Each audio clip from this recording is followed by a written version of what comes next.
I woke up to a terrifying sight. My hands had turned into hooves. I screamed like a pig, which was horrifying since I had just jumped into a river to end my life after being deceived by someone I loved. When I opened my eyes again, I found myself standing in line on the surface of a river. There was this handsome man in a black shirt at a desk, typing on a futuristic, transparent screen. When it was my turn, he asked for my name, age, and cause of death. I told him I was Mujyoshi, 18 years old, and had died by suicide. He looked at me with disdain and said it would take thousands of years to reincarnate as a human because people like me, who waste their lives, aren't given priority.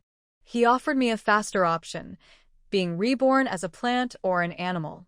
After some thinking, I chose an animal and specifically asked to be a cat. The man explained the process and warned me the type of animal within the category would be random. I was fine with it. Becoming a pet cat sounded like a relaxing life. He processed my request and sent me through a portal. When I woke up again, I was starving in a dark cave. I looked around and saw giant wild boar piglets. At first, I was confused, but when I checked my own body, I saw hooves instead of paws. That's when I realized I wasn't a cat. I was a pig. I screamed in despair, but my voice came out as a pig's squeal. That man must have made a mistake. How could he confuse a cat with a pig? As I lay there, devastated, a tall, muscular man with pig ears and a sad expression walked in. He called me Little Nine and gently picked me up, saying he'd get me something to eat. I was shocked when I realized he was calling himself my father. So, I wasn't a wild pig. I was a tiny piglet, part of his family. He crushed an apple with his bare hands to make me some apple mash, but I just stared at the crude food and the cave we lived in. Was this really my life now? I used to be human, and now I was a pig eating smashed fruit in a cave. I didn't know whether to laugh or cry. Life as a pig was off to a rough start. I was starving, so I tried to eat an apple. Big mistake. I forgot I was now a baby piglet without teeth, and biting into it hurt so much. The man, my pig dad, saw what happened and checked my mouth with concern. He explained that my pig mom got sick after giving birth to us and couldn't nurse us, so we had to make do with apple mash for now. I couldn't believe he called apples red fruit, and everything he said felt so bizarre. Still, I couldn't resist my hunger and ate the apple mash. Afterward, I fell asleep in a patch of grass, deciding to accept my fate as a pig. If I was going to live like one, I might as well enjoy the food and naps. Over the next few days, I adjusted to my new life. My teeth grew in, so I didn't have to eat mush anymore, and I realized I was the only girl among my pig siblings. My pig dad called me Little Nine because I was the 9th and last one born. One night, I couldn't sleep. I started worrying. Would I end up at a slaughterhouse in a year? Suddenly, my pig dad came over, looking exhausted but kind. He picked me up, held me, and talked about missing my pig mom but not wanting to leave us behind. Then, right before my eyes, he transformed into a giant wild boar. I was stunned. He wasn't just calling himself a pig. He actually was one. And that meant I could understand him not because I used to be human, but because I was a pig, too. The next day, while exploring the cave, I found some fascinating things. Huge trees outside, multiple rooms inside, and one that was like a VIP suite with soft fur floors and blankets. This place felt ancient and wild, yet organized. When my pig dad came back, I bombarded him with questions. Why could he turn into a human? Was he hiding in the forest to avoid being captured for experiments? Where did all the fur and giant animal skins come from? What about my pig mom? Was she in the city for treatment? To my surprise, he looked shocked and asked, Little Nine, was that you speaking just now? You're so young and already talking so clearly? His disbelief matched my own confusion. What kind of pig life had I been reborn into? I couldn't believe it. My pig dad was looking at me with such shock and joy because I spoke. Apparently, piglets in this world don't talk until they're older. When I asked more questions, he explained everything patiently. I learned we lived in the Black Pig tribe in a world where Beastmen exist. Beastmen can transform between animal and human forms.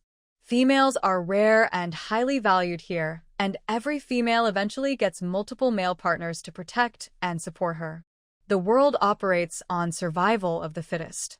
Beastmen have strength levels marked by colors from red to gold, with higher levels granting more power. Their enemies are wild predators, called mutant beasts, which are also ranked. Beastmen can gain strength by absorbing the beast's crystal cores. Life here is dangerous. Even within the tribe, threats like outcast beastmen and rogue beasts make survival tough. As for me, I'm the youngest and only female piglet in the tribe. My father said I'd gain the ability to turn human when I matured, but for now, I'm stuck as a pig. I also discovered we weren't on Earth anymore. My questions about Earth confused my father completely. Realizing I'd left my world forever left me shocked and uneasy, but there was nothing I could do. Over the days, I tried to process all this while adjusting to life as a piglet. My days were simple: eat, sleep, and listen to my dad's explanations about preparing for the cold season. Eventually, I met my pig mom, who had been recovering from an illness. She was smaller than I imagined, with short black hair and a kind, caring face. She hugged me tightly, overjoyed that I had survived. Seeing my parents together, I realized I had inherited their tan skin, which meant I'd probably grow up to look like a small, tanned woman. It wasn't the life I'd expected, but I was beginning to accept it. For now, my focus was on surviving and learning as much as I could about this strange, new world. When my mom, Ah Seong, came back, everyone was so happy. She hugged me and couldn't stop smiling, saying how lucky she was that I survived as her first female child. My dad, Peida, was overwhelmed with joy and love, holding her tightly. Watching them be so affectionate made me feel a little awkward, but also envious. I wished I could find someone who loved me like that someday. Later, during dinner, I met my other two dads. One was Ah Exion, a goat beastman, and the other was Ah Hui, a wolf beastman. Living with beastmen still felt strange to me, especially when they ate raw meat. I just couldn't stomach it, so I refused every time. They didn't seem to know how to cook or use fire, which confirmed my suspicion that only humans did that back on Earth. As winter arrived, life got harder. The cold was brutal, and eating raw food made me sick. I ended up with diarrhea for days, worrying my parents. They debated taking me to another tribe for help, but the journey was too dangerous. Eventually, they realized it might be, because I wasn't eating meat. Exhausted and frustrated, I begged for cooked food, explaining how to make fire and cook using a stone pot. My dads were stunned. How could a baby like me know these things? But they didn't question me much and got to work. When my mom asked how I knew all this, I admitted I had memories of a past life. She didn't believe me, thinking I was just sick and delusional. I let it go. It wasn't worth convincing her. Once they made me sweet potato soup, I finally felt warm and full. From that day, I started eating cooked meat and felt much better. Life went on like this until I was 10, when a flood swept me away. I barely survived, and that's when the river god appeared to me. He admitted it was a mistake that I became a pig and gave me a magical farming space as compensation. I was so overwhelmed with relief and gratitude that I cried.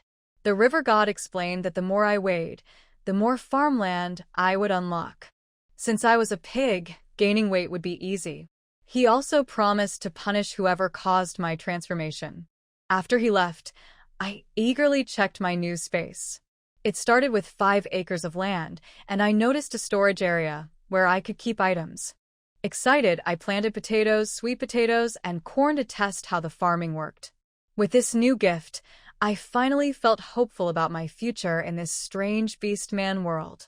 I planted seeds in all 5 plots of land in my farming space: potatoes, sweet potatoes, corn, taro, and even an apple seed. I was so excited to harvest the next day, but it took much longer. Potatoes matured on the 3rd day, corn on the 4th, and so on. When I finally saw my land increase from 5 acres to 5.1 acres after gaining weight, I was annoyed. I needed to gain a pound for just 1/10 of an acre. As a pig, I thought gaining weight would be easy, but even at 16 years old, I weighed only 80 pounds and had just 8 acres of land. Worse, I hadn't even hit puberty, while other females matured at 13 or 14. My small size and inability to transform into human form made me the laughingstock of nearby tribes. One day, I found out the truth from my mom.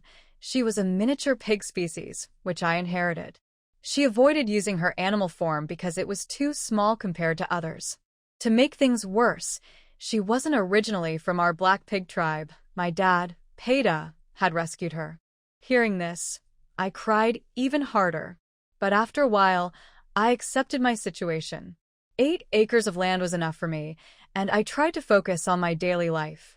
Recently, a female goat from the neighboring tribe came of age, and they held a grand ceremony where she would choose her first partner. My dad brought me along so I could learn what to expect when my time came. At the event, a strong, 6-tier black pig beast man named Tianya appeared, causing quite a stir. Most beast men around were much lower ranked, and I immediately decided to try my luck with him if he didn't choose the goat female. After the ceremony started, Tianya left early, uninterested in the goat female. I didn't waste a second and chased after him, though my small body made it hard to keep up. Out of breath, I finally called out, "Hey, black pig beast, wait." When he turned around, I was struck by his calm, powerful demeanor. I awkwardly introduced myself and asked about him, feeling embarrassed by my clumsy attempt at conversation. Before I could continue, some goat beast men mocked me loudly, calling me out for being 16 and not hitting puberty yet. Their words stung, and I couldn't argue back. They were right. I held back tears, feeling humiliated. But to my surprise, Tianya glared at them angrily, clearly displeased by their rudeness.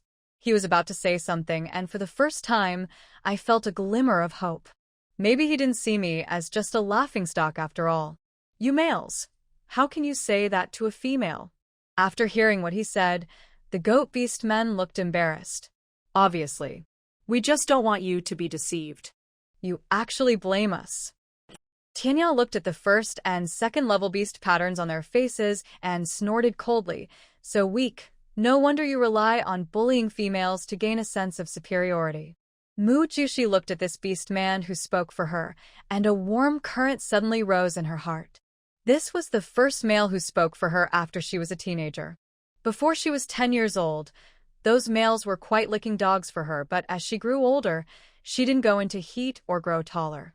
Those who once pursued her left one by one, and even spread rumors outside that she couldn't grow up, so she wouldn't go into heat or grow taller.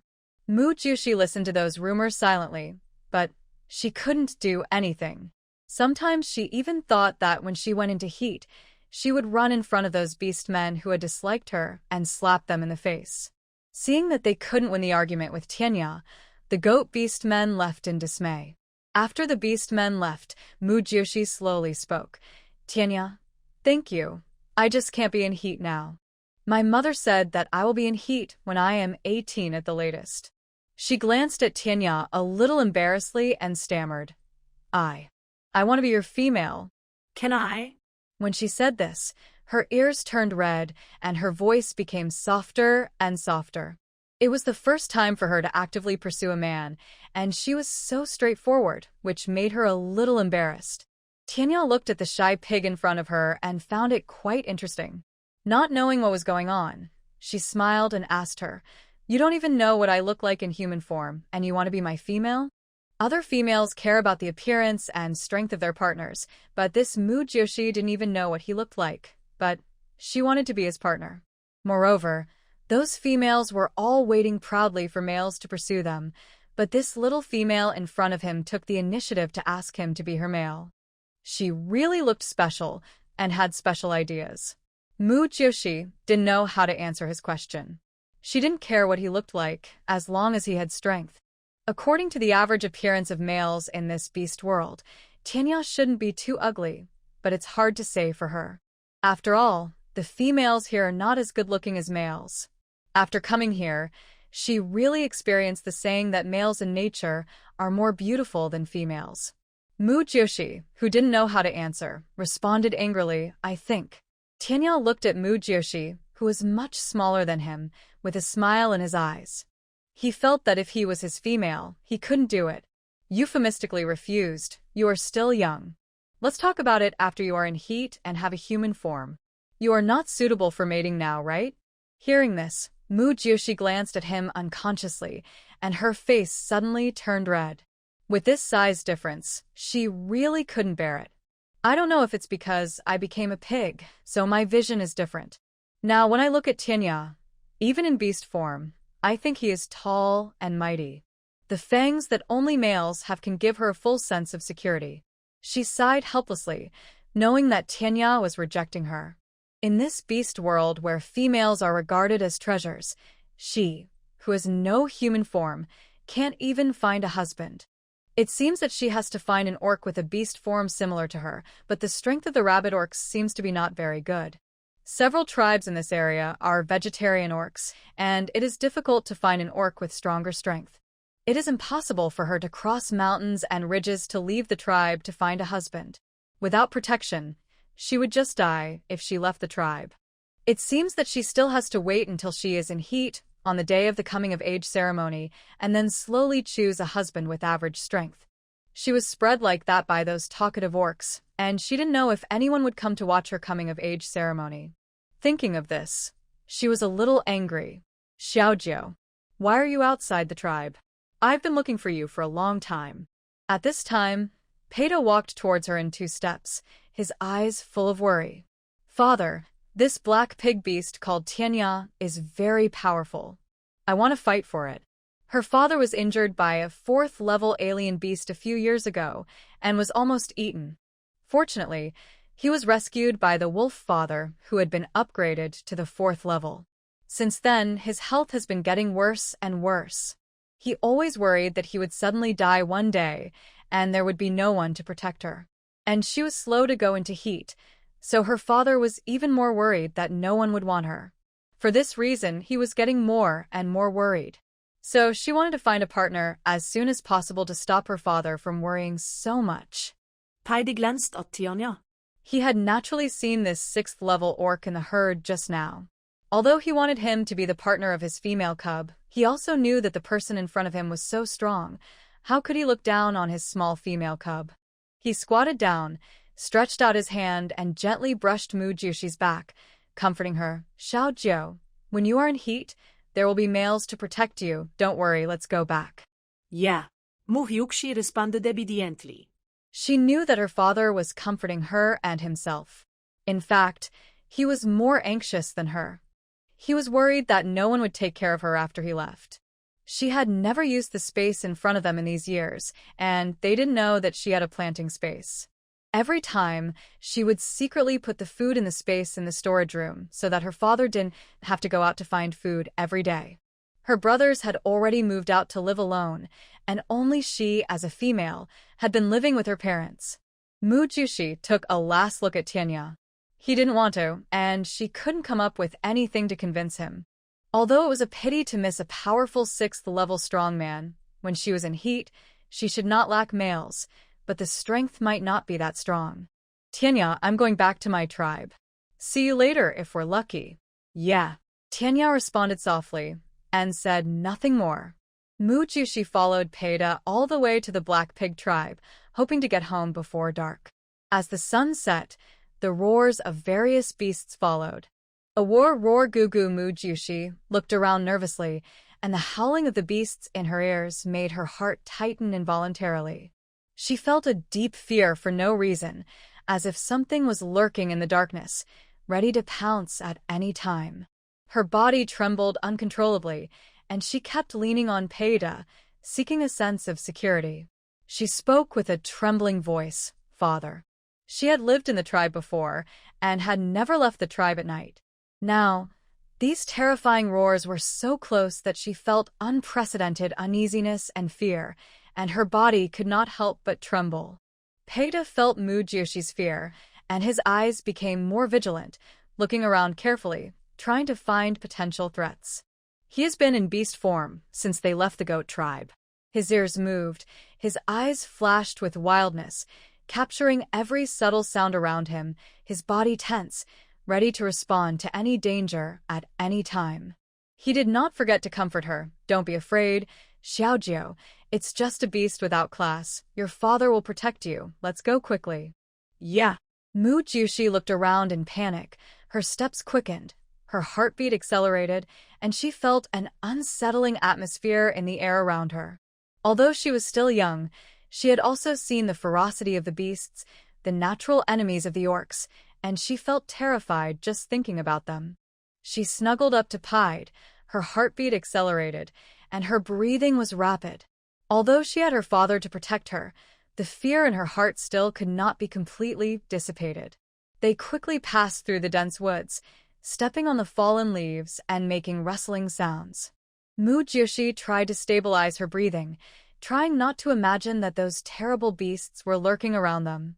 Suddenly, a gust of wind blew, and the leaves rustled, as if something was approaching them. Mu Jiushi looked ahead nervously and stopped, fearing that something would suddenly jump out. Peita saw her stop and whispered to comfort her.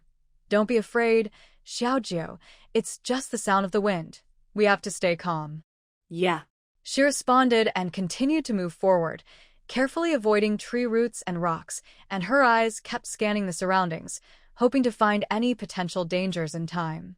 The branches swayed in the night wind, making rustling sounds, as if warning them of the danger they were about to face. Whoosh. Suddenly, a huge figure pounced from behind them. Peita sensed the danger and bumped into Mu Jiushi fiercely. Mu Jiushi was instantly knocked aside and rolled on the ground. The third-level tiger failed to pounce, and after landing, it stared at them with a fierce look and showed them its sinister fangs. Mu Jiushi, who was knocked away, groaned, and when she got up, she saw the third-level tiger beast in front of her. Her heart jumped suddenly, and she couldn't help but shudder. Run. Peita shouted loudly and ran forward quickly. He didn't expect that a third-level beast would appear not far from the tribe. If he had known that there would be second-level or higher beasts, he would never bring his female cub out. In panic, Mu Jiushi didn't have time to think and ran away, as if time was urging them to speed up. Mu Jiushi's heartbeat accelerated, and she rushed forward desperately, trying not to let fear occupy her heart. But how could she, a pig who knew how to eat and sleep all day, run faster than a tiger? In just a few breaths, a third-level tiger blocked them. Mu Jiushi looked at the ferocious beast in front of her that was staring at them, and she was sweating profusely, not daring to breathe. Xiaojiu, when I deal with it later, you run quickly. Pied whispered, his eyes firm and resolute. Well. I'll go back and call Ahui my father. Mu Jiushi knew that she would only hinder her father if she stayed here, so she had to hurry back to the tribe and ask her wolf father to come and help.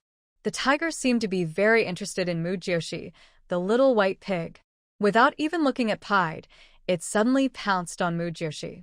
Mujuxies pupils dilated instantly. Looking at the ferocious tiger rushing towards her at an alarming speed, her heart seemed to jump out of her chest. The horrifying speed made her feel unprecedented fear, as if she would be torn apart in the next second. Ah! Her throat tightened and she couldn't help but let out a pig-like cry, then she instinctively turned around and ran away. Just as the tiger pounced on Mu Jiushi, Pied slammed into the tiger with his fangs. Tianya, who was in the distance, suddenly heard the sharp scream, and his heart skipped a beat. Without any hesitation, he immediately rushed towards the source of the sound. When he arrived at the scene, he saw Pied being pinned down by a third-level alien beast. The beast's fangs were deeply bitten into Pied's back, and blood was dripping. He rushed forward without hesitation and used his sharp fangs to push the tiger aside. He quickly rammed its neck and pressed it against a big tree. It was a fatal that instantly made the ferocious tiger lose the ability to fight back. After the tiger died, Tianya walked up to Pied, looked at his bleeding back, frowned. This third-level alien beast's crystal core is given to you. You can dig it out yourself. Where's Mu Jiushi? Peita looked at the orc who saved him and pointed in a direction with difficulty. Tianya ran all the way in the direction Peita pointed, fearing that she would be eaten by other alien beasts. After all, her fair and tender appearance looked really delicious. Mujioshi quickly passed through the dense woods, stepping on the wet soil, passing through one forest after another. She didn't dare to look back and rushed forward. She just wanted to get back to the tribe as soon as possible and then let Wolf Dad save her father. She knew that if her father was gone, there would be no one to protect her. He hadn't waited for her to be in heat, hadn't seen her human form, hadn't seen her get together, and hadn't seen her find the person who could protect her for the rest of her life. If she just died like this, he would definitely have a lot of regrets. Mujioshi. A voice came from behind her. Mujioshi. The voice sounded again. Mujioshi heard someone calling her, slowly stopped, and looked back at the person who came, panting, only to see Tianya rushing towards her at a very fast speed. In the blink of an eye, he had come to her, and seeing her terrified look, he asked anxiously, "Are you hurt? Are you scared?" Mujioshi choked and said quickly, "Tianya, my father. Please save my father. He has a third-level alien beast, and he can't beat it." Without waiting for Tianya to answer, she hurriedly arched his body towards the direction of her father. However, the physical difference made Tianya stand there like a big stone, motionless. Seeing that she was so worried about her father, Tianya said, "Mujioshi, calm down. The third-level alien beast has been killed by me, and your father is fine now." Hearing this, Mujioshi raised his tearful eyes and looked at her. "Are you serious?" "Well, don't worry, he's fine." "Thank you." Mujioshi smiled slightly, with gratitude flashing in her eyes. "I'll go back to find him." As soon as she finished speaking, she hurried in the direction of her father.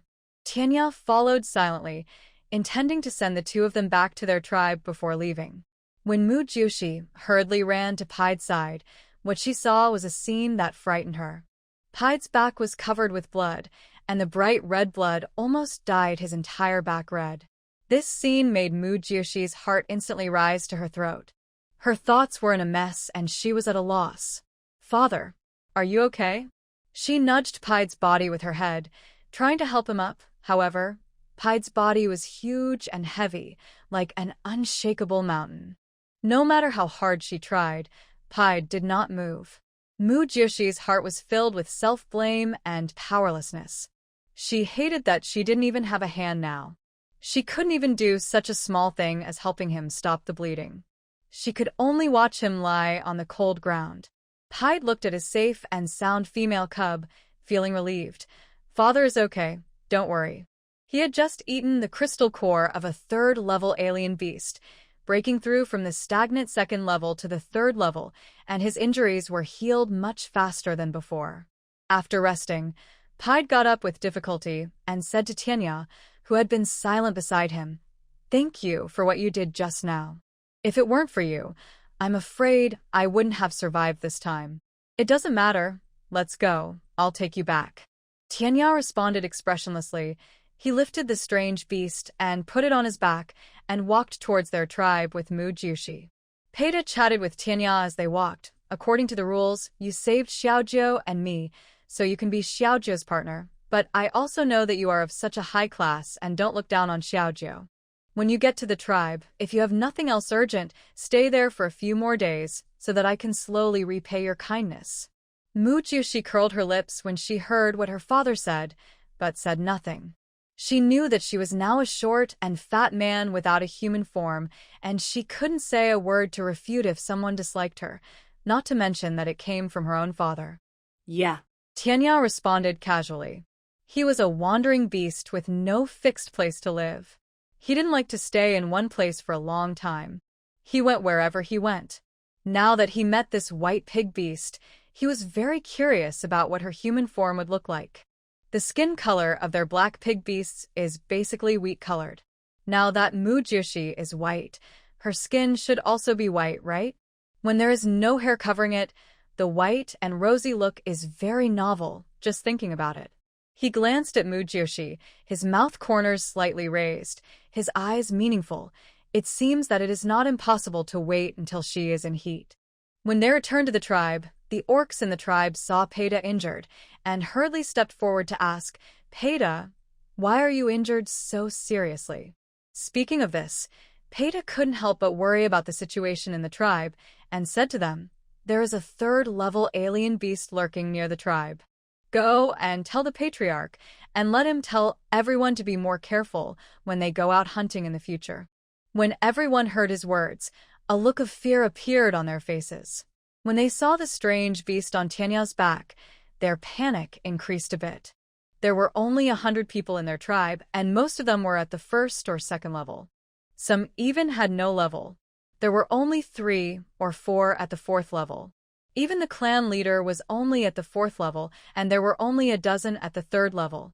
If a large number of 3rd-level strange beasts appeared, wouldn't their tribe be finished? Realizing the seriousness of the matter, they told each other that they must go out of the tribe in groups in the future, and the tribe also increased its patrols. After they returned to the cave, Xiang saw the wound on Peida's back and hurried forward to ask, "Peida, how did you get hurt?" Without waiting for Peida to answer, Mu Jiushi hurriedly said, "Father was attacked by a 3rd-level strange beast. Let him go and rest first." Xiang was shocked. A 3rd-level strange beast actually appeared near the tribe? She hurriedly asked them to go back to the cave. Quick, quick, come inside." Goat Xian frowned when he saw Peida was so badly injured. "I'll find him some herbs to stop the bleeding." Although they are not veterinarians, they know a little bit about the basic herbs that can stop bleeding. "Okay," Xiang responded, and hurried to the storage room to get water to clean Peida's wound. Mu Jiushi had no hands, so she could only watch worriedly from the side. Peida lay on the grass nest and breathed a sigh of relief. "Xiao Jiu, take Tianya to the cave where your brothers lived before, and let him live there. I will thank him when I get better." "Yes. Father, you take good care of your injuries. I will not neglect him." Mu Jiushi responded, and walked out of the cave. After Tianya sent them to the cave, he placed the dead beast directly outside their cave, and then stood there, neither leaving nor going in, because males who are not partners cannot enter the female's cave. When Mu Jiushi came out, she saw Tianya waiting for her there. She quickened her pace and walked forward. "Tianya, I'll take you to the cave where my brothers lived before. It's not far from here." "Yes." The two of them walked all the way towards the cave that Mu Jiushi mentioned. Mu Jiushi remained silent because he was worried about his father. Tianya glanced at Mu Jiushi, who was a little embarrassed because of escaping just now. She was dirty, and there was some mud on her face. He asked curiously, "Is it difficult for you to put on clothes in beast form? Is it your mother who helps you put on clothes every time?" "Yeah." Hearing him ask himself, Mu Jiushi came out of his thoughts. "How did you think of wearing clothes in beast form?" This made him even more curious, because everyone in beast form does not wear clothes, and the same is true for females, but females rarely use beast form after they become adults. "The wind blows on my ace, and it feels cold." Mu Jiushi blurted out absent-mindedly. "Huh?" Tianya looked at her with a puzzled look on her face. It was obvious that Mu Jiushi's answer made him confused. Seeing his reaction, Mu Jiushi knew that she had said nonsense and hurriedly explained, "I am white, unlike other orcs." She once saw her reflection by the river. She was all white and very small. Because she was a human in the past, she took a bath frequently. However, because she was in beast form, she could not wash her back. Every time she asked her mother to help her wash. Her mother was called so many times that she would joke with her every time, "Hurry up and find a partner, and ask your partner to help you wash." Mu Jiushi was helpless. She wanted to, but she didn't have one. She stopped and looked at Tianya seriously. "Tianya, don't you really want to consider it? If you can protect me for my entire life, I only want you and another male with claws." She doesn't have to worry about food. She has space for planting. She just wants someone to protect her when she leaves the tribe occasionally, but she still has to plant the land no matter what. She has to pretend to be there for others to see. Otherwise, if she doesn't plant the land and still has food, it will easily arouse suspicion, and the males with claws dig the ground faster. And when the tribe is attacked, there will be someone to protect her, so that she won't be caught by abandoned beasts or stray beasts who have committed crimes. Tianya was shocked by her words. It is extremely disadvantageous for females to have only 2 males. How could she have such an idea? Besides, although he is a 6th-level beast, he can't always be by her side to protect her. Although he also wants her to have only 1 or 2 males, that is impossible. Besides, he is still being chased by several hyena beasts. He pursed his lips and still said the words of refusal. Xiaojiu, can I call you that? You are a female. More males can better protect you. You're still young. When you are in heat, there will be many males vying to be your partner. After being rejected twice, Mu Jiushi didn't say anything shamelessly. Others have been in pairs at the age of 13 or 14, and she is already 16. What's so young about it? It's just an excuse to reject her. In silence, she took him to an unused cave. Wait here for a while. I'll get you some food. Tianya felt a little uncomfortable when she saw her head hanging down. She only made up her mind secretly in her heart that she would respond to her feelings after he killed the hyena beasts. When Mu Jiushi returned to her own storage room, she found a piece of animal skin bag, took out some potatoes and sweet potatoes from the space, and put several cabbages on it. In the past few years, she has collected a lot of vegetable seeds and planted different things in the 8 plots of land. Fortunately, the space also has a fresh-keeping function, otherwise the things that could not be eaten would have sprouted and spoiled. After installing it, she bit the 4 corners of the animal skin with her mouth and walked towards the cave where Tianya was. When she walked into Tianya's cave, she saw him lying there, not knowing what he was thinking. After she put down the food, she slowly spoke. Tianya, this is a reward for you. Eat it quickly. Her voice awakened Tianya, who was thinking about something. When he saw the food in front of him, he was a little surprised that she, a female, would actually bring him food. I'm a male. I can find food by myself. You don't have to bring it to me specially. He originally wanted to stay just to see what the white pig looked like in human form, not to ask for their reward. Hearing his words, Mu Jiushi felt depressed. If he didn't want to be her partner and didn't want their reward, then what was the point of staying? Did he think what they gave him was too little? You saved me and my father, so it's my duty to give you these. I'll send them to you tomorrow. That's not what I meant. Tianya didn't want to say why he stayed. He stood up and walked to the food, looked at the fresh food, pushed a potato in front of Mu Jiushi, and said, let's eat together. In response to Tianya's invitation, Mu Jiushi just ate a cabbage. Ever since she taught her father how to use fire, her family now basically eats cooked food. Only vegetables are eaten raw. In winter, they are cooked in a big pot, and all eaten cooked. It is so comfortable to have a hot bite on a cold day. The people in the tribe also learned how to use fire from them, occasionally using it to barbecue or keep warm in the cold season. Tianya saw that she only ate vegetables and asked her puzzledly, don't you like this stone fruit? Mu Jiushi ate the vegetables while smacking her lips and answered, I eat this cooked. It tastes better when it's cooked. Cooked? She answered without raising her head. Well, it tastes better if it's roasted or boiled over fire. Then, how do you make it? Tianya was very curious about what she said. This little white pig was really different from others in every way. Mu Jiushi told him the method of making fire by rubbing 2 sticks together and told him how to cook. To her, these were not secrets that could not be told. She only didn't want to tell about the planting space. Otherwise, after everyone knew it, they might come to her for food, and her few acres of land would not be enough to feed so many orcs in one meal. Tianya found what she said very novel and wanted to try it immediately. Wait a moment, I'll go find firewood and try it. Without waiting for Mu Jiushi's answer, he ran out, and soon he came back with a bundle of firewood. After putting down the firewood, he turned into a human form and began to practice what Mu Jiushi told him. Mu Jiushi was shocked by his series of actions. He was really a man of action, and he did what he said. Speaking of which, his human form looked really good, with thick black short hair, giving people a very refreshing and capable feeling. Under the sharp eyebrows like swords, his deep eyes, like a dark abyss, were concentrating on the work in his hands. I thought he might be a little fat since he was a pig beast. After all, he was so big in beast form. I didn't expect that he had broad shoulders and a narrow waist in human form, without any fat on his body. His flesh was so firm, as if he had built such a perfect physique after countless exercises and training. When her eyes moved down involuntarily, she finally looked away with a red face.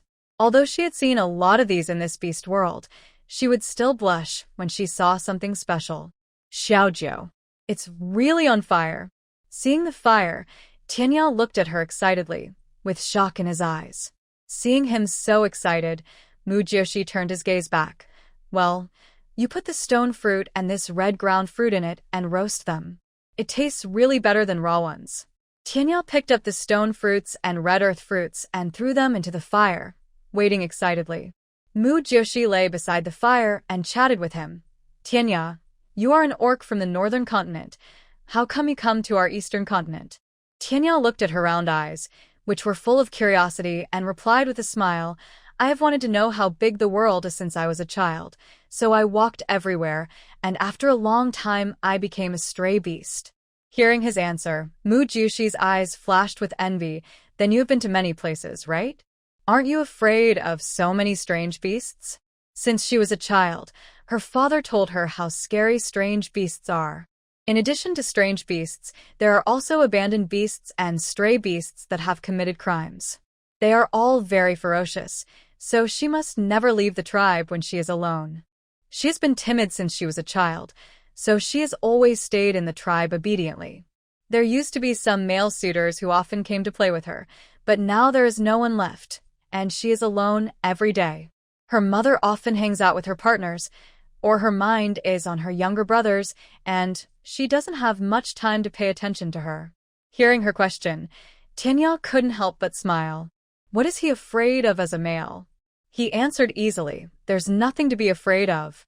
If you meet someone stronger than you, just run away to avoid unnecessary conflicts. If you meet someone weaker than you, just kill them. What's there to be afraid of? Mu Jiushi tilted his head, with a bit of curiosity and confusion, and continued to ask, what if you can't outrun the other party? Tianyao turned his head and looked at her. A gleam of smile flashed in his eyes, and then he chuckled. If you really can't run away, then wait to be eaten by the other party. Mu Jiushi couldn't help being amused by his attitude when she heard such an answer. She laughed, ha ha ha. You are quite open-minded. The two of them kept chatting in a relaxed and happy atmosphere until the smell of burnt sweet potatoes came into their noses. Mu Jiushi quickly pointed at the fire with his hoof to remind them. Hurry, hurry, the red ground fruit is ripe. Tianyao was about to take it with his hand, but he shrank back because of the burn. Mu Jiushi ticked a wooden stick to his side with his hoof. Use a branch to pick it out. Oh. Tianyao responded, picked up the branch, and began to pick the red ground fruit that was already a little burnt. After picking out all the stone fruits and red ground fruits, Tianyao looked at the black thing and fell into deep thought. Looking at Mu Jiushi with some doubts, are you sure you can still eat it like this? Is it delicious? Mu Jiushi nodded affirmatively. Just peel off the burnt layer on the outside. Try it. Tianyao picked up the already somewhat burnt stone fruit with half belief and half doubt, and just peeled a small piece of skin. The fragrance inside floated out. He moved his nose, and a hint of joy flashed in his eyes. So fragrant? He took a light bite, and his pupils dilated instantly. It's really much better than raw, and the smell is also better than raw. Xiaojiu, how did you come up with the idea of roasting it over fire before eating it? Seeing his shocked expression, Mu Jiushi found it very funny and answered with a smile. I discovered it by accident. Tianyao finished eating one and peeled one for Mu Jiushi. You are not in human form now. Did your father help you peel it? Mu Jiushi blew gently on the sweet potato he handed over, and when it didn't feel so hot, he ate it in one bite. Well, sometimes it is. Most of us cook it in a stone pot so we can cook a lot at a time. After it's cooked, put it in a stone bowl, and I can eat it myself. Seeing that the sweet potatoes and potatoes had been eaten by the two of them, Mu Jiushi stood up and said, Are you full? If not, I'll bring you some more. Yeah, I'm full. Tianyao looked at the white pig in front of him and felt a little moved. It had been a long time since he had eaten with him. It seemed pretty good to have someone talking and laughing with him. Mu Jiushi looked at the bright moonlight outside and paused. Then I'll go back first and bring you food tomorrow. I'll send you. Tianyao quickly got up and followed her. In the night sky, two moons were hanging like two bright pearls. Their light intertwined and sprinkled on the earth, stretching the figures of the two people very long and projecting them on the ground, as if a pair of lovers were walking in the night. In the quiet night, only the chirping of insects and the occasional bird calls in the distance broke the silence, creating a tranquil and mysterious atmosphere. Mu Jiushi looked up at the moon in the sky, not knowing whether the two moons were too close to the planet or because the planet was too small now. The two moons looked very large. There was a feeling of being in space, and even in the daytime you could see all kinds of planets in the sky. Under such moonlight, two figures walked side by side on the road. This scene undoubtedly added a touch of romance and ambiguity, which made people think of the beauty and mystery of love. Before they had taken a few steps, Mu Jiushi spoke. "It's not far from my home. I can go back by myself. You don't have to send me off." Since Tianya refused to be her partner, she didn't want to have too much involvement with him. She was afraid that his unintentional show of goodwill would give her hope that he would accept her. By then, she would fall in love with him, but he would just walk away. "It doesn't matter. You are female after all. Although we are in the tribe, it is still a little unsafe at night. I'd better take you home, so that I can feel at ease." The simple words revealed deep concern and protectiveness. Mu Jiushi pursed her lips and said nothing more. The way home was less than 50 meters, so he could send her off if he wanted. The two were silent, and the air was filled with awkwardness, ambiguity, and depression.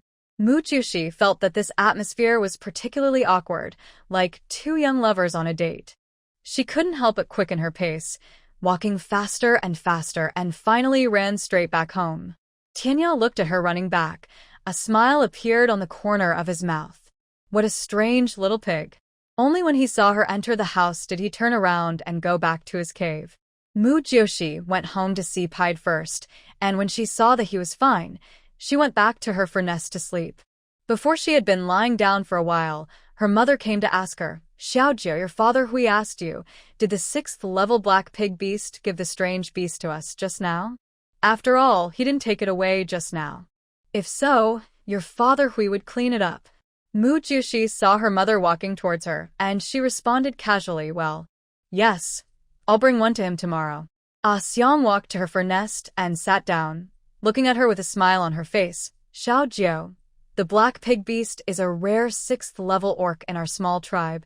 You must seize the opportunity. I thought you wouldn't be back tonight." Hearing her mother's teasing, she felt a little embarrassed and discouraged and sighed helplessly. "He didn't agree to me. How can I force myself on him?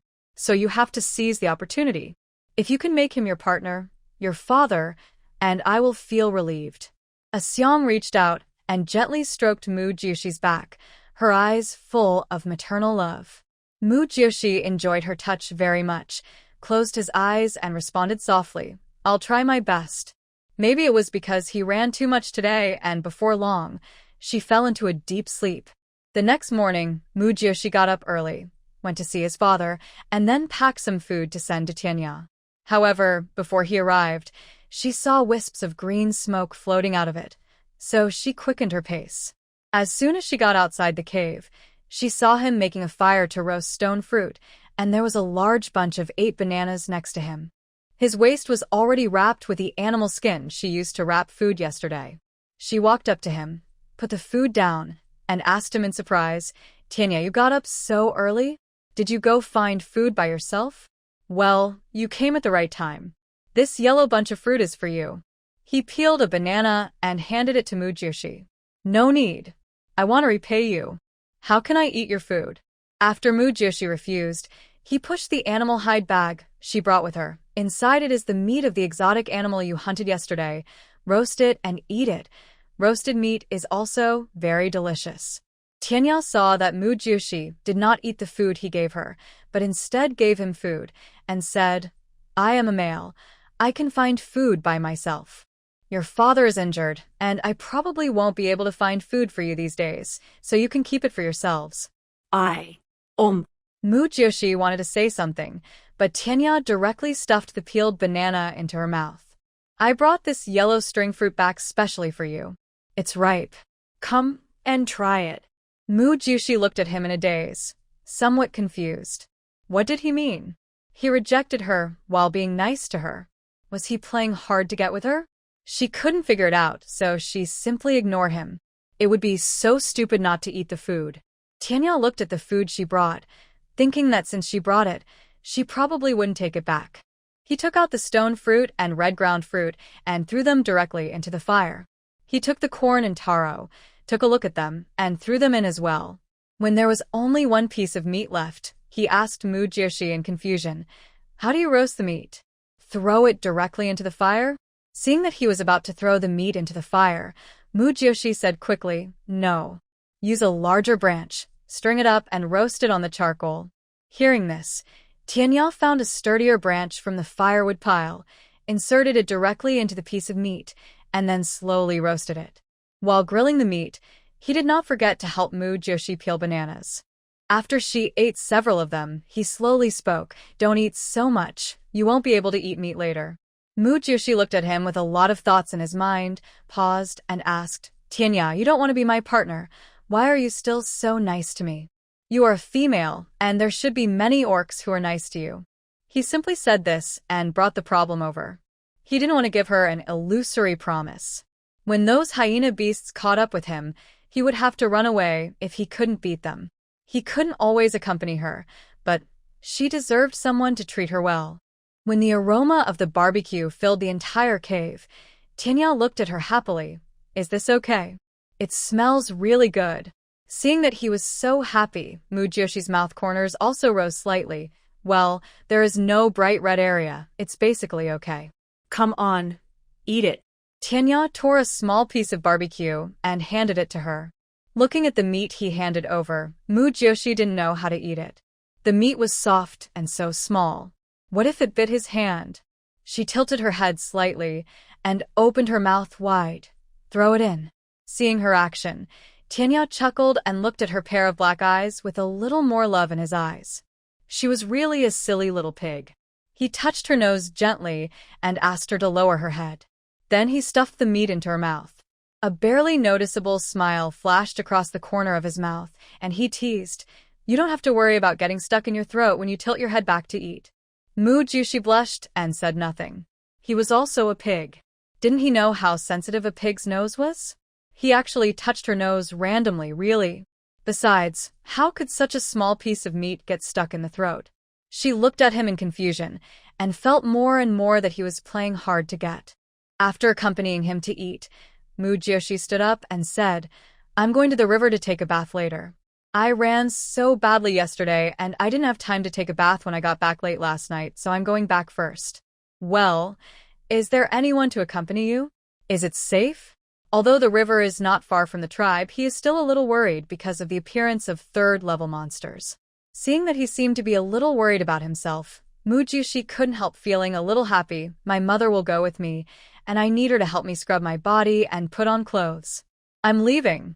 After saying goodbye to Tianya, she trotted all the way back to her home. As soon as she entered the cave, she excitedly shouted to her mother, "Mom, I'm back. Are you ready to take a bath?" Okay. I've never seen a pig that loves taking a bath as much as you do." Xiang complained, but her hands kept looking for clean clothes and things for her to use for bathing. Mu Jioshi laughed, knowing that her mother was hard-mouthed but soft-hearted. Every time she wanted to take a bath, her mother would nag her, but she never missed a single time and would take a bath very seriously every time. Although she became a pig in this life, she felt much happier than when she was a human in her previous life. Seeing that her mother had almost finished cleaning, she ran out excitedly. "I'll go to the river first. You come quickly." Got it. Her mother responded helplessly, but her tone was full of love. Mu Jioshi trotted all the way to the river, and with a plop, she jumped directly into a small pool. The water in the pool was so clear that you could see the bottom, and there were pebbles of various shapes around. There was also a big tree not far from the pool, and there was a big stone under the tree, as if it was a place specially used for resting. After Mu Jioshi floated up, she took a mouthful of water, rinsed her mouth, and pouted her mouth to spit out the water. Tianya, who was following her from a distance, couldn't help laughing when he saw her like this. Sure enough, she was still a little pig. He was silently watching her every move beside a big tree, his eyes full of doting. Xiang, who came late from behind, saw Tianya looking at her female cub with a smile on his face from afar, and the love in his eyes was self-evident. She was a little puzzled. Didn't Xiao Jiu say that he rejected her? But that look clearly showed love. Although she didn't know why, she was still very happy to think that her female cub was favored by a high-level orc. She walked forward and said, "Your name is Tianya, right?" Tianya came back to his senses when he heard someone calling him. He was a little embarrassed to be caught peeking at someone else's female cub. He looked at Xiang awkwardly. Yes, I am. What's wrong?" Xiang looked at the embarrassed male in front of her and smiled slightly. "Xiaojiu's father was a little unwell just now, and I'm a little worried. Can you help me take Xiaojiu's spare clothes to her? And rub her back, by the way." Without waiting for Tianya to answer, Xiang stuffed the clothes into his hands. "Thank you.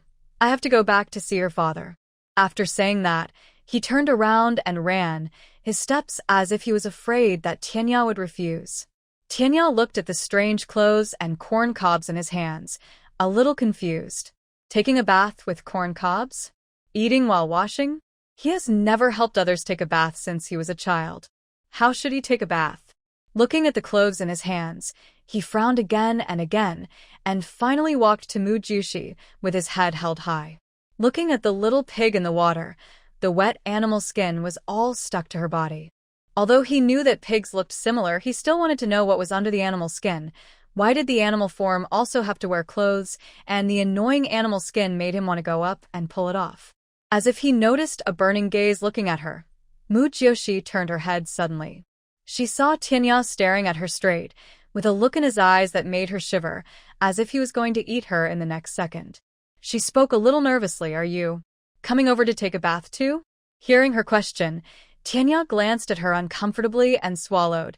"Your mother asked me to bring your clothes over, and by the way, to help you. To help you. To rub your back." Mu Jushi couldn't believe it. What was her mother doing? Isn't this too embarrassing? Did she need the person in front of her to wash her armpits and hair? She was once again extremely depressed that she currently had no human hands. "Just put them there. I can wash them myself." Tianya saw that she was immersing herself in the water and seemed a little embarrassed and smiled. "You can't wash your back. You don't have to be shy. I won't touch other places." I couldn't understand why she was so shy. "Okay then." Mu Jushi dropped a sentence and was no longer awkward. After all, she was in beast form and everyone didn't wear clothes in beast form. Tianya put her clean clothes on a big rock under a big tree and walked directly to her. "How do you take off your clothes, and what is this corn cob used for? Do you want to eat it?" Mu Jushi let Tianya fiddle with her, thinking that since her buttons were underneath, he couldn't see them. When Tianya saw her beast form, a hint of surprise flashed in his eyes. She was actually all white, without a single black spot. When he stretched out his hand to brush her hair, he was even more shocked. Her hair was so soft. Her skin was so tender. Not as rough as that of ordinary pig orcs. After being surprised, he gently washed Mu Jushi's back and forth with one hand, and with the other hand, he held the corn cob and handed it to her mouth. "Do you want to eat it?" "Eat it." Seeing that he asked her to eat corn cobs, Mu Jushi's face suddenly became a little embarrassed, and she muttered softly, "This is used for rubbing the back." "Used for rubbing the back?" Tianya looked at her fair skin, then looked at the corn cob in his hand, and asked worriedly, "Won't this hurt you?" Mu Jushi blew bubbles in the water with her nose and replied casually, "No, it won't be so hard after soaking in water, and I have hair to block it." "Well, that's good." Hearing her say it was okay, Tianya gently rubbed her back with the corn cob and did not forget to ask, "Is this strength appropriate? Does it hurt you?" "Well, almost." After Tianya washed her back, he washed her hair, using a corn cob to comb her hair from head to toe. Mu Jushi looked at the man who was bathing her, her heart pounding. Other males would have been overjoyed if they could bathe females before they even formed a partner, but this guy, on the other hand, was rejecting her while getting close to her. What was he thinking? Tianya washed her back, then her hair, then her limbs, even her armpits, which he gently rubbed with his hands. He washed every part of her body very carefully, even her hooves.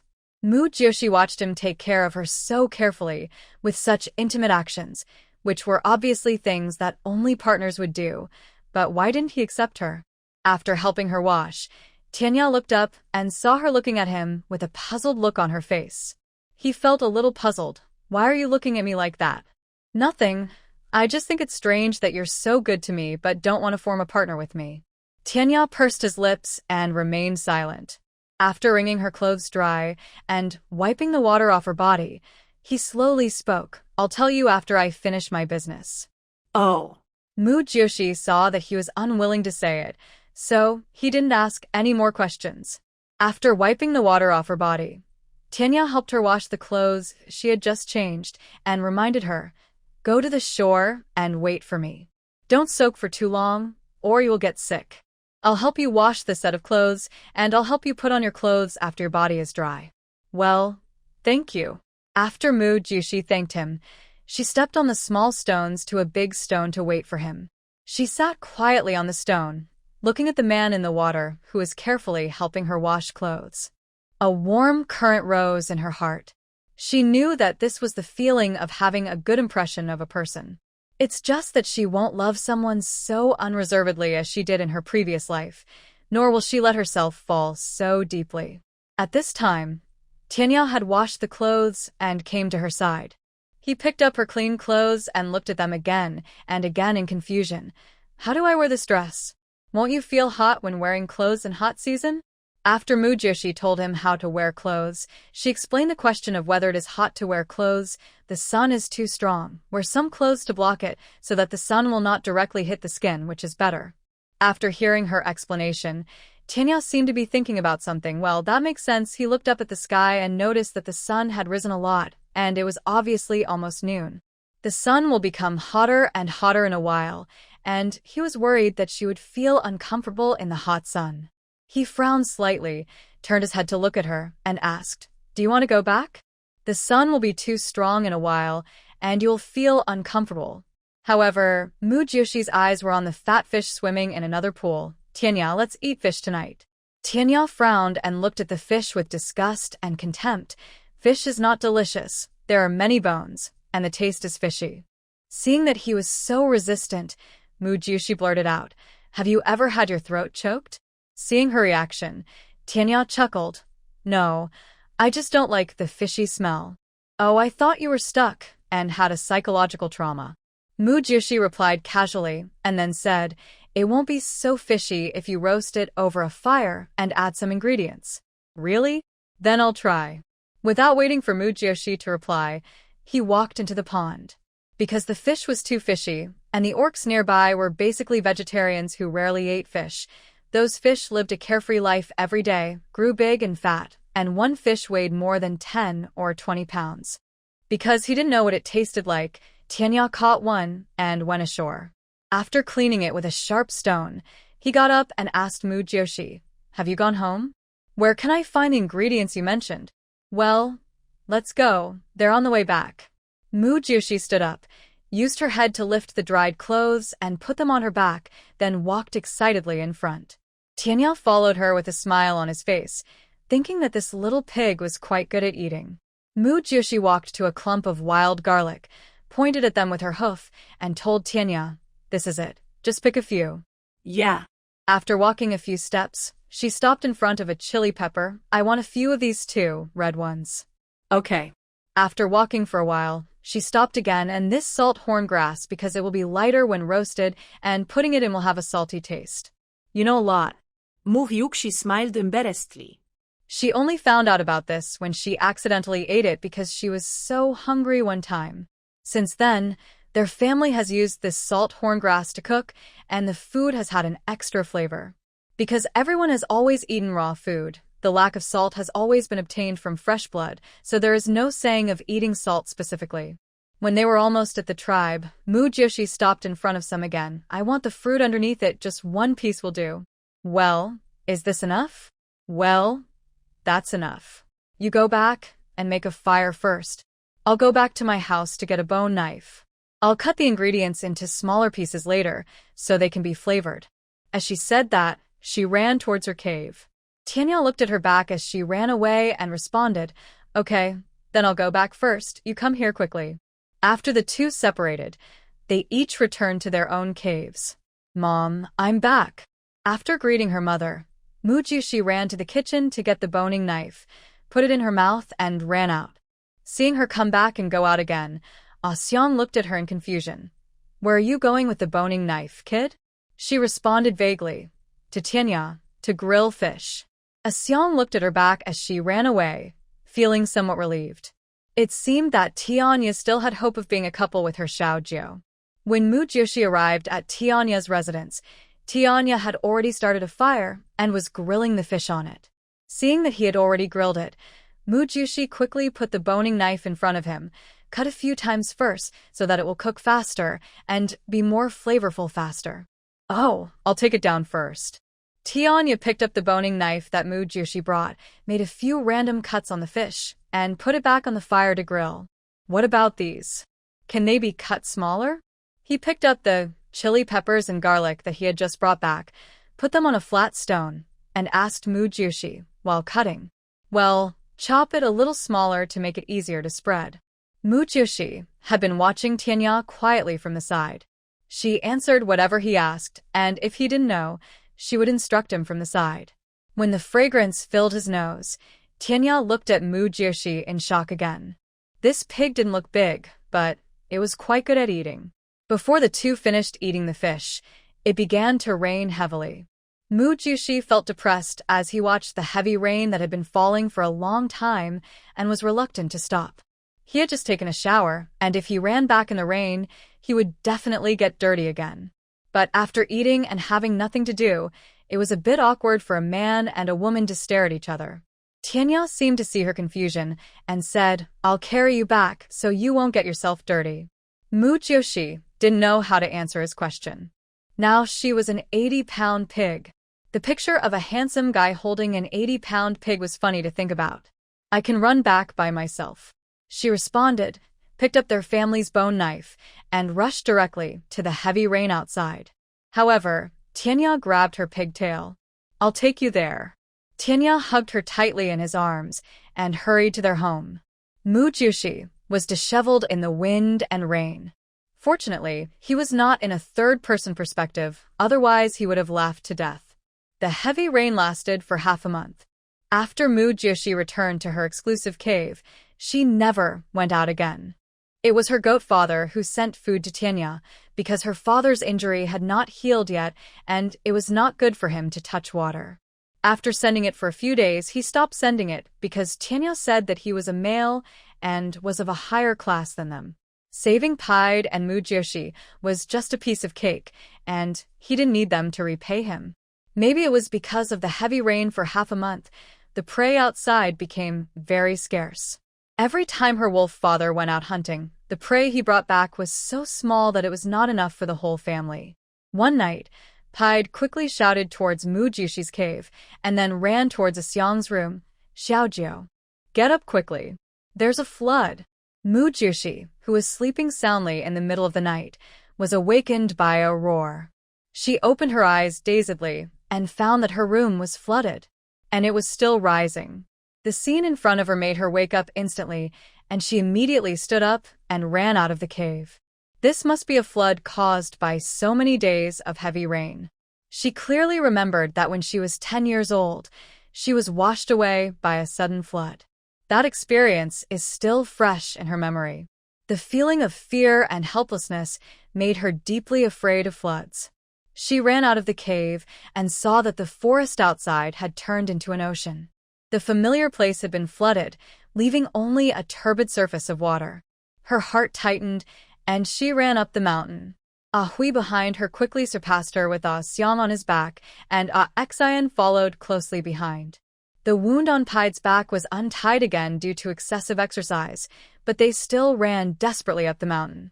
The short Mujushi, with her short limbs, chased desperately. She knew that at this time, she could only rely on herself.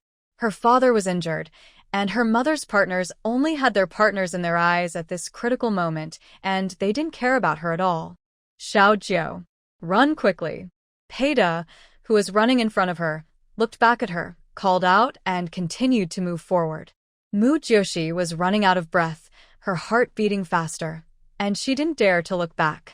Before she reached the halfway point of the mountain, there was a rumbling sound, accompanied by the earth's shaking momentum. Suddenly, she felt a pair of strong arms holding her tightly and taking her to run quickly to the top of the mountain. Tianya was carrying her, and the speed was obviously much slower. The thorny vines on the mountain ruthlessly scratched his body, leaving wounds and bleeding, but he still held her tightly. The mountain torrent was approaching, and the violent water was roaring, as if to swallow everything. Faced with such danger, he did not choose to escape alone. Mujyoshi was moved, afraid and guilty, and said anxiously, "Tianya, let me go. Don't carry me as a burden." However, Tianya did not respond to her words, but hugged her tighter, gritted his teeth, and tried his best to sprint to the top of the mountain. The mountain torrent was getting closer and closer, and the huge waves rolled, making a deafening roar. In the face of nature, they seemed so small. With a deafening roar, the mountain torrent pounced on them ferociously, like an awakened beast. The branches that were uprooted by the violent flood, like sharp arrows, hit the two of them directly, and the ruthless force swept them into the turbulent water. Ah! Mujyoshi's scream pierced the sky, full of fear and despair. Her voice was almost immediately swallowed by the roaring flood, and her figure flashed in the flood, as if being dragged into the abyss by a huge tongue of water. In desperation, Tianya's instinct drove him to transform into a beast, and his body quickly grew larger. However, the change made it impossible for him to hold Mujyoshi. As soon as the two fell into the water, they were each carried in different directions by the whirlpool and the flood. They were like two fragile leaves. Caught in the endless, they separated ruthlessly, each struggling to survive in the raging torrent. Mujyoshi struggled in the water and choked on several mouthfuls of water, which made her feel suffocated. She quickly waved her limbs and used all her strength to try to float to the surface. However, the rushing flood rushed her downstream at an alarming speed, like a ruthless beast, dragging her desperately. Mujyoshi had just surfaced and had no time to catch her breath when she was submerged by the rolling flood again, as if she was slapped by a huge palm of water and could not resist. Xiao Jiao. After being hit, Tianya floated to the surface with difficulty. He looked around anxiously, looking for Mujyoshi. When he saw Mujyoshi being ruthlessly taken away by the flood, his heart was like being clamped tightly by a pair of pliers. He hurriedly swam towards her, wanting to catch her. But in front of the strong current, he seemed so small. He controlled his body and wanted to swim to Mujyoshi, but every time he was pushed back mercilessly by the rushing water, and sometimes he was almost submerged. He couldn't even save himself, let alone save Mujyoshi. Mujyoshi, who was washed away, was stopped by a big tree. She struggled till she desperately clung to the branch, but her short limbs could not hold on steadily, and she was almost washed away several times. She took a breath and climbed up the tree with all her strength, but the flood was still rushing her down at a very fast speed. She held the tree trunk tightly, fearing that she would be washed down again if she lost her balance.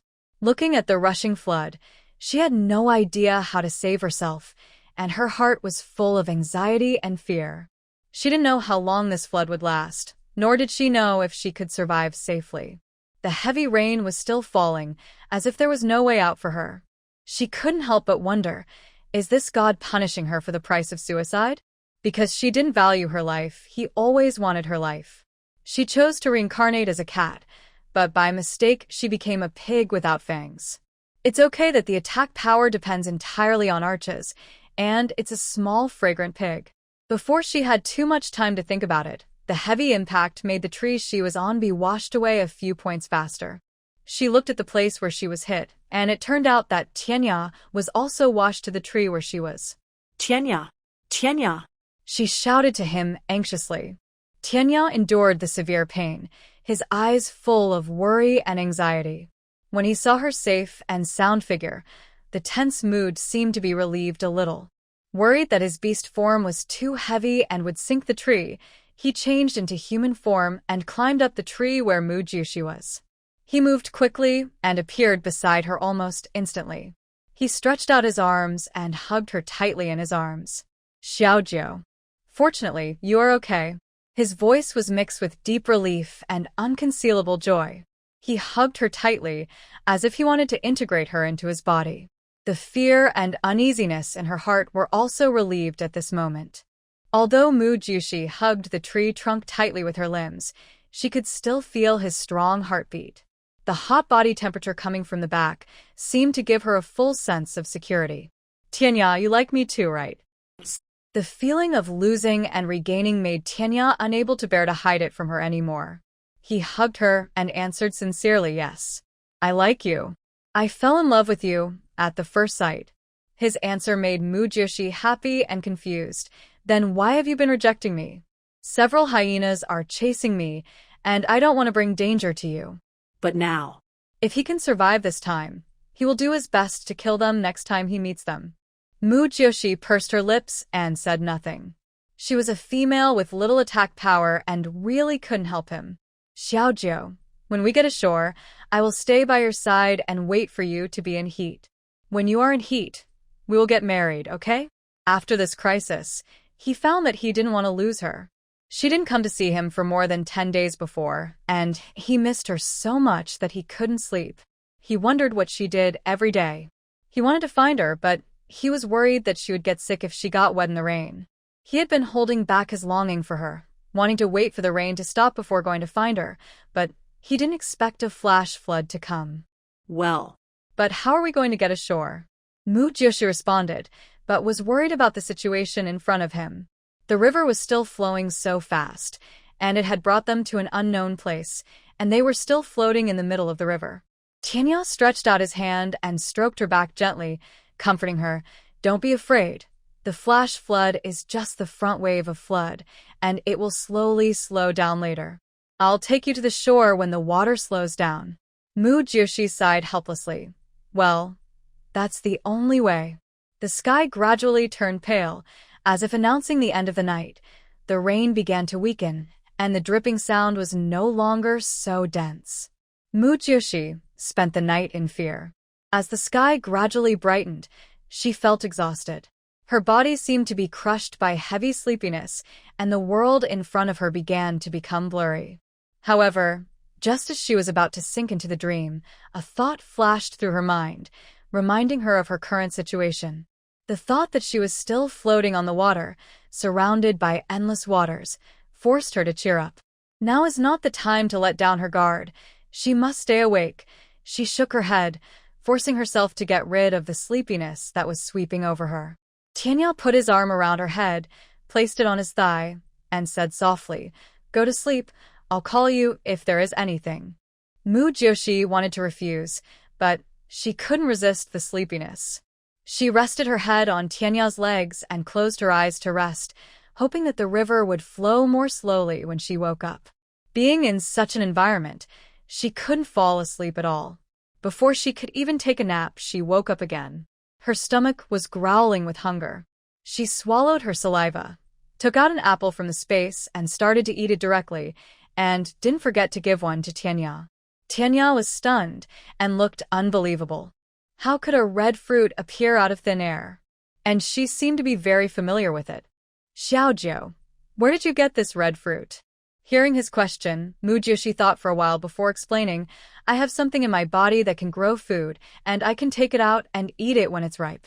Tianya looked at her in surprise. There was such a magical thing because that thing needs nutrients. It made you become white and small? Is it harmful to your body? When he thought of this, he couldn't help but worry. He had been to many places and had seen small pig beasts like her, but he had never seen a completely white one. Moreover, the black pig beastmen on Xiaojiu's side were all big, and she was so small and so white, which made him think that it was that magical thing that caused her to become like this. This time it was Mujushi's turn to look at him in surprise. He actually thought about it that way. He smiled and said, "No, you can eat it with confidence." Mujushi ate the apple and then the corn, and gave Tianya a portion of each. Until both of them burped after eating, Mujushi lay down on the floating tree to rest, letting the river carry them all the way down. Before noon, it began to drizzle again. Tianya held her tightly in his arms, but he couldn't completely cover her in human form. In the afternoon, Mujushi felt that her head was very heavy, drowsy, and her body was a little hot. She thought she should have a fever. After being in the rain for so long, she felt dizzy. Xiaojiu. Xiaojiu. Tianya patted her face gently with heartache. Looking at her burning body, he was worried. He looked up at the current water level. It was still a little fast. It was still a little difficult to swim to the shore with her. But if he didn't take her to avoid the rain in time, I'm afraid her situation would get worse and worse. Xiaojiu, I'll carry you to the shore later. You hold me tight, don't fall, okay? Mujushi looked at him in a daze, trying to squeeze out a smile. Are you kidding? You want to carry a pig? I don't even have hands now. How can I hold you? Go by yourself. Don't worry about me. Tianya looked at her with heartache. If it was another female, she would have yelled at him to take her ashore. But Xiaojiu let him go alone. How could he do such a thing? What nonsense are you talking about? I will not give up on you. In my heart, you are already my female, and I will protect you. Thank you. Let's go after you finish eating. Don't worry about me. Mujushi took some food from the space and gave it to him to make sure he had the strength to swim to the shore.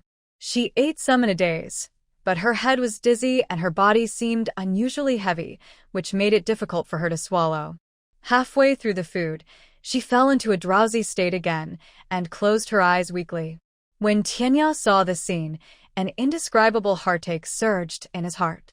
He silently finished the food in his hand, then gently hugged Mujushi in his arms, and jumped into the turbid and turbulent river without hesitation. He had to take her away, otherwise she would not be able to bear it. When he had swum most of the way, Tianya felt his arms become tense due to continuous exertion, and sweat kept dripping from his forehead, but he had no intention of slowing down. He still desperately walked forward. Holding Mujushi's hands couldn't help but tighten a little, fearing that he would accidentally lose her. The rapid flow of the river seemed to be against them, constantly pushing them downstream, as if an invisible force was trying to prevent them from reaching the shore. He held Mujushi tightly, and with all his strength, he swam closer and closer to the nearby river bank. Although the river was only 200 meters wide, he swam with all his strength until almost dark before reaching the shore. As soon as he got ashore, he carefully put Mujushi down, and he himself was exhausted and lay on the ground motionless. After resting, he picked up Mujushi and walked on the muddy mountain road, heading into the mountains, hoping to find a cave for them to spend the night. Fortunately, before dark, he found an abandoned cave, and after putting Mujushi down, he also turned into a beast, hugged her, and fell asleep with her, waiting for the rain to stop tomorrow to take her to see a veterinarian. At dawn, Mujushi was still asleep. Tianya felt that her body temperature had dropped a lot, and his heart, which had been hanging all night, was relieved. It was noon when Mujushi woke up. She found herself in Tianya's arms. She was moved. The river was so fast at that time, but he did not give up on her, but took her to the shore. This made her like him even more. She couldn't help but get closer to his arms. In front of his huge body, she looked like a little wife. Because of her movement, Tianya, who had been awake, opened his eyes all of a sudden. Seeing that she had woken up, he couldn't help but become a little excited. Xiaojiu, you finally woke up. Well, thank you, Tianya. Mujushi looked at him with joy. It is said that a friend in need is a friend indeed. He did not give up on her in a critical moment, which was enough to prove that he really liked her. Hearing her say thank you, Tianya smiled slightly. You re-welcome. I told you that you are my female, and I will protect you. How do you feel now? Do you want to go to the nearby tribe to find a veterinarian? It should be fine. It will probably be well in no time. Mujushi stretched and took out a bunch of food from the space. Eat quickly. You haven't eaten since last night. Are you hungry? Tianya felt a little uncomfortable when he saw the sudden increase in food. Xiaojiu, you make me look useless. When he woke up in the morning, he wanted to go out to find food and wait for her to wake up, but he was worried about her being here alone, and she was still sick. Don't say that. You saved me at all costs. I just gave you some food. I can't repay you for this favor. Besides, not all males have this treatment. Eat quickly. After persuading her, she bit a sweet potato and started eating. He was not hungry, but she was really hungry. Hearing this, Tianya stood up and kissed her deeply on the forehead. Mujushi was slightly stunned and stopped chewing. He actually kissed her. Oh my god. This picture is simply amazing. Mujushi swallowed her saliva and swallowed the sweet potato in her mouth before speaking. You kissed me, but you have to be responsible for me. Even if my human form is not good-looking in the future, you can't give up on me. Tianya felt indescribable joy in his heart and replied with a smile, Don't worry. No matter what you look like in the future, I will like you. We have experienced life and death together. Don't you still believe me? I believe you. Then eat quickly and go back when you are full. My house has been flooded. My parents must have no food. I have to go back quickly. Mujushi ate the food anxiously, fearing that if she went back late, her parents would be hungry. After all, her father was still injured. Well, okay. Tianya responded and ate quickly with her. After the two of them were full, they walked towards the direction of the Black Pig tribe. Because they were washed away by the flood for a long distance, although they didn't know where they were now, it was right to walk along the upper reaches of the river. Before the two of them had walked for long, they were stopped by a hyena beast that suddenly jumped out of the grass. They stared at Tianya fiercely and gradually surrounded Mujoshi and the others. When they looked at Mujoshi, their eyes were full of greed. Mujoshi looked at them in horror. They all had the marks of stray animals and abandoned animals who had committed crimes. Pig beast, where are you going to run this time? Dare to rescue the female from our boss. Let's see how you can protect this female this time. But this female looks really strange. A white pig, in animal form and wearing clothes. It looks really tender and delicious. Look at the meat. It's white and rosy. I want to pounce on it and take a bite now. Stop talking nonsense. Kill that pig beast. And then the female away. Mujoshi hid behind Tianya, trembling, his eyes full of fear, his face turned pale. Disgusting saliva dripped from the corners of the hyenas' mouths. Their eyes revealed greed and cruelty, and their sharp fangs seemed to pounce on her the next second, tear her into pieces, and eat her up mercilessly. She shivered and leaned against Tianya, trying to get some sense of security and courage from him. Tianya felt Mujoshi's fear, and his eyes became colder, his sight like sharp arrows shooting at the hyenas around them who were ready to move. He stood in front of Mujoshi, blocking her behind him, and did not forget to comfort her. Don't be afraid. I will protect you. The leading hyena sneered and mocked. You can't even protect yourself, and you still want to protect others? Kill him. The order issued by the leader of the hyena beasts was like the summons of the god of death, cold and ruthless. With this order, the hyena beasts pounced on Tianya like a pack of hungry wolves, revealing their sharp fangs, ready to tear his flesh and blood. Tianya fought back hard, with a fiery flame burning in his eyes. Every time a hyena approached, he used his sharp fangs and strong body to knock them away. But he was outnumbered, and he had to protect Mujoshi. The strength of the hyena beasts was between the 3rd and 6th levels, which made his situation even more difficult, and soon he was a little overwhelmed. There were several deep wounds on his body that had been bitten by the hyena beasts, and his fur was stained red with blood. His breathing became rapid, and each gasp became a little heavy. At this critical moment, he said to Mujoshi, Xiaojiu, I'll hold them back and you run. Keep running up, and you will be back to your home. Mujoshi knew in her heart that she would only be a burden to Tianya here, and she would not play the drama of if you don't leave, I won't leave either, and responded reluctantly, Then you must come back to me alive. Yes. Tianya's answer was brief, powerful, and full of promises. Tianya gritted her teeth and made a way for Mujoshi, who rushed out without saying a word. Wanna run? Not that easy. The hyena beast saw her running away and chased after her. Tianya jumped and pinned the hyena beast that wanted to chase Mujoshi under him and killed him with his fangs. Mujoshi ran forward desperately, not daring to look back. With a plop, that was the sound of something falling into the water. Her heart was pounding, and she prayed that it was not Tianya who fell. After hearing several plops in succession, she gradually slowed down her pace and quickly turned her head. She saw a black figure floating on the water, with bright red blood on it. It was washed away by the rushing river water in a short while, and the same went for the hyena beasts.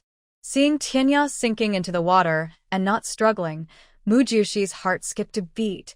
Tianya. She ran towards him quickly with a trembling voice. Tianya. She anxiously chased along the river. But after chasing for a long distance, she didn't see Tianya floating up.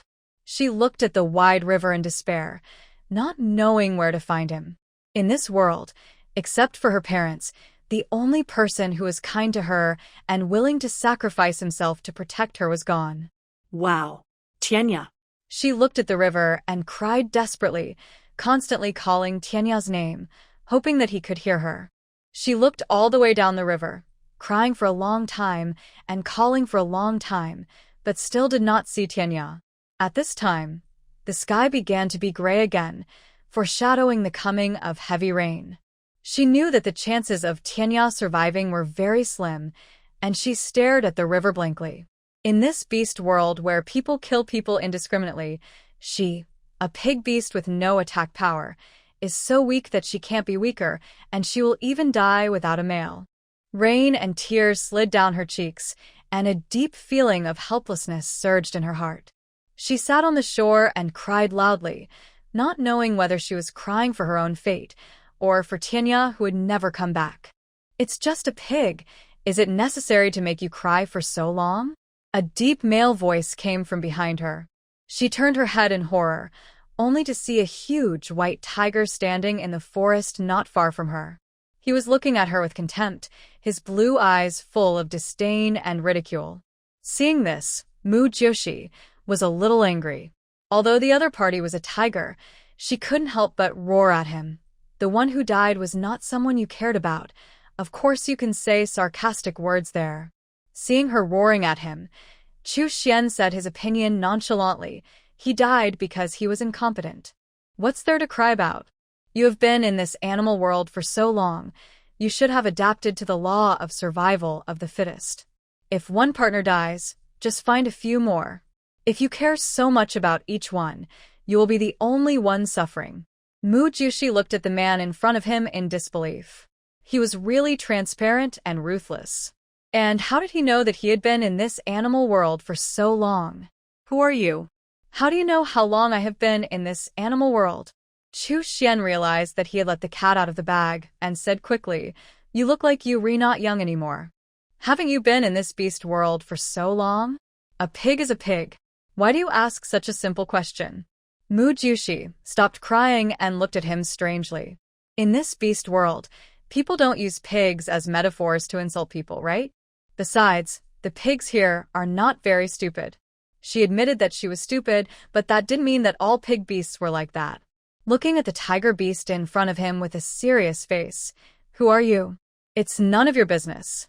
Chu Xian refused outright. Seeing that he refused to speak, Mujoshi was too lazy to ask any more questions. She looked at the upstream and downstream of the river, not knowing whether she should go to find Tianya, whose life or death was unknown, or go back to the tribe.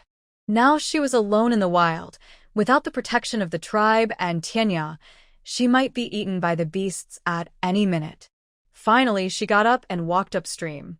If Tianya was still alive, he should come back to find her by himself, and she had no one to protect her, so it would be a suicidal act to go find him. She didn't think she could find him by relying on her own stubbornness and a burning heart. And the way back to the tribe was full of dangers, let alone looking for others. She decided that after she was in heat, she would find a few more partners who could not only protect her, but also allow them to help each other in times of danger. Although the tiger beast's words were unpleasant, it was true. But she still wanted to save her first time for Tianya, hoping that he would come back before she was in heat. Seeing that she didn't speak anymore, but walked in front with a sad face, Chu Xian followed her slowly and spoke in confusion. It's unbelievable to me that you even like a pig now. Mujoshi looked at him strangely. What did he mean by now? Did the tiger beast know that she was once a human? Who are you? What do you know? I'm a pig myself now. What right do I have to look down on others? If I don't look for a pig, would I look for you a tiger? If I like you and look for you, will you agree to be my partner?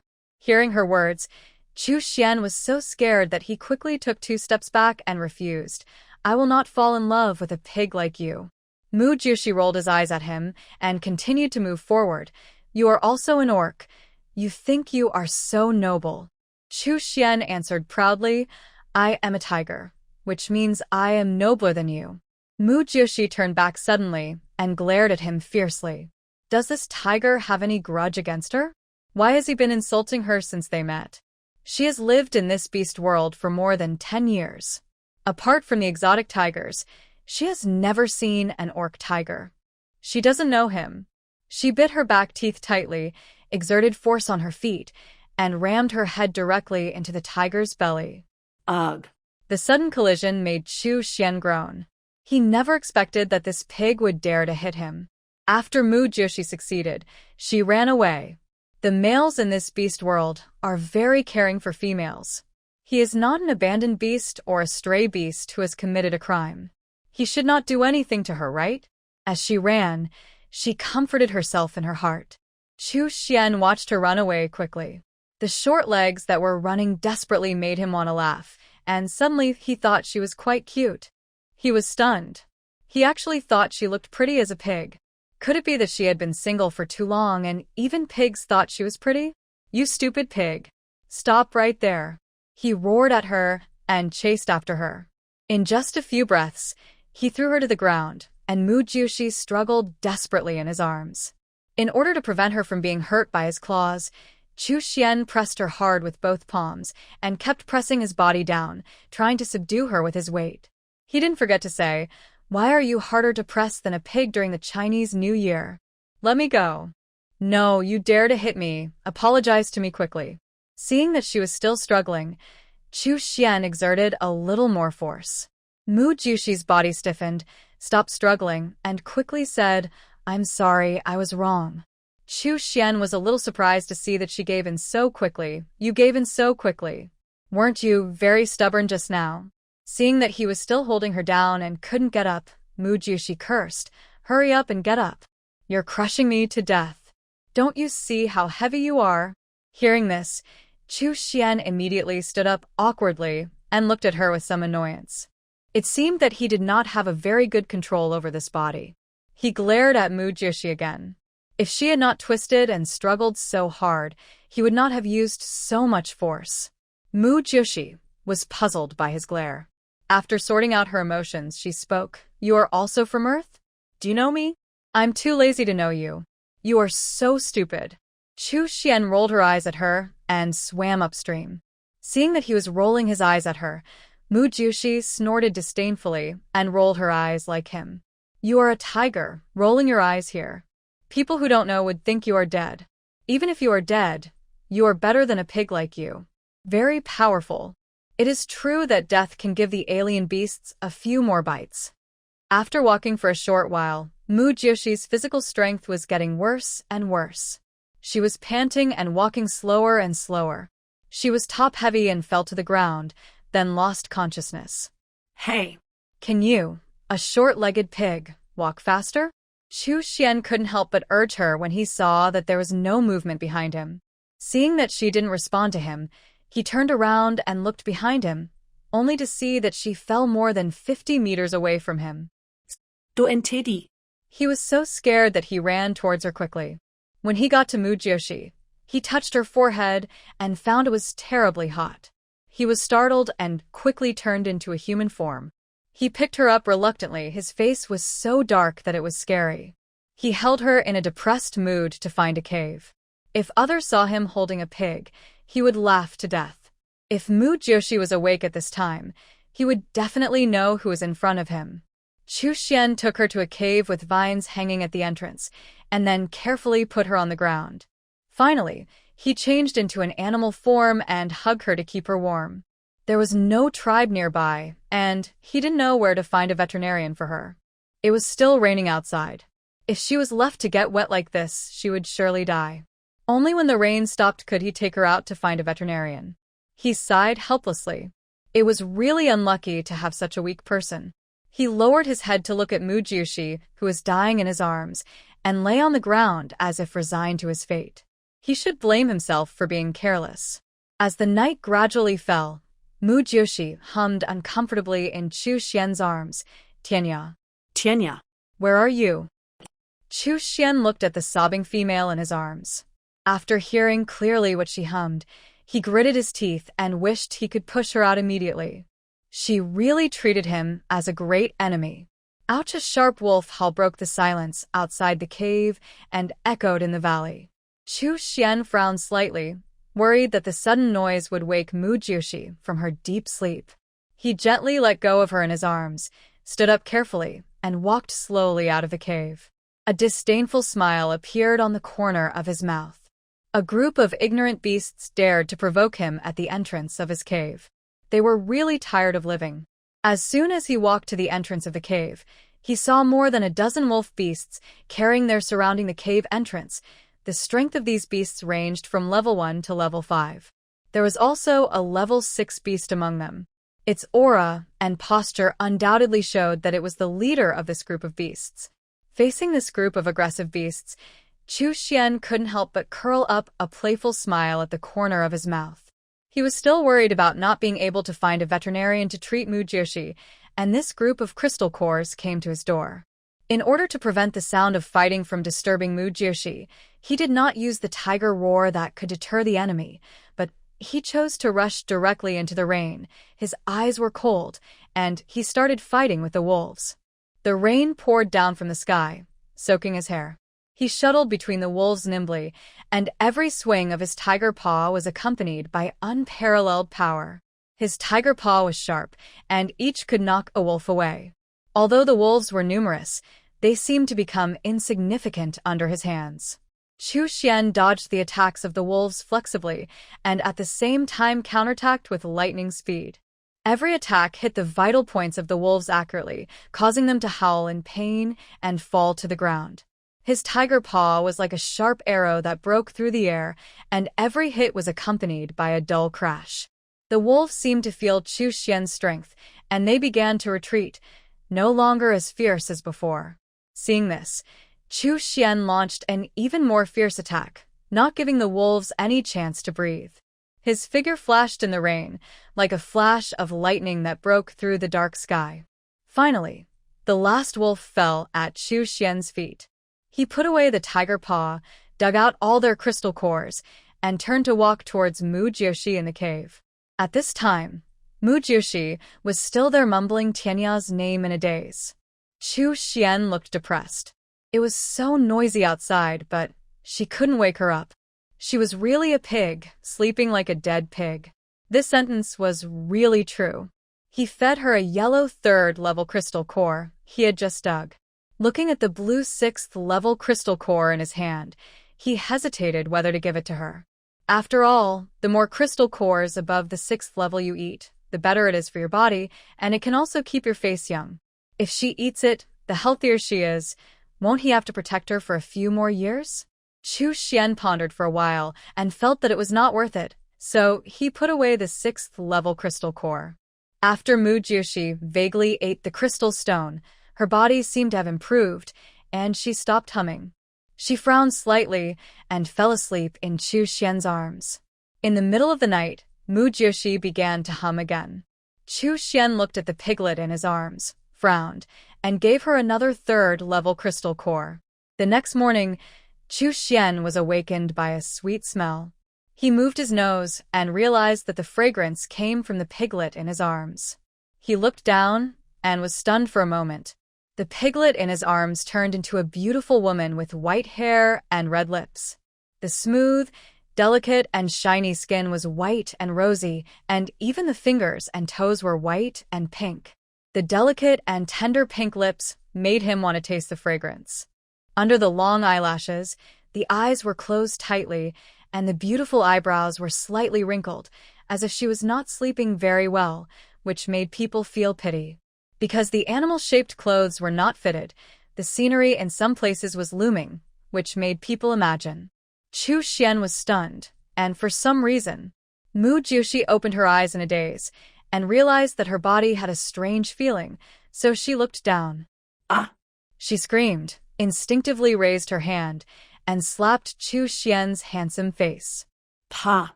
Chu Xian was frightened by her scream and quickly retracted his hand. The next second, he turned into a beast and vigilantly checked the cave entrance. He didn't forget to ask her with concern, "What's wrong?" After seeing that there was no danger, he murmured in confusion, "I didn't find any danger." When he turned around, he saw Mu Jiushi staring at him angrily, with tears in his eyes, his lips tightly pursed, and his chest heaving up and down because of anger. The bulging look really made people feel pity. Although she was very angry now, Chu Xian didn't feel that she had any killing power at all. Instead, he wanted to throw her into his arms and ravage her. Seeing that he was staring at her, Mu Jiushi grabbed a handful of weeds under him and threw them at him, and roared, "After all, you are from Earth. Are you so polite?" Chu Xian, who was thrown on the face by weeds, lowered his head and turned his back to her with a depressed look, but said nothing. Who can tell him why a pig looks so good when it turns into a human form? Is this what a pig should look like? Why is the figure so bumpy? Shouldn't it be big hips, fat waist, and strong back? Because she has been at home all the time and is still in animal form, her father didn't make too many clothes for her. In order to prevent them from knowing that she has a space, she didn't put the clothes into the space, resulting in her having no clothes to change now. She was a little depressed. Why did she transform at this time? This is not a good sign. Just as she stood up and was about to leave, a warm current flowed out from under her body. She also knelt on the ground with a thump, supporting the ground with her hands, and her brows frowned. There was a sharp pain on her knee, and she groaned in pain. She was extremely depressed. Without the cover of hair, her human form was so fragile. She had not walked on two legs for a long time and almost forgot how to walk. And the red on her thigh made her embarrassed. She forgot that she was in heat when she transformed. Chu Xian heard her voice and turned around quickly, stuttering, "You. What's wrong with you? Are you okay?" He turned into a human form and helped her up, letting her sit behind the haystack, and blew gently on her red knee. Mu Jiushi could see Xian's appearance clearly. She looked at the person in front of her seriously, stretched out her hand and grabbed his white hair so that she could see his face more clearly. After knowing who he was, she recalled what the river god said to her, and she gritted her teeth and said, "It's you." Chu Xian's heart skipped a beat. It's over. Why did he reveal his human form in front of her in a hurry? And it's been more than 10 years. How could she still remember him? It seems that he is quite resentful. He covered his scalp, which was hurt by Mu Jiushi's scratch, and explained quickly, "It hurts. Let go, I didn't mean it. Am I being punished too?" However, Mu Jiushi still didn't let go and scolded him angrily. "What does your punishment have to do with me? You don't do your job seriously, you deserve it. You turned me into a pig. And a small fragrant pig with no attack power. In this dangerous world of beasts, I live in fear every day. How are you going to compensate me? You are still laughing at me as a pig. You yourself are a tiger and very noble. Give me back my cat family. How are you going to compensate me for making me suffer so many years of ridicule? Ah! I will kill you." Mu Jiushi grabbed his hair and shook it like crazy, venting her anger and unwillingness over the years. If he hadn't made a mistake, she wouldn't have lived such a hard life. Maybe she would become a ferocious tiger without having to rely on males for everything and without being scared by low-level beasts and not daring to go out. Chu Xian still covered his scalp to apologize and told the reason for coming here. "It hurts. Let go, I was wrong. I was really wrong. The river god punished me to protect you for a lifetime. Isn't that enough?" Mu Jiushi heard his explanation, still grabbing his hair. "Who cares about your protection? If I were a tiger myself, do I still need your protection?" Chu Xian looked at the little woman swaying in front of him, stopped struggling, stared at her straight. A warm current rushed to his lower abdomen, and then 2 streams of bright red slowly flowed out of his nose. Mu Joshi saw that he was bleeding from the nose and was slightly stunned. He followed his gaze and looked at himself. When he lowered his head, he accidentally saw. His face suddenly turned red, and he loosened his hand that was holding his hair, pushed him away, and slapped him on the shoulder. Gritting his teeth, he said, "I'm angry. Very angry. Can you respect me?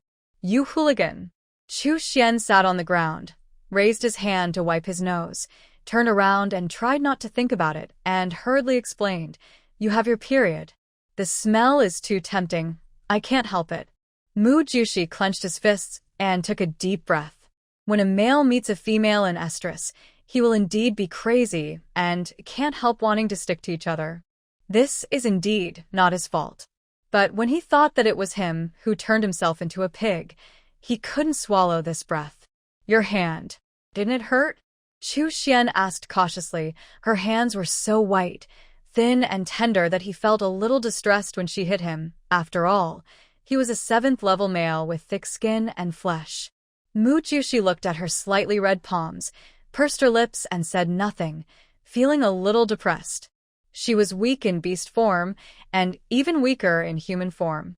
She took out an apple and ate it silently. Her stomach had been growling with hunger since her lunch yesterday. Chu Xian heard the sound of her eating, turned around and saw that she was actually eating an apple. He wondered where she got the apple, but he didn't dare to ask. "You are on your period, I'll go hunting nearby and give you some meat to supplement it." Then he changed into a beast and ran out. Mu Jushi saw him running away, but said nothing. He didn't need him to raise him, he could do whatever he wanted. It must be said that it is good to have hands. You don't have to put the food on the ground to eat. You can put the food directly to your mouth instead of following the food with your mouth. As soon as Chu Xian went out, he brought back a wolf. He killed more than a dozen last night. When he went out just now, he found that 2 or 3 were missing. They were probably eaten by other strange beasts. "Eat quickly." Mu Jushi looked at him in disbelief. "You were a human once. How did you overcome yourself to eat raw meat?" Chu Xian said with a relaxed look. "When I was on Earth, I was also a white tiger. I don't remember that I was a human before. I only remembered it after I died." "Oh. You eat it." "I can't eat it." Mu Joshi responded and continued to eat the apple in her hand. Seeing that she refused to eat, Chu Xian didn't say anything, turned around and ran out again. Not long after, he came back with a bundle of firewood and a flint in his hand. After putting down the firewood, he sat there silently, made a fire and roasted the meat, and handed it to Mu Joshi after it was roasted. "Eat. I'll use those wolf skins to make you some clothes so you can change." After saying that, without waiting for Mu Joshi's answer, he turned around and ran out again. Mu Joshi took the meat he handed over and ate it silently. Because there was no oil or salt, it didn't taste so delicious. After eating, she sat there all the time. When she was tired, she lay down again. Because she was afraid that her period would get everywhere, she didn't dare to move her position and stayed in that place all the time. The menstrual period will last for 2 or 3 days. Because it is the first time she is in heat, she can't change into a beast form now. But after the menstrual period, she will want to stick to it in the next few days. It's such a shameful problem. Now Tianya doesn't know whether he is dead or alive. Where can she find a male to solve this problem? Beasts are beasts. Even if they can become humans, some wild things can't be changed. Mu Jushi lay on the haystack depressed. She hasn't slept lying flat for a long time. Now she feels very comfortable. When Chu Xian came back, she had a fur skirt around her waist, which should have been tanned. Mu Joshi sat up and said to him, "Hey, Tiger Beast, will you accompany me to find someone? Also, my name is Chu Xian." Seeing that he disagreed, Mu Joshi frowned and said anxiously, "Tianya is a 6th-level orc. He can protect me." "After I find him, you don't have to protect me. Isn't that good?" However, when Chu Xian heard her words, he just said indifferently, "No matter how many partners you find, I will stay by your side. There is no need for me to go with you to find someone whose life or death and whereabouts are unknown. Forget about the pig. When your estrus is over, I will send you back to your tribe, and then you can find a few more partners. You were injured and washed away by the flood. There is almost no chance of survival. You should face the reality and don't live your life again and be so love-brained. Hearing this, Mu Jushi lowered her head in disappointment. Is Tianya really gone? Thinking of this, tears couldn't stop falling. The second time she liked someone, it turned out that the other person died to protect herself. Is she doomed to be alone? Chu Xian saw her tears falling like water, and his heart felt like being pressed by a huge rock, making it hard for him to breathe. Holding the tanned animal skin in his big hands, he unconsciously exerted force secretly, a little angry, and shouted, "Can I take you to find him?" Mu Jushi trembled when he yelled at her, raised her head and looked at him with grievance. Why are you so fierce? If I cry, he may die. I'm not going to force you to go find him with me. Seeing her like that, Chu Xian was upset and distressed, but he didn't know how to comfort her. Isn't it enough that you cried all day yesterday? Are you willing to do this for a pig?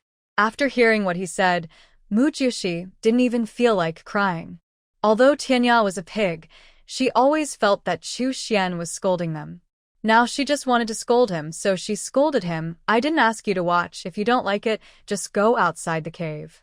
Since you are just protecting my safety, don't interfere with my emotions. I didn't run out to cause you trouble. You should burn incense for me. Chu Xian muttered with disdain. It's because you are too weak and afraid of death, so you dare not go out. Hearing his words, Mu Jushi got angry, suddenly stood up and walked to him in 2 steps, stretched out her hand, grabbed his neck and shook it. Who is the reason for me to become like this? How dare you bring this up now? If I were reincarnated as a domestic pig on Earth, I wouldn't have to live so hard. At least someone would feed me every day, and I could sleep after eating. Even wild boars are now national protected animals in some areas. Now, not only did you not live the life that a pig should live, but you also lived in fear every day, hiding in the tribe all day and not daring to come out. You even lived a life where you couldn't live without a male. You've hurt me so badly. And now you still have the nerve to talk nonsense here. Give me back my cat family.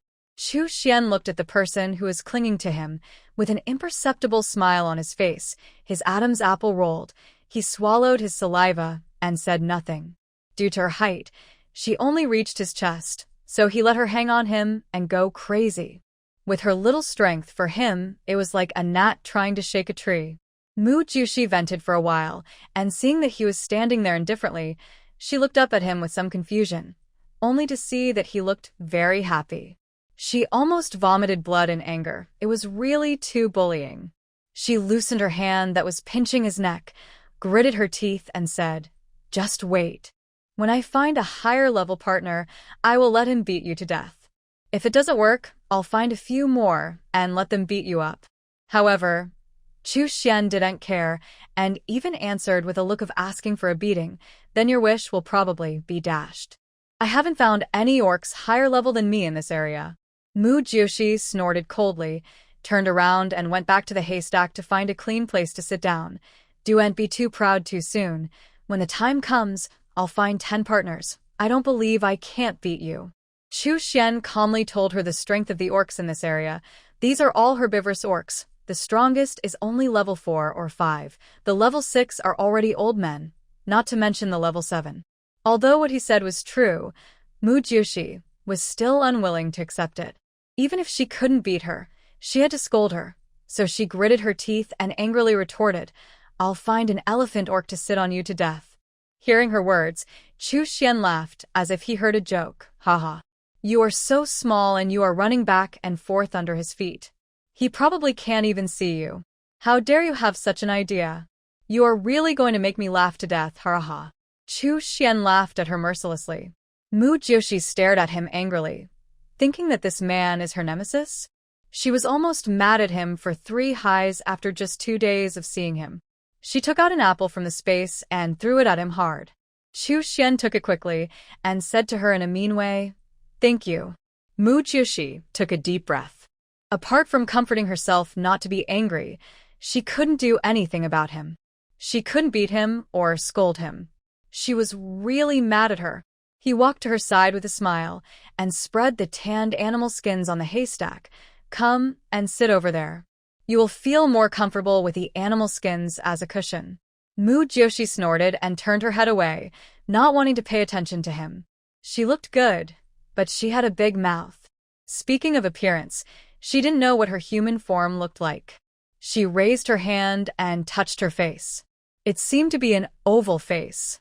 Her eyebrows seemed to be moderate, not too rough or sparse. Her nose seemed to be quite high and straight. Her lips were neither thin nor thick, and her skin seemed to be quite smooth. Although she was mentally prepared for her white hair, she still felt a little sad. After all, black hair was the representative of the Chinese. She now had white hair and was no longer a Chinese. Chu Xian saw that she ignored him and turned her head away, but he was not annoyed. He sat on the animal skin, ate the apple in his hand, and asked her, "What treasure did the river god give you as compensation? Space or system? Look at this apple. It's big and sweet. It can't be a planting space, right? This thing is indeed a good thing for you vegetarian orcs. But you are a pig orc. You eat both meat and vegetables. If you want to eat meat, you have to catch it yourself. Does your space have a preservation function? I'll clean up the strange beasts outside and put them in your space. Next time you want to eat them, just take them out and bake them. Give me another one. I haven't eaten such delicious apples in a long time." Seeing him chattering there alone, Mu Jushi really admired him. He was obviously a ferocious tiger in beast form, but he was unexpectedly a chatterbox. She turned her head and looked him up and down. "You talk too much. You don't have the dignity that a tiger should have." Chu Xian faced Mu Joshi's scrutiny, but he didn't care. He still ate the apple in his hand and said slowly, "When I was a human, I was a mute. When I was a tiger, I couldn't speak human words. Now I'm both a human and a tiger, so of course I have to say more. Besides, who says tigers must be taciturn? In the past 6 years, I have been upgrading and looking for you, so I haven't had time to talk so much nonsense with others. Now that I finally found you, I can live a more relaxed life." When Mu Joshi saw him talking about his past, he suddenly became interested in the affairs of the underworld and asked him curiously, "Didn't someone talk to you when you were working for the river god?" "I've only been doing it for 2 years, and I say almost the same things every day. It's so boring." Thinking of the time when he used to help the souls who died in the river to go through the reincarnation procedures day and night, he felt extremely bored. "You said you've been looking for me for 6 years. What's the matter?" Could it be that after the river god found him, he punished Chu Xian by sending him to this beast world? Seeing her asking this, Chu Xian didn't plan to hide it from her. After all, he only knew her in this beast world, and she was the only one he had in common with, as they both came from Earth. When the river god found you, he used the genes of this beast world to create a new body for me in the appearance of my original white tiger, and then brought me here, allowing me to look for you while I was upgrading. It took only 6 years to go from level 0 to level 7. I'm still pretty amazing, right? Speaking of this, Chu Xian looked at her with a smug look on his face, as if he would feel comfortable only if Mu Joshi praised him a few words. Since he had the genes of the beast world, his body has become much taller and more powerful than before, which made him very happy. However, Mu Joshi rolled her eyes.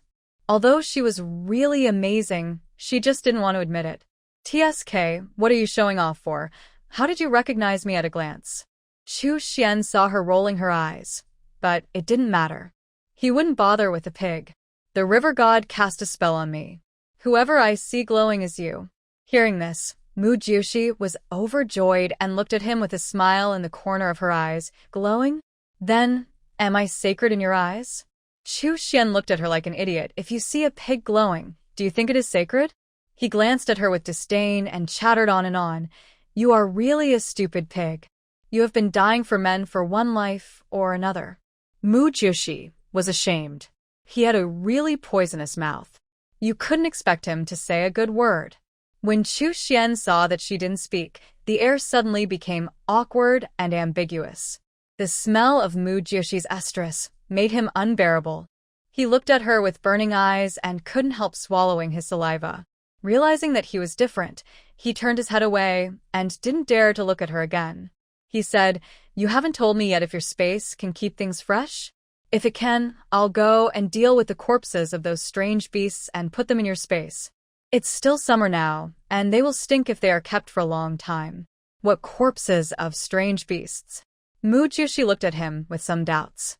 Although she smelled blood at the entrance of the cave, she thought it was caused by the raw meat he brought back just now. "Last night, a group of strange beasts surrounded our cave. I went out and killed them all. You couldn't hear anything at all and slept so soundly." Chu Xian talked about the situation last night and said helplessly, "You are a pig now. You are born to sleep. It's not your fault." Mu Jushi looked at him speechlessly. Although he was a pig now, he always felt that he was scolding him twice out of 3 sentences. He said without being annoyed, "It can be kept fresh. You go and deal with it." "Yeah." Chu Xian responded and rushed out. He looked as if a ghost was chasing him. After running out, Chu Xian smiled helplessly. This body was really hard to control.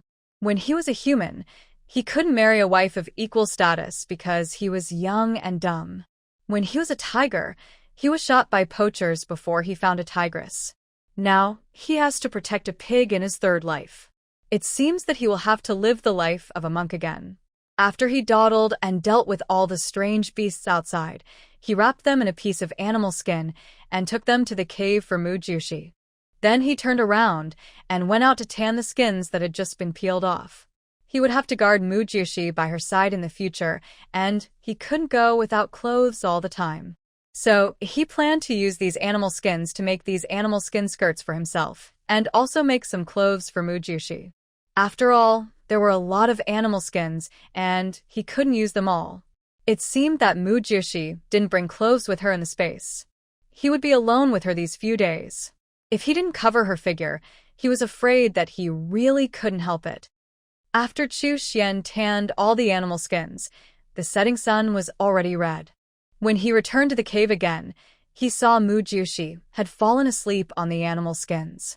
He walked to her side carefully, looked at her sleeping face, and raised the corners of his mouth slightly. He couldn't help thinking, what a pig, being with a grown man like him. She dared to sleep so soundly. He gently put the animal skins aside, and then went out to grill meat for her. When Mujushi woke up, she smelled a meaty aroma coming from outside the cave.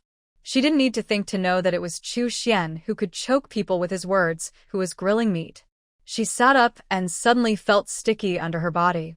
She frowned slightly and couldn't help but sigh. This is the first menstrual period. The amount is really a lot. Because she had not been in heat before, and she had been living with her mother, she didn't have human hands, so she didn't prepare cotton and other spare things. Who knew that she was forced to come out? And this was it. Looking at the animal skins that Chu Xian had cleaned, she shouted towards the entrance of the cave. "Chu Xian, I'll use one of your animal skins. I'll wash it and return it to you in 2 days." When Chu Xian heard her calling his name, he suddenly felt a different feeling in his heart. He couldn't help but clear his throat and responded, "You can use it. It was originally for you." There was a hint of smile and a hint of doting in his voice. Mujushi put the replaced animal skin aside and put a clean one on it. After changing, she sat on it motionlessly again. She was afraid that if she moved around, it would make this place look like a murder scene. After collecting the mature crops in the space, she took out a banana from it and ate it silently. Chu Xian came in after grilling the meat and saw her eating bananas. He walked up to her with some depression and took the banana from her hand. He frowned and asked her, "I'm grilling meat for you outside and you're eating bananas here? Do you think I won't give it to you after I grill it, or what? Are bananas more delicious than meat?" Mujoshi, who was snatched by the banana, was a little stunned for a while and answered it slowly, "You're just responsible for guarding me, and don't be responsible for my life." In words, Chu Xian was suddenly angry. "I really convinced you. You really think about how to beat me at all times. Just a weak pig, those high-level orcs will look at you. And the vegetarian orcs of this area, do you think they can beat me?" He stuffed the barbecue into Mujoshi's hand, turned around and walked out angrily. When he saw the banana in his hand, He was so angry that he stuffed it into his mouth and ate it in one bite. Seeing him cursing there and finally walking out angrily, Mujioshi looked at the barbecue in her hand and took a bite, and secretly swore in her heart that she would never show mercy when she beat him in the future. Also, no matter what, she would find a husband who is more powerful than him in the future. After eating, she couldn't help but burp. When she felt that her period was not so much, she got up and walked out of the cave. As soon as she arrived at the entrance of the cave, she saw Chu Xian lying there motionless in the form of a beast, as if thinking about something. Chu Xian saw her coming out and asked her unhappily, "Where are you going?" "Take care of the 3 urgent things." Mujioshi was too lazy to pay attention to him and responded unhappily and walked towards a bush. Chu Xian saw her stepping on those branches barefoot, hesitant to speak, and worriedly shouted to her back, "Don't go far."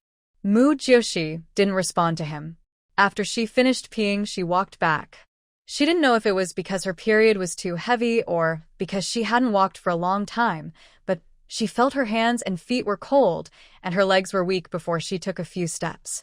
She held onto the tree and walked towards the cave step by step.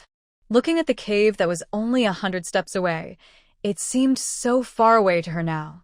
She began to pant after walking a few steps. She leaned against the tree weakly, her eyes drooping, looking listless. Chu Xian saw that she had been gone for so long and hadn't come back yet, so he immediately got up to look for her. When he saw her leaning against the tree with a pale face, he suddenly felt a little flustered. He quickly changed into a human form and ran to her. He worriedly picked her up and hugged her sideways and asked anxiously, "What's wrong with you?" "I'm so tired." Mujioshi responded weakly, leaning obediently in his arms. Chu Xian looked at the weak female in his arms with a frown. He felt an indescribable discomfort in his heart and walked quickly towards the cave. "Go to sleep if you are tired. I will carry you back." After carrying Mujioshi back to the cave, he changed her into a clean animal skin and then put her down carefully. Looking at her slightly wrinkled brows and her pale face that seemed to be due to excessive blood loss, he could not help feeling a little distressed. After taking out a 4th-order crystal core for her to eat, he picked up the animal skin that had just been changed, got up, and went to the river to wash them clean. At this time, an orc was standing where Mujioshi had just peed. He looked at the pool of blood on the ground, and a crazy smile appeared on his face. Female in estrus.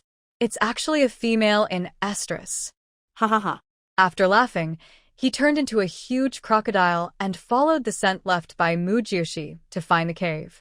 When he smelled the scent of a tiger beast, he paused and carefully crawled into the cave. When he entered the cave and found no tiger beast but only Mujioshi, he was overjoyed. He quickly ran towards Mujioshi, and when he saw Mujiyoshi's face clearly, he was stunned. He never expected that the female in front of him would be so beautiful. He was stunned for a moment and forgot to breathe. After being stunned, he moved closer to Mujioshi and smelled her face. He was shocked that there was such a beautiful pig beast. The tender scent made him couldn't help but stick out his tongue and lick it. Tianya, Tianya. Please come back soon. I'm in heat. Mujioshi was still calling Tianya's name in her dream, not knowing that danger was approaching. Mujioshi, who was a little uncomfortable being licked by the crocodile beast, opened her eyes in a daze and saw a huge monster appear in front of her. She couldn't help but take a breath of cold air. Ah! She screamed and sat up and quickly stepped back. After pulling away, she could see what the monster in front of her was. It was actually a huge crocodile beast. A cold-blooded orc. The huge body almost blocked all the ways out. When the crocodile beast saw her retreating in fear, he hurriedly took 2 steps forward, his eyes flashing with excitement, and said in an almost ecstatic tone, "Female, your estrus smell is so good, so strong that I can hardly control my instincts. Become a partner with me. I will definitely treat you well." Faced with this sudden crocodile beast, Mujioshi felt unprecedented panic. The several tribes near them were basically all gentle vegetarian orcs. How could this group of carnivorous, cold-blooded orcs be here? Her heartbeat accelerated, and her mind was in chaos. She hurriedly picked up a handful of grass and threw it at the crocodile beast with all her strength, hoping to stop him from approaching. Looking up at the huge mouth in front of her, the fear surged like a tide, as if she would be swallowed by this ferocious crocodile beast in the next moment. Chu Su-an. She called Chu Xian's name in fear, but when she looked around, Chu Xian was not here, and her heart was suddenly filled with despair. She couldn't help but think of the person who tried his best to protect her, but now he didn't know whether he was alive or dead. Tears unconsciously rolled in her eyes and finally slid down her cheeks. Tianya. Chu Xian's heart tightened suddenly when he heard Mu Jiushi scream, and he hurried to the cave. When he finally arrived at the entrance of the cave, he heard Mu Jiushi's call in his ears. She was calling the pig's name. An inexplicable anger suddenly rose in his heart. He clenched his fists and felt an unprecedented jealousy and anger. At this critical moment, she was still expecting the pig to come back to save her. He was furious and couldn't suppress his anger, so he rushed into the cave directly. He saw the crocodile beast approaching Mu Jiushi in a wretched manner, and that look made him furious. He instantly transformed into a beast, opened his mouth without hesitation, and bit the crocodile beast's tail with his sharp teeth. He bit the crocodile beast's tail tightly, ignoring the crocodile beast's frightened struggle, and dragged the crocodile beast directly out of the cave as if dragging an insignificant toy. His movements were swift and decisive. At that moment, he just wanted to get rid of this thing that scared her. He poured all his anger on the crocodile beast. Every bite and every drag was a release of the anger in his heart. He didn't know why he was so angry, what kind of emotion buried deep in his heart was touched, or some kind of unspeakable dissatisfaction and resentment. But at this moment, he did not want to explore the reasons. He only knew that at this moment, the anger in his heart was like a raging flame that could not be quelled by anything. Every move and every attack of his was full of strength and anger, as if he wanted to completely destroy the crocodile beast. With a wild light flashing in his eyes, his roar echoed in the mountains, shaking everything around him. His anger was like an unstoppable storm that swept across the entire forest, making all creatures feel his endless anger. After killing the crocodile beast, he quickly returned to the cave, hugged Mu Jiushi, who was curled up in a corner and shivered, in his arms, and tried to make his tone gentle to comfort her. "Don't be afraid. He has been killed by me. It's okay." Mu Jiushi snuggled tightly in his broad arms, feeling an unprecedented sense of security. She snuggled in Chu Xian's arms, tears still uncontrollably falling from her eyes like pearls with broken strings. She choked, "I want to go back to the tribe. I want to go home." Chu Xian listened to her intermittent sobs, felt a burst of pain in his heart, and comforted her in a deep voice. "Okay, I'll take you back tomorrow." His words seemed to be a warm current, slowly flowing into Mu Jiushi's heart. Her crying gradually subsided, but she still didn't want to leave Chu Xian's arms, because she felt safe there. Seeing that she had stopped crying, Chu Xian gently let her up and raised his hand to wipe the tears from her face. He said with some heartache, "Okay, you're crying like a little cat."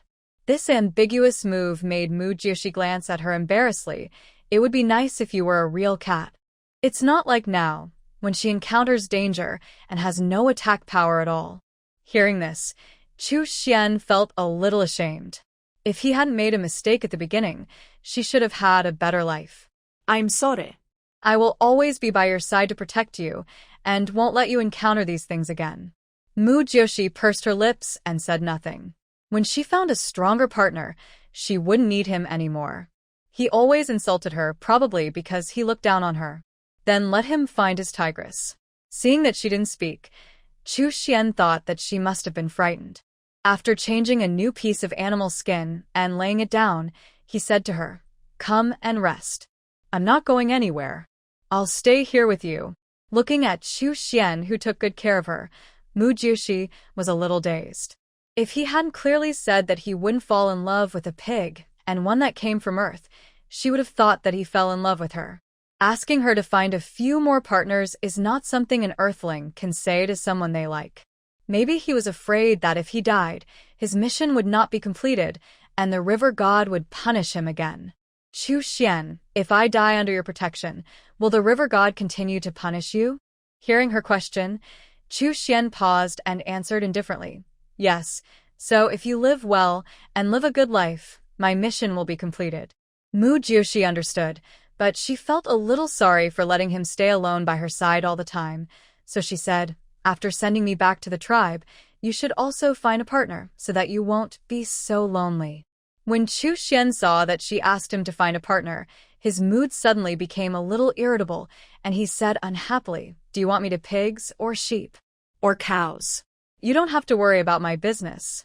Mu Jiushi saw that he was speaking sarcastically again and muttered softly, You can also go find a tigress. It will be much safer in the tribe, and you won't have to watch over me every day.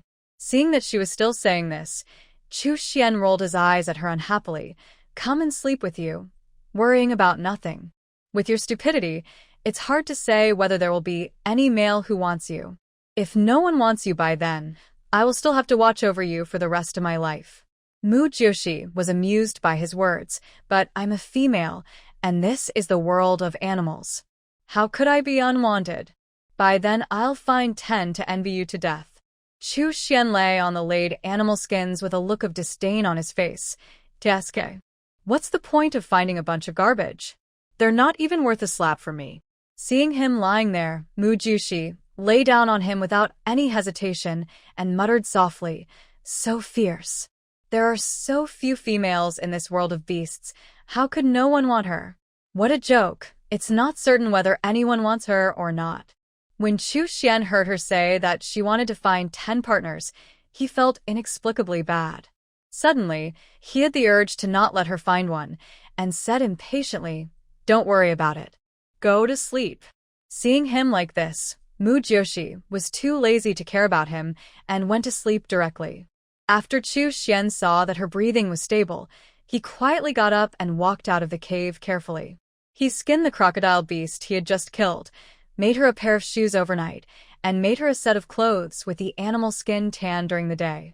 After finishing everything, he went back to lie down beside her. His eyes fell on her peaceful sleeping face. Her face was tender, pure, and a little soft. Looking at her sleeping face, the corners of his mouth slightly raised, and he couldn't help but sigh that this stupid pig was pretty. Looking at it, he couldn't help swallowing his saliva. Smelling the estrus smell emanating from her body, he got up in an irritable mood. He knew that if he continued to stay here in the cave, he may not be able to control his instincts. He walked out of the cave, turned into an animal, and lay on the rocks outside the cave entrance, letting the cool night breeze brush his body, hoping to calm the enthusiasm in his heart. The next day, when Mu Jiushi woke up, Chu Xian had already grilled the meat and was waiting for her there. The animal skin had not been changed overnight, and the blood of the estrus period had already dyed the animal skin red. She took advantage of Chu Xian's absence to quickly change the animal skin and put the changed animal skin together with the one changed yesterday, but found that the animal skin changed yesterday had disappeared. She looked around and didn't find it. She wondered if Chu Xian took it out to throw it away or wash it. It was so embarrassing for a man to help her wash such things. Thinking of this, she was embarrassed. When she saw a pair of shoes and a set of clothes made of crocodile skin, she was even more surprised. She couldn't help thinking that Chu Xian was too good. Except for his bad mouth, he was really a good man. How many women on earth would be vying for him? Chu Xian seemed to hear the sound of her getting up and brought the barbecue into her. Are you sure you want to go back today? Your estrus is not over yet, and you may attract a lot of strange beasts or abandoned beasts on the road. Hearing his words, Mu Jiushi pursed her lips, not knowing what to do, as if staying in the cave was the safest option at the moment. Seeing that she was frowning and not speaking, Chu Xian continued, Your tribe may not be safe now. The flood has been to so many places, and many orcs have been washed down from upstream. The crocodile beast last night is an example. When food is scarce, they will become very ferocious. There are probably a lot of stray beasts, abandoned beasts, cold-blooded orcs, and higher-level strange beasts. I advise you to wait here until the estrus is over before leaving. Otherwise, your estrus will attract a bunch of orcs with bad intentions, and I may not be able to take care of you when I'm fighting alone. When she heard him mention the crocodile beast last night, Mu Jiushi suddenly became a little panicked. When she looked up at Chu Xian, she was a little stunned. His serious look made her a little dazed. It turned out that when he didn't speak or was serious, he was still very majestic and domineering, and he didn't lose the look of a tiger. She lowered her eyes, lowered her head, and silently took a bite of the meat in her hand. Then I'll wait until the estrus is over before leaving. When Mu Jiushi looked at Chu Xian just now, Chu Xian's chest trembled slightly. He saw admiration in her eyes just now. When a woman shows such a look to a man, it really makes a man's self-esteem greatly satisfied, and even a little floating. The corners of his mouth rose slightly, and he raised his hand unconsciously and gently rubbed her head with a doting face. "What's wrong?" Mu Jiushi raised his head and looked at him with some confusion. Chu Xian was startled and quickly withdrew his hand, explaining with a little embarrassment, "There is grass in your hair. I helped you get it off." Oh. Mu Jiushi responded and continued eating. Chu Xian, who felt a little uncomfortable, saw the animal skin she had changed, bent down and picked it up. "You eat it, I'll go wash the animal skin." "Aren't you going to eat?" Mu Jiushi looked at him strangely. She seemed to have never seen him eat, and he was full before she got up. This was too fast. "Eve eaten." Chu Xian responded and quickly left the cave. After Mu Jiushi finished the barbecue in her hand, she ate some fruit and finally lay quietly on the animal skin waiting for Chu Xian to come back.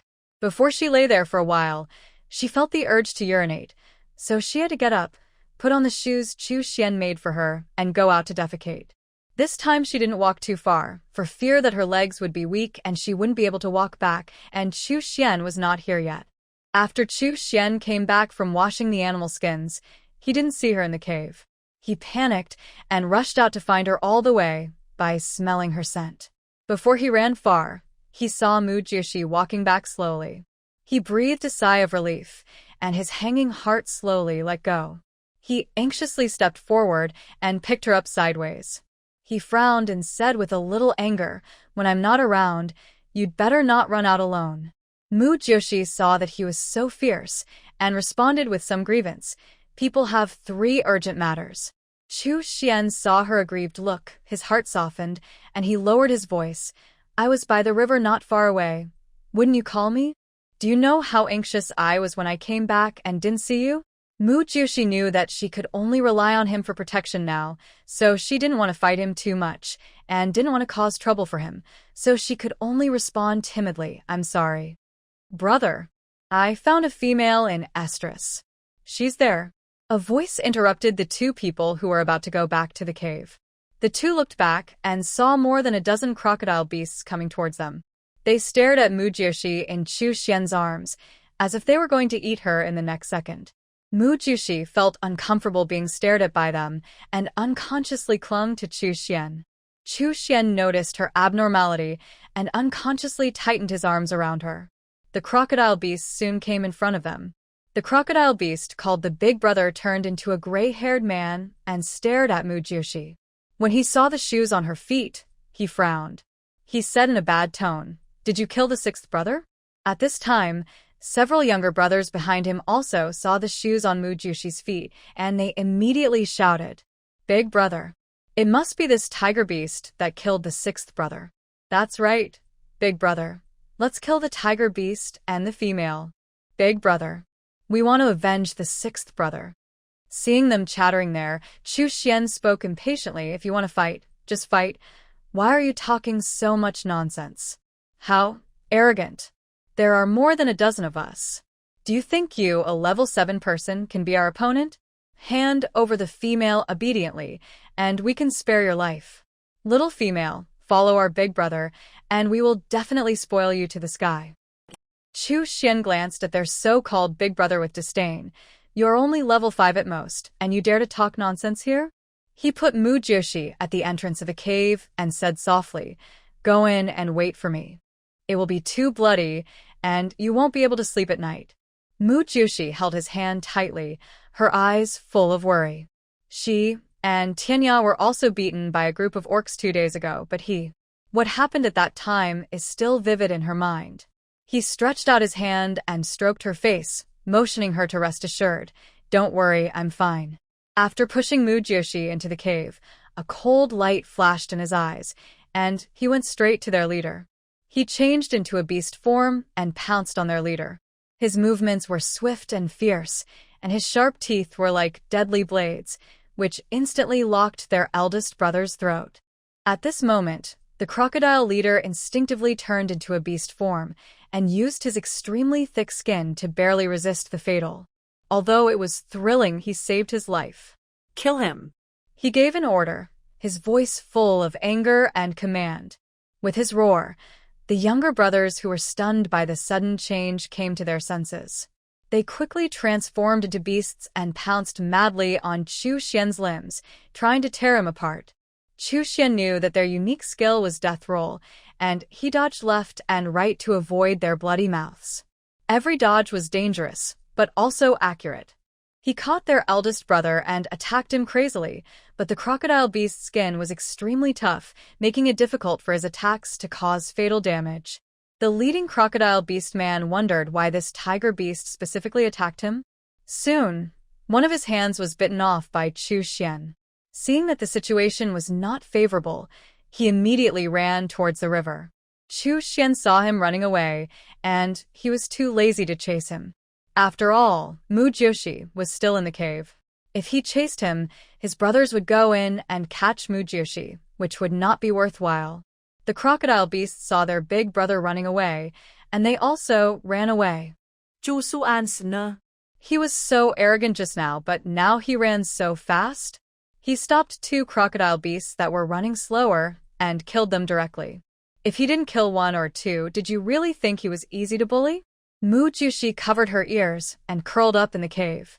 Until the fighting and miserable screams outside stopped, she stared at the entrance of the cave with her eyes locked, hoping that the person who came in was Chu Xian, not the crocodile beasts among those cold-blooded orcs. Watching Chu Xian slowly walk into the cave, at that moment, he was like a hero. His appearance was like a ray of light, illuminating her life, and she knew she was safe. She quickly stood up, trotting all the way to Chu Xian's broad and warm arms, calling his name excitedly. Chu Xian.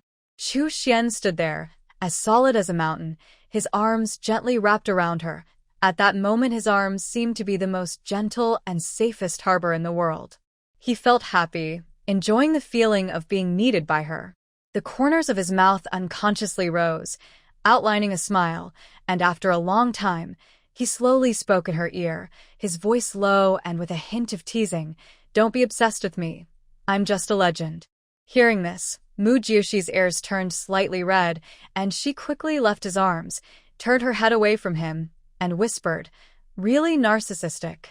So oily. Chu Xian looked at her and couldn't help laughing softly. He reached out and gently touched the red tip of Mujioshi's ear and said jokingly, look at your pig ears. They are as red as a cooked crab. His words were full of ridicule, but his eyes were full of doting. Hearing this, Mujioshi quickly covered her ears. Just now, she seemed to have experienced what others said, that the trapped people would instantly fall in love with the firefighters. She admitted that at that moment, her heart was moved. Seeing that her ears were getting redder and redder, Chu Xian stopped teasing her, but looked at her quietly with a doting look. He couldn't understand why the man on earth didn't treat such an innocent and lovely person well. Go sit down, I'll make you a few more pairs of shoes and clothes. Thank you. Mujioshi thanked him when she heard that he was going to make her clothes, and asked him curiously while sitting on the animal skin, how can a grown man like you make clothes? Men like you are almost extinct on earth. Chu Xian sat next to her, tearing the animal skin with his sharp claws, and answered her questions. My family runs a tailor shop, and my mother buys fabrics and makes clothes herself, and I also learn some from the side. Mujioshi was very surprised by his words. Buy fabrics and make clothes yourself? What era did you live in? Chu Xian didn't even raise his head, and answered calmly, World War II. Hearing his answer, Mujioshi's heart choked. No wonder he looked at her with contempt when she said she was committing suicide. In his era, he wanted to live well but couldn't, and in her peaceful era, he could live well but didn't want to live. No wonder he despised her. Because there was no needle and thread, Chu Xian used his claws to poke a row of small holes in the animal skin, and used torn small animal skin strips as ropes to tie them up. After a while, a piece of clothing was made. Chu Xian handed the finished clothes to Mu Jiushi. Do you want to try it? Mu Jiushi took it carefully and put it into the space. Thank you. I won't try it because my period hasn't ended yet. It will get dirty later. Well, then I'll make a few more sets for you, so it's convenient to change in the future. Chu Xian took the remaining animal skins and continued to make clothes for her. Mu Jiushi watched him quietly from the side, thinking how nice it would be if he was her partner, but she also knew that she was not worthy of him. In this dangerous animal world, she is a weak chicken, so she will definitely need many partners, which is unfair to Chu Xian. He should find a tigress who is almost as powerful as him, and the two strong men stand together, so that they are a good match. Chu Xian noticed that her eyes were always on him, and the corners of his mouth couldn't help but rise. He asked her with some amusement, "Why are you looking at me like this? Are you in love with me?" Hearing this, Mu Jiushi turned her head away in embarrassment. "I won't love someone who doesn't love me again. There are so many men in this beast world, and I can have multiple partners. Why should I love you?" Chu Su-an pauset. Hearing her say that she would not love him, why did he feel a little uncomfortable?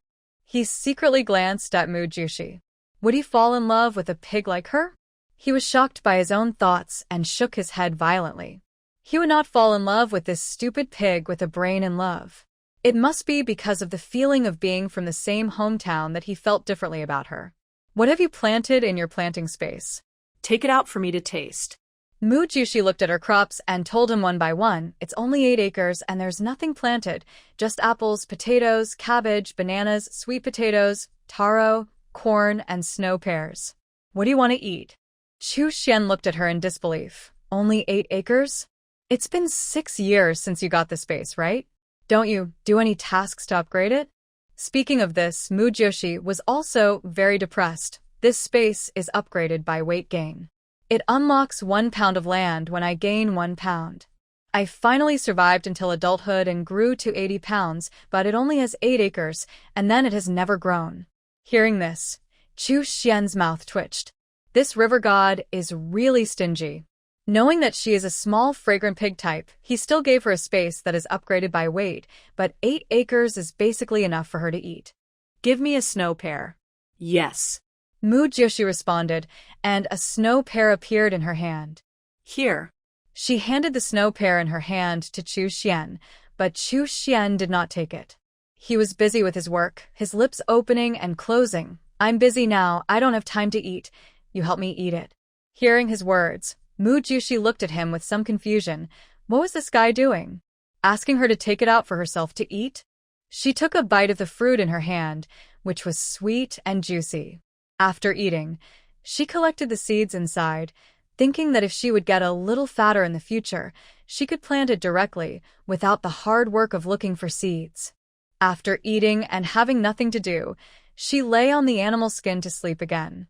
Before sleeping, she took a few apples, snow pears, and bananas from the space and put them aside for Chu Xian, so that he could eat them after he was done. Chu Xian looked at her who slept after eating, and didn't say anything, but just smiled dotingly. After making a few sets of clothes for her, he made 2 animal skin skirts for himself with the remaining animal skins. He also made a few pairs of shoes for Mu Jiushi with the skin of the crocodile beast. After everything was done, the sky was gradually getting dark. He packed up his things and got up to prepare dinner for her. As soon as he reached the entrance of the cave, he found a crocodile beast hiding in the bushes not far away. He sneered in his heart, "Haven't you given up yet? It seems that not enough people have died, and they still dare to come here to peek." After picking up firewood nearby, he returned to the cave. Before the meat was roasted, Mu Jiushi had woken up. She put on the shoes that Chu Xian had made for her and hurried out. Chu Xian saw her get up and greeted her. "Are you awake? The meat is not roasted yet." "Well, I'm going to the bathroom," she responded and walked out of the cave. "Wait, I'll go with you." Chu Xian put the barbecue away and quickly caught up with her. But as soon as she walked out of the cave, she was frightened by those pairs of eyes. Not far from the cave, there were many orcs, including the crocodile beasts from the daytime, the newly arrived giant lizard beasts, the wolf beasts, and the bear beasts. Without exception, they were all cold-blooded orcs and abandoned beasts. As soon as they saw Mujyoshi coming out, they all stood up excitedly. It's really a female in estrus.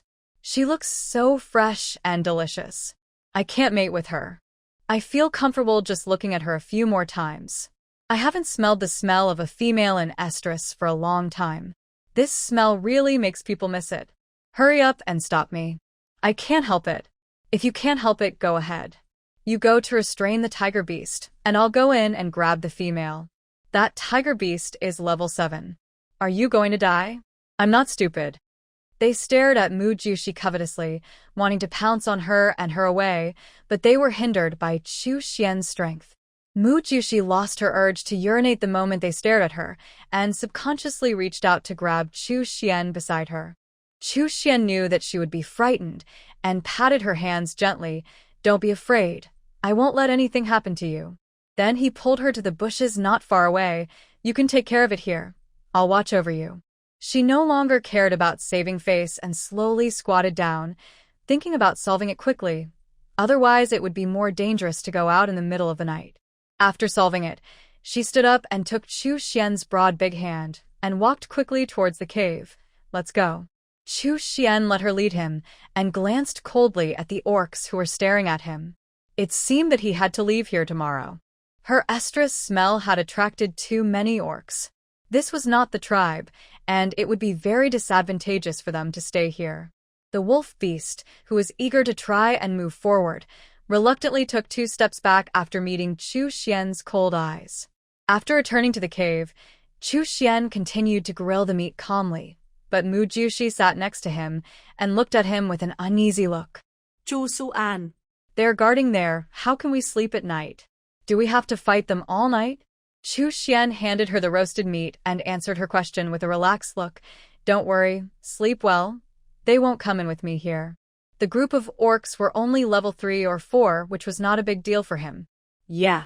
Mujyoshi took the meat he gave her and ate it silently, without saying anything more. His words seemed to be full of a sense of security. Chu Xian took a bite of the roasted meat, frowned, and said with some disgust, "It's really disgusting. After sending you back to the tribe, I will go to a salt cave. I went last time to get some salt. When you go, stay in the tribe and don't run around." When Mujyoshi heard that he had seen the salt mine, his eyes lit up immediately. Is it far? How about I go with you? I have space to store more. She's been here for so many years, and she hasn't had a good meal. Every time, the soup was watery. Everyone got salt from the blood of prey, but she didn't eat raw meat, so she got it from salt horngrass. But salt horngrass is a plant after all, and it is not as convenient to use as refined salt. Chu Xian took a look at her white and tender face, and her innocent and naive eyes. He didn't know how much trouble he would cause if he took her out like this. You are a coward. You are dragging me down when you go. Just stay in the tribe honestly. I will bring it back for you. Hearing this, Mujyoshi didn't insist anymore. She knew she was a weak chicken, and muttered softly, okay then. After eating, Mujyoshi lay on the animal skin in a daze. After eating, Chu Xian turned into an animal and guarded the entrance of the cave. His blue eyes stared at the orcs who were ready to move not far away. Mujyoshi was in a daze. His thoughts were erratic, and he fell asleep unconsciously due to fatigue. Chu Xian also lay there for a nap, his body relaxed, but his spirit remained alert. Sure enough, after seeing Chu Xian close his eyes, the abandoned beasts began to approach cautiously. They knew Chu Xian's strength, but they were still unwilling to give up. They moved their bodies quietly, trying to find a flaw so that they could take the opportunity to attack. However, although Chu Xian closed his eyes, his perception was still sharp. His ears moved slightly, catching the subtle movements of the abandoned beasts, but he continued to close his eyes disdainfully. A breeze blew, and the grass rustled. Chu Xian slowly opened his eyes, and his eyes shot towards the grass like lightning. The abandoned beasts were startled by his sudden reaction, and their bodies froze in place, at a loss. Chu Xian stood up, exuding a strong pressure, and his eyes revealed a sense of majesty. He stared at them coldly, as if warning them that he would not be polite if they came closer. Perhaps because he had been on Earth and had seen too many deaths, he did not like killing so much. The abandoned beasts felt the threat of Chu Xian, and they began to retreat, not daring to act rashly. Chu Xian lay down again, closed his eyes, and continued to take a nap. Until the second half of the night, the abandoned beasts still attacked Chu Xian, regardless of life and death. They were obviously not a group of people, but now they cooperated so well for the same goal. Seeing that they were so persistent, Chu Xian no longer showed mercy, and every counterattack was with fatal force. The what? With a shrill howl, the wolf beast that was hit in the waist by his huge palm fell to the ground in pain and could no longer move. Seeing that the wolf beast was knocked down and lost the containment of the forward, it was suddenly more difficult for them to deal with Chu Xian. After being bitten on the shoulder by Chu Xian, the bear beast let out an angry roar, broke free, and left unwillingly. Seeing that the bear beast had escaped, the lizard beast and the crocodile beast no longer wanted to fight and chose to flee. Chu Xian dragged the wolf beast's body to the bushes not far away, turned back to the cave, licked his fur at the entrance of the cave, and continued to take a nap, as if nothing had happened. Mu Jiushi, who was in the cave, did not sleep so peacefully. After hearing the sound of fighting, she immediately woke up and hid inside, without saying a word. Until the sound of fighting stopped, everything returned to calm, and no orcs broke in. She knew that Chu Xian had won. But when she smelled the blood, she was still a little worried, and shouted cautiously, "Chu Xian, are you not hurt?" Hearing her voice, Chu Xian felt a little funny. This pig actually woke up this time? Was his movement too loud? He curled his lips. "I'm fine, you go to sleep." Oh. That's good. The next day, when Mu Jiushi woke up, she saw Chu Xian still lying at the entrance of the cave, and she walked forward anxiously. "Chu Xian, are you injured?" Chu Xian saw that she had woken up and smiled slightly. "No, the meat is in your space, and there are abandoned beasts nearby, so I didn't go hunting, and you won't have meat for breakfast today."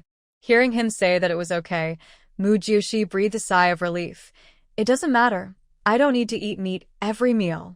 Chu Xian stood up and stretched, then slowly spoke. "Pack up your things, I'll take you back. It's not safe here anymore." "But my estrus hasn't completely ended." Mu Jiushi was a little embarrassed. She couldn't change into a beast yet.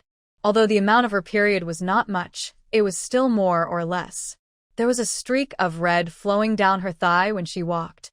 How embarrassing it was. "I'll carry you on my back. Just put a piece of animal skin on my back," Chu Xian said as he walked into the cave, bent down and picked up the animal skin she had used, and handed the unused ones to her to put in her space. He took out a small bag of crystal cores from a corner and handed it to her to put in her space, but he didn't tell her what was inside. "Okay then." Mu Hyukshi responded. She took whatever he gave her without asking, and then followed him silently. Chu Xian took the animal skin to the river and washed it carefully. Mu Jiushi also went into the water to wash her body. She hadn't taken a bath for 2 or 3 days, and she had her period. Thinking about how dirty she was these 2 days, Chu Xian saw her go into the water and asked her with some concern, "Didn't you girls say that you can't touch cold water at this time?" "Yes, but I still want to wash."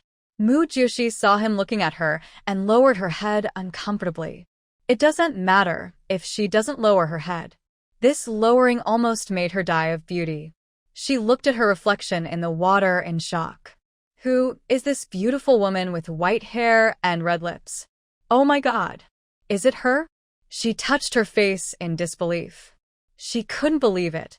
The black eyebrows, long eyelashes, and high nose bridge made her look easy to deceive. She looked like a pure high school student. She thought she would inherit her mother's appearance, but she never expected that she would inherit her father's. It's just that her skin is not wheat-colored like theirs. She looked at her reflection in the water and shed a hot tear. If she had such a look on Earth, That dead yellow-haired guy would probably be her licking dog, right? Chu Xian saw her standing there motionless and urged, "Hey, stupid pig. What are you doing there? Get up quickly after washing.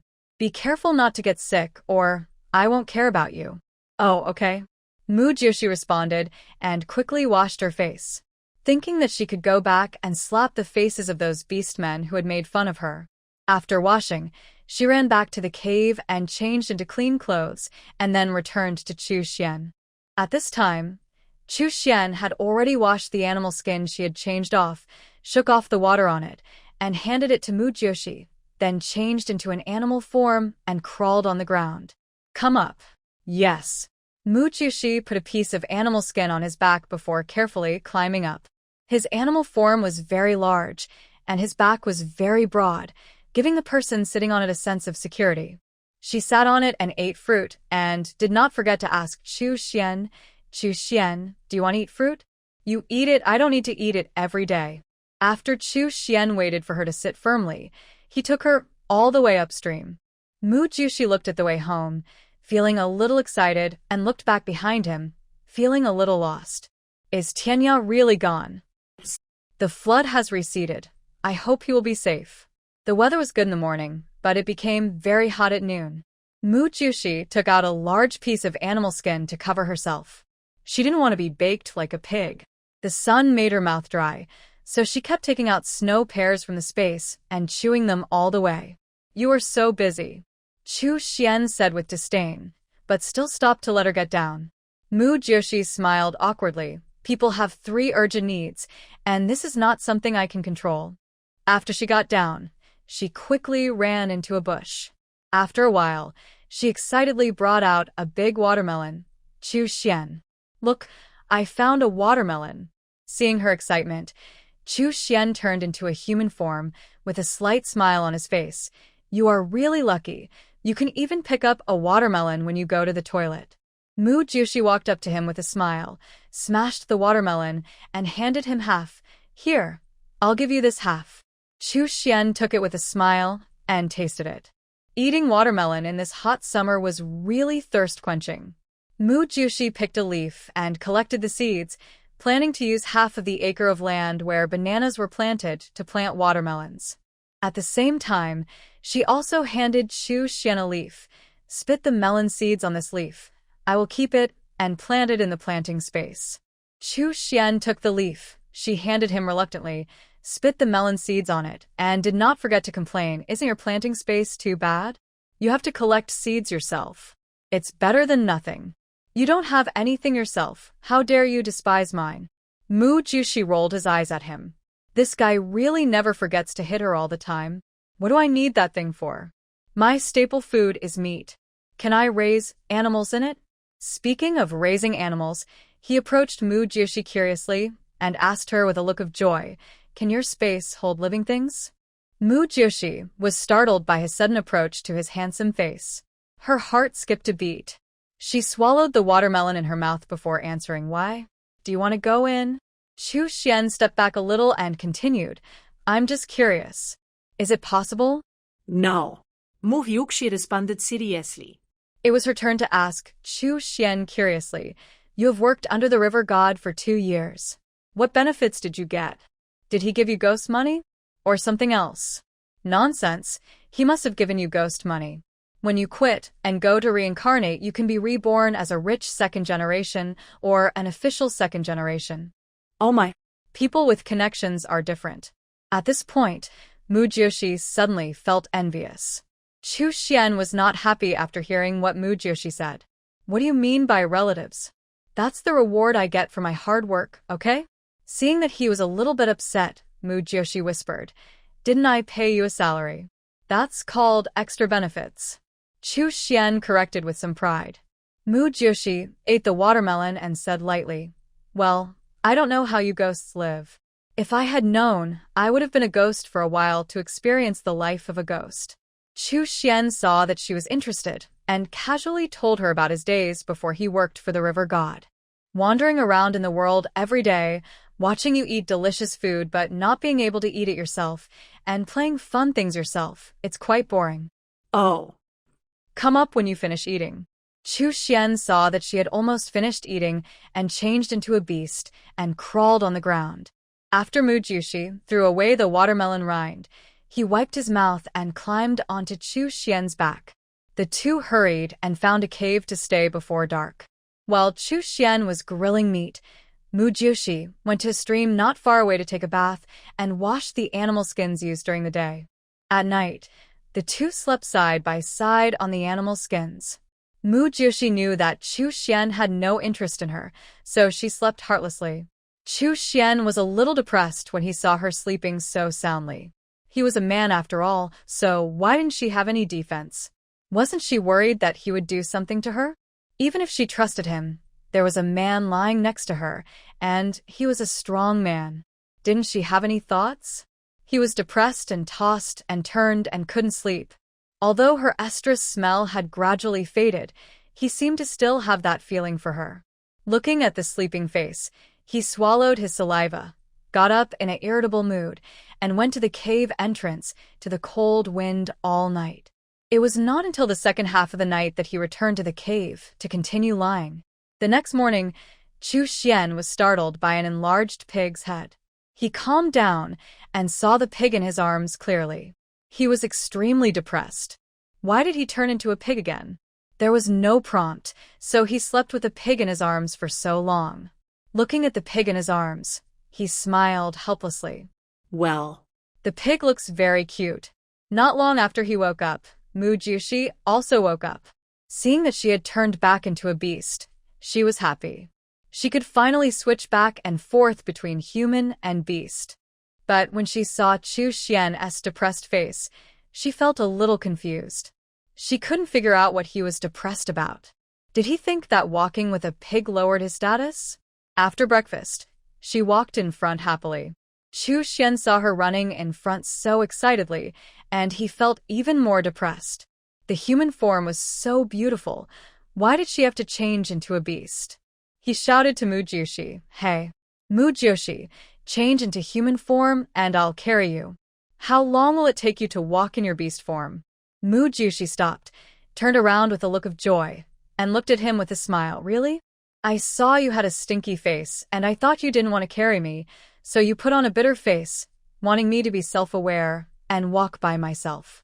Chu Xian walked to her side, with some expectation on his face, but pretending to be impatient. "Hurry up and change. Stop nagging."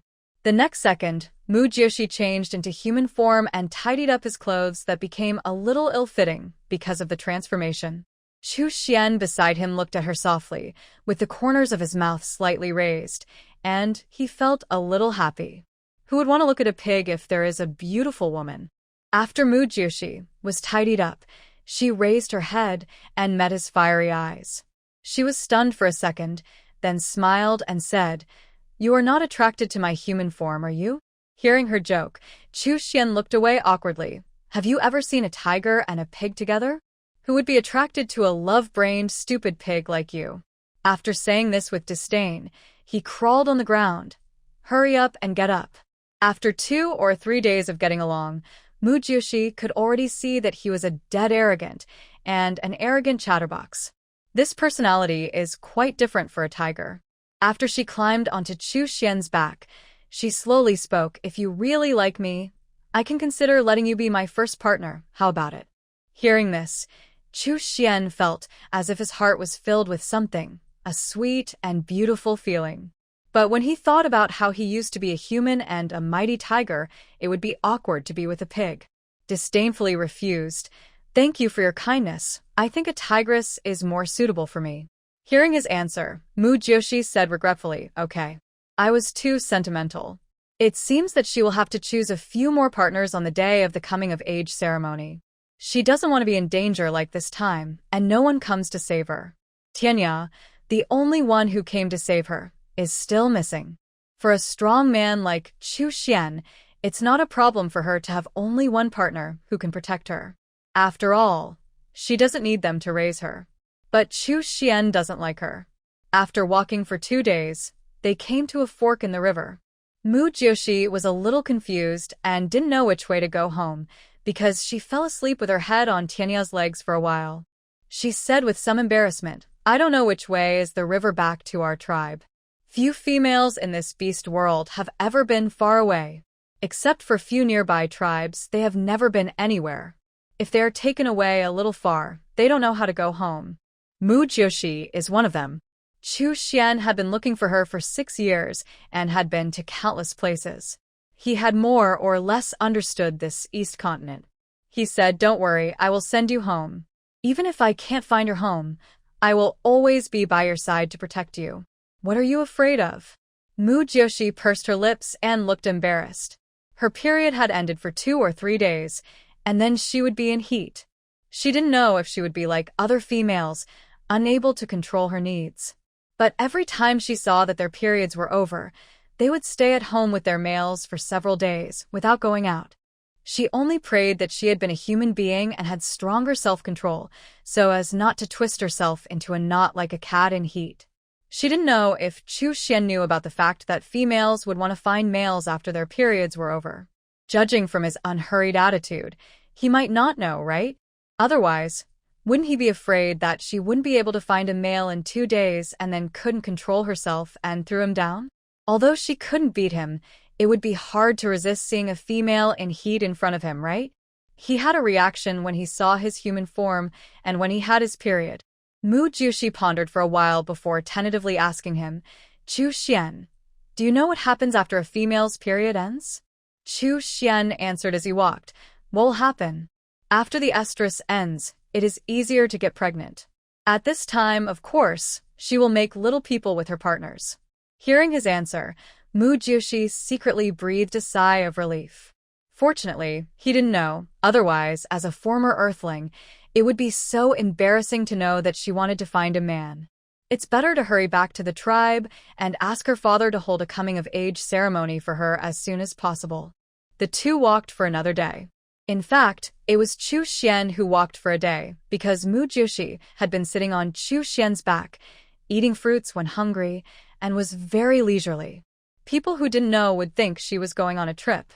At night, after the two had eaten, Mu Jiushi turned into an animal and lay on the animal skin to rest. Chu Xian, who was standing by, saw the beautiful woman beside him suddenly turned into a small fragrant pig, and he was very depressed. "Why did you change into a beast for no reason? Are you afraid that I will do something to you? The ground is not flat, and there are many small stones that burn my body. The beast form has a layer of hair to block it, so it will be more comfortable to sleep." Mu Jiushi lay there with a smile. She hoped that he would do something to her, so that she could have a 7th-level partner to protect her. When she thought that there were no high-level orcs in the tribes near the tribe, she was also very depressed. In order to survive in this dangerous world, everyone wants a powerful partner, and she is no exception. Hearing her answer, Chu Xian suddenly felt a little guilty. They were only staying in this cave for 1 night, so there was no need to make it so exquisite. When they returned to their tribe, he would help her decorate her room. Seeing that Mu Jiushi was not in human form, he also changed into a beast and lay beside her, silently watching her, and suddenly remembered what she said during the day. What did she mean? Was she hinting to him that she wanted to have cubs with him? Did she like him? Or is it just because of his strength? He has said that he will protect her for her whole life, so there is no need for them to be together. The river god only asked him to protect her for her whole life, but did not say that he had to be her partner, and he could not get over the hurdle in his heart. He thought about it and finally closed his eyes in annoyance, too lazy to think about it. Chu Su-an. Chu Su-an. I like you. I want to give birth to a child for you. Let's be together. He hadn't fallen asleep for long when Mu Jiushi's voice rang in his ears. The tone was so gentle that it seemed to be able to bewitch people. He stared at her in a daze, her big eyes full of tenderness, looking at him expectantly. The blushing face seemed to be able to squeeze out water, and the delicate lips were opening and closing to say something. Chu Su-an. Do you know why females have a coming-of-age ceremony? Because. Looking at her affectionate and proactive, he couldn't help swallowing his saliva. In his mind, he no longer cared whether she was a pig or not, as long as she had a human form. Chu Su-an. Chu Su-an. Save me. Save me. Help. Ah, Mu Jushi felt something biting the back of his neck and woke up in shock, struggling and screaming. Chu Xian was awakened by her scream and loosened his grip on Mu Jushi's neck. He looked at the cave entrance with a vigilant look and found that it was already bright outside and there was no danger. He looked at Mu Jushi blankly with a calm face. He looked very unhappy that his good thing was interrupted. After he let go, Mu Jushi quickly got up and retreated a few steps away from him. It was at this time that she realized that it was Chu Xian who bit her back of the neck. "Why are you locking my throat?" she asked with a horrified face. Hearing her question, the dream just now suddenly appeared in front of him. Chu Xian looked embarrassed, turned his head awkwardly, and made up an excuse. "I'm hungry. You are a pig, and you are the food of the tiger." I couldn't help it. Hearing this, Mu Jushi almost broke apart on the spot. "Look, is this human language?" She couldn't control herself and shouted at him, "I am an orc now, not a pure pig." He stood up, turned his back to Mu Jushi, and said unreasonably, "Why don't you just stop changing into an animal form?" Mu Jushi stared at him in disbelief. What a talent, isn't he? He can actually say such a thing. Cursing at his back, "Don't go too far," Chu Xian said in a buzzing voice. "Most females with no offensive power don't use animal form when they have human form. Anyway, I will always protect you. What does it matter whether you use animal form or not?" Mu Jushi was speechless. It was her freedom to use any form, okay? That's true, but we are in the wild now, and it's more convenient to be in animal form. You don't need to do anything, it's more convenient for you to be in human form. He stood up and walked out, paused and turned back. "Since you are awake, give me the meat, I'll go grill it." Mu Jushi gave him the meat depressly, feeling that she couldn't communicate with this man. After eating, she sat on Chu Xian's back again, and the two of them walked leisurely towards the Black Pig tribe. When passing the horse tribe, many orcs were attracted by them. Seeing Mu Jushi and the others walking towards them step by step, they couldn't help whispering to each other, "That female is so beautiful. Which tribe is she from? How come I've never seen her before? Could it be a female who has just been in heat?" The only one who has held a coming-of-age ceremony in this area this year is Susie from the goat tribe, but Susie is not that pretty. Go ask her which tribe she is from. Before Mu Jushi and the others even reached the territory of the horse orcs, they couldn't help but step forward and ask Mu Jushi about his well-being. "Little female, which tribe are you from? Would you like to live in our tribe for a while? We have many powerful males who haven't found a partner yet." "I can smell it. You're a pig beast and you haven't found a partner yet. Little female, look at me. I'm already level 3. Would you consider me as your first partner?" Chu Xian felt a little annoyed when she saw the male orcs rushing up at her. She said unhappily, "Get out of the way." However, Mu Jushi's attitude towards these orcs was very different from Chu Xian's. She smiled and said to the males, "I'm from the Black Pig tribe next door. We're holding a coming-of-age ceremony in 2 days. You must come then." It was unknown where Tianya, who was level 6, had gone and whether she was still alive. Chu Xian, who was level 7, looked down on her. These level 3 and 4 beasts were not bad either.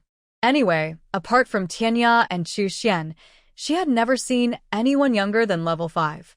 She was satisfied to have a partner of level 3 or 4. After all, her father was only level 2, and he only rose to level 3 in middle age. Her wolf father and goat father were only level 3 or 4, and the remaining few were level 1 or 2. With their cooperation, they could protect her mother well. Her mother had a few more partners when the alien beasts invaded the tribe. When they heard that she was an orc from the Black Pig tribe, the male horse tribesmen were immediately excited. "Are you the legendary white pig Mu Jushi, who never grows up? Didn't they say you wouldn't be in heat? I didn't expect her human form to be so beautiful. And isn't she in heat? I shouldn't have believed those rumors earlier and pursued her earlier. Maybe I would have been her first partner." It's not too late now. She hasn't found a partner yet. I must go to her coming-of-age ceremony in 2 days.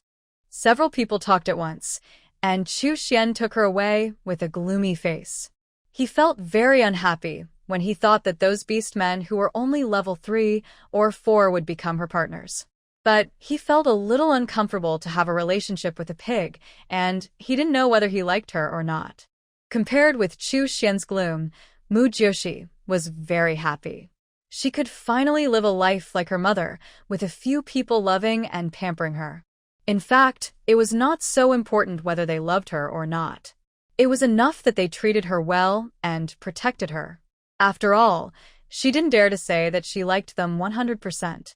She just needed their protection. Chu Xian saw that she seemed very happy, and he felt even more depressed. Are you happy? Of course. There will be someone who will protect me wholeheartedly in the future. They will love me and love me. The love that I didn't get in my previous life, I finally have in this life, and there is more than one. What reason do I have to be unhappy? Every time she saw the relationship between her mother and her father, she envied it and always fantasized that she would have these pamperings in the future. Hearing this, Chu Xian became more depressed. Is it so happy to have someone to protect you? Isn't it enough for her to be happy that he, a 7th-rank warrior, is protecting her? Didn't I say that I would always protect you? Why don't you look so happy? Mu Jiushi chuckled disapprovingly. How can it be the same? That's the protection for my man. It's full of love, and it's different from a bodyguard like you. Bodyguard? You think of me as a bodyguard? Hearing this word, Chu Xian suddenly felt restless. Mu Jiushi murmured on his back. What else? Guardian? If you like the word guardian, it's not wrong. It does sound better than bodyguard. I. Chu Xian was so angry with her that he didn't know what to say for a while. For a moment, he didn't know what he wanted her to think of him. Finally, he said unhappily, "You're a love-brained person. You think about love all day long. What else? I don't have to go to work or school here, and I don't have to worry about food. Do you think about national affairs? Or do you think about leading the orcs to live a well-off life?" She smiled helplessly, as if she was a little self-deprecating. Forget it. I'm just a weak female with no fighting power. I'm insignificant. Why would others listen to me when I say something? I just need to live my own little life. She didn't have such a strong intention, and her brain wasn't that smart. She also knew her own strength. She just came to this world to make up the numbers. After hearing her words, Chu Xian didn't say anything else.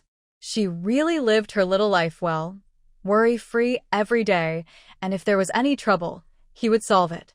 Mu Jiushi sat on his back, eating an apple, and she was so happy when she thought about the future.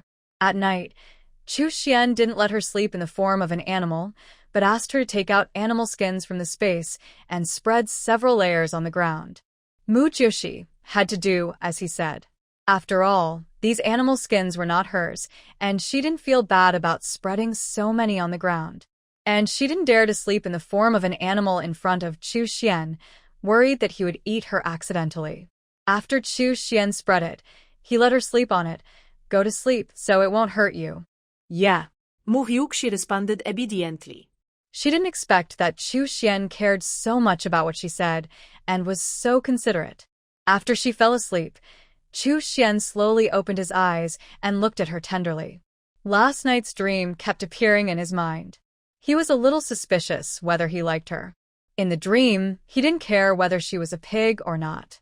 Or, because of the genes of this world, he became like the males here and was easy to like a female? Then again, what did he like about her? Appearance? But he had seen many beautiful women. Personality? A stupid love brain who thought about love all day long. What was there to like? So he didn't like her, right? He laughed at himself and subconsciously wanted to hug her to sleep, but the next second he stiffly withdrew his hand. The next morning, Mu Jiushi felt a warm breath hitting her neck in a daze. She suddenly opened her hazy eyes and saw Chu Xian's handsome face, sleeping soundly with his head buried in her neck, one hand on her waist, and his body tightly pressed against her. This ambiguous posture was obviously only between partners. What did Chu Xian mean? He always looked down on her, but he was so close to her. He looked down on her, but still took advantage of her.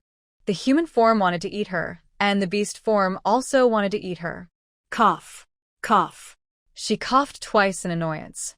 Chu Xian, who was awakened by her, looked at her blankly, as if he hadn't woken up yet. Seeing that he was still hugging her, Mu Jiushi said, "Why are you so close to me? Are you used to taking advantage of me?" Hearing her reminder, Chu Xian was stunned, let go of her awkwardly, and kept some distance. He didn't dare to look at Mu Jiushi embarrassedly and made an excuse casually. "I'm afraid that you will be captured by the bad beast, so I got closer." He didn't know what was going on. How could he get so close to her while sleeping? Didn't he hug her last night? Ha! Look at the excuse you made. Do you believe it yourself? Mu Jiushi snorted coldly, obviously not believing what he said. She stretched, tidied her clothes, and then got up. She took out the fruit from the space and started to eat it, and handed Chu Xian an apple. "Here you go. Eat it so you can travel well." In order to save time, they did not have barbecue in the morning, but simply ate some fruits. Chu Xian did not need to eat every day anyway, so eating some fruits would be enough. Although Mu Jiushi needed to eat every meal, she had a space in her hand and could eat at any time. Moreover, she had many kinds of staple foods and did not need to eat meat every meal. Chu Xian took the fruit and ate it in a few bites. While Mu Jiushi was having breakfast, he packed up the animal skins and put them into the space for her. At noon, they finally arrived at the goat tribe that Mu Jiushi was familiar with. Looking at the familiar place, she was so excited that she almost jumped up. She was finally home. As soon as she approached the territory of the goat tribe, several goat beastmen who were weeding in the fields cast surprised glances at her. Who is that? So beautiful. "I don't know, I haven't seen it. Is it from a tribe near us?" "It shouldn't be. I haven't seen it before." "Is the tiger beast also not seen?" "It may have been washed down from upstream by the flood." "It is possible." Several people talked about Mu Jiushi and Chu Xian, and some of them were bold enough to ask directly. "Little female, where are you going? Do you want to join our tribe?" "We have many strong males in our tribe." "That's right, little female. You see, I'm already level 2. I'm level 3. Females, look at me. I'm level 4. Females, look at me." Several people rushed to Mu Jiushi. Mu Jiushi looked at these orcs who had once mocked her, rolled her eyes, and swore directly. "Look at your sister. Open your dog eyes and see clearly who I am. If you can't see clearly, move your nose, smell my breath, and then think about who I am." Several goat orcs were stunned by Mu Jiushi's scolding. Look at their sister? But they don't have a sister. Open their dog eyes? They are obviously goat orcs. But smelling her breath? This is okay. Several people carefully sniffed around Mu Jiushi, and after smelling what kind of orc she was, they widened their eyes in disbelief. You are a pig beast. How is this possible? Don't tell me you are the Mu Jiushi who won't be in heat. The Mu Jiushi who never grows up? It must be a coincidence. I don't believe it. Mu Jiushi snorted coldly, believe it or not.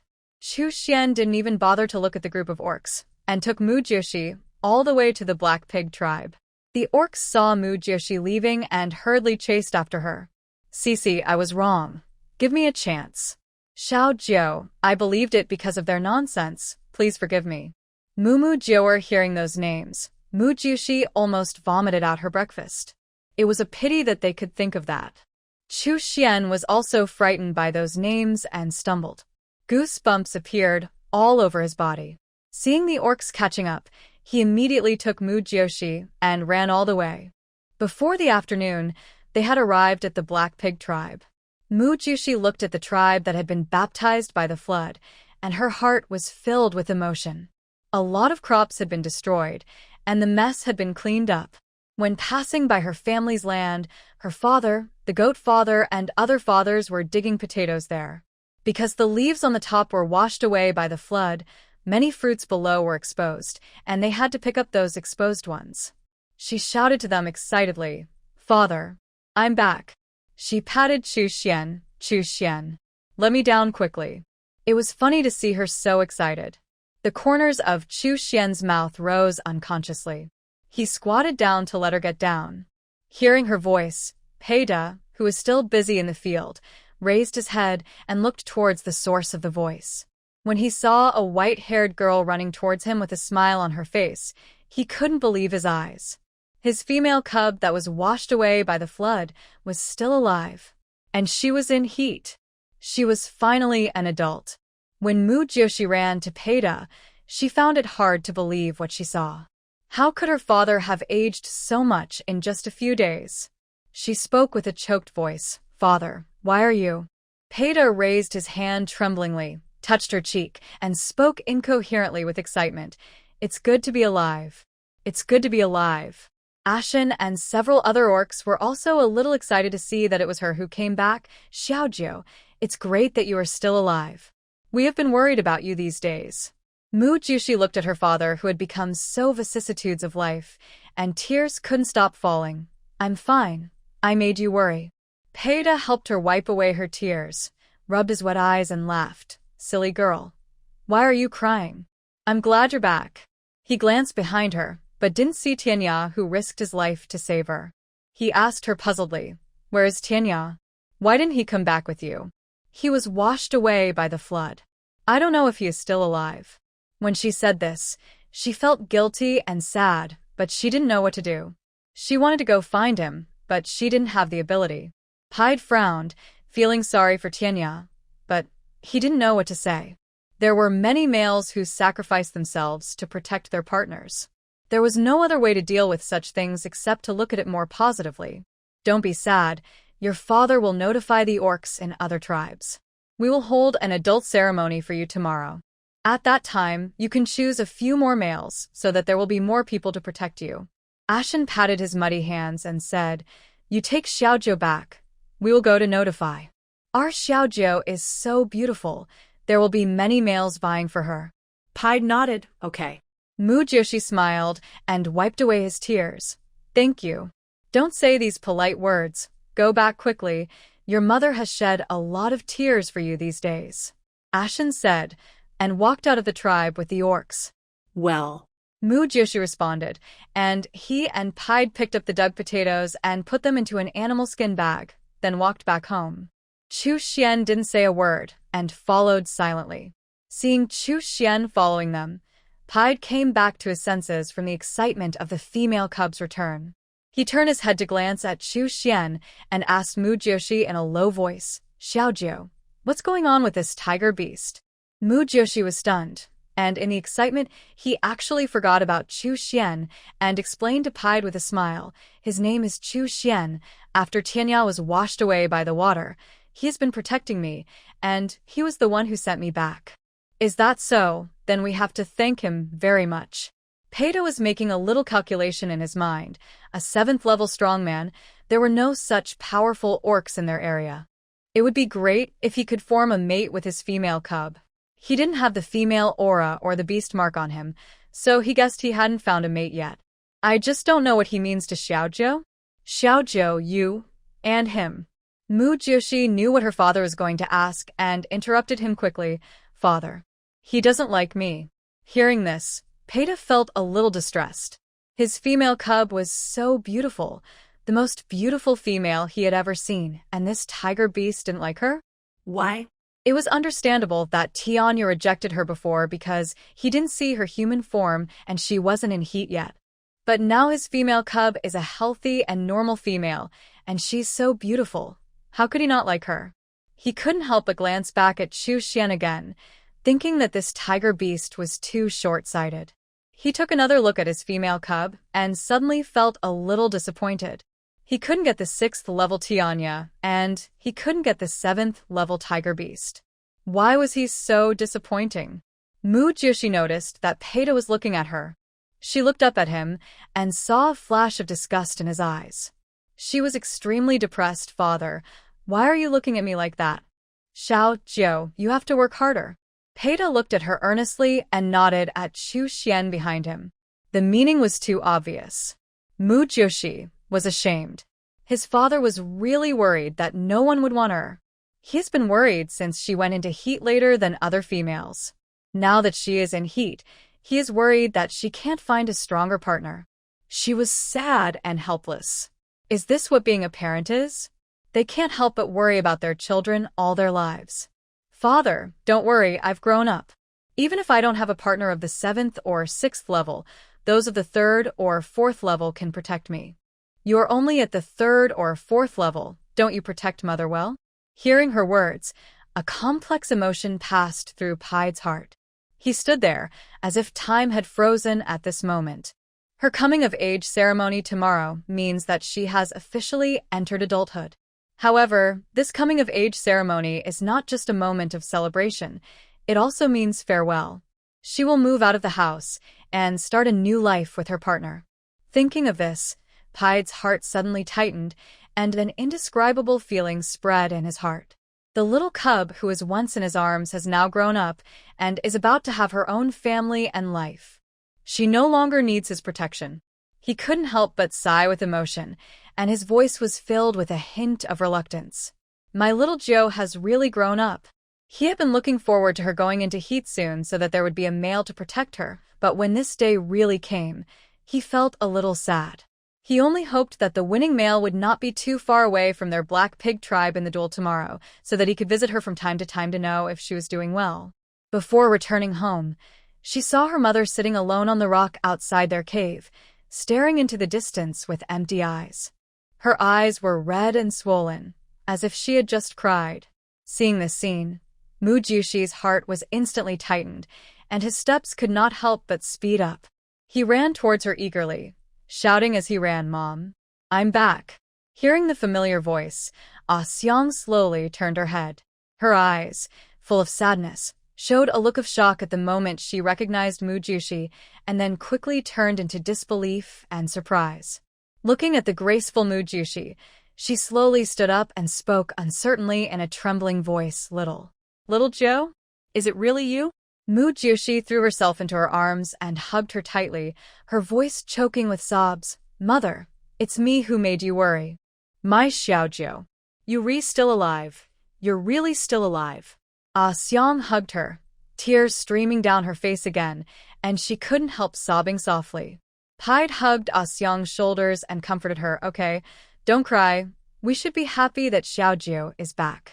Ah Seong smiled and wiped away her tears. "You rewrite, I was too excited." She raised her hand and touched Mujushi's cheek distressfully. "Xiaojiu, you suffered outside. Your father Ahui went hunting. You have to eat more at night. Go to bed early, and look energetic for your coming-of-age ceremony tomorrow." As if she suddenly thought of something, she turned and walked towards the cave, still muttering, "I'll help you prepare the things you need for a bath. You like taking a bath the most, and when you're full, your mother will help you wash clean so that you can have a beautiful coming-of-age ceremony tomorrow. Have you decided which dress you want to wear tomorrow? How about asking your father to make you a prettier one overnight? The clothes your father makes are too monotonous.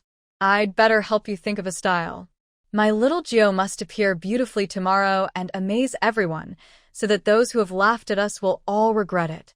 Seeing her mother running around for her, Mujushi's eyes felt a little sore. She got the fatherly and motherly love that she didn't have in her previous life in this life. She turned to look at Chu Xian with a smile on her lips. "Chu Xian, stay for dinner later.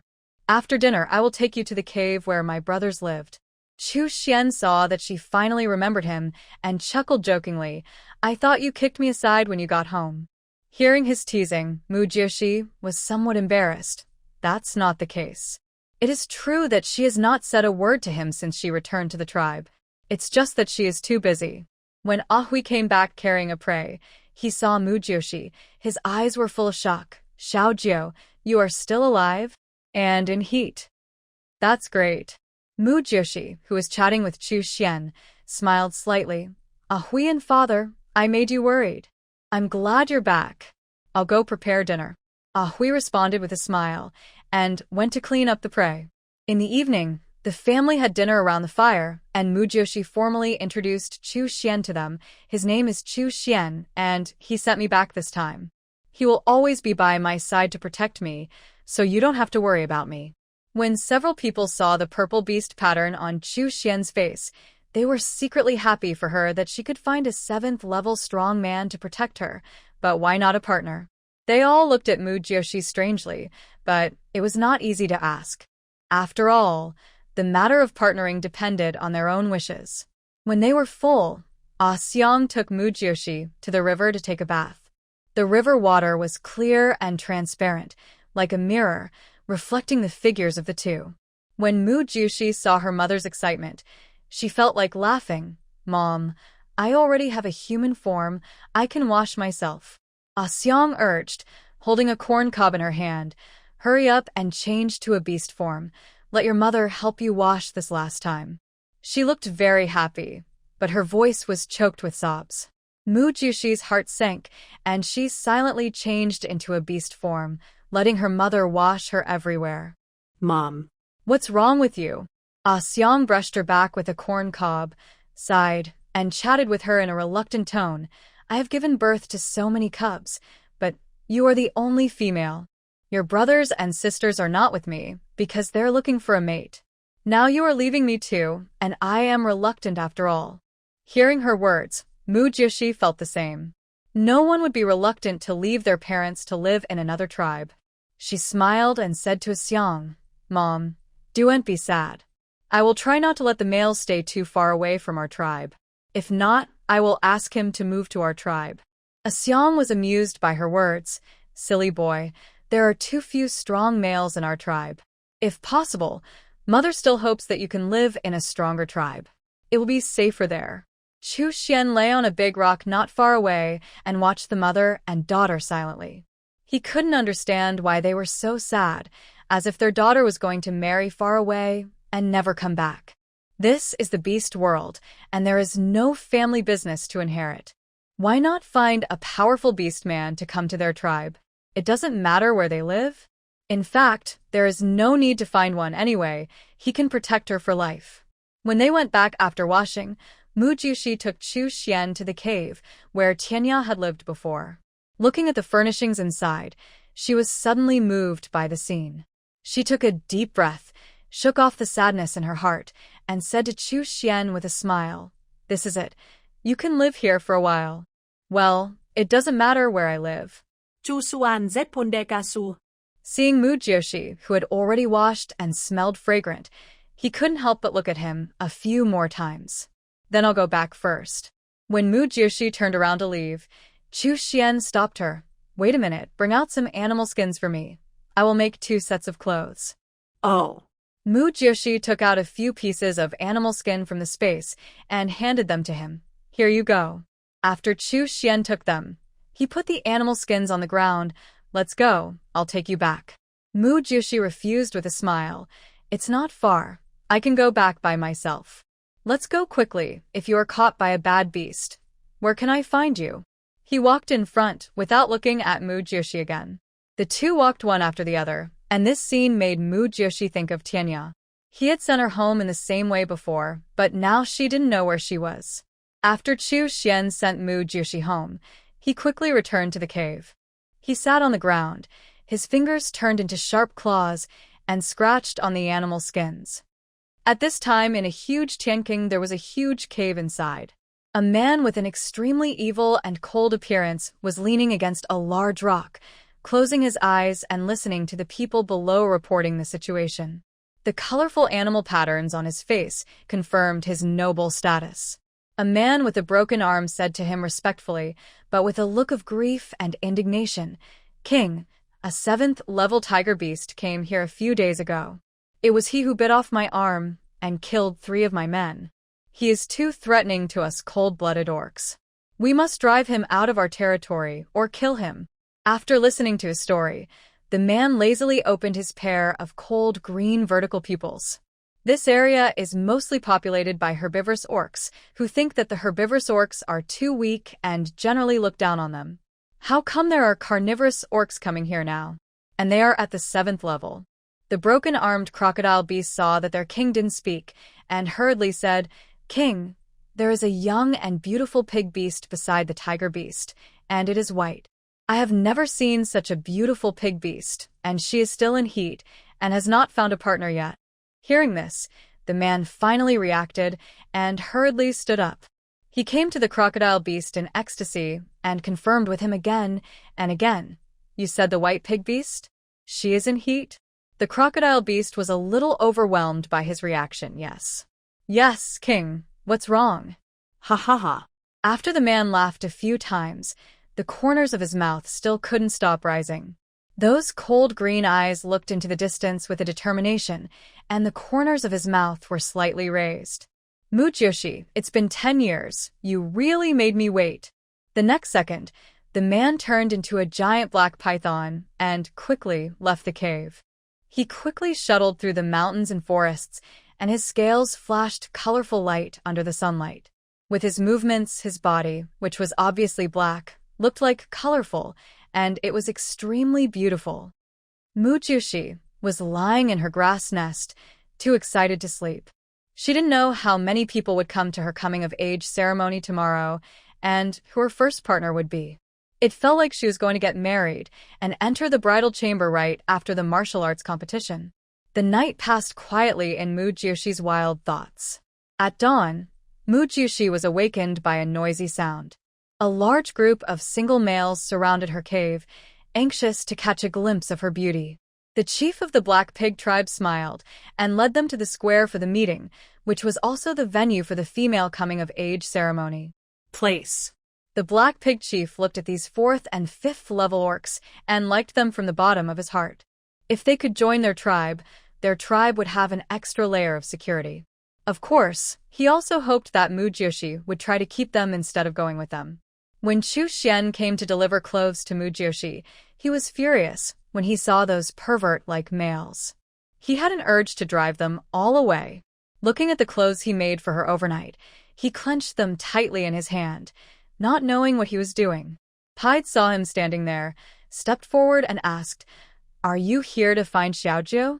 The coming-of-age ceremony doesn't start until noon, and she hasn't gotten up yet. Do you have anything to do with her? I'll tell her when she wakes up. It's okay. This is the clothes I made for her.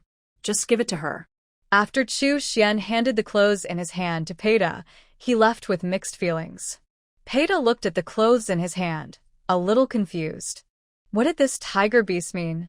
Males only make clothes for their partners and female cubs. He made clothes for Xiaojiu. Why not be her partner? Unable to figure it out, he turned around and sent the clothes to Mujyoshi. Before he reached Mugyoshi's room, he saw Ah Xiang coming over.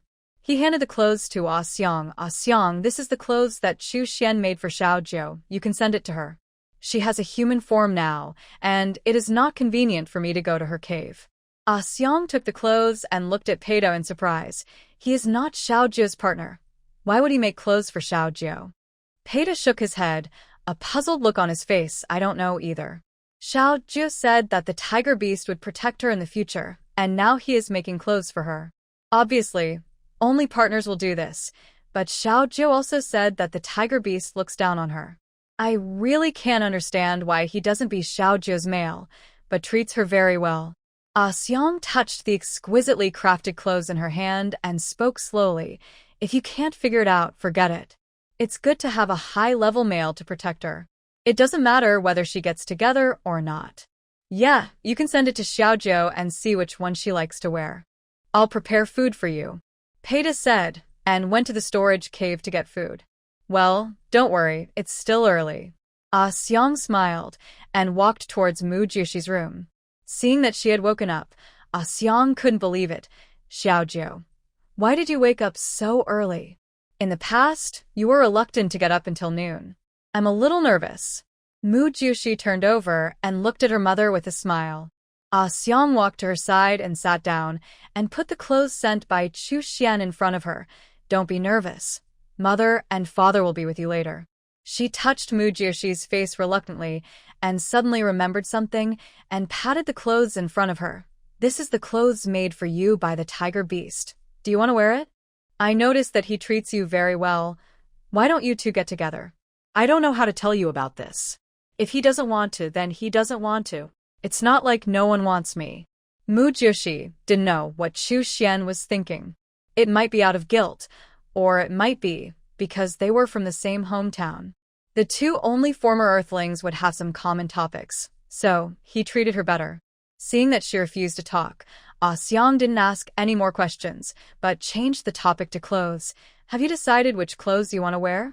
Mujyoshi reached out and touched the clothes that Chu Xian sent, and said, "Just wear the one that Chu Xian sent." The clothes he makes are very nice. Maybe it's because everyone has been to Earth, so their aesthetics are similar, and the clothes made by Chu Xian are indeed much better looking than the simple clothes in the beast world. At least she likes them. When the family had eaten, it was almost noon. Mu Jiushi turned into a beast, and accompanied by her parents, she slowly walked to the meeting square. It was crowded with orcs, including horse beasts, cow beasts, sheep beasts, rabbit beasts, pig beasts, bear beasts, deer beasts, and kangaroo beasts. They were basically herbivorous orcs. Some came to watch the fun, and some came to participate in the election. Looking around, there were at least 500 or 600 people, and their tribe had only more than 100 people. Ouch! Ah Hui let out a long roar to the sky, and everyone made way for them. The orcs who didn't know Mu Jiushi were very surprised when they saw her in beast form. This pig beast was actually white? Still so young? I was immediately curious about her human form. I couldn't imagine what she would look like. Would her human form be so white? Amid the discussions of the crowd, Mu Jiushi walked onto the platform built with several pieces of wood. The tribe leader had been waiting for her there, with a smile on his face. As soon as she came on stage, the tribe leader began to introduce her. Welcome everyone to visit the coming-of-age ceremony of the females of our tribe. Let me introduce to you our protagonist today, Mu Jiushi. She is already 16 years old this year, and it's a little late to go into heat, but it doesn't matter. This day has finally arrived. Without further ado, let's look forward to her human form now. Everyone cheered. Their eyes were always on Mu Jiushi, full of curiosity about her. Xian and Hui surrounded Mu Jiushi with a large piece of animal skin, and Peita held the clothes she wanted to change in both hands. Xiang was inside with her to help her put on the clothes. When she took the clothes, there was some confusion in her eyes. Xiaojiu, why are these clothes so strange? How do I wear them? She took a piece of animal skin that looked like a triangle and looked left and right, but she didn't know how to wear it. Mu Jiushi was also a little surprised when she saw the tube top that was similar to a triangular belly band. Let me do it. She took the belly band and put it in front of her chest, tied 2 wider animal skin ropes behind her, and there were 2 thinner ropes on the triangle, which were tied around her neck, similar to a suspender. She took the animal skin skirt again. It was a long skirt with long tassels hanging on both sides of the front of the skirt, similar to an ancient-style skirt. With this combination, Mu Jiushi suddenly felt that her outfit was a bit like Daji's. At this time, someone in the crowd shouted, "I've seen her human form. She is the most beautiful female I have ever seen." I've seen it too. Mufi Ukshi, be my female. Xiaojiu, Jujiu, Sisi, Jiuer, Muer, Mumu. Hearing these names, Mu Jiushi, who was putting on her skirt, almost lost her balance. She was so impressed. Later she would definitely not want those orcs who called her name randomly. After she put on her clothes with gritted teeth, she said to her 2 fathers, "Father, Hui. Father, Xian, I'm ready." Hearing this, Hui and Xian slowly put away the animal skin that was covering her. When everyone saw her appearance, the whole audience suddenly fell silent. The tassels on the long skirt fluttered gently in the breeze, and her fair skin seemed to glow in the sun. Originally thought to be short, she was unexpectedly about 1.65 meters tall. Her thin arms and legs, as if weak and unable to take care of herself, made people want to hold her in the palm of their hands and in their mouths. Ah! Someone suddenly shouted, and the audience immediately became a mess, fighting with each other. Whoever can stand to the end will become Mu Jiushi's male. This has been the rule for a long time. Mu Jiushi stood on the stage and looked at the orcs who were fighting each other with bruises and swollen faces. He didn't know what to say for a moment. He just hoped that the winner would not be too far away from their tribe. Chu Xian, who was lying in the cave, was upset when he heard those voices. He didn't know what was wrong with him. Didn't he dislike her? Why was he so angry when he thought about her being intimate with another man tonight? A pair of big claws involuntarily dug the soil on the ground, and a voice kept telling him to go out and stop her from finding a partner. But there was also a voice that kept lingering in his ears, stopping her from doing anything. It was impossible for him to be with a pig, so was he going to let her be single like him? After an unknown amount of time, the scream stopped. Chu Xian could no longer sit still at this point, so he stood up and rushed out of the cave, running towards the place where the coming-of-age ceremony was held. At this moment, a brown bear beastman covered in blood slowly walked up to Mu Jushi, step by step. After turning into a human form, he tidied his hair again, and then walked carefully to Mu Jushi. He stared at Mu Jushi intently, with a blush on his face, as if he had mustered up a lot of courage, and then he stammered little. "Little female, I won." Mu Jushi sat on a wooden stake, looking up at the bruised bear beast man, wanting to laugh and cry at the same time. She didn't expect that someone would fight so hard to get her. She forced a smile and said sincerely, "Thank you." The brown bear orc was stunned for a moment as he looked at that sweet smile. After a long while, he came back to his senses. "Then can I be your male?" "Yeah," Mu Jushi responded softly. "No." Chu Xuanhong's voice came from not far away. He jumped onto the stage in 3 or 2 steps, turned into a human form the moment he came on stage, and quickly wrapped a fur skirt around his waist. Mu Jushi looked at him in confusion and asked in confusion, "What are you doing? What are you doing here to make trouble?" Chu Xian said nothing, took her hand, and was about to leave. Mu Jushi struggled hard, but to no avail. "Hey, what are you doing? You hurt me. Let me go. What's wrong with you? Let go quickly." At this time, the brown bear orc stood in front of them, staring at Chu Xian ferociously. "Let me go, female." Although the man in front of him is 2 levels higher than him, for the sake of his female, he will do his best to protect her, and she has just agreed to be his female. Hearing the fool in front of him say that Mu Jushi is his female, Chu Xian was immediately furious. He bit his back teeth tightly, grabbed Mu Jushi's wrist, unconsciously exerted a little force, and squeezed out 3 words with gritted teeth. "You don't deserve it." Mu Jushi found his behavior simply inexplicable. The bear beast in front of her was level 5, and she didn't want to miss it. "Chu Xian, what's wrong with you? If you don't find a wife, can you please stop me from finding a man?" He is level 5. Although his strength is not as strong as yours, he is already very good in this area, okay? Chu Xian suppressed his anger and said disdainfully, "Only level 5. Too weak." After hearing this, Mu Jushi almost laughed out of anger. "Where do you want me to find someone above level 5? Let go quickly. What are you doing here?" He turned around and looked at her seriously. "Don't look for anyone. I'll be your man." "Ah?" Mu Jushi couldn't believe what she heard. Did she hear it right? Didn't he always dislike her for being a pig? Why is he suddenly like this now? Seeing her looking at him blankly, Chu Xian said to her word by word, "I said, I'll be your man. Don't look for anyone, just love me with your love brain." Before he finished speaking, he stretched out a big hand to steady the back of her head, pulled her close to him, lowered his head and kissed her soft lips. Mu Jushi froze in place. What on earth was Chu Xian doing? Was he serious or joking? Chu Xian saw her staring with her big eyes and looking absent-minded, and bit her lips lightly with punishment. "Don't you understand? Stupid pig." "You." Before Mu Jushi could say anything, Chu Xian kissed her lips again. "Mu Jushi." An angry voice sounded from a distance. In the blink of an eye, a man with an extremely evil and cold appearance came in front of them. His frown seemed to be able to pinch a fly to death. He stretched out his hands angrily and directly separated them. He stretched out his arms and hugged Mu Jushi tightly in his arms, raised his other hand, and wiped the tiger beast's saliva from her lips with disgust. After wiping it off, he immediately kissed her, aggressively and fiercely, as if to cover up the smell of the tiger beast. It happened so suddenly that everyone was confused and had no idea what was going on, even Mu Jushi.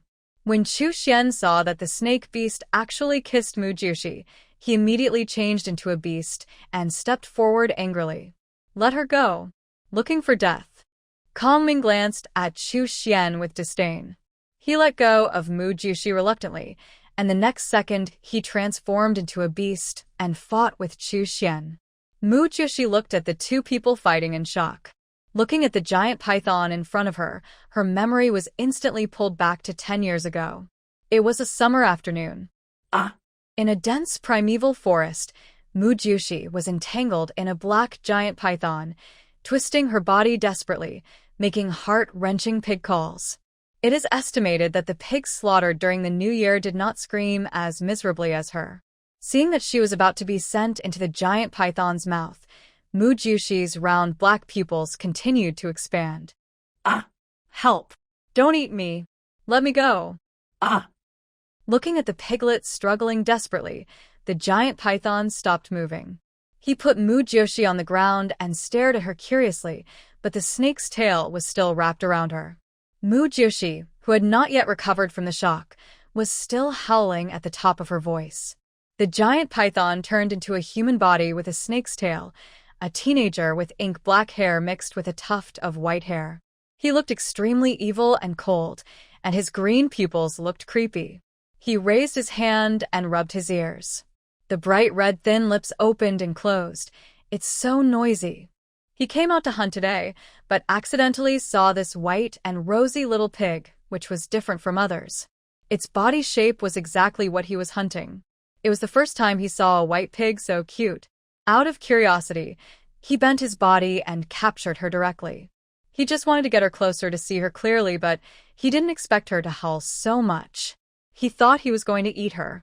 Mujoshi, who was howling so hard that his throat was about to smoke, gradually stopped wailing when he saw that he was not eaten. He swallowed his saliva and looked at the evil and cold boy in front of him with horror. He saw that he was staring at him with his green pupils. Mujoshi's hair stood on end, and his body trembled constantly. What the? Why was he caught by a snake beast just looking for food near the tribe? How unlucky she is. Her mother had a difficult delivery, so her father took her to the next tribe to seek medical treatment. She had been gone for more than 10 days and had not returned. The food in the house had already been eaten up by her brothers and sisters. She had no choice but to go out to find food, but who knew? She would encounter such a thing. She negotiated with the snake beast in front of her with trembling limbs. Snake. Snake beast, look at me.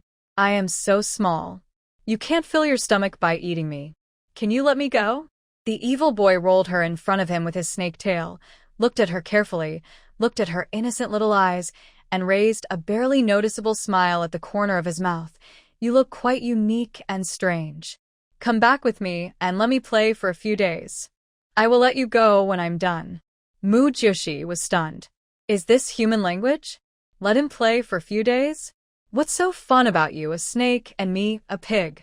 She was extremely depressed. Did he treat her as reserve food? Eat her up when he's had enough fun? However, the evil boy just curled his lips and chuckled. You are such a small female. Why don't you stay in the tribe? If I catch you, you'll be mine. Mujoshi wanted to cry, but had no tears. There was no food at home. Wouldn't she come out and wait to starve to death? Kongming took her away directly regardless of whether Mujoshi was willing or not. Mujoshi's resistance was futile. She could only let him take her away. She felt sad. Father, you don't have to prepare food for me in the future. Kongming took her back to his residence happily. With this little guy around, the days to come wouldn't be so boring. Little white pig, my name is Kongming, what's your name? Mujoshi was extremely depressed. She was worried that if she displeased him, she would be eaten faster. So she had to speak sullenly, Mujoshi. Kongming gave her a look. How could she be so cute even when she was sad? Other pigs are black. Why are you white? I don't know. She didn't know why she was so different. In the eyes of other orcs, she was like an albino. Mujoshi, whose face was red from being strangled, mustered up the courage to negotiate with a snake beast in front of her. Snake beast, can you stop clinging to me like this? It's so uncomfortable for me. Hearing this, Kongming turned his head to look at her. Seeing that she seemed to be really uncomfortable, he loosened his tail and let her sit on his snake tail.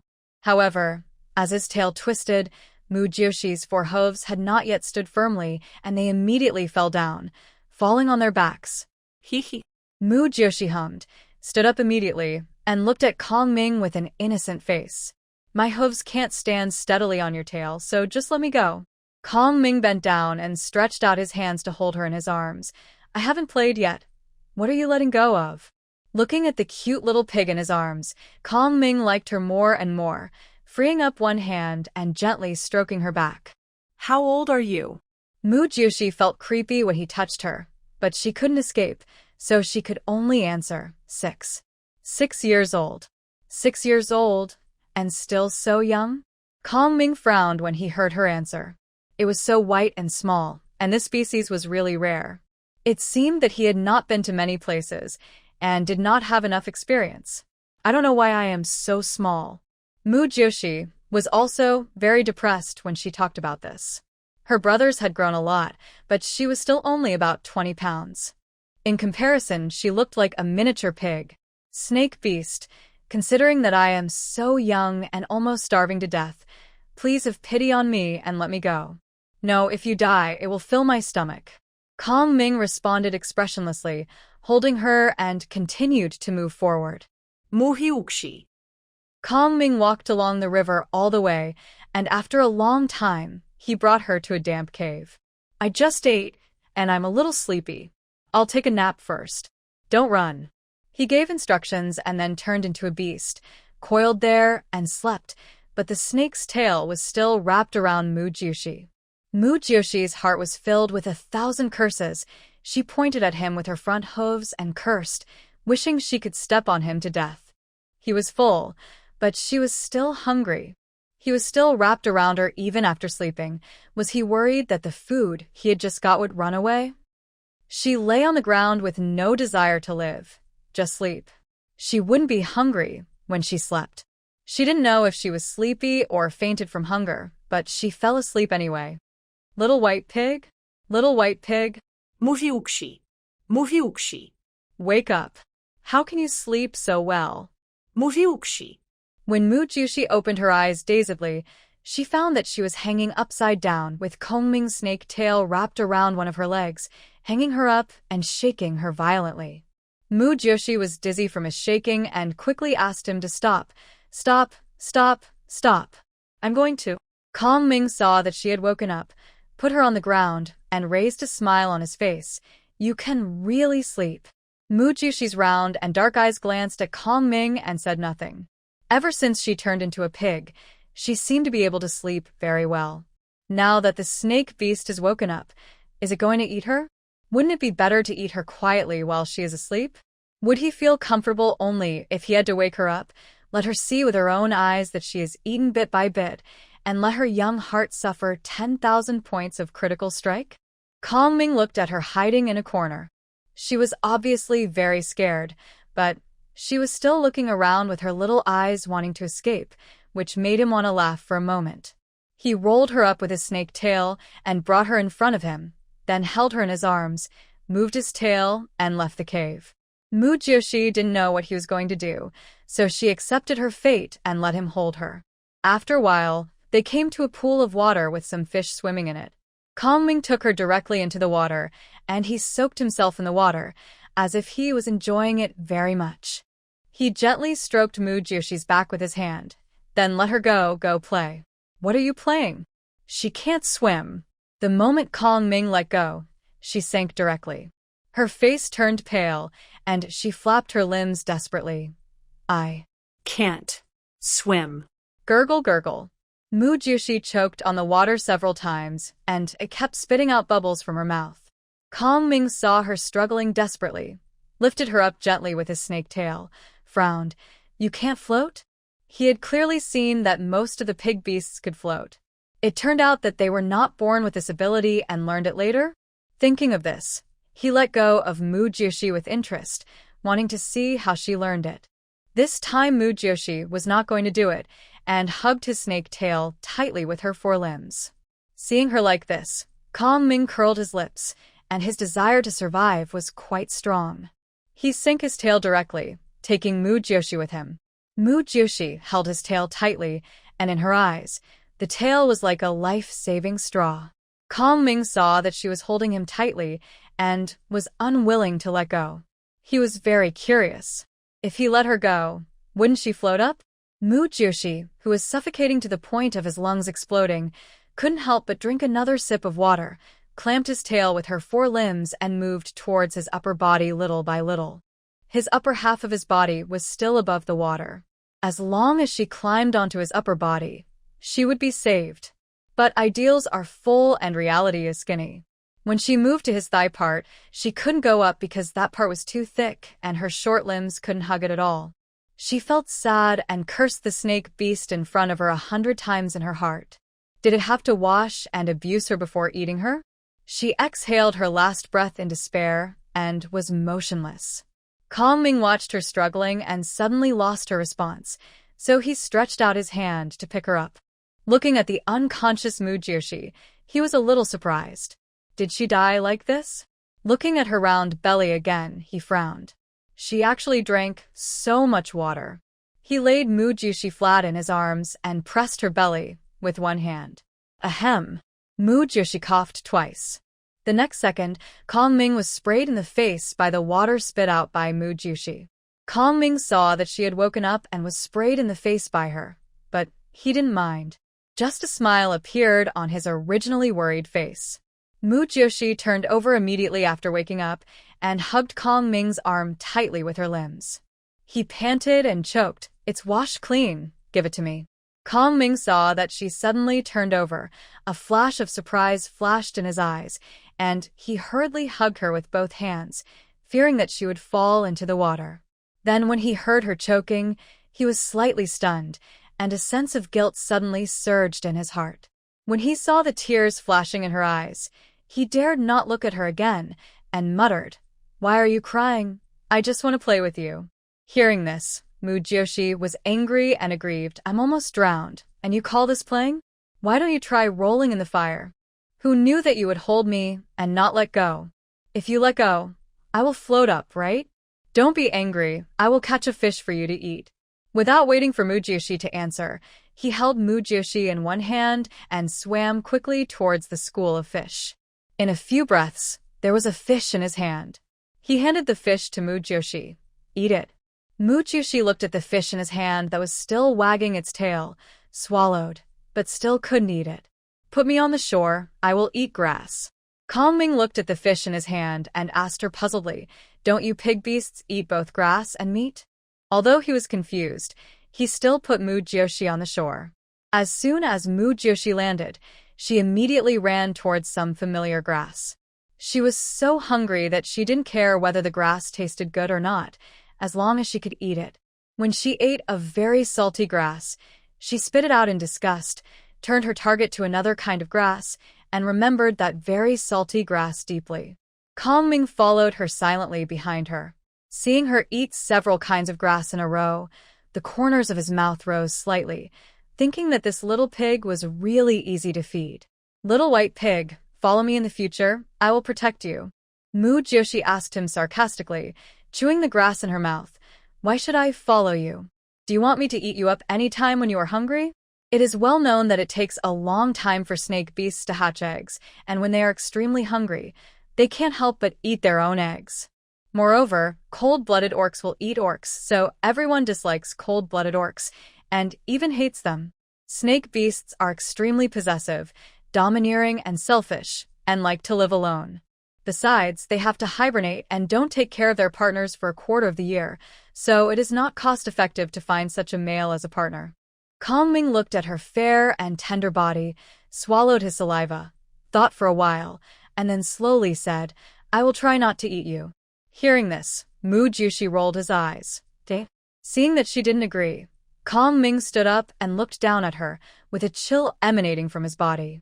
The pair of cold green pupils stared straight at her, and the cold vertical pupils seemed to pierce her. Mujioshi was frightened by his gloomy temperament. Looking at his sharp eyes like a knife, he swallowed his saliva and stammered, Then I'll follow. Seeing her agree, Kong Ming's lips curled up, and his originally icy vertical pupils turned back into round pupils. He stretched out his hand and stroked her back with satisfaction. Be obedient, so that you will suffer less. Mujioshi's hair stood on end when he touched her, and she didn't forget to secretly glance at him while eating grass in her mouth.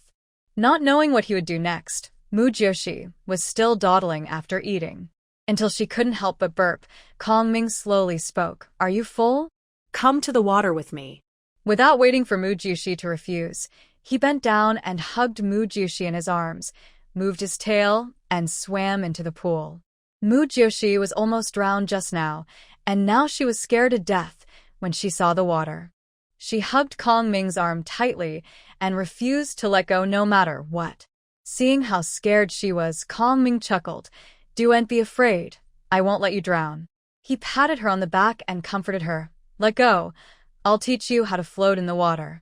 Seeing that Kongming was about to let her go, Mu Jushi was terrified. She hugged his arm tightly with her limbs and shouted loudly, I won't. Eat me in one bite. She trembled and cursed the snake beast in front of her in her heart. It was simply a devil. He let her sleep with him while hungry and then immediately brought her into the water, causing her to almost drown. She had just eaten, and now he brought her into the water again. How can this be so torturous? Kongming gently put her into the water and patiently explained, relax your body and let the water hold you. Relaxing your body can help you float on the water better. When the water flooded over her neck, Mu Jushi was scared and screamed, I can't relax. Please. Eat me. Stop torturing me. Kongming frônait. If she couldn't float in the water, how could she play with him? So he made up his mind and threw her into the water directly and said sternly, move your limbs. I. Gurgle.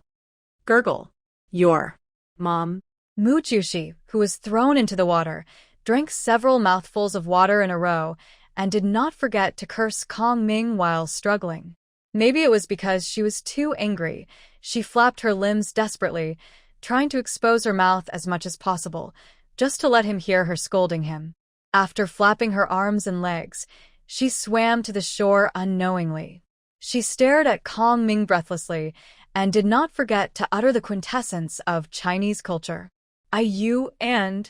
Kongming had a face full of question marks. What did she mean? He slowly swam in front of Mu Jushi, bent down and looked at her with a puzzled look. What are you talking about? Why can't I understand? Hearing this, Mu Jushi felt as if all her anger was hitting cotton. She glared at him with gritted teeth, secretly exerted strength on her hind legs, and suddenly kicked hard. She directly hit Kongming's face with her head. The unexpected impact made Kongming unable to dodge in time, and he was hit hard by her. After Mu Jushi succeeded, she quickly fell to the ground, turned over, and ran away. Kongming covered his nose that was bleeding from her collision, frowning. Seeing her running away, he arched his body and chased after her without saying a word. In less than a few breaths, Mu Jushi was tightly entangled by Kongming's snake tail. Kongming had a cold face, and a sneer rose at the corner of his mouth. A little pig with no attack power wanted to outrun him? Seeing the coldness emanating from his body, Mu Jushi knew that he could not escape, so he immediately admitted his mistake. I'm sorry, I was wrong. Kongming was stunned for a moment, and seeing her cowardly expression, the coldness on his body suddenly subsided a little. He sneered and took her to the edge of the pool. With a plop, he threw Mu Jushi directly into the water, stood on the shore with his arms around his chest, and watched her desperately swimming to the shore like a show. After falling into the water, Mu Jushi flapped her limbs, and her instinct for survival made her swim to the shore quickly. After getting ashore, before she could catch her breath, Kongming threw her into the water again. Mu Jushi, who had been thrown back and forth by Kongming for more than a dozen times, was furious. She stared at Kongming and gritted her teeth.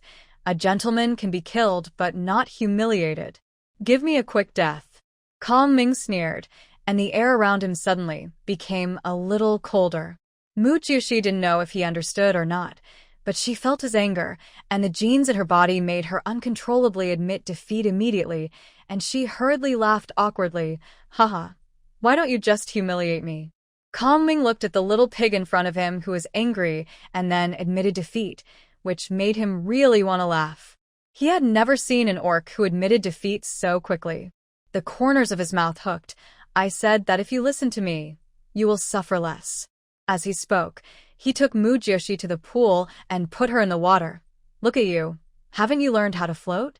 Mu Jiushi, who entered the water, instinctively paddled her limbs gently to prevent herself from sinking. When she heard Kong Ming's words, she was slightly stunned. She was originally a landlubber, but she actually learned to swim like this? She really doesn't know how capable she is if she doesn't push herself.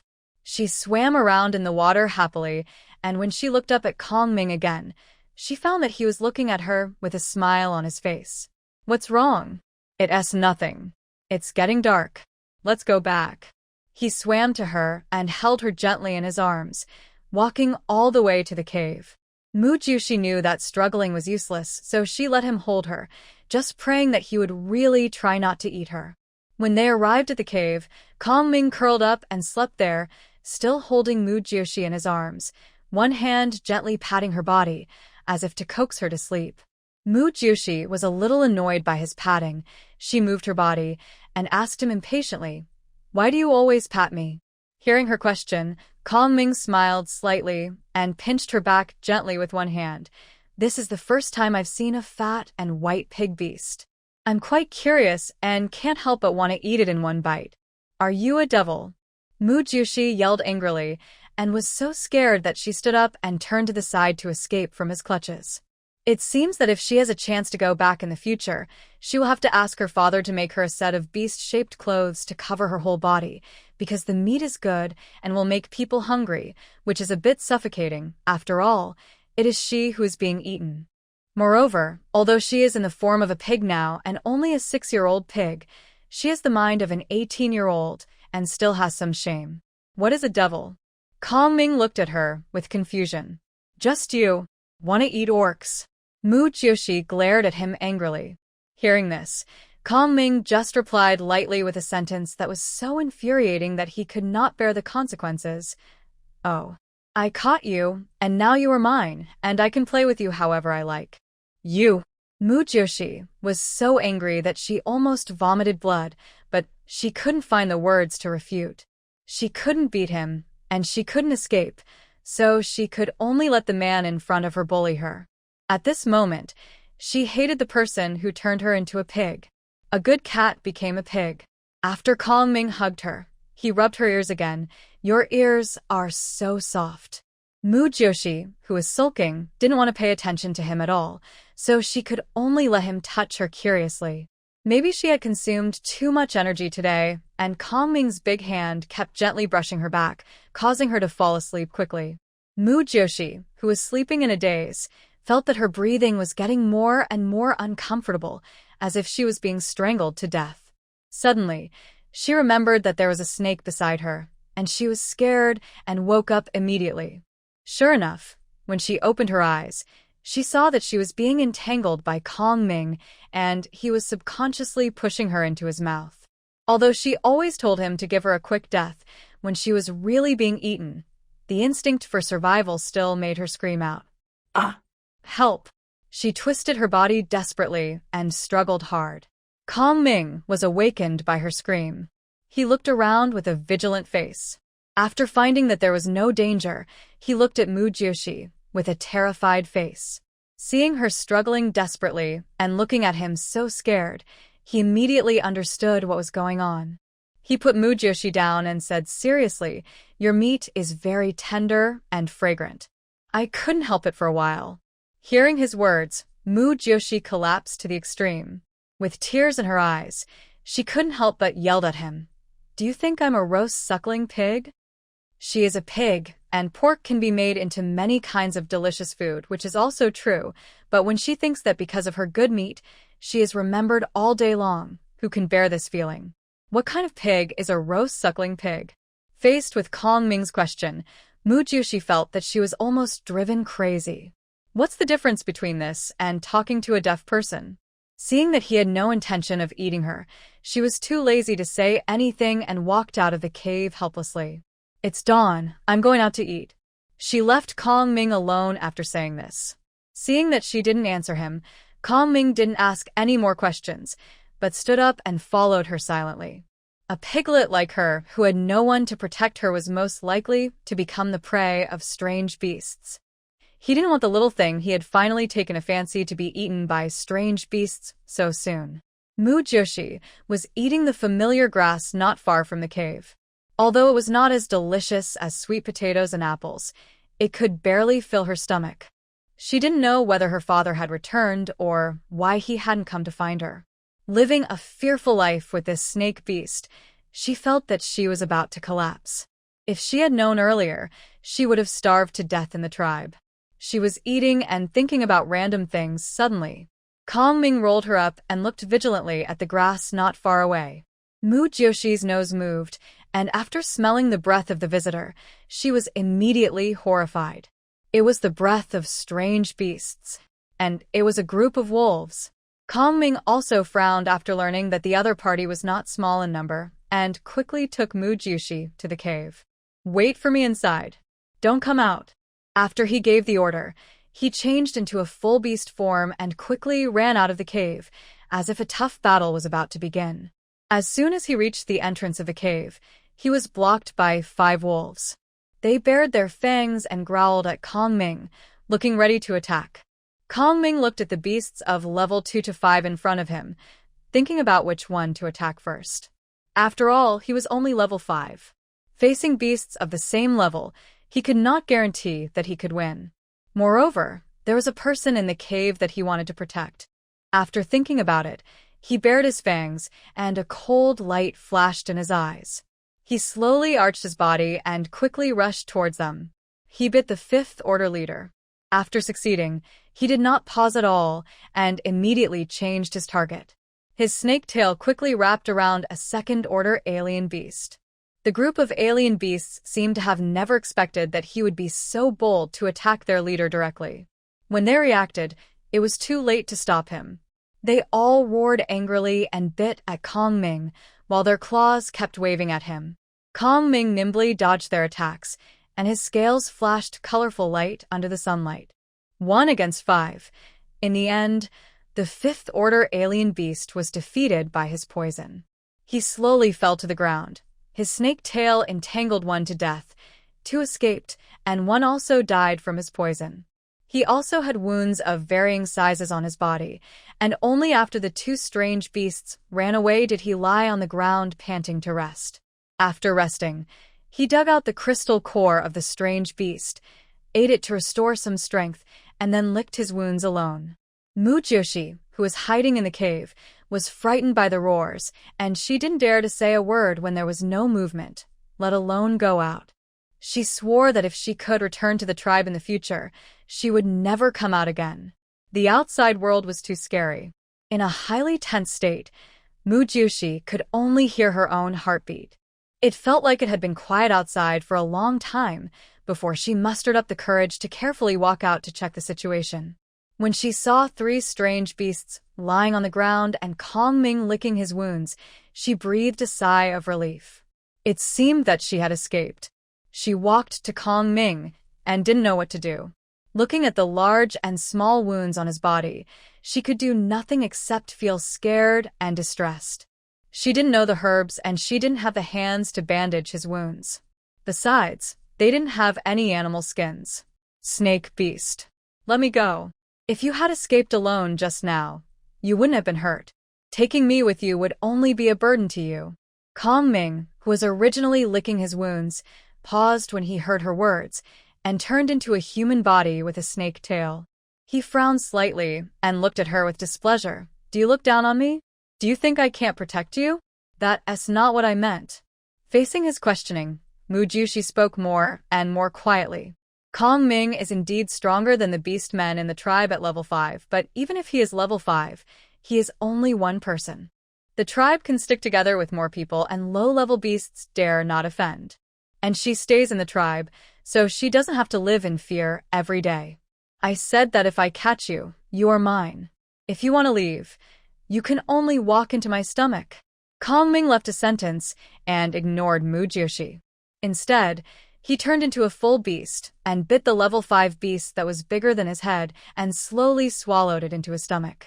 Mujoshi was so frightened by the way he ate that she dared not move, for fear that she would be the next one to enter his stomach. She was not as big as the beast, and she couldn't even choke his throat. After eating the beast, Kong Ming pointed at the beast that he strangled to death with his snake tail, the one that was not poisoned by me.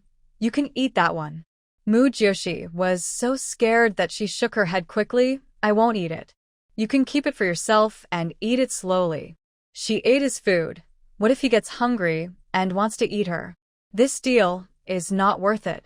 I can't eat that much. You eat it quickly. It's the hot season now. It won't be fresh if you wait any longer. After he said that, he ate the strange beast that was poisoned by him, leaving the one that was not poisoned for Mu Jiushi. Mu Jiushi was still not there, and she really couldn't eat raw meat. Besides, she had just eaten grass and was not very hungry. Seeing that she still didn't eat, Kong Ming was a little confused and slightly angry. Why don't you eat? In his cognition, pig beasts eat meat, and they are not very good at hunting. There are not many days when they can eat meat, right? He gave her meat, but she didn't eat it? Is grass more delicious than meat? Or is it because he is a cold-blooded orc, so she doesn't accept his food? The pair of green pupils stared at Mu Jiushi coldly, and Mu Jiushi suddenly felt that his hair was instantly exploded. Trembling, he said, I eat cooked meat. Cooked meat? What does it taste like? He only knew about ripe fruits, but had never heard of cooked meat. Mu Jiushi glanced at him cautiously, and seeing that he didn't seem angry, he whispered, It's meat roasted with fire. I don't have anything as dangerous as fire. Every time a forest fire caught fire, countless alien beasts and orcs were burned to death. Who dares to use this kind of thing? There is no time to hide. If used well, it will not be dangerous. Mówił Kshimaterd softly. She naturally knew that fire was dangerous, but it could also bring a lot of convenience to people. Kong Ming looked at her suspiciously. The big tribes didn't use fire. How could she, a 6-year-old pig, know all this? And she had to eat it cooked? I don't have fire. You can just eat it once. Next time there is a forest fire, I will roast it for you. Kong Ming said this, but he was worried in his heart. When he thought about the big fire in the forest, he would have to roast him. He originally thought that this little pig was easy to raise, but he didn't expect that the meat had to be cooked. Hearing his words, Mu Jiushi couldn't help but widen his eyes. The forest is on fire? By then, it will be too late for everyone to run. Who would dare to rush in just for a bite of food? But when she thought about the fact that people in the beast world had no habit of using fire, she understood that if no one used it, no one would store fire. So she told Kong Ming the method of drilling wood to make fire. As long as he used it carefully and put out the fire before leaving, there would be no fire. Kong Ming roasted the meat for her according to Mu Jiushi's method. During the period, he kept touching the scales on his body uncomfortably. The hot feeling on the scales made him feel very uncomfortable. The sizzling sound on the barbecue was as if it was roasting on him. Finally, he threw the 8/10 cooked meat to Mu Jiushi, and he rushed into the pool like he was escaping. Mu Jiushi ate the barbecue he gave her with mixed feelings. She didn't know what this snake beast meant. He threatened her fiercely at every turn, but he endured the discomfort and roasted meat for her. Did he treat her as a child bride? This is a bit narcissistic. She hasn't even gone into heat yet. If she wants to find someone, she should find someone older. So a child bride should be impossible. He almost drowned her yesterday and almost ate her this morning, so he wanted to fatten her up before eating her? When she thought of this possibility, she suddenly felt that the meat in her mouth was not fragrant. Kong Ming, who was soaking in the water, saw that she was full and asked her, Are you full? Yeah. Mu Jiushi responded and used his hoof to dig the fine sand under his feet to put out the fire. Kong Ming saw that her hoof was a little dirty, frowned, walked up to her, bent down, picked her up, and washed her with water. Mu Jiushi was confused by his behavior. Isn't it just a little dirty hoof? Why wash it? But she didn't dare to ask. She felt that she was like a plaything in front of Kong Ming now, and he could do whatever he wanted. He would hug her when he was in a good mood, abuse her when he was in a bad mood, and eat her in one bite when he was hungry. After Kong Ming took her back to the cave, he put her on the ground and healed himself. Mu Jiushi lay beside him silently and finally mustered up the courage to speak. Snake beast, do you want to fatten me up before eating me? Hearing this, Kong Ming looked at her with some amusement. Why did she always think that he was going to eat her? Looking at her pair of black pupils, he stretched out his hand and gently stroked her back and slowly said, "That's about it. If I raise you up, I will let you be my female. If you die, you will be my food." How honest. Facing Kong Ming's words, Mu Jiushi was speechless. He was worthy of being a cold-blooded orc. He was eaten when he grew up alive, and he was eaten again when he died. If you want to find a female, why not just find an adult one? You don't have male protection, which is exactly what I want. I don't mind raising you. Hearing his answer, Mu Jiushi lay on his cool body, like a resigned person. If snake beasts raise females alone, few can survive because they need to hibernate. And she is only 6 years old now.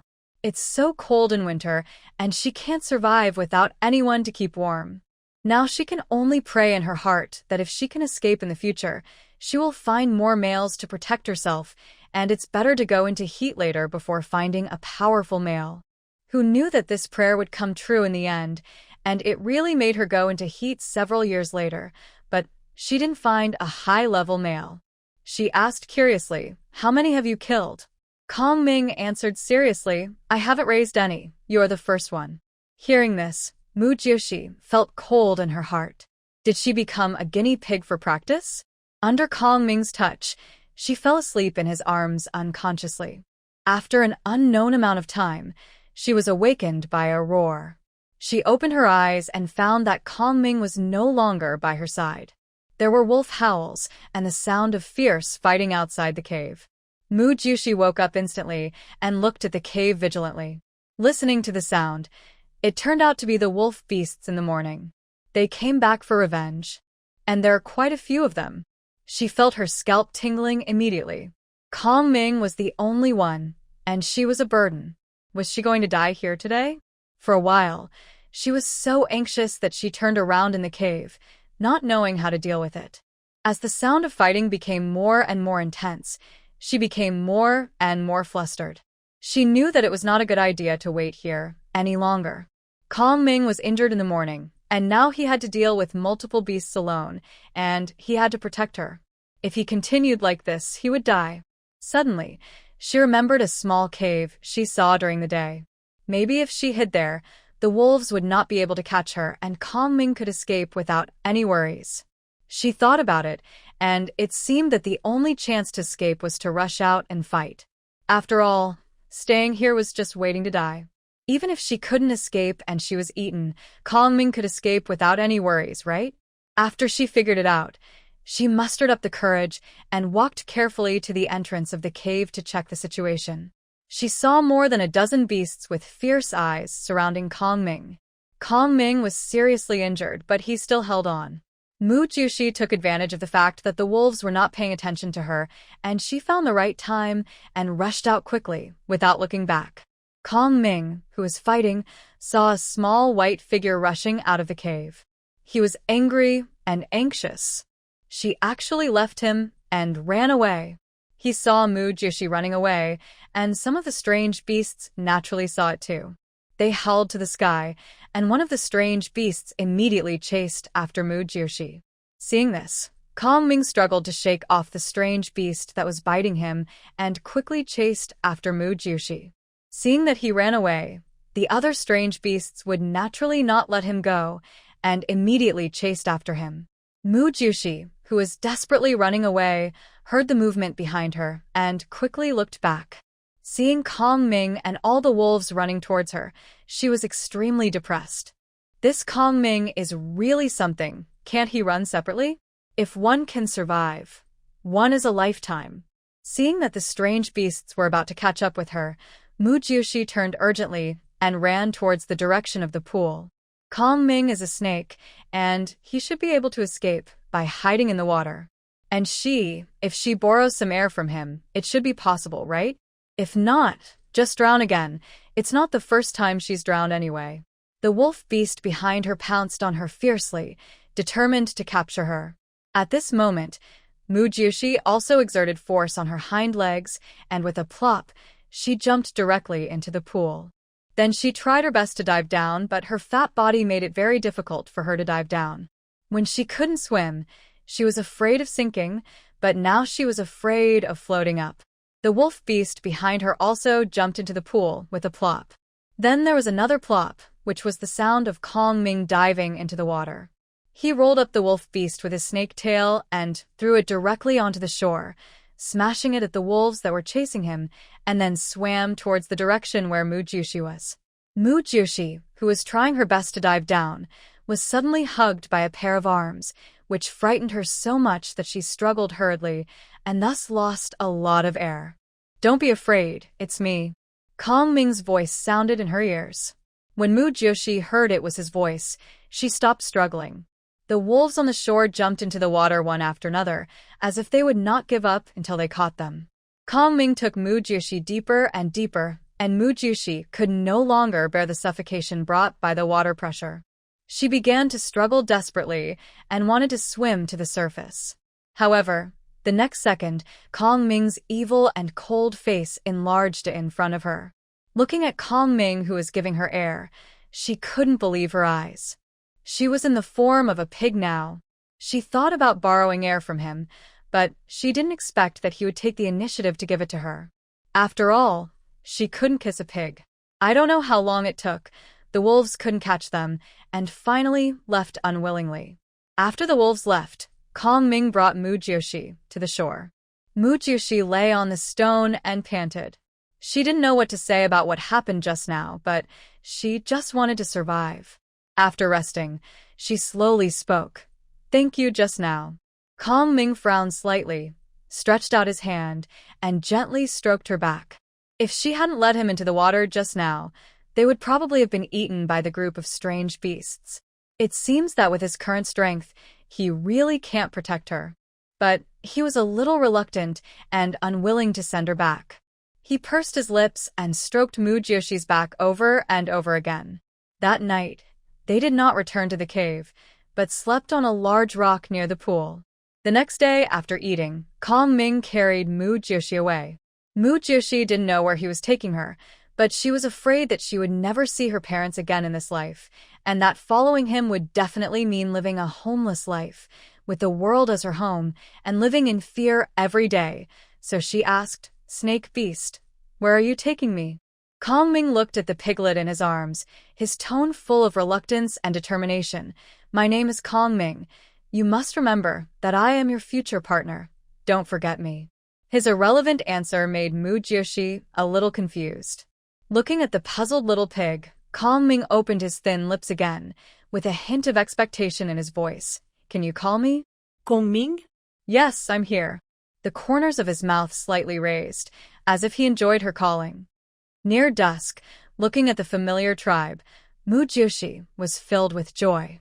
She never expected that this snake beast would actually send her back. When they were still a few hundred meters away from the tribe, Kong Ming put Mu Joshi down, his eyes full of reluctance, and reached out to touch her head. "Go back. Remember, my name is Kong Ming, your future partner. Don't forget, I will come to you when you are in heat." Mu Joshi looked at his reluctant look, not knowing what to say. Cold-blooded orcs were not the best candidates for partners. This world was too dangerous. She just wanted to stay in the tribe and live a stable life. She didn't want to wander with him, and she had to spend the winter alone when he hibernated. Obviously, she could choose multiple partners to take care of herself, so why did she choose the one who was not with her for a quarter of the year? Even if he was strong, he was not an ideal partner, so she didn't want to answer Kong Ming's words. "I'll try to remember," she responded, then turned around and trotted back to the tribe. Kong Ming looked at her back until she disappeared, and then left reluctantly. And Mu Joshi has never seen him since then. Now seeing him again, his beast form is actually much bigger than 10 years ago. His human form is also more evil and cold than 10 years ago, and his body is much stronger than before. After a few rounds, the 7th level Chu Xian is obviously no match for the 8th level Kong Ming. Kong Ming used his sturdy body to entangle Chu Xian tightly, trying to strangle him to death. Seeing this, the 5th level bear beast just now quickly changed into beast form to help Chu Xian and tried to rescue him. If the tiger beast died, he would not be able to drive away the snake beast. Once Mu Joshi was captured, he would have no hope of rescuing him. So he knew who to help at this moment. Kong Ming saw the bear beast rushing towards him, and his cold green eyes flashed with disdain. He arched his body and bit his vitals. The Beastmen who reacted changed into beast form and launched a group fight against Kong Ming. As long as they saved Mu Jiushi this time, their chances of becoming her partner would increase a few points. So a bunch of people attacked Kong Ming desperately, but most of them didn't have sharp fangs. So the damage to Kong Ming was not great. Kong Ming, who was already at the 8th level, didn't care about this little injury. But because of the large number of people, he had to let go of Chu Xian and swung his snake tail to the people around him. The snake tail passed through the air, bringing a gust of wind wherever it went. Those orcs who wanted to move forward were hit by the force. One after another lost their balance and fell heavily to the ground. Compared with Kong Ming, they were simply insignificant little Luo Luo. Kong Ming was like a god of war, with a tall and majestic body and cold and deep eyes. He stood up high and looked down at the orcs struggling at his feet. The kingly temperament made those lower orcs feel unprecedented fear. Their legs began to tremble, and they even fell to the ground helplessly because they couldn't bear the pressure. Among them was Mu Jiushi. The pressure from the strong was too much for her, who didn't even have a class. She glanced at Kong Ming with a painful expression.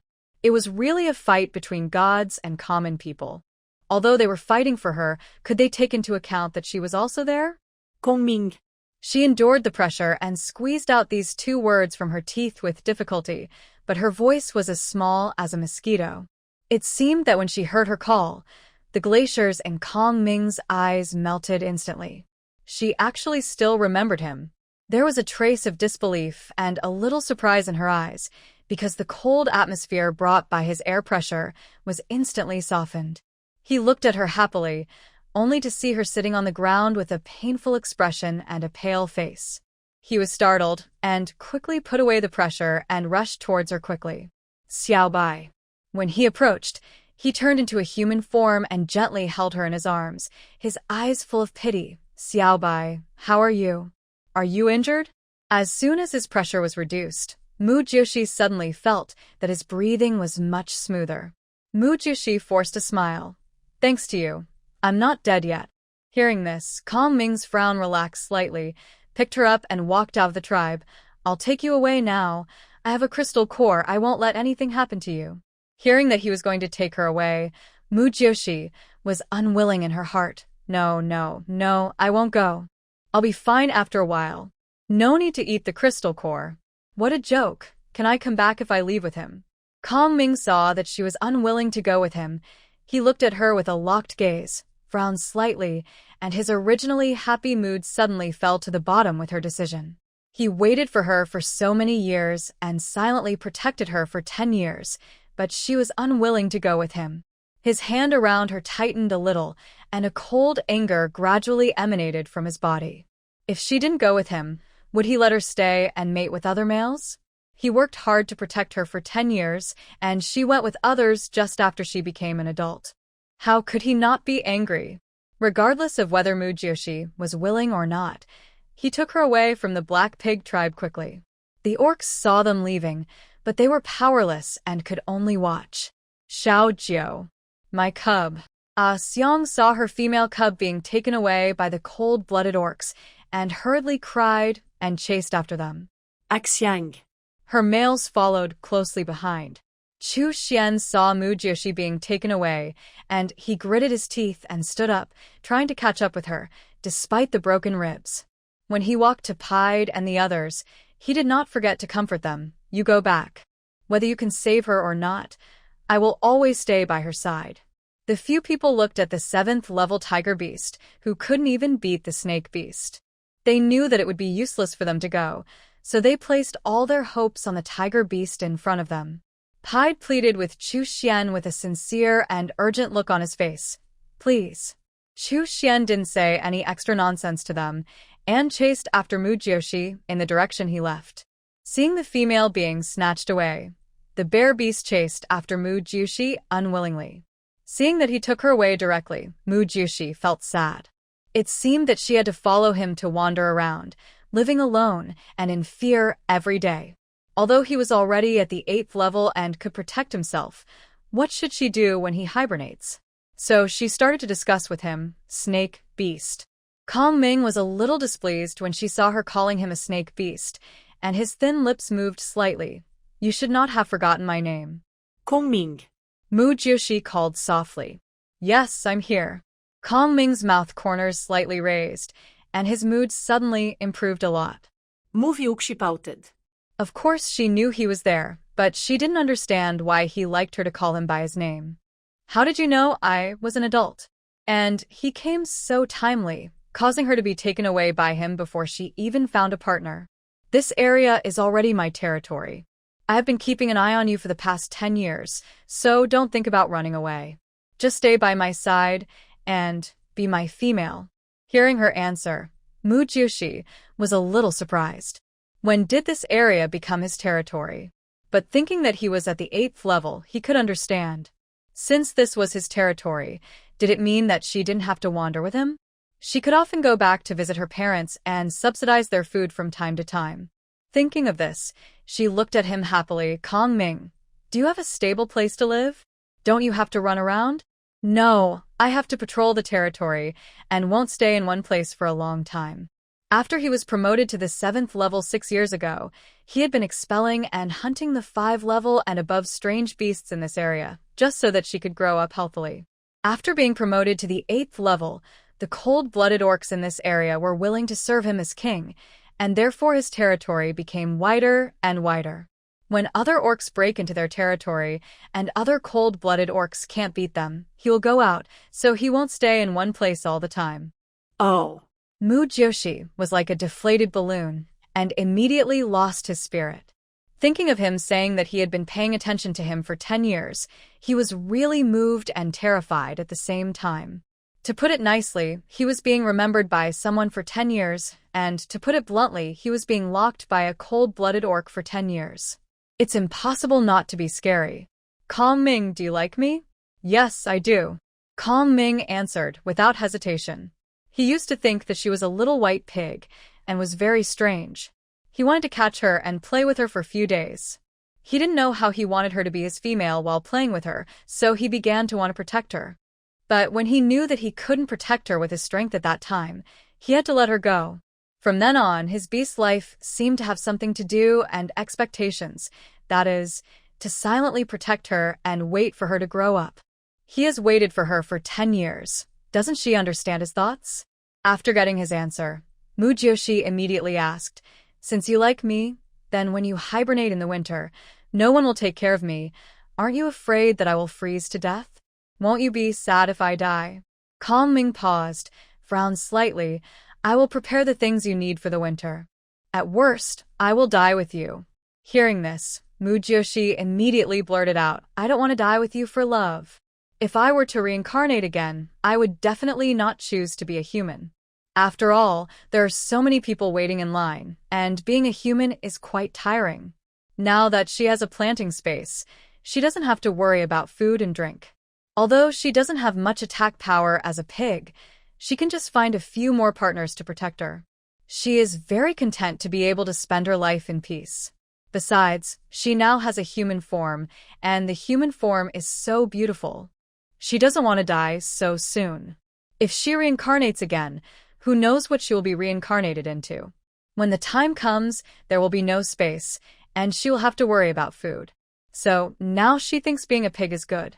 Anyway, she has a human form, she cherishes her life, and doesn't want to die so soon.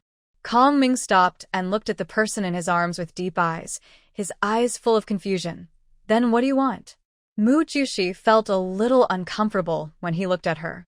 Facing his pair of cold green eyes, she suddenly felt a little timid. She lowered her head and stammered, I want to find someone who can stay with me and take care of me in the cold season. Hearing her answer, Kong Ming held her and continued to move forward, and said something to make her give up, then you can't have your wish come true. I said that you will be my female when you are alive, and my food when you die. If you want to find another male, don't even think about it. Mu Jiushi was speechless. It seemed that she had to find another one while he was hibernating. He was not by her side to protect her, so why didn't he find more for her? Was she going to wait for him to wake up in the dark cave while he was hibernating? It was like being a living widow. She didn't want to compromise herself for another man. If he didn't have to hibernate and was with someone so powerful, she would be very happy, but if she was unlucky and was dug out by a strange beast, then would she still need to live? The setting sun was red, and after rushing for a long time, her cheeks were already red from the sun. Kongming took her to a river, let her sit on him, scooped some water with his hand and put it to her lips. Drink some water first, and I'll grill fish for you later. Mu Jushi looked at his hand holding the water. A hint of envy flashed at her eyes. That slender big hand looked very beautiful. She leaned close to his hand and gulped down the water before she breathed a sigh of relief. Kongming took the opportunity to use his wet hand to moisten her sunburned face. Feeling a little distressed, are you hot? You will be fine after a rest. Looking at the red lips that became moist because of drinking water and thinking of the lingering kiss just now, he couldn't help but want to taste it again. His Adam's apple rolled, and he gently pinched her jaw and kissed her uncontrollably. Mu Jushi looked at the handsome face that suddenly enlarged, and her heart skipped a beat. She stared at the person in front of her in a daze. He closed his eyes and kissed her affectionately. The warm breath sprayed on her face, and his breathing gradually became rapid. He looked as if he was eager to swallow her into his stomach. He hugged her, and the strength of his hands became stronger and stronger, as if he wanted to rub her into his body. Looking at his passionate look, Mu Jushi felt her heart pounding. That lustful face was so tempting that people couldn't help wanting to sink with him. She suddenly understood why some people open their eyes when kissing. Looking at such an evil man kissing her madly, with that hungry look, it was really exciting. Perhaps because he noticed that she was stiff and motionless, Kongming slightly opened his eyes and saw that she was staring at him kissing her. A hint of teasing flashed across his green eyes, and the corners of his mouth curled up slightly. So Xiaobai likes to watch? When Mu Jushi heard his teasing, her face suddenly turned red, her eyes dodged, and she stammered in defense, You kiss me? Can I still enjoy it with my eyes closed. Looking at her embarrassed look, Kongming smiled even more happily, rubbing the tip of his thumb gently on her lips, chuckling. When I get married, I will try to choose daytime. Mu Jushi choked, too ashamed and angry to speak. Looking at her face, which was getting redder and redder, Kongming couldn't let go and rubbed it gently. Xiaobai's human form looks very much to my liking. I like it very much. Mu Jushi pushed away the handsome face that made her like and fear. If I were a black pig, wouldn't you call me Xiaohei? If I grew ugly, would you not want me to be your female? Well, Xiaohei is also fine. If you grow ugly, no one will compete with me for you. When he thought about the tiger beast who had kissed her just now, a surge of anger surged in his chest. Looking at the slightly open lips, he kissed them again, with a hint of anger, and his movements were no longer as gentle as before. After a long time, she panted in Kongming's arms. Kongming raised the corners of his mouth slightly, got up contentedly, and put her on a stone under a big tree to rest. Wait for me here for a while, I'm going to catch fish. After Kongming left, Mu Jushi began to look around to see if Chu Xian had caught up with her. He was beaten so badly by Kongming at that time, and he didn't know if he was hurt. And what he actually said that he wanted to be her man. Did he have a brain cramp? How could he like her when he looked down on her so much? Moreover, she had given him many chances before, but he had refused. How could he change his mind in just one night? After looking around and not seeing Chu Xian's figure, she breathed a sigh of relief. It would be better if he didn't come. If he came, he couldn't beat Kongming and would only be abused. He was forced to protect her. Kongming was at the 8th level, and he was at the 7th level. There was nothing he could do. At this time, Chu Xian was struggling to follow her breath all the way, but his broken ribs slowed him down a lot. Tiger Beast, you'd better rest for a while. Even if you find Mu Jushi, you can't save her. The bear beast that followed him couldn't help but remind him when he saw how hard he was walking. However, Chu Xian ignored him completely. He knew that he couldn't beat the snake beast, and he also knew that a hard fight wouldn't work. But his responsibility was to protect her. As long as she didn't want to, he would her back from the snake beast even at the risk of his life. If she was willing to be with the snake beast, he would still stay with her. If the snake beast didn't treat her well, he would take her away to the ends of the earth. After chasing all the way, when he saw Mujioshi sitting alone on a rock, he was about to step forward, but he saw the snake beast coming out of the river with a big fish in its hand. What if the snake beast discovered his existence, came over to beat him up, and then took Mujioshi away quickly, and he couldn't catch up even if he wanted to? So now he can only follow silently and secretly to see where the snake beast is going to take Mujioshi, and find a chance to ask her what she thinks. The bear beast behind him saw him stop, and also stopped. "Why don't you leave?" Chu Xian shouted in a low voice. "Shut up." Huh. "What's wrong?" Seeing Chu Xian's cautious look, the bear beast immediately became alert and also hid its body in the grass.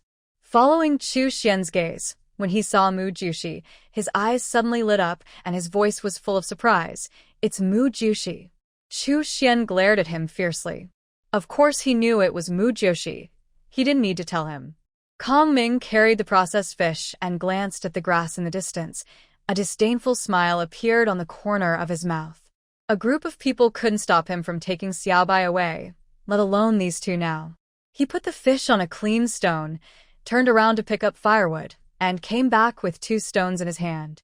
After skillfully rubbing the stones to start a fire, he began to grill the meat. Mujioshi was stunned, pointing at the 2 flints and asked him in surprise, "How do you know this stone can start a fire?" Kong Ming was grilling the fish seriously, and he did not forget to answer her questions. "I discovered it by accident. I know you have to eat cooked meat, and it will be useful in the future, so I wrote it down." Oh. "That's thoughtful," Mujioshi muttered, and then said, "Where are you taking me now?" "Back to my place here. There are animal skins and snake skins that I have saved over the years, and I can make a lot of clothes for you then." There was a flash of surprise in Mujioshi's eyes. He looked like a domineering CEO who seemed to only know how to make money and nothing else, but he could actually make clothes? Not bad, not bad. If only she could find a partner who does not hibernate to take care of her during the cold season. "Open your mouth." Kong Ming brought the fish meat with the bones picked out to her mouth. Looking at the meat brought to her mouth, Mujioshi was stunned. "I can do it myself." She picked up a small branch and broke it to use as chopsticks. She had not used chopsticks for a long time, so she was not familiar with it and could hardly pick up the meat. Kong Ming saw her using the branches to pick up the meat awkwardly and was very confused. "Why do you use 2 branches to pick up the meat?" "This way my hands won't be dirty." "I feed you, and your hands won't be dirty either." "Why don't you want it?" "You will have a better appetite if you eat by yourself." After she was full, Kong Ming put out the fire, picked up the 2 flints, held her in his arms, and looked for the cave to live in tonight. Before Kong Ming picked her up, Mujioshi refused. "I just ate, I'll walk around to digest it myself." "I want to hug you." Kong Ming's big palm was placed on her slender waist, which was only as big as his palm, as if it would break if he exerted a little force. It was just that the clothes she wore had the scent of the tiger beast, which made him a little unhappy. Mujioshi walked in front with a smile. "Let's go. There will be a lot of mosquitoes when it gets dark later." Looking at her sweet smile, Kong Ming's mouth corners unconsciously rose. Other females who were caught by cold-blooded orcs all wanted to escape desperately, but his Xiaobai didn't seem to mind being with him. Was it because they knew each other when they were young? He quickly stepped forward, took her little hand, and walked side by side with her, his eyes full of happiness. Chu Xian, who was hiding in the bushes, saw the 2 of them leaving, talking and laughing, and they looked so intimate. His heart was suddenly hurt. She was actually willing to be with that snake beast. Didn't she know that the snake beast had a strong possessiveness and had to hibernate in winter and couldn't take care of her? Why was she still willing to be with him? If she showed the slightest reluctance, he would have tried his best to rescue her. But now, he regretted why he didn't understand his heart earlier. Now he watched her go with someone else, but he was so helpless. If he had expressed his feelings to her earlier, would she not have gone with the snake beast? He followed them quietly, in a depressed mood. No matter who she chose, he would stay by her side. When the moon rose, Mujioshi and Kongming finally found a suitable place to live. Kongming picked her up and let her sleep on him. There is no animal skin to cushion it now. The ground is too hard. Sleep on me tonight. I can sleep in the animal form. In fact, there was an animal skin in her space, but it belonged to Chu Xian. She was embarrassed to use it without his consent. I like to be close to Xiaobai. He pressed her on his snake tail forcefully, and his upper body followed. Mu Jiushi looked at him, with shocked pupils. What was he doing? They started to form a couple now. She wasn't even mentally prepared yet. Kongming stared at her pair of clear, yet a little silly black eyes, raised the corners of his mouth slightly, lowered his head, and covered her pink lips with his thin lips. After a while, he stopped again and said in a low voice, I forgot that Xiaobai likes to watch. Hearing his teasing, Mu Jiushi was speechless and embarrassed. She was ready, and he said he couldn't come? Seeing him being so close to him during the day, how embarrassing it must be, she muttered softly, just be a couple. Why choose day or night? Kongming hugged her and rubbed her neck ambiguously. Well, of course I have to remember it well. Mu Jiushi blushed when he said that, and quickly turned her head away. Sleep, sleep. Really, discussing this with her is so embarrassing. She has never done it. When she was with Huang Mao before, she always wanted to save her first time until the day of marriage, but he didn't know how many people he had rolled in the sheets with. She thought about the past and the future with Kongming. She lay on his cool body and fell asleep unconsciously. The next day, Mu Jiushi woke up comfortably in Kongming's arms. She didn't know if it was because he was too powerful, but no strange beast dared to disturb her. She slept very sweetly. Awake? Kongming looked at her with a smile when he saw her wake up.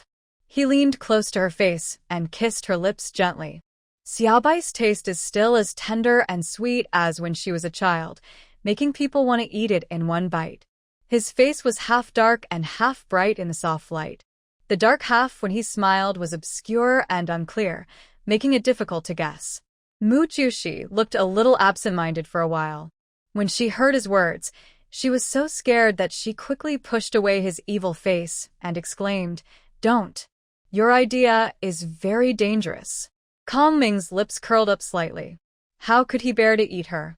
He held her in his arms and walked out of the cave. Are you going to eat fish in the morning?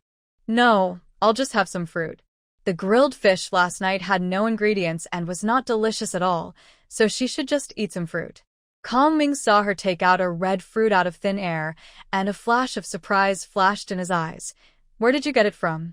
Mu Jiushi intended to be his partner and believed in his feelings for her, so he didn't want to hide it from him. Anyway, he couldn't take it away. So he explained to him, I have a magical treasure called space, which can be used to grow food and store things. Kongming was slightly surprised that there was such a magical thing. Why haven't I seen you use it before?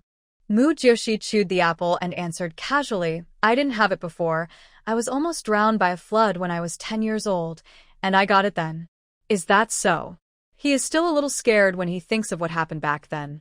When he rescued her from the flood, she almost stopped breathing and he didn't know any medical skills, so he quickly sent her back to their tribe to find a veterinarian. On the way, he met a veterinarian trapped by the flood. After he rescued the veterinarian rescued Mu Jiushi. At that time, her body was very weak. He once again resisted the reluctance and sent her back to their tribe. He asked the veterinarian to take good care of her and must rescue her. He didn't expect that she would get such a magical thing at that time. It was good that he had stored animal skins and snake skins for her for so many years. Finally, there was a place to put them. He was worried that they would go bad if they were kept for too long. Since you have such a magical thing, I'll keep these 2 stones for you. He handed the flint in his hand to Mu Jiushi. Well, okay. Mu Jiushi happily took it, and the 2 stones disappeared in her hands instantly after she touched them. Kongming was shocked again. Although he was mentally prepared, he was still surprised by the magical scene. Seeing that he had been staring at her, Mu Jiushi smiled and handed him a banana. Do you want to eat? I have some more. I don't eat these, I only eat meat. He raised his hand to peel off the banana skin. Eat more. Looking at the peeled banana, Mujyoshi ate it in 2 or 3 bites. She is not a human being now, and many things can become her staple food, so she is very easy to raise now and basically not picky about food. Kong Ming held her and shuttled quickly in the woods because he was in a hurry to go back to do something, and if he was late, he would have to wait until tomorrow. And Mujyoshi also discovered one thing. That is, she didn't seem to reject kissing him at all, and the physical contact made her feel very comfortable. She even looked forward to what would happen next with him. She knew that her real estrus period had come. I didn't expect that. I originally wanted to give my first time to Tianya, but now it was given to Kong Ming. They were all very good to her, and it seemed that she would not regret or feel sorry for anyone. If she were to go to the bear beast that she defeated yesterday, she would still be somewhat reluctant. After all, they had only known each other for a short time, and she did not have much affection for him. She tightly wrapped her arms around Kong Ming's neck and leaned her head on his broad shoulders. Kong Ming, after we become a couple, let's go back and tell my parents, okay? I don't want them to worry about me. Kong Ming paused, frowned, and asked the most worried question. After we go back, are you still willing to go with me? If you haven't made me suffer during this period, I think I would still be willing, hee. Isn't that too much? Even if I don't want to, will you let me stay? Hearing her answer, Kong Ming felt as sweet as eating honey in his heart, and the corners of his mouth could not help but rise slightly. She was probably the only female willing to go with the cold-blooded orc. He lowered his head and kissed her forehead gently. No, and I won't let you suffer. Encountering an elk on the road, Kong Ming captured it directly. Even with Mujyoshi in his arms, his hunting speed remained unchanged. After strangling the prey to death, he put Mujyoshi on the ground, turned into a full beast form, and swallowed the prey directly into his stomach. After eating, he picked up Mujyoshi and continued to move forward. During this time, he also caught a rabbit weighing nearly 50 kilograms. Put it away. I'll roast it for you when we get to my place later. Yes. Mujyoshi responded and put the rabbit into the space. Before noon, Kong Ming took Mujyoshi to the huge Tianking where he lived. Through the tunnel leading to the Tianking, there was a huge cave inside. Mujyoshi was surprised. He didn't expect that there was a huge Tianking in the cave. The Tianking was full of flowers and plants, and there was a flowing stream. And there was a cave in the Tianking which was like a paradise isolated from the world. How did Kong Ming find such a place? To enter the Tianking, you have to go through a tunnel. I guess even strange beasts won't come in here? Before they got close to the cave, a one-armed crocodile beast ran towards them quickly. Mujyoshi was so scared that she shrank back into Kong Ming's arms. Because he was in the form of an animal, Mujyoshi didn't know what his expression was, but she knew that he seemed very excited. Before he came to Kong Ming, he excitedly shouted, "King, you re back so soon." When he saw the female in Kong Ming's arms, he was even more excited. "King, it's this female. You actually caught her back, King. Did you kill that tiger beast?" Mujyoshi frowned when she heard his words. This crocodile beast was actually the group of people who wanted to catch her a few days ago. Was his arm bitten off by Chu Xian? Hearing that he wanted to kill Chu Xian, Mujyoshi suddenly became a little anxious. She couldn't let Kong Ming kill Chu Xian. So she hurriedly explained to Kong Ming, a few days ago, this crocodile beast brought a group of people to catch me and asked me to follow him. I was almost scared to death. Fortunately, Chu Xian saved me, otherwise I would have been eaten up by them long ago. Please don't kill Chu Xian, okay? Hearing her narration, Kong Ming frowned. If it weren't for the tiger beast, his Xiaobai might have really been bullied by Crocodile Fenglin and the others. But if Crocodile Fenglin hadn't come back by accident to tell him the news that Xiaobai was in heat, he would have definitely missed it.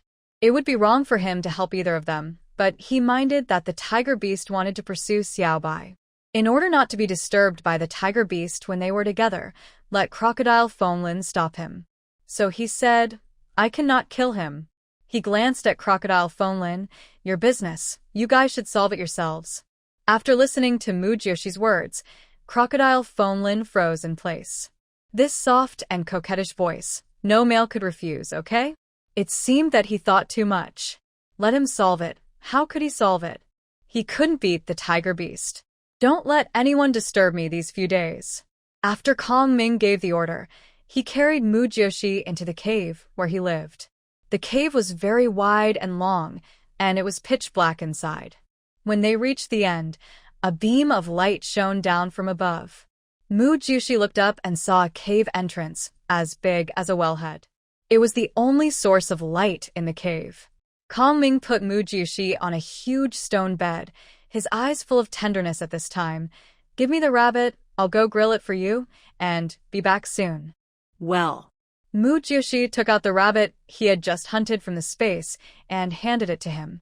After Kong Ming took the rabbit out, Mu Jiushi stood up and visited everything in the cave. In one corner, there was a pile of animal skins and his snake skins. The animal skins were large pieces and came in many colors. In another corner, there was a package containing separately packed flints, many of which showed signs of being used. When I just came in, I accidentally saw a lot of firewood piled up in one part of the sinkhole. Mu Jiushi was a little moved.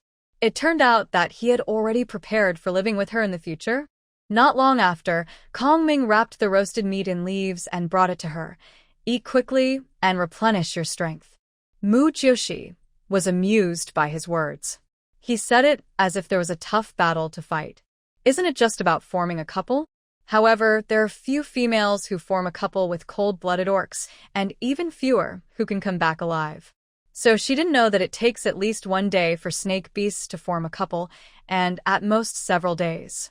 That's why Kong Ming asked her to eat more, otherwise he was worried that she would not be able to bear it. While Mu Jiushi was eating meat, Kong Ming took out the animal skins that he had stored for a long time and spread them on the stone bed. He spread several thick layers in a row, for fear that he would hit her if he used too much force. He also prepared drinking water in a bamboo tube and placed it aside. Mu Jiushi watched a series of actions and couldn't help swallowing her saliva. Things didn't seem to be as simple as she thought, and he seemed to know a lot. After finishing everything, Kong Ming approached Mu Jiushi with an ambiguous look on his face, raised his hand to help her gently wipe the grease from the corners of her mouth. Are you full?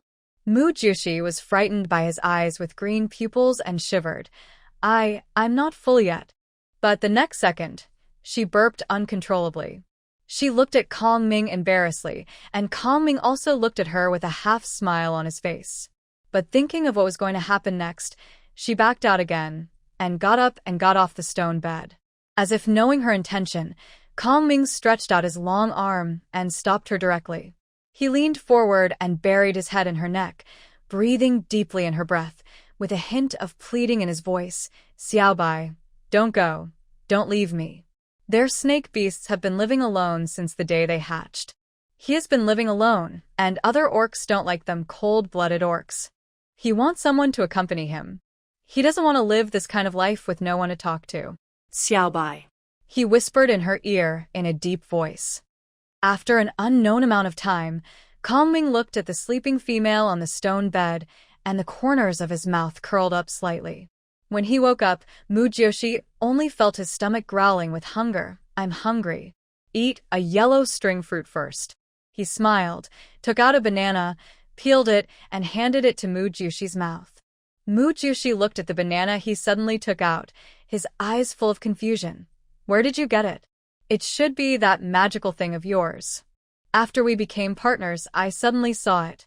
I only saw what was inside, but didn't see what was planted. Speaking of this, Kong Ming also felt very incredible. She didn't expect that he could also use her thing. However, Mu Jiushi was shocked. Did her space run to Kong Ming? She hurriedly checked whether she still had the space. After seeing that it was still there, she breathed a sigh of relief. Her space was actually shared with Kong Ming? I have heard of shared networks, but I didn't expect that space could be shared. From what he said, he could only see the things she stored in the space, but not the things she planted. Does it mean that he can use the space, but can't harvest and plant? This is good, otherwise he always asks her for something every time he takes something. After checking the space, she harvested the mature crops by the way. When she saw that there were dozens of times more open space in the space, she was shocked again. She originally had only 8 acres of land, but now she actually owns a full 100 acres. What's going on? She glanced at Kong Ming. Could it be that his weight was also counted as given to her? So he can use her space? Kong Ming's beast form is actually 920 pounds. I am convinced. I am really convinced. Seeing that she seemed to be doing something in her soul, he leaned over and kissed her thin lips. Is Xiaobai full of energy again? Hearing his voice, Mu Jiushi came back to her senses.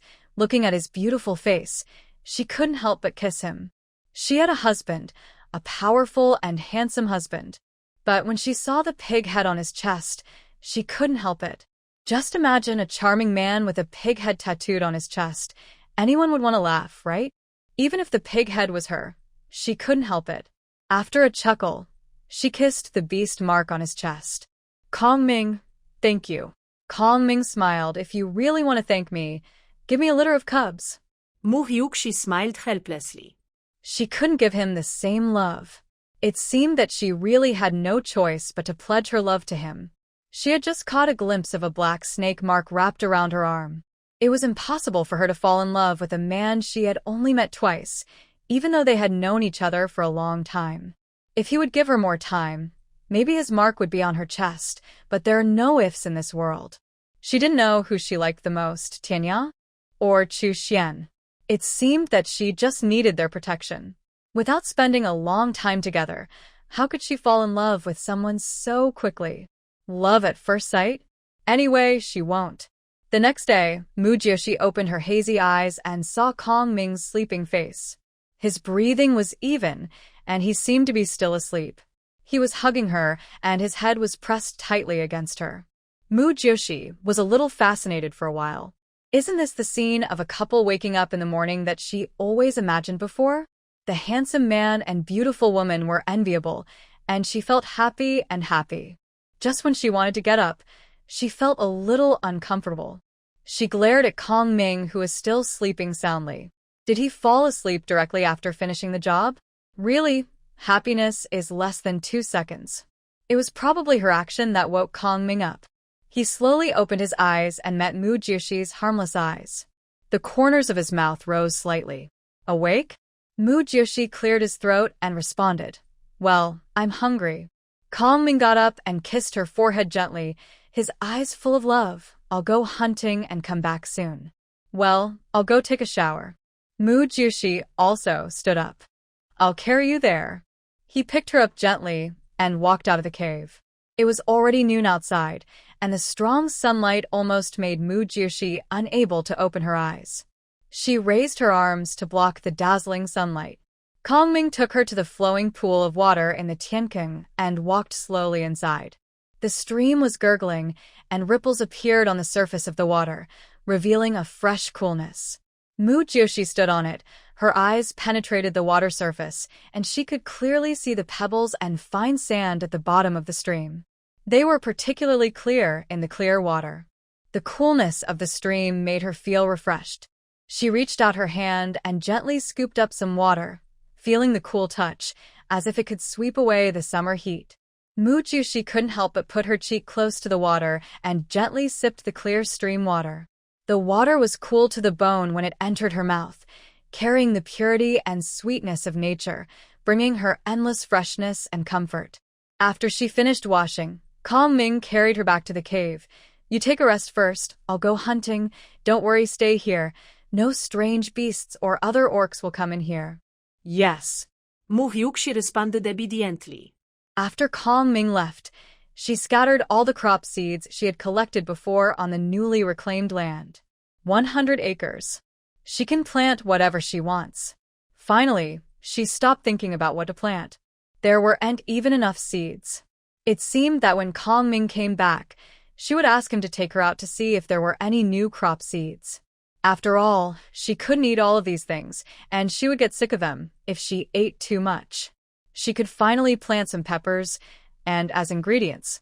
Then she could ask Kong Ming if he knew where there was a salt mine.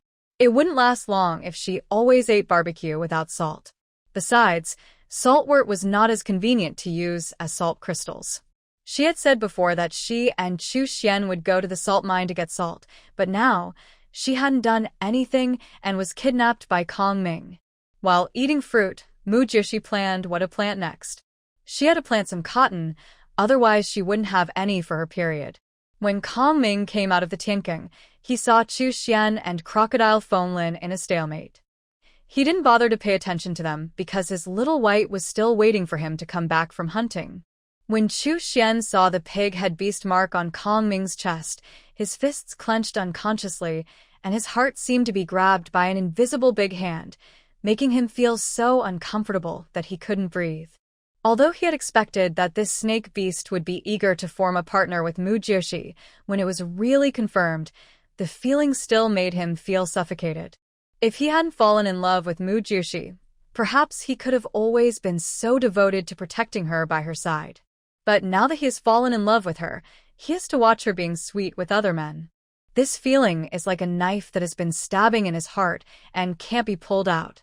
Kong Ming caught the prey as quickly as possible.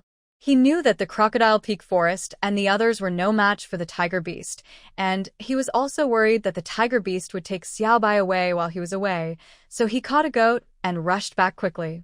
Chu Xian was also a little surprised to see that he came back so quickly. He didn't even have time to go in to see how Mu Jiushi was doing, and the snake beast actually came back. He stepped forward to block Kong Ming's way, frowning and asking anxiously, "How is she?" Kong Ming walked over expressionlessly. "My female. I will take good care of her. You don't need to worry about it." Chu Xian pursed his lips and couldn't refute. Her beast mark was on his chest, and he would indeed take good care of her. After all males in this beast world are like dogs. Once they form a mate, they will only revolve around that female for life. This snake beast seems to have nothing to complain about except hibernation in winter. In the tall grass behind him, a huge bear beast was crouching in it, and his eyes followed Kong Ming's figure closely until that figure completely disappeared from sight. The bear beast then slowly stood up from the bushes, his eyes revealing a barely perceptible anxiety. "Tiger Beast, when are we going to go in and rescue Mu Jiushi?" Chu Xian turned his head and looked at the bear beast with his deep eyes, with a hint of helpless advice in his voice. "Go away. Don't put your mind on her anymore." The bear beast felt an indescribable anger and unwillingness when he heard this. He almost roared and asked, "Why? She agreed to be my female. I must rescue her." Chu Xian's eyes became a little dim, with a hint of sarcasm in his voice. "What can you use to save her? Just you, a 5th level?" He was laughing at the bear beast's arrogance, and also at his own incompetence. Mu Jiushi voluntarily went with the snake beast, so what was he talking about whether to save her or not? If he had the strength to compete with the snake beast, maybe Mu Jiushi would still waver. Now that she left so abruptly, what else could he save? The bear beast was hit by these words, but he still asked unwillingly, "What about you? Are you going to give up her too?" Chu Xian was silent for a moment, then slowly spoke. "She is the one I will protect for the rest of my life. Even if I am not her partner, I will still protect her." Hearing his answer, a complex emotion surged in the bear beast's heart. He didn't know whether he should continue to stay here or leave to find another female. The bear beasts, also need to hibernate in the cold season, which is no different from the snake beasts. It's just that the snake beasts are cold-blooded orcs, look scary, and have a strong possessiveness, which is not pleasing. When Kong Ming roasted the meat and sent it to Mu Jiushi, he saw her sitting there leisurely eating fruit. "You are full of fruit. Can you still eat meat?" He took the fruit from her hand lovingly and handed her the roasted meat. "I can eat a lot. I'll eat a little bit of everything so I won't get tired of it." She ate the meat with a smile and didn't forget to ask him, "Do you know where to find salt crystals?" "Salt crystals? I don't know. Carnivorous orcs get salt from the blood of alien beasts, and herbivorous orcs get salt from some salty grasses, so no one pays special attention to salt crystals." "Okay." Mu Jiushi ate the tasteless barbecue helplessly. "Eat slowly, I'll help you make clothes." Kong Ming got up and walked to the pile of animal skins, picked out some better-looking animal skins, and started working in the place where the light shone. "Kong Ming, we are already a couple. When are we going back to the Black Pig tribe? Kong Ming answered without even looking up, any time is fine. Hearing this, Mu Jiushi's eyes suddenly became more excited. Then how about going back tomorrow? You've been out for so many days. My parents must be worried sick. I won't do anything to you. What's there to worry about?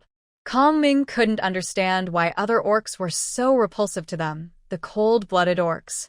Kong Ming held Mu Jiushi in his arms, without even looking at Crocodile Peak Forest, and just ordered, well, I'll be away for a while. You guys go patrol other territories. Chu Xian saw her coming out, so he quickly stepped forward and saw her nestling in the arms of the snake beast. Her shy and happy look made him feel a little painful in his heart. He stiffly said, Mu Jiushi, are you okay? After asking, he felt that he had asked a nonsense question. Her face was rosy, and her complexion was even better than before. How could she not be living a good life? There were strawberry marks left by the snake beast on her neck, and bruises were faintly visible on her body. You can imagine how crazy the scene was at that time. Mu Jiushi saw that Chu Xian was also a little excited. She greeted him with joy. Chu Xian, when did you find me? Are your injuries healed? Well, I'm fine. Chu Xian didn't know what else to say after he finished speaking. Just after he expressed his feelings to her, she was snatched away by someone else. In just a few days, she became the beautiful bride in someone else's arms. It's really embarrassing to see each other again now. Mu Jiushi seemed to notice his strangeness, and couldn't help but think of his sudden kiss that day. She said a little uncomfortably, I'm fine now, you don't have to stay with me all the time. I will live well, and try my best to let you complete the task so that I can go back and report. Chu Xian pulled the corners of his mouth bitterly, and finally smiled with pretending to be relaxed. I just gave my first kiss to you, a stupid pig, and you became someone else's wife in just a few days. I'm really unwilling. Seeing him say this, Mu Jiushi also cooperated and joked. You kissed someone else's wife. What are you unwilling to do? It's not you who suffered. Wife. What is it? Kong Ming heard what they said, always felt that there were some words he didn't understand. And he didn't like his female to talk so much with this tiger beast, so he interrupted them. Mu Jiushi smiled and explained to her, wife is the name for his female. It doesn't sound good. Kong Ming immediately rejected a name after hearing this explanation. He looked at her lovingly. Xiao Bai is not old at all. When I meet a 6th level beast next time, I will dig out its crystal core for you, and you can stay like this forever. He has been working hard to upgrade his level over the years, just so that he can protect her alone when he is with her in the future. He has encountered countless high-level beasts and suffered countless injuries. He has eaten the high-level crystal cores to heal his wounds, leaving only the crystal cores below the 5th level, so there are no crystal cores above the 6th level for her now. Eternal youth, which woman doesn't want it? Chu Xian saw her kissing the snake beast so happily, and his heart was a little sour. If he gave her the 6th level crystal core earlier, would she also kiss him excitedly? He cleared his throat before speaking. Mu Jiushi, if you kiss me, I will give you a 6th level crystal core, how about it? Without waiting for Mu Jiushi to answer, Kong Ming glared at Chu Xian fiercely, and the snake tail swept towards him without hesitation. Chu Xian saw the snake tail suddenly sweeping over and quickly dodged. Kong Ming saw Chu Xian leave them some distance, and took Mu Jiushi away directly. Xiao Bai, don't pay attention to him. I will find you a lot of crystal cores above level 6. If he hadn't promised Xiao Bai not to kill this tiger beast, how could he tolerate a male who is thinking about his female all day to appear here? Seeing Kong Ming suddenly attack Chu Xian, the speed of the flash by scared Mu Jiushi so much that her heart almost jumped out of her throat. Seeing Chu Xian easily dodge, she secretly breathed a sigh of relief. Looking at Kong Ming's gloomy face, she didn't dare to plead for Chu Xian, but just laughed and said, well, I just want what you give. The two walked all the way to the direction of the Black Pig tribe, and Chu Xian followed them silently behind them. Mu Jiushi, there is a ripe pumpkin here, do you want it? Before noon, Chu Xian behind her suddenly shouted to her. Hearing this, Mu Jiushi immediately jumped out of Kong Ming's arms with joy. Yes. Kong Ming frowned slightly when he saw her suddenly jump down from his arms. Mu Jiushi quickly ran towards Chu Xian's direction, and following Chu Xian's gaze, he pushed aside the grass with his hands, and there was a pumpkin as big as a basketball growing inside. You have really sharp eyes. You can even notice this. Seeing that she wanted to pull the stalk of the pumpkin with her hands, Chu Xian quickly pulled her away. Let me do it. There are small sharp thorns on the vine, and you will be uncomfortable. As he said that, his fingers turned into sharp claws, and he cut the pumpkin and the vine apart with a swish. He cut the pumpkin open with 2 more swishes, took out the seeds inside, and handed them to Mu Jiushi. The flesh of the pumpkin is a little rotten, just the seeds will do. Well, thank you, Chu Xian. Mu Jiushi took it happily and scattered the seeds directly on the empty land in the space. You're welcome. When Chu Xian saw her so happy, the corners of his mouth couldn't help but curl up slightly. After Mu Jiushi finished planting pumpkins, she couldn't help but excitedly said to him, Chu Xian, let me tell you, after Kong Ming and I became a couple, the land in my planting space actually increased by dozens of times. I almost died of joy, haha. Chu Xian looked at the person in front of him who was excited and talking nonstop, and his mood couldn't help but be happy. After she finished speaking, he slowly opened his mouth. Then how much did you have before? Did it increase by dozens of times make you so happy? Mu Jiushi gestured and ate with her fingers. 8 acres. Didn't I tell you? Now it's 100 acres. You said that if I find an elephant orc as a partner, wouldn't I be rich? Haha. I feel excited just thinking about it. Before she finished speaking, Chu Xian laughed. You really dare to think about it. With your small body, I accidentally sit on you to death with my ace, and he probably won't even feel it. TSK? What are you talking about? If he doesn't feel it, can I say anything? Mu Jiushi frowned slightly and glanced at him unhappily. Chu Xian pursed his lips to hold back his laughter and spoke when he couldn't stand it anymore. If you keep talking, I'm afraid the snake beast will skin me alive right away. Not only me, but you too. Hearing his reminder, Mu Jiushi noticed Kong Ming on the side. She turned her head and saw Kong Ming looking at them with a gloomy face. The ice in his eyes seemed to freeze them both. Mu Jiushi's heart skipped a beat. It's over. With a guilty smile, she trotted to him, hee. Kong Ming, I'm just talking, joking. Kong Ming stretched out his hand and held Mu Jiushi tightly in his arms. His cold fingers gently slid across her cheek. When they slid to her chin, he suddenly pinched her jaw and attached his thin lips, biting her punitively, violently, and rudely. Mu Jiushi frowned and groaned in pain, but did not dare to refuse for fear of angering him further. Seeing this, Chu Xian clenched his fists unconsciously, wishing he could go up and punch him hard. He couldn't understand. This was clearly a world of beasts with polyandry. How could there be such jealous beasts? But on second thought, isn't one of the reasons for polyandry to prevent your partner from being taken away by these cold-blooded beasts? After a moment, Kong Ming's eyes were fixed on the pair of lips that were red and swollen from his kisses, and he rubbed them lightly with the tip of his thumb. Don't even think about anyone else except me. His voice was as cold as ice, and every word seemed to condense from the cold wind, with unquestionable determination and domineering. The words were spoken to Mu Jiushi, but the knife-like eyes swept towards Chu Xian, who was not far away, and the warning in the eyes was obvious. Mu Jiushi felt his creepy possessiveness, and that strong aura could not be ignored. She knew that he was not only expressing his possessiveness with words, but also telling her with actions that if she dared to find another partner, no one would have a good ending. Chu Xian also felt the cold eyes, but he didn't take it to heart. Kong Ming hugged Mu Jiushi and left in an irritable mood. He couldn't understand why his Xiaobai got along so naturally with that. And why did he not understand some of the things they said to each other?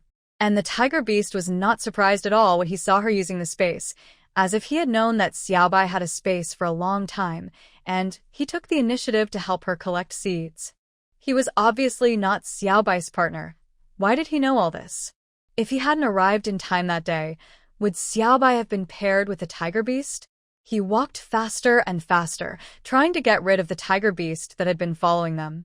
Chu Xian naturally knew his purpose, so the two of them chased each other, faster and faster, and they had already reached the range of the Black Pig tribe before it got dark. The orcs of the Black Pig tribe were surprised to see Mujioshi coming back with a snake beast. Look. It's Mujioshi. The snake beast actually let it come back. What are they doing back? They're already paired. Aren't you talking nonsense? Why did the snake beast take her away if they didn't want to be paired? It's such a pity that it's so beautiful. Everyone talked about it, but they didn't dare to step forward because of Kong Ming's powerful strength. After Mujioshi returned home, she saw her mother sitting on the rock outside the cave in a daze, and her goat father was silently accompanying her. The familiar scene made her heart slightly sour. Mother! Her voice trembled slightly. She got down from Kong Ming's arms and ran towards Ah Xiang in 2 steps.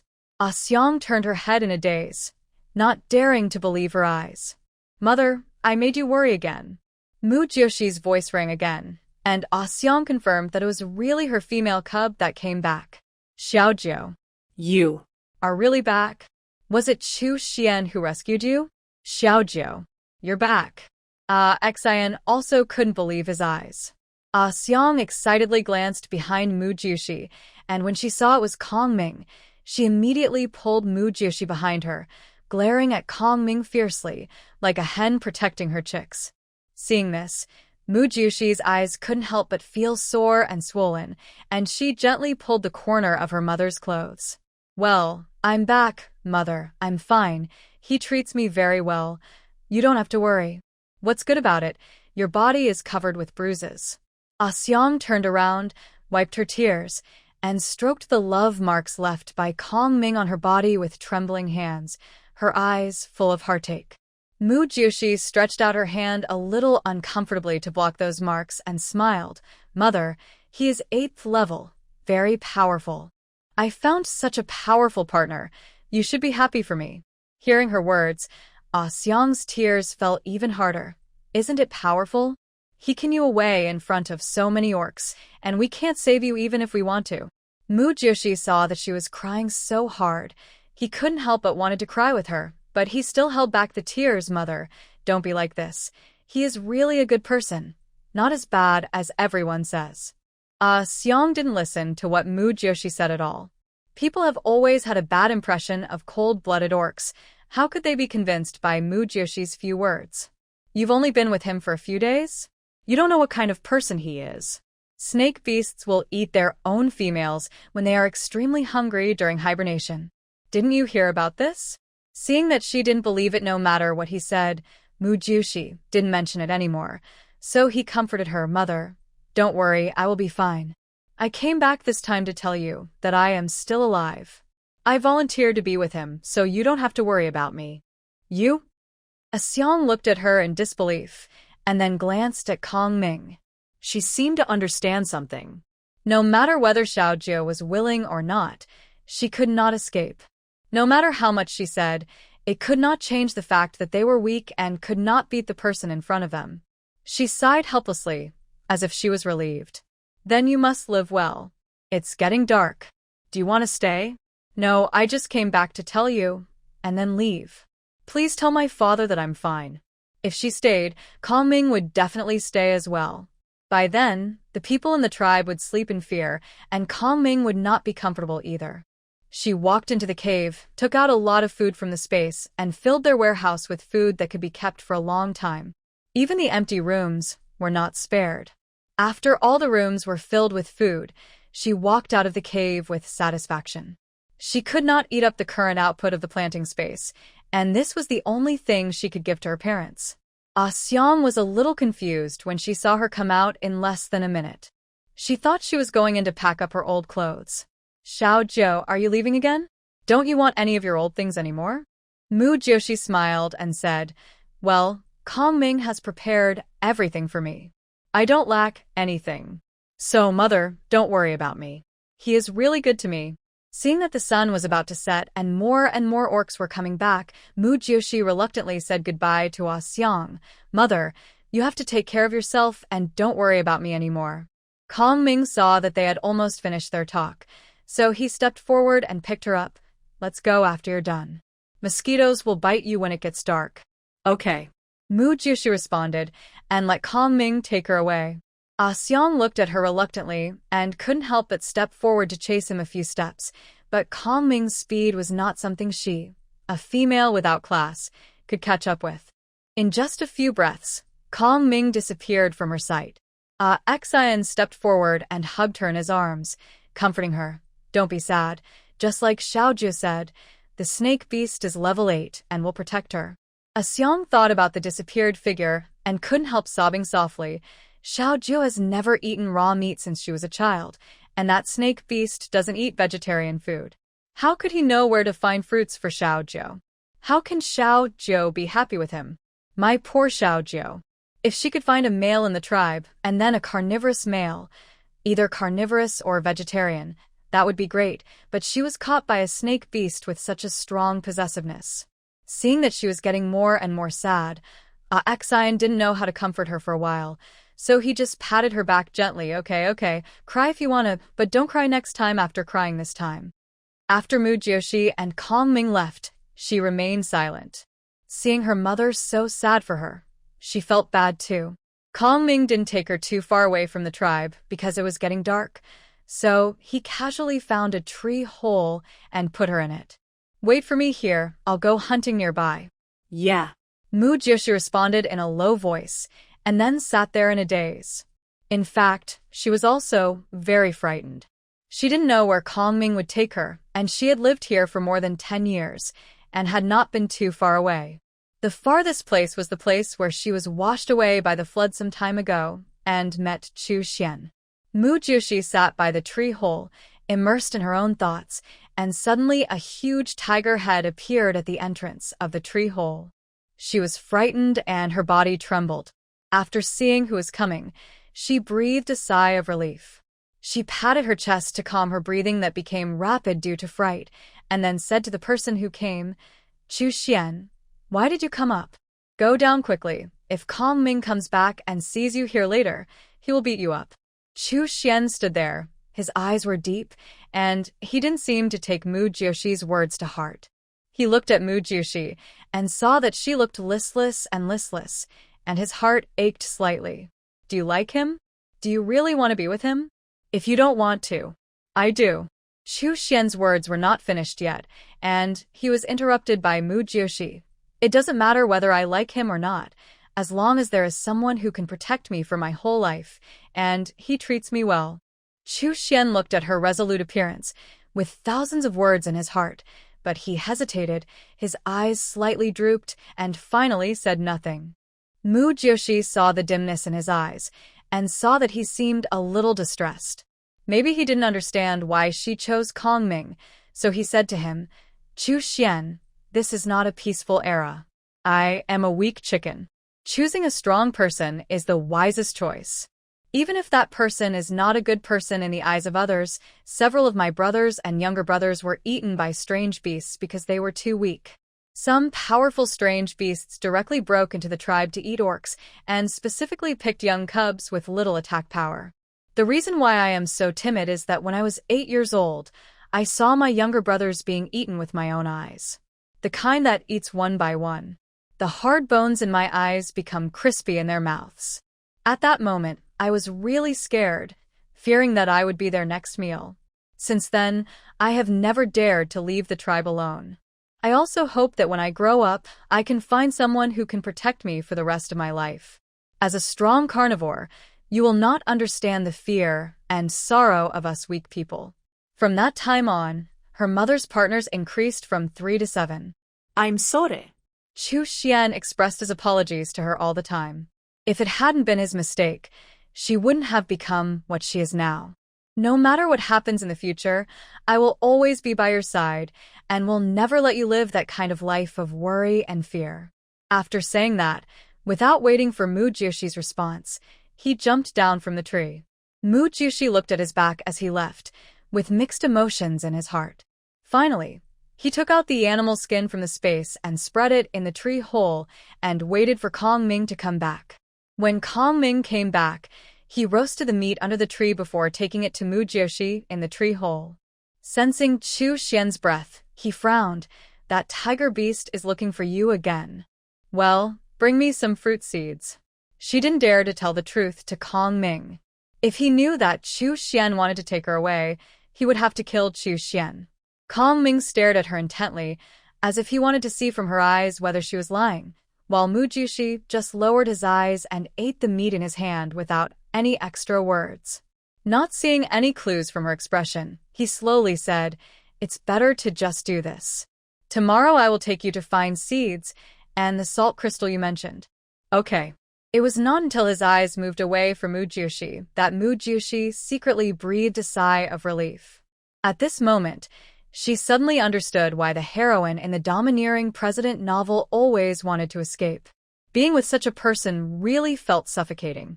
She didn't know how long she could hold on and what she should do when she couldn't hold on. What could she do? In the following days, Kong Ming took Mu Jiushi around and collected a lot of fruit seeds. She also planted several acres of cotton, just to be able to wear cotton clothes and cover herself with cotton quilts in winter. But she didn't know how cotton was made into threads and then made into clothes. She had to ask Chu Xian for advice on this matter. Kong Ming took her to several nearby tribes. When she saw the elephant orc, she was stunned. Compared to her, the elephant orc's beast form was really like a small mountain. No wonder Chu Xian always laughed at her for being killed by sitting on it. How could she forget that this is the beast world? No matter what species, they will be several times larger than those on Earth. Maybe compared to the small fragrant pigs on Earth, she is also relatively large, right? Forgive her for being a country bumpkin. Although she has been in the beast world for more than 10 years, because she is weak and female, she stays in the tribe all day and dares not go anywhere. She has never seen many of the orcs here. What shocked her the most was that even if the elephant orc was a female, she could fight with the alien beasts in her beast form. Maybe it was because of her huge size, it was no problem to deal with some low-level alien beasts. After traveling for nearly a month, Mu Jiushi was always sleepy these days. She would sleep for a long time, and she would feel sleepy all the time, and she also had a loss of appetite. On this day, when Kong Ming handed her the roasted meat, she shook her head and refused, and she didn't even want to see the meat. "Kong Ming, I seem to be sick. I always want to sleep and can't eat meat." She guessed that she might be pregnant. After all, her mother was always in this state when she was pregnant. And he was in the ovulation period and paired with Kong Ming, so the chance of pregnancy was very high. But she couldn't be sure, so she could only say this to Kong Ming, wanting him to take her to the tribe to see a veterinarian. Kong Ming saw her haggard face and was very worried. He was afraid that he didn't take good care of her, which caused her to be like this. He hugged Mu Jiushi in his arms distressfully and took out a third-level crystal core from the space for her to eat. "Don't be afraid, Xiaobai. I will take you to the elk tribe tomorrow. They have a veterinarian there." Well, Mu Jiushi rubbed against his arms, ate a few fruits, and went back to sleep. When they arrived at the elk tribe the next day, the elk orcs were as if they were facing a great enemy, but Kong Ming just walked in with Mu Jiushi in a swagger. Seeing that they were so malicious, Mu Jiushi said embarrassedly, "We don't mean any harm. I am an orc from the Black Pig tribe. We pass by here, and I feel a little uncomfortable. Can you ask your veterinarian to take a look at me?" The elk orc saw her pitiful look and looked at Kong Ming's cold and gloomy look and immediately felt sorry for her. It seems that few females who are captured by cold-blooded orcs have a good life. At this time, an older orc came over from the crowd, looked at them, and then said, "Come in with me first." "Thank you."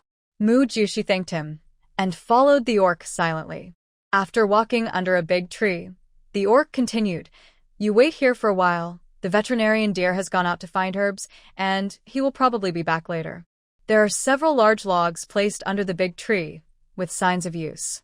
This is probably a place for rest or chatting." "Okay, sorry to bother you."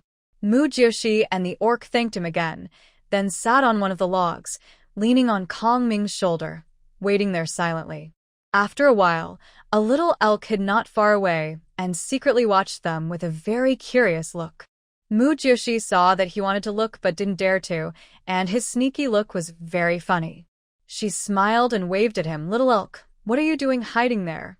Come here and let your sister see." The little elk looked at Mu Jiushi, then at Kong Ming, and finally plucked up the courage to step forward. Mu Jiushi rubbed his head with a smile in the corner of her eyes. "You're so cute. What's your name?" "Nanmu." The little elk sniffed Mu Jiushi, "Sister, what kind of orc are you?" Pig beast. Mu Jiushi touched his little antlers and found it very novel. The little elk let her touch it, so this is the smell of pig beasts. Are female pig beasts as beautiful as sister? That's not necessarily the case. Every race has beautiful and not so beautiful ones. Nanmu sniffed Kong Ming again, but the smell made him feel a chill. He couldn't help but take a few steps back. "Sister, what kind of orc is brother?" When the little elk approached Kong Ming frowned and wanted to push him away, but for some reason, he tried his best to hold back. Mu Jiushi saw that he was still so young and innocent. If he told him that Kong Ming was a snake beast, he would probably be scared and run away immediately, right? So he smiled and said, "It might scare you if I tell you. It's better if you don't know. You will know when you grow up." Why? Nanmu tilted his head, looking puzzled. "Nanmu, what are you doing? I told you to stay home and help me dry the herbs, but you ran out to play again." Before Mu Jiushi could answer, a male voice sounded from not far away. Nanmu looked back and called out with a guilty look, "Father, I just came out for a walk." "How big is the tribe? What's the good of walking around every day?" The orc quickly walked to Nanmu, and when he saw Kong Ming, a hint of surprise flashed in his eyes. "Snake beast? Why are you here? Do you need to see a doctor?" When he returned to the tribe, someone had already told him that a snake beast and a pig beast had come to the tribe to see a doctor. He just didn't expect that this snake beast would be the one who saved him in the flood that year. Kong Ming didn't have much expression when he saw Lu Te, but just said lightly, "My female is not feeling well. Please help her." Oh. Okay. Lu Te glanced at Mu Jiushi, then sniffed her body, and confirmed that it was the pig beast he rescued that year. His eyes were even more shocked. No wonder the snake beast saved him, and was so anxious for him to save the pig beast. It turned out that he saw the herbs on his back and guessed that he was a veterinarian, so he saved him. It was rare that this snake beast had already fallen in love with this pig beast many years ago. Mu Jiushi saw that he was looking at her in shock, and was a little puzzled. "What's wrong?" Lu Te retracted his shocked expression with some embarrassment. "No, I didn't expect your human form to be like this. It's quite surprising." Hearing his answer, Mu Jiushi didn't think it was strange. After all, she didn't expect her human form to be like this. It was quite surprising. After Lu Te was surprised, she continued to ask, "Where do you feel uncomfortable?" "How uncomfortable?" Mu Jiushi told him about the discomfort in the past few days, and Lu Te answered very affirmatively, "Then you should be pregnant." Hearing this, Kong Ming, who had been frowning, became a little excited, but soon regained his composure. Well, okay. Mu Jiushi responded awkwardly, feeling a bit embarrassed like a gynecologist meeting a male doctor. "Let's go." Kong Ming picked her up happily, with a slight smile on his face. After leaving the elk tribe, Kong Ming took out a bamboo tube and gave it to her. After a while, they found Lu Te again. After a while, he looked at them with joy. "You are indeed pregnant. Your discomfort these days is normal. It will be fine after a while. Sister, you have a cub?" Nanmu stared at Mu Jiushi, whose belly was flat, with eyes as big as copper bells, full of shock. Well. Mu Jiushi touched her belly, with mixed feelings. She heard that snake beasts have been living alone since they hatched. So is her pregnancy this time just like constipation? It hurts once after defecation, and then it has nothing to do with her anymore. Kong Ming took out a third-order crystal core from the space and gave it to Lu Te, picked up Mu Jiushi, and left. Lu Te looked at the third-order crystal core in his hand and was so shocked that he hurriedly chased after him. "This is too much. Just give me 5 first-order ones." Their elk beastmen are not good at hunting exotic beasts. 10 first-order ones are equal to 1 second-order, and 10 second-order ones are equal to 1 third-order, so the third-order crystal core is too precious for them. "I'm in a good mood, just take it if I give it to you." Kong Ming threw down a sentence and strode away. Mu Jiushi leaned in his arms, thinking about her future life. "Kong Ming, I have a cub now. Where are we going next?" Are we still wandering around like this? Go back to our previous residence. I just haven't found the salt crystal you want yet. Speaking of this, Kong Ming felt a little guilty. It's okay, I can just eat salt horn grass. She didn't want to run around with a big belly. Kong Ming looked at the considerate female in his arms, and a warm current arose spontaneously. I'll pick up some more on the way back and put them in the space.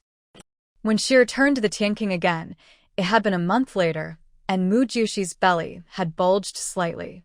Orcs will be in heat 4 times a year, once a quarter, and a pregnancy is 3 months, so once pregnant, the fetus will grow very fast. After returning to the Tianqing, Mu Jushi asked Kong Ming to dig a stone pot for her with a big stone, so that it would be convenient for cooking. She didn't have to eat barbecue every meal, and she also dug a stone pot to boil water for bathing in the winter. In the following days, she sat at the entrance of the cave every day to sort out the mature cotton, and since Chu Xian left that day, she never seen it.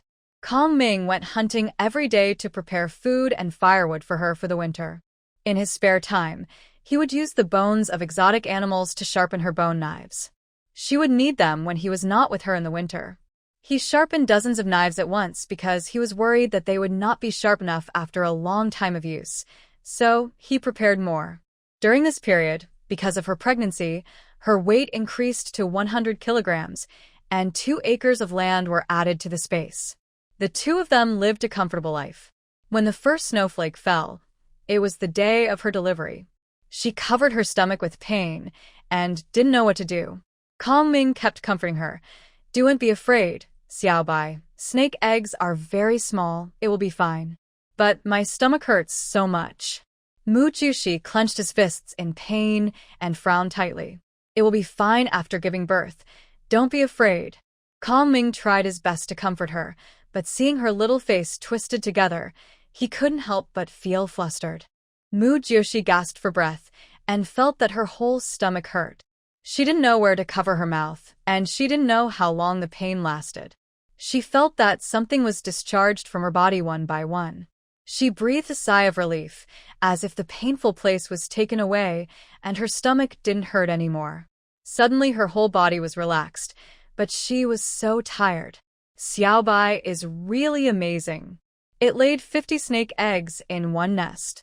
Kong Ming picked up the snake eggs and put them into the animal skin bag, and did not forget to praise Mu Jushi. Mu Jushi looked up at him, only to see him pick up a snake egg the size of a duck egg with a rough movement and throw it into the animal skin bag. She was so scared that she almost died. Why is it like picking up garbage? Can you not be so casual? Can you be gentler? If it breaks, wouldn't I have given birth in vain? Seeing her anxious look, Kong Ming raised a smile on his face.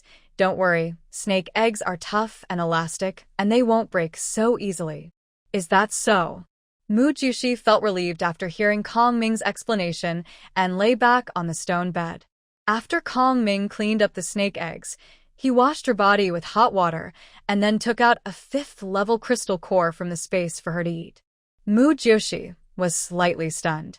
It is totally unnecessary to eat a 5th-level crystal core just to give birth to a child, right? Her mother had given birth to so many babies, but she had never seen her eat a crystal core.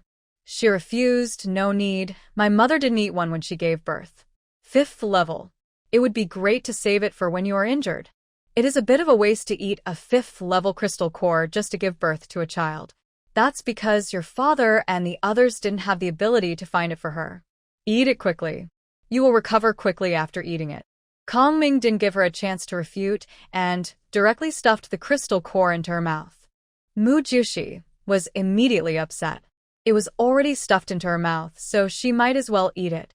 His ancestors usually only hunted animals. Herbivorous animals did not have crystal cores, and their meat was relatively tender, while carnivorous beasts had crystal cores. When she checked the space, she found that there was an extra padlock on the 2 acres of land, which she could not operate at all. She was extremely depressed. Did they lock her up again because she had lost weight after giving birth?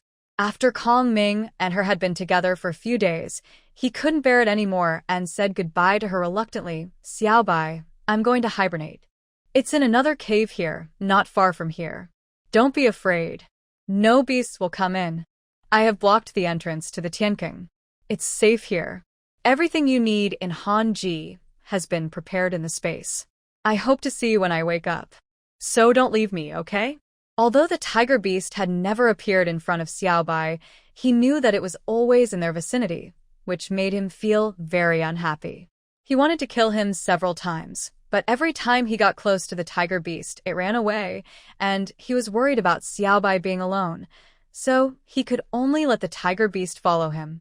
Now he is about to hibernate, and he is really afraid that the tiger beast will take Xiaobai away at this time. When Mu Jiushi heard that he had blocked the tunnel, her heart sank. She was still thinking about going back to spend the winter with her mothers.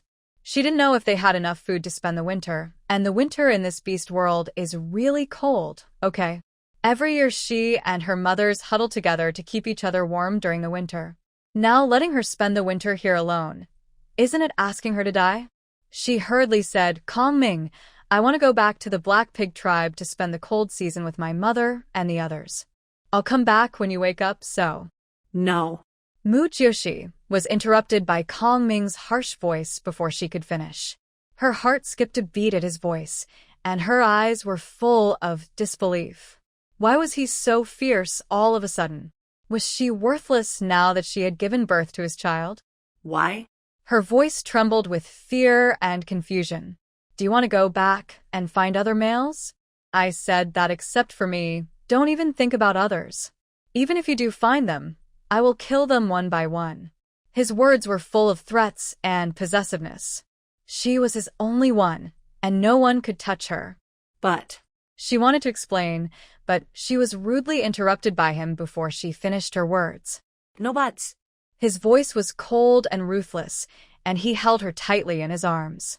The cold touch made Mu Jiushi feel a chill, as if what was flowing in his body was not blood, but cold death.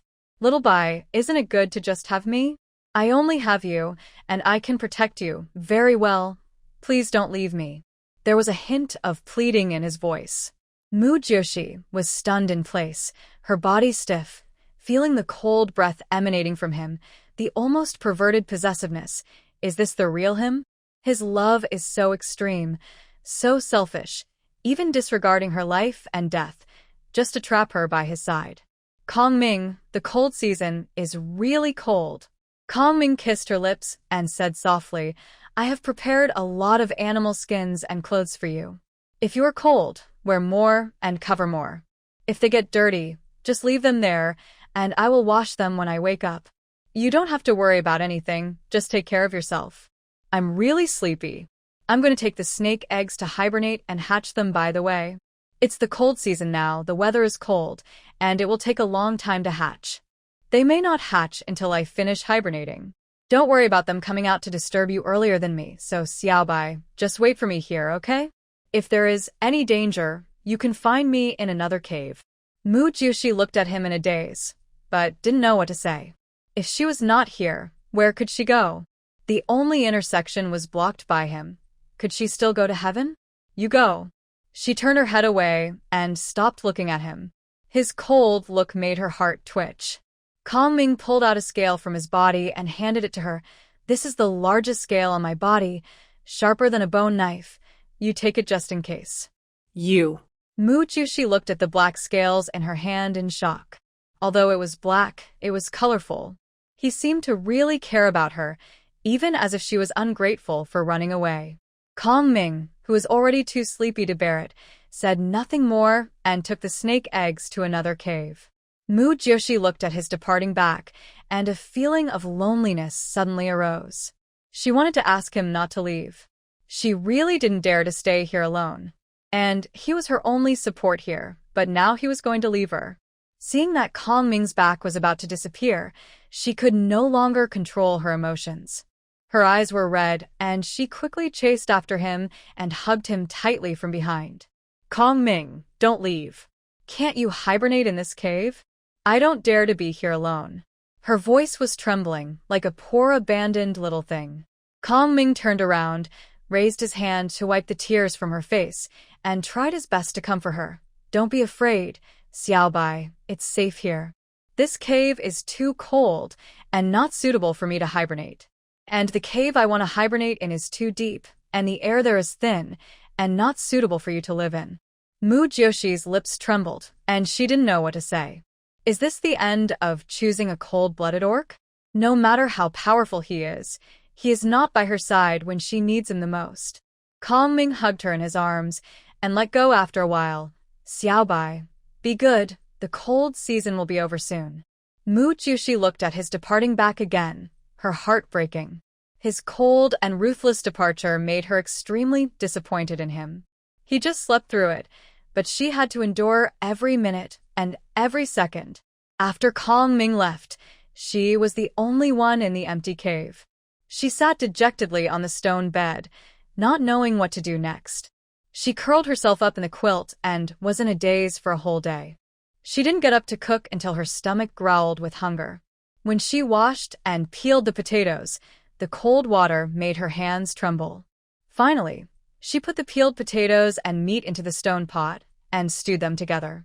She put her frozen red hands into the fire, trying to warm herself up quickly. Looking at the red flames and then at her own red hands, she smiled, as if she was roasting a pig's trotter. It was already dark when she was full, and a people's lives are boring. The night is very cold. When night falls, the sounds around become clearer and more terrifying. The rustling of leaves in the wind, the bang of broken branches falling to the ground, all make her nerves tense. Especially the cave without a door, which makes her feel insecure. The sound of the strong wind pouring into the cave is like the howling of ghosts and wolves. She lay on the bed and wrapped herself tightly with heavy animal skins.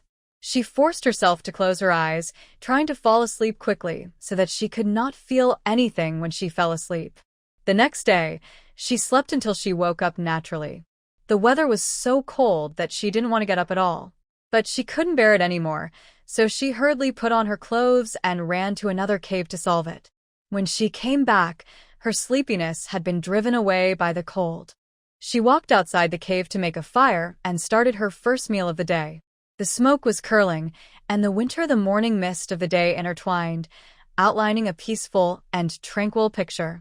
After eating, she wrapped herself up and went to see the tunnel out, which was tightly blocked by a large stone. She put the stone into the space.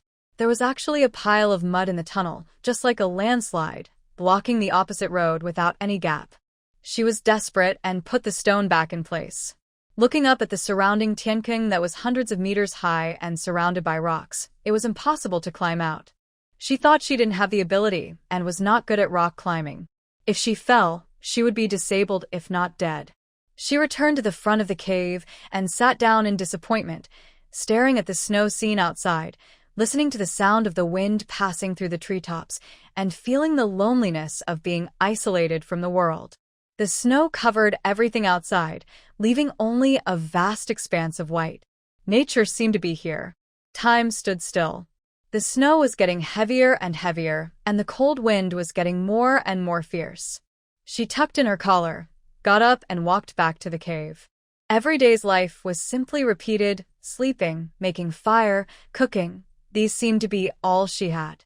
One day at noon, when she wrapped herself tightly and went to the pond to fetch water, she found that it was frozen. She panicked and hurriedly checked the space, and there was not much water left. Kong Ming only prepared a few wooden troughs of water for her. Because it was too cold these days, she took a few hot baths and used up all the water. After she smashed it hard several times, the ice surface finally showed signs of cracking, and she picked up the stone again and smashed it hard. Plop! That was the sound of a stone falling into the water.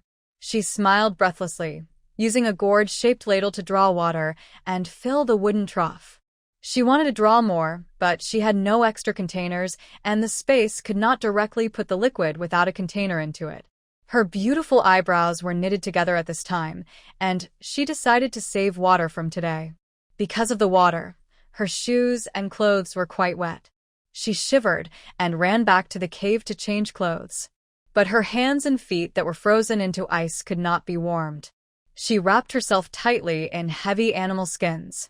Although her body felt the biting cold, what was even colder was the loneliness and despair in her heart. At this moment, She wished that her partner was a furry orc who must be very warm. In the evening, she couldn't bear the hunger, so she got up to make a fire and cook something hot.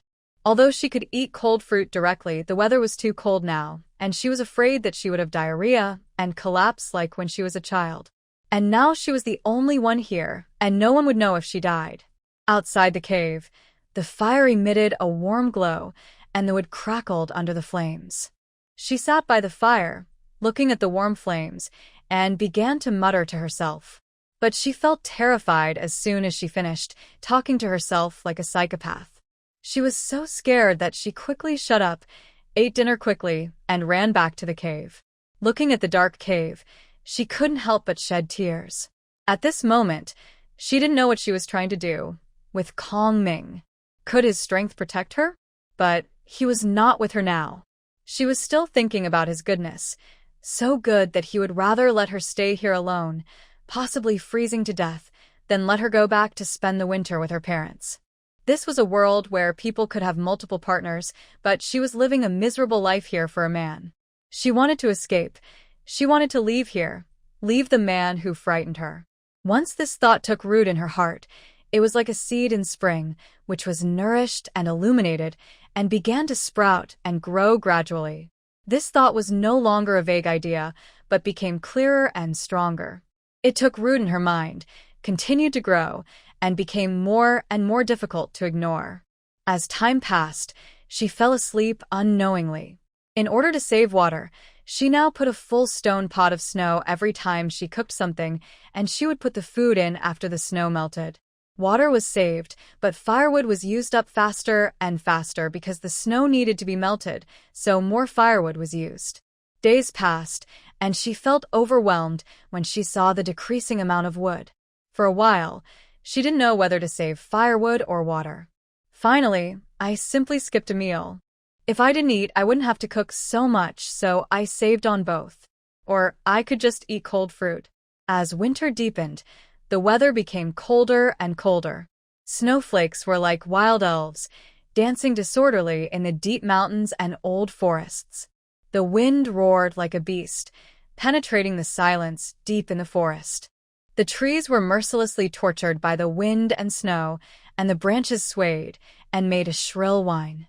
In this white world, a lonely figure seemed particularly abrupt. Mu Jushi picked up branches blown down by the wind in the Tianqing. Her heartbeat accelerated with the sound of the wind, and fear spread from the soles of her feet to her whole body like a cold current. Her hands and feet were frozen and unconscious. She couldn't stand it anymore after picking up some, so she quickly ran back to the fire outside the cave to warm herself. The crackling fire was her only source of heat. The thick animal skin could no longer warm her up. Her feet were frozen and painful from morning to night. The firelight flickered in her eyes, reflecting her anxiety and hesitation. She was afraid that she would be frozen to death here sooner or later. Alone in this violent snowstorm, her soul almost collapsed. She was so desperate that she wanted to give up several times and wanted to disappear in this lonely forest with the snowstorm.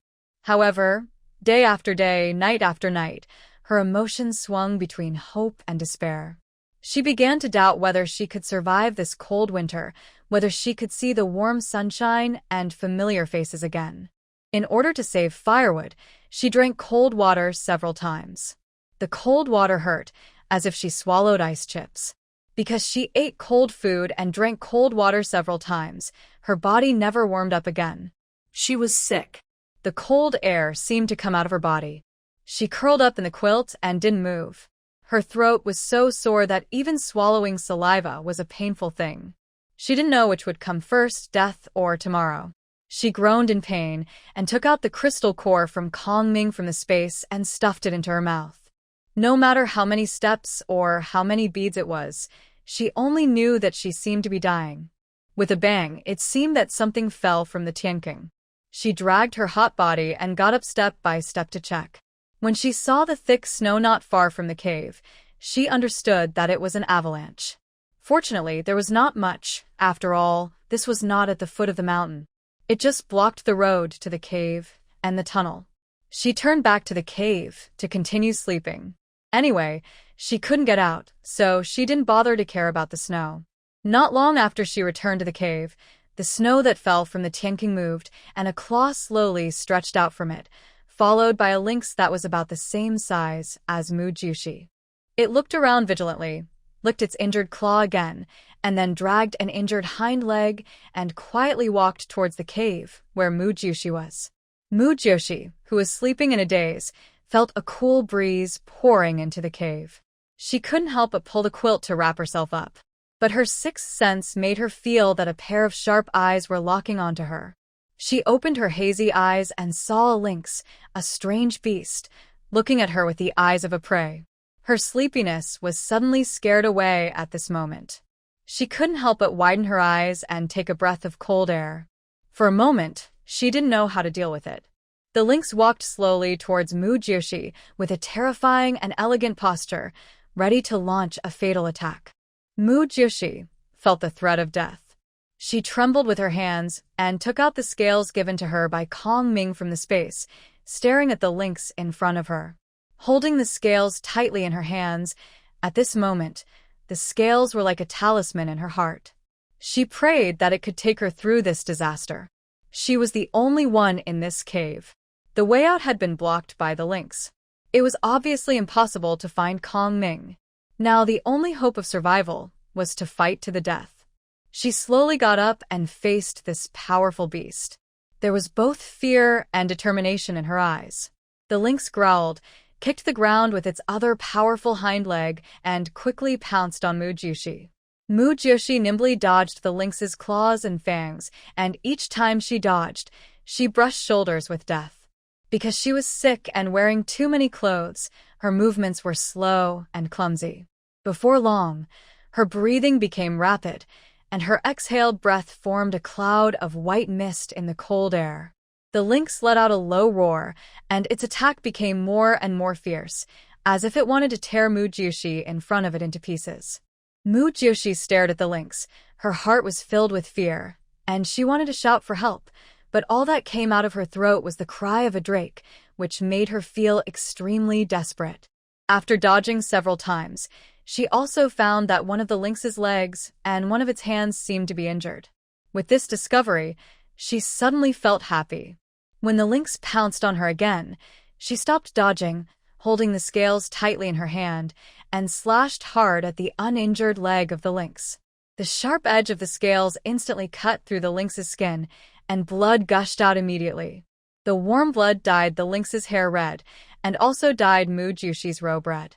The lynx pressed Mu Jiushi under it, and when its sharp fangs were about to bite Mu Jiushi's neck, Mu Jiushi raised her left hand and pinched its neck hard to resist its head from pressing down. With her right hand, she held the scales and quickly scratched scars on the lynx's body. Her behavior undoubtedly angered the lynx, and its sharp claws kept attacking Mu Jiushi violently. Because Mu Jiushi was wearing thick animal skins, its attack did not cause much damage to Mu Jiushi. Only a few bloody marks were left on the back of her hand and collarbone. Because her hands were covered with blood, Mu Jiushi's hand holding the scales was a little slippery, making her almost unable to hold it. Finally, she gritted her teeth, threw away the scales in her hand, and reached directly into the lynx's belly along the wound she had just scratched on the lynx. The lynx began to struggle when Mu Jiushi reached into its belly, but Mu Jiushi turned over and pressed it under him. Mu Jiushi quickly grabbed its beating heart, then squeezed it hard, and then pulled it hard. When the heart was held, the lynx's pupils were dilated at this moment, and its eyes were full of fear. As the heart was pulled hard, its roar gradually weakened, and then its body slowly fell down. After lynx fell, Mu Jiushi also fell to the ground exhausted, with lynx's heart still beating in her hand. She lay on the ground panting, motionless. The beating heart and warm blood in her hand made her feel so warm. Her clothes and snow-white hair were all stained with bright red blood. She turned over, stuffed Lynx's heart back, and put her other hand into Lynx's belly. It was warm inside. So warm. So warm that she didn't want to take her hand out. She had empty eyes and leaned against Lynx with a drowsy head and fell asleep unknowingly. After an unknown amount of time, She seemed to hear someone calling her in a daze. Mujiukshi. Mujiukshi. Wake up. Mujiukshi. Chu Xian hugged her tightly. Her body was cold, his eyes filled with endless heartache. You idiot. How could you make yourself like this? You can't live anymore. Don't you know to shout to the sky? I've been outside all the time. If I don't come in, are you going to freeze yourself to death here? Why are you so stupid? Don't you know I will always be by your side? Mujiukshi. Jue. Wake up, please. Looking at Mujiushi, who couldn't be woken up, Chu Xian panicked, regretting that he didn't take her away at the beginning and hating why he didn't come in earlier. Joer. He called her name distressfully, with deep sadness in his voice. He turned into a beast, warmed her with his body, and licked her face over and over again with his warm tongue. Mujiushi opened her heavy eyelids weakly and saw Chu Xian's familiar and warm face. She smiled slightly, and every time he appeared, it was like a ray of light, illuminating her life and giving her hope. All the grievances suddenly came to her mind, and she felt a wave of pain in her heart. She choked and spoke.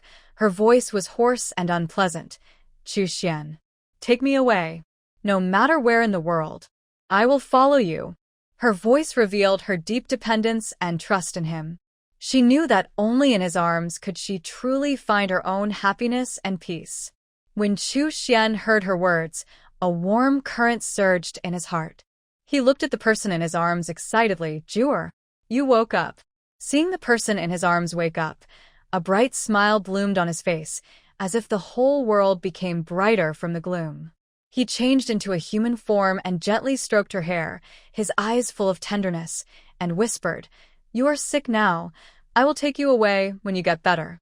Mujiushi pulled the corners of her mouth with difficulty. Her throat hurt so much that she didn't want to say another word. After Chu Xian warmed her up, he gently let her go and licked her dry lips with heartache. Okay, I'll go boil some hot water for you. He got up and walked out of the cave, taking the stiff links with him, and started a fire with the remaining wood. He went to the pool and punched the ice again and again. Even though his fists were stained with blood, he didn't stop until the ice cracked and he took out the cold water from it. Then he turned back to the cave. He brought the boiled hot water to Mujiushi in a bamboo tube and helped her up. Come, drink some hot water first. Mujiushi drank several mouthfuls in a row. After the warm water entered her stomach, she felt like she was alive again. She thanked Chu Xian in a hoarse voice. Chu Xian, thank you. He rubbed her head gently. Okay, don't talk. Give me the meat. I'll go cook for you. Mujiushi took out meat and potatoes from the space and gave them to him, and didn't say anything else. When Chu Xian brought a bowl of shredded meat and mashed potatoes, Mujiushi looked at him with some confusion. Why did he cook the potatoes like this? Chu Xian seemed to see her confusion and explained to her with a smile, You have a sore throat. Eat these softer ones so that they are easier to swallow. Hearing his explanation, Mujiushi's tears suddenly burst out. He actually took care of her so carefully. Chu Xian was a little panicked when he saw her suddenly crying. After reacting, he chuckled and helped her wipe away her tears. You said, You were moved to tears by me? Are you stupid? Mujiushi's lips trembled, and he burst into laughter. My IQ is not determined by myself. I also want an IQ of 180, but unfortunately, I guess I can't even reach the passing level. Eat quickly. I'll go out to pick up some firewood. He got up and walked out. At this time, Mujiushi found his injured hand and asked hurriedly, What's wrong with your hand? He glanced at his hand indifferently and replied casually, It was dark and the road was slippery, and I accidentally fell. Mujiushi looked at his leaving back with a frown on her face. It was clearly daytime. After she was full, she ate some crystal cores and continued to sleep with a heavy head. Chu Xuani went out for a while and didn't come back until the evening. After he cooked dinner, he woke Mujiushi up. Mujiushi, get up and eat something, warm up your body, and go back to sleep. Mujiushi hummed, opened his eyes dazedly, and found that it was dark outside. Is it dark? Well, eat more hot food so you can feel warm when you sleep at night. Chu Xian blew on the hot food in the bowl and handed it to her. I can do it myself. Mujiushi took the bowl and chopsticks. Seeing that he was looking at her, she asked him a little embarrassedly, "Have you eaten?" "Don't worry, I'm not like you. How can I take care of others if I can't take care of myself?" Chu Xian's mouth corners slightly raised, and that smile made people feel warm. After Mu Jushi finished eating, she lay on the stone bed in a daze. Her body had improved, but she couldn't sleep at this time. When Chu Xian came in after he was done, he saw her lying there motionless. He thought she had fallen asleep again. He was about to sigh that she was a pig and knew how to sleep all day. When he got closer, he found that she was actually staring there with her big eyes open. "What are you thinking about?" "Thinking about how you got in. Did you dig the tunnel? And why did you just come in now? If you had come in later, she might have died." When she said the last sentence, she suddenly felt aggrieved. She had spent so many days of despair alone, and thought that no one would know if she died here. Chu Xian sat quietly beside her and gently rubbed her head. "I saw that there was no smoke coming out of the Tianqing for 2 days, so I came in. So that's how it is." If she had known that he had been by her side all the time, when Kong Ming went to hibernate, she would have yelled a few times outside and asked Chu Xian to take her back to the Black Pig tribe, and she wouldn't have to suffer so much. Seeing her sad face, Chu Xian's heart was suddenly hurt. He pursed his lips and smiled. "I'll boil some hot water. Get up and take a hot bath. By the way, change your clothes." Mu Jushi looked at herself covered in blood, pulled the corners of her mouth, and smiled a little bitterly. There was blood in the cracks of her fingernails. How much water would it take to wash it all off? "I'm making a fool of myself again." Chu Xian helped her up and gently combed her blood-stained white hair with his hands, with a beautiful arc at the corner of his mouth. "It's okay. I'll hold it back and not laugh in front of you." Seeing him like this, Mu Jushi chuckled. "You are really—" She got up and walked outside. Chu Xian had already filled the bathing cave with hot water for her. She took off her clothes and soaked herself in the water, looking at her blood-stained hands. She still couldn't believe that she actually killed a lynx beast of the same size as her. The warm blood and the heart beating in her palms made her hands tremble involuntarily when she thought of it now. She hurriedly wiped the blood off her hands with animal skins and washed her hair carefully. She didn't even look at the blood-stained clothes again. After taking out the clothes from the space and putting them on, she ran directly into the sleeping cave to find Chu Xian. At this time, Chu Xian had cleaned up the blood on the ground. He lay on the stone bed with a frown. He didn't dare to think about Mu Jushi. How desperate Mu Jushi was at that time. When he came in, he saw her leaning against the lynx, covered in blood, with her hands still in the lynx's belly. She actually had to rely on the corpse of the strange beast to keep warm.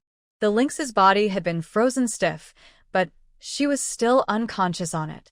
When he separated her from the lynx, her hands were still tightly holding the lynx's heart. Her pale face and frowning brows made him feel pain in his heart. Mu Jushi returned to the cave and saw Chu Xian lying on the stone bed. She couldn't help but get into his arms. The broad embrace and the temperature there seemed to give her a full sense of security. Even if he was not in animal form, his body was so warm that she wanted to stick to him all day. She breathed in his breath and murmured to herself in his arms, "Chu Xian, you are so warm, so warm, so warm. The body is warm, and the heart is warm." Chu Xian looked at the woman who had been burrowing into his arms, with the corners of his mouth slightly raised, and he couldn't help but hugging her tighter. "I am a hot-blooded man. Of course, I feel warm." Mu Jushi leaned in his arms and spoke nervously. "If I let you take me away, are you afraid of being hunted down by the Kongming beast world? Just say the word, and I'll accompany you wherever you go." Listening to Chu Xian's answer, Mu Jushi felt mixed emotions, not knowing what to do next. If she left like this, she would definitely be hunted down by Kong Ming. She would definitely not be able to bear his anger, and he would definitely kill Chu Xian. But if she continued to be with him, she would have to spend every winter alone, and she would really die. She didn't want to experience that feeling of being on the verge of death again. But she couldn't live a peaceful life being hunted all the time. She was so irritated that she didn't know what to do. With Kong Ming's 8th level strength, they couldn't outrun him at all. If Kong Ming agreed to let her go back to the Black Pig tribe in winter, she would not think of running away. It seems that she must. You have to have a serious talk with him. She couldn't think of a better solution for a while, and fell asleep in Chu Xian's arms unknowingly. Chu Xian looked at her breathing evenly in his arms, and smiled bitterly in his heart. After all, she didn't let him take her away. It would be great if he hadn't fallen in love with her and was an honest bodyguard. The punishment of the river god was really cruel, making him watch his beloved woman being affectionate in the arms of others every day. The strong winds of the cold season were still raging, and Mu Jiushi's health had gradually improved under Chu Xian's careful care. And it was at this time that she remembered the cotton she had collected before. When the two of them were eating around the fire at noon, she asked Chu Xian happily, "Chu Xian, do you know how to make clothes or quilts with cotton?" Chu Xian swallowed the meat, licked the corner of his mouth, and answered, "Yes, yes. Do you want to make cotton clothes?" Yes. Wearing heavy animal skins in winter is really uncomfortable for her, so she wants to wear lighter cotton clothes. "Then I'll make it with you after we're full. You have to twist the cotton into a thread first." After they had eaten, they began to work in the cave. It took them more than a month to finally make the first cotton sweater. Mu Jiushi put it on happily. How could she not be excited about the clothes she had made for more than a month? She turned around in front of Chu Xian happily. "Does it look good?" While she was changing her clothes, Chu Xian was already standing there in a daze. Because there was no dye, the sweater remained in its original white color. Her long white hair was casually draped behind her. Her pink lips were opening and closing, and her big eyes were full of smiles. She, who always glowed in his eyes, now seemed even more sacred and inviolable. His Adam's apple rolled, and he swallowed unconsciously. "Say something." Mu Jiushi saw that he was standing there motionless, raised his hand, and gently pushed his shoulder. Chu Xian came back to his senses and glanced away quickly. "It's just a roughly made sweater. What's so good about it? This is a piece of clothing we made by ourselves for more than a month." Mu Jiushi wanted to say something, but waved his hand. "Forget it. Talking to a stubborn and poisonous tongue like you is simply enough to make people angry to death." Chu Xian muttered softly, "That's because you are stupid and can't argue with me, so you get angry." Hearing this, Mu Jiushi was about to retort, but she breathed a sigh of relief. "I suddenly know why you were dumb when you were alive. It must be because you had a very poisonous mouth, so God didn't let you talk so much." "Yeah, that makes sense." I guess you guessed it right. Chu Suan not dead Tao Gu Fun. Mu Jiushi suddenly remembered that most people who couldn't speak seemed to know sign language, so he asked him curiously, "Do you know sign language?" "You're such a chatterbox. Even gods can't sign faster than you when they cast spells, right?" At this point, Chu Xian also thought of the past. Don't tell me, when I was just dead, I signed with the river god, and his eyes almost popped out of his head. Now, when I think of that scene, I still want to laugh." "Then teach me." Mu Jiushi looked at him expectantly. "Why learn it when you have a mouth but don't use it?" Chu Xian was packing up the remaining wool from making sweaters, obviously not wanting to teach her. "I think it's fun and magical, just teach me." Mu Jiushi followed behind him, yelling non-stop. Chu Xian was so annoyed by her yelling that he had to say, "Let's talk about it when we're free." "Aren't you free now?" Mu Jiushi took the wool that he had already packed and put it into the space. But Chu Xian turned and walked out. "I'm very busy. I still have to collect firewood." "I'll go with you. I have space to bring back more." Mu Jiushi quickly put on his coat and followed him happily. "It's very windy and cold outside. You stay in the cave." Chu Xian stopped and patiently persuaded her. However, Mu Jiushi bypassed him and ran directly in front of him. "It doesn't matter. I'm not afraid with you here." Chu Xian was helpless, but smiled dotingly. "You won't cause me trouble." Mu Jiushi turned her head with some dissatisfaction. "Look at what you said. I'll go and pack more, and you don't have to run out every day." "It's up to you. If you get stuck in the snow later, don't ask me to pull you out." Chu Xian couldn't argue, so he let her go. "Don't worry, I don't need your help for this little thing." Mu Jiushi looked assured. Chu Xian smiled and said nothing. Mu Jushi walked out of the tunnel and looked at the scenery outside.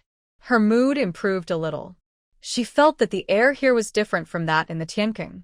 She felt as if she had been in the police station for 2 or 3 months and was finally released from prison.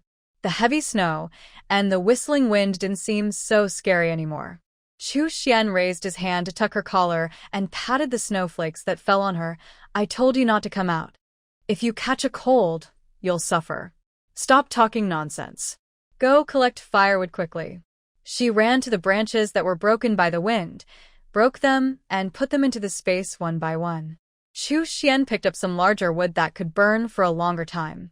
The two were busy until the sky gradually darkened, and they picked up enough firewood to last for a month. Chu Xian shouted to her not far away, Mu Jioshi, come here and put the firewood into the space. It's time to go back. Coming. After Mu Jioshi put all the branches in front of her into the space, she trotted all the way to Chu Xian and put the wood that Chu Xian had collected into the space, and then the two slowly returned to the cave. I said it's useful for me to come out with you. Look at this. I've put a month's worth of firewood in one go, saving you a lot of trouble. She walked in front with a look of joy on her face. I'm afraid that the cold wind will you silly, and it will be more troublesome to take care of you then. Chu Xian followed her with a smile. Always saying that others are stupid. Does it make you look smart? Mu Jushi walked, turning back from time to chat with him. It's okay to appear smarter than you. Chu Xian said these infuriating words, but the look he gave her was full of doting. TSK. Mu Jushi couldn't help rolling her eyes. When she turned around again, she missed a step and fell directly into a deep pit full of snow. The snow inside seemed to drown her. Oh. I'm really dying from the fall. She frowned, stood up, patted the snow on her body, and rubbed her sore ace. She wanted to climb up, but couldn't because the pit was too high. She looked at Chu Xian pitifully, but Chu Xian crossed his arms and looked at her as if he was watching a show. Oh, what did I say just now? Mu Jushi laughed awkwardly twice, haha. Give me a hand. However, Chu Xian didn't mean to help at all, and he didn't forget to tease before leaving. Someone said that I didn't need this little thing. Mu Jushi was speechless. How could she be slapped in the face so quickly? But she still tried her best to explain, this is a pit, not snow on flat ground, so it's different, okay? It's different. You fell into the snow anyway. Chu Xian looked at her with glee, a hint of amusement in his eyes. Mu Joshi was at a loss for words and couldn't argue with him, so she had to compromise. Okay, please give me a hand. Call me brother, and I will pull you up. Brother. Seeing her call him so straightforwardly without any hesitation, Chu Xian was a little depressed. I said you really have no backbone at all. You compromise so quickly. Mu Joshi muttered softly. What backbone do you have if you don't have the ability? Calling you brother doesn't hurt, and I can call you ancestor. Just pull me up. I'm really convinced. Chu Xian said these words with disdain, but his hands extended to her armpits, pulled her up, and carried her in his arms like a princess, walking all the way towards the sinkhole. You can fall into a sinkhole while walking. I really don't understand how you grew up to this size. Mu Joshi smiled and leaned against his warm chest. It would be better if you don't go out. Chu Xian looked at the stupid woman in his arms, and a smile appeared on the corner of his mouth unconsciously. After returning to the cave, Chu Xian helped her shake off the snow on her body. Her long eyelashes were already coated with a layer of white. His heart was secretly distressed when he saw her frozen little face. After shaking off the snow on her body, he let her sit by the unlit fire, held her cold hands, and blew on them. You must be frozen, silly. I'll make a fire right away. Yeah. Mu Jushi rubbed her hands and kept breathing on them. After lighting the fire, the two began to have dinner today. When she drank a mouthful of hot soup, Mu Joshi immediately felt her body warmed up a lot.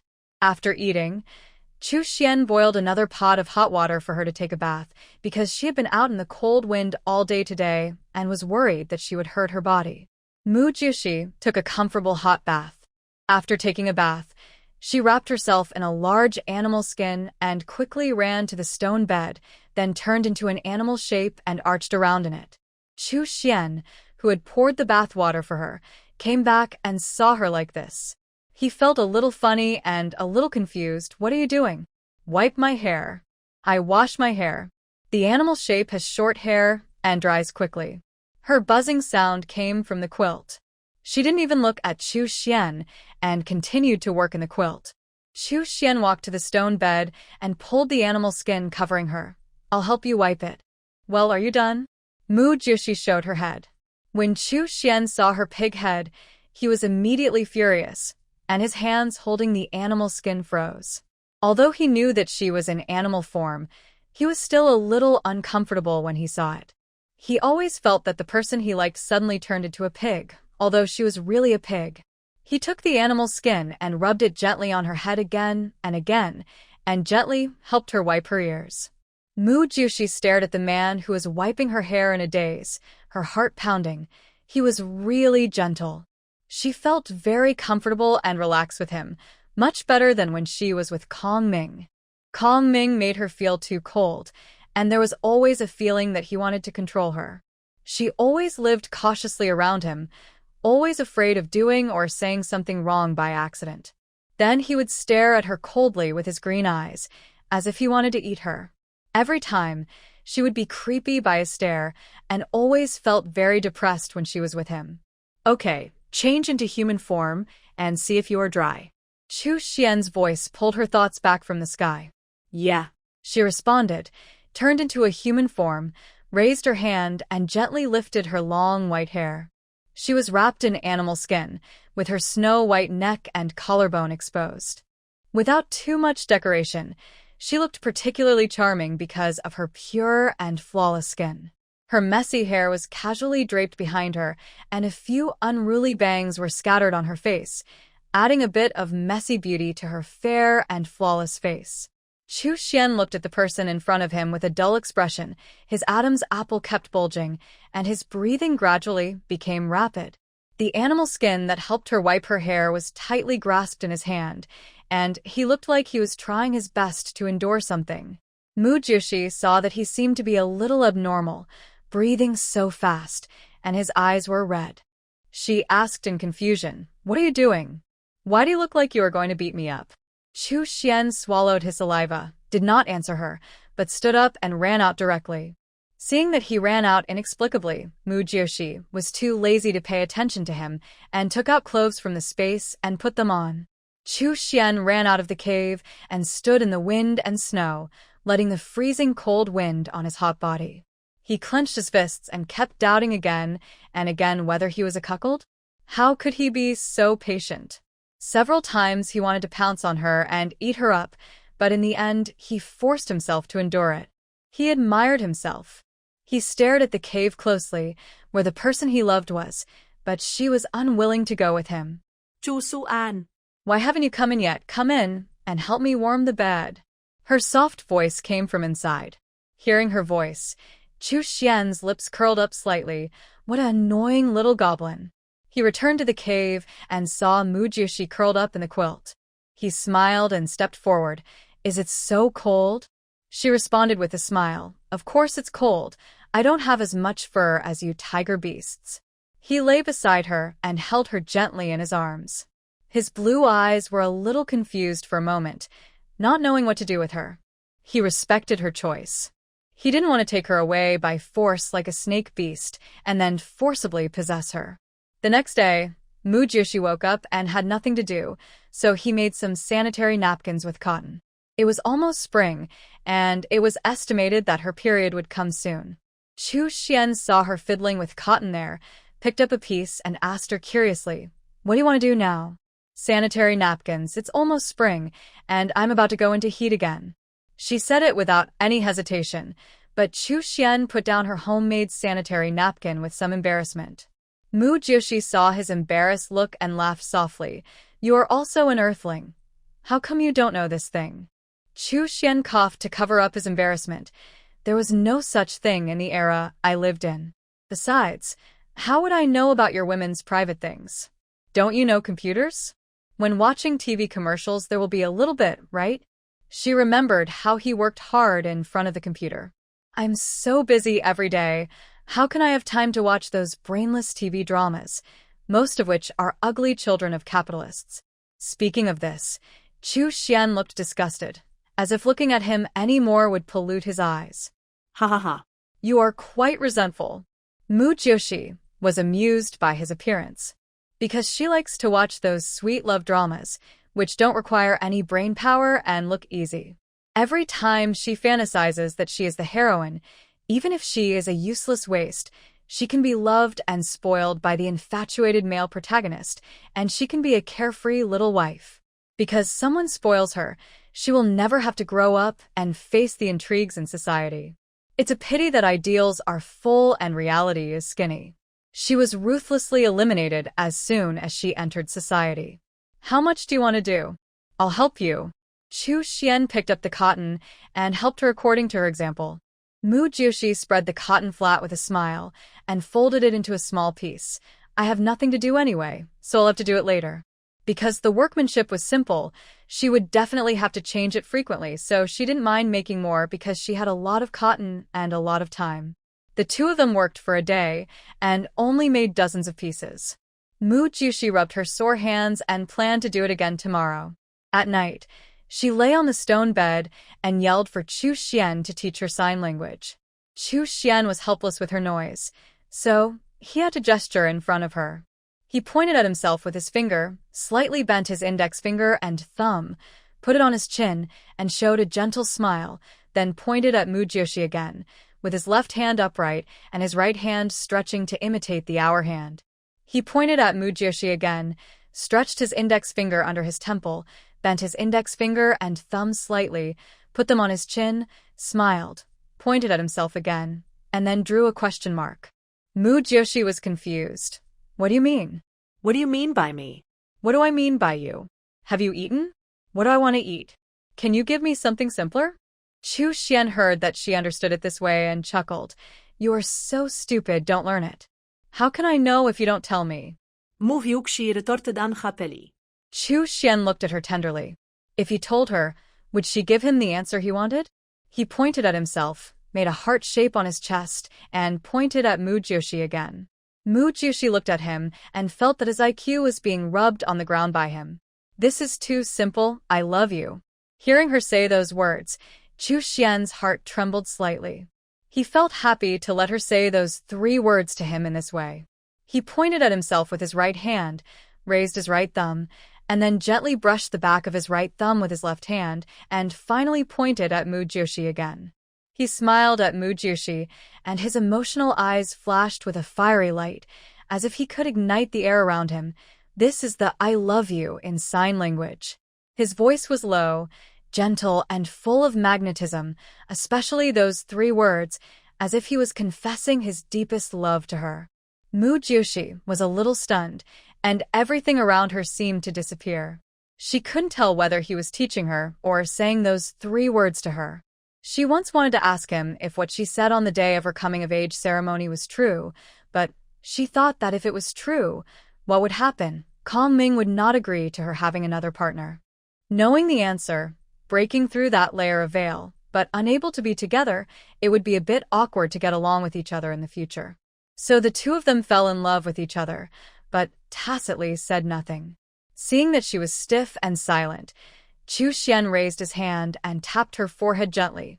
Did you learn it? Ha! Ha! Mu Jiushi was stunned for a moment and came back to her senses, rubbing the forehead where he had tapped. I learned it. Then show it again. Chu Xian looked at her with burning eyes. Oh. Mu Jiushi imitated his movements, but when her finger pointed at Chu Xian, she felt her cheeks slightly flushed. Chu Xian looked at her movements, his mouth slightly raised, and a beating heart seemed to jump out of his chest. I love you. Too. Let's stop here for today. He held her in his arms, and a joy he had never felt before suddenly spread from the bottom of his heart. Only learn 1 word a day? When will you learn it? She could hear her buzzing protests in his chest. He hugged her gently, but said words that were hurtful to others and not beneficial to himself. You can talk about it tomorrow if you still remember this movement. With your IQ, you can't learn a few words a day. Just talk. Why don't you forget to hit people? Mu Jiushi turned her back and kept some distance from him, not wanting to pay attention to him. Chu Xian looked at his empty arms, the corners of his mouth slightly raised, and poked her waist with his hand. Are you not cold? Don't want to hug me? Don't poke me. Don't hug me. I'm so angry at you that my whole body is hot.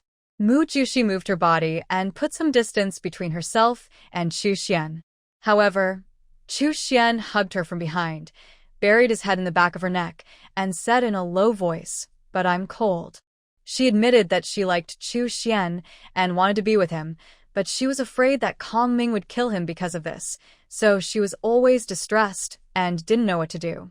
She understood that you can't have your cake and eat it too, but this is the beast world. She can have multiple partners, they can be together openly, but they make it seem like an underground relationship. When Kongming's hibernation is over, she must have a serious talk with him. Otherwise, she'll run away with Chu Xian and make him regret it. They have come to the beast world where they can have multiple partners, but just because they need one more partner to take care of her. She was hunted all over the world by her husband. If she told others about it, she would probably be laughed to death. In the following days, Mu Jiushi continued to make sanitary napkins. Chu Xian occasionally went out hunting and would do it with her in his spare time. He taught her sign language at night. Because it was winter, they slept until noon every day and the sun set quickly in winter, so it felt like a month had passed without doing anything. The snow had begun to melt gradually, and some trees had begun to sprout. When Mu Jiushi and Chu Xian went out to collect firewood again, dozens of densely packed black snakes rushed out of another cave in the Tianking. Mu Jiushi, there are mushrooms here, do you want to eat them? Chu Xian, who found the mushrooms, shouted to Mu Jiushi not far away, and the voice echoed in the quiet forest with a hint of joy. Yes. Mu Jiushi ran to him happily, his eyes full of curiosity. How do you collect mushroom spores? I want to plant some in the space. You put the whole mushroom in, and the spores will automatically fall off inside, so it should be able to grow, right?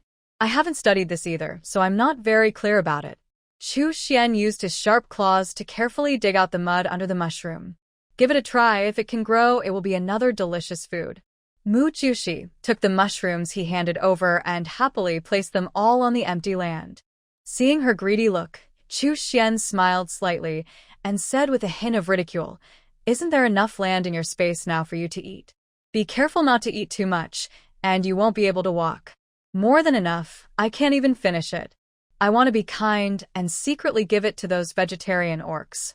Mu Jiushi looked at the food in the space that she could not finish in her lifetime and felt it was a bit wasteful. Generally, there is very little food after the cold season because the stored food has basically been eaten up and the new food has not grown so fast. Looking at her excited look, Chu Xian's mouth corners slightly raised. Then they will definitely think they have met a god. Haha. I don't dare to be a god. Mu Jiushi looked at him with a smile and said, "There is not much snow now. Would you like to go back to the Black Pig tribe with me? I want to bring some food to my parents. I can't finish it anyway." Chu Xian stood up and handed her the last mushroom he dug out. If the snake beast wakes up and finds you are not here, he will be mad to death. Looking at the snow that had not melted yet, Mu Jiushi was a little uncertain. The snow hasn't melted yet. It shouldn't wake up so soon, right? It's only 2 or 3 days to go back and forth. She lowered her head and muttered softly, "Besides, I'm not running away with you. I'm just going back to bring some food to my parents." Chu Xian smiled softly, turned into a beast, and crawled on the ground. "Come up, I'll take you home to meet your parents." "Hee hee. You are so nice." Mu Jiushi climbed onto his back excitedly. After she sat firmly, Chu Xian took her through the mountains and forests quickly. When passing by some tribes, she secretly put some food in a more conspicuous place in their tribes. When passing by the goat tribe the next day, she didn't give any potatoes. Chu Xian asked her curiously, "Why didn't you give anything to this tribe?" "When I didn't know how to go into heat, their tribe laughed at me the most, so I didn't want to give anything to them." Speaking of this, she remembered their heart-wrenching faces in the past. Well, let them suffer a little more. Chu Xian responded and continued to move forward with her. When they returned to the Black Pig tribe, they saw her father and her mother sitting in front of the cave to bask in the sun from a distance. Father and mother. I'm back. Hearing her voice, the two turned their heads happily at the same time. Xiao Jiu. My cub, you're still alive. Ah Xiang came forward excitedly, looking at her left and right. After all, few females taken away by snake beasts can survive the cold season alone. Every time she came back, it was like escaping death, which made them feel surprised and shocked. Well, you are alive and well. Are you all okay? Mu Jushi looked at them happily. Her mother seemed to be rounder again. Good, good. Ah Xiang was so excited that she was incoherent. Xiao Jiu, after you left last time, there was suddenly a lot of food at home. It's a pity that you didn't get to eat it. Speaking of this, Pied felt very sorry because many of those foods were what his female cub liked to eat. It doesn't matter. I can eat well outside. Is the food stored at home enough to eat? She pulled her mother to sit on the rock and chatted with her about family matters. Chu Xian stood beside her silently. Don't worry, the weather is getting warmer now. Your other fathers have gone to find food. But you, follow that snake beast, can he take good care of you? You must have had a very hard time in the cold season, right? When she said this, Ah Xiang's brows knitted together unconsciously. I'm fine. Chu Xian took good care of me. She smiled and glanced at Chu Xian beside her, but did not mention that she almost died. Hearing this, Pied and Ah Xiang were very relieved and cast grateful eyes to Chu Xian. They did not become a couple, but Chu Xian had been guarding her side all the time, which was really rare. This snake beast did not come with you. You can stay at home for a while, right? Ah Xiang had a hint of expectation in her eyes. However, Mu Jushi rejected her mother's request. After all, Kong Ming's angry look was really scary. I'll come back to see you, and then leave. If Kong Ming wakes up and doesn't see me, he will be worried. Well, he will worry about you, which is a good thing. Ah Xiang looked at her with relief. Her cub was doing well, so she was naturally happy. Yeah. Mu Joshi responded, turned around and went back to the cave, and after filling every corner of the house with food again, she came out to say goodbye to them. Father, mother, I'm leaving first. Take care of yourselves. Okay, you have to take care of yourself too. The couple looked at her back as she walked away, and they couldn't help feeling reluctant. When the two returned to the cave and saw that the cave was full of food, they were stunned again. Pied looked at the food and murmured to himself, could it be that these foods were brought by Xiaojiu? But Xiaojiu is just a female. How is this possible?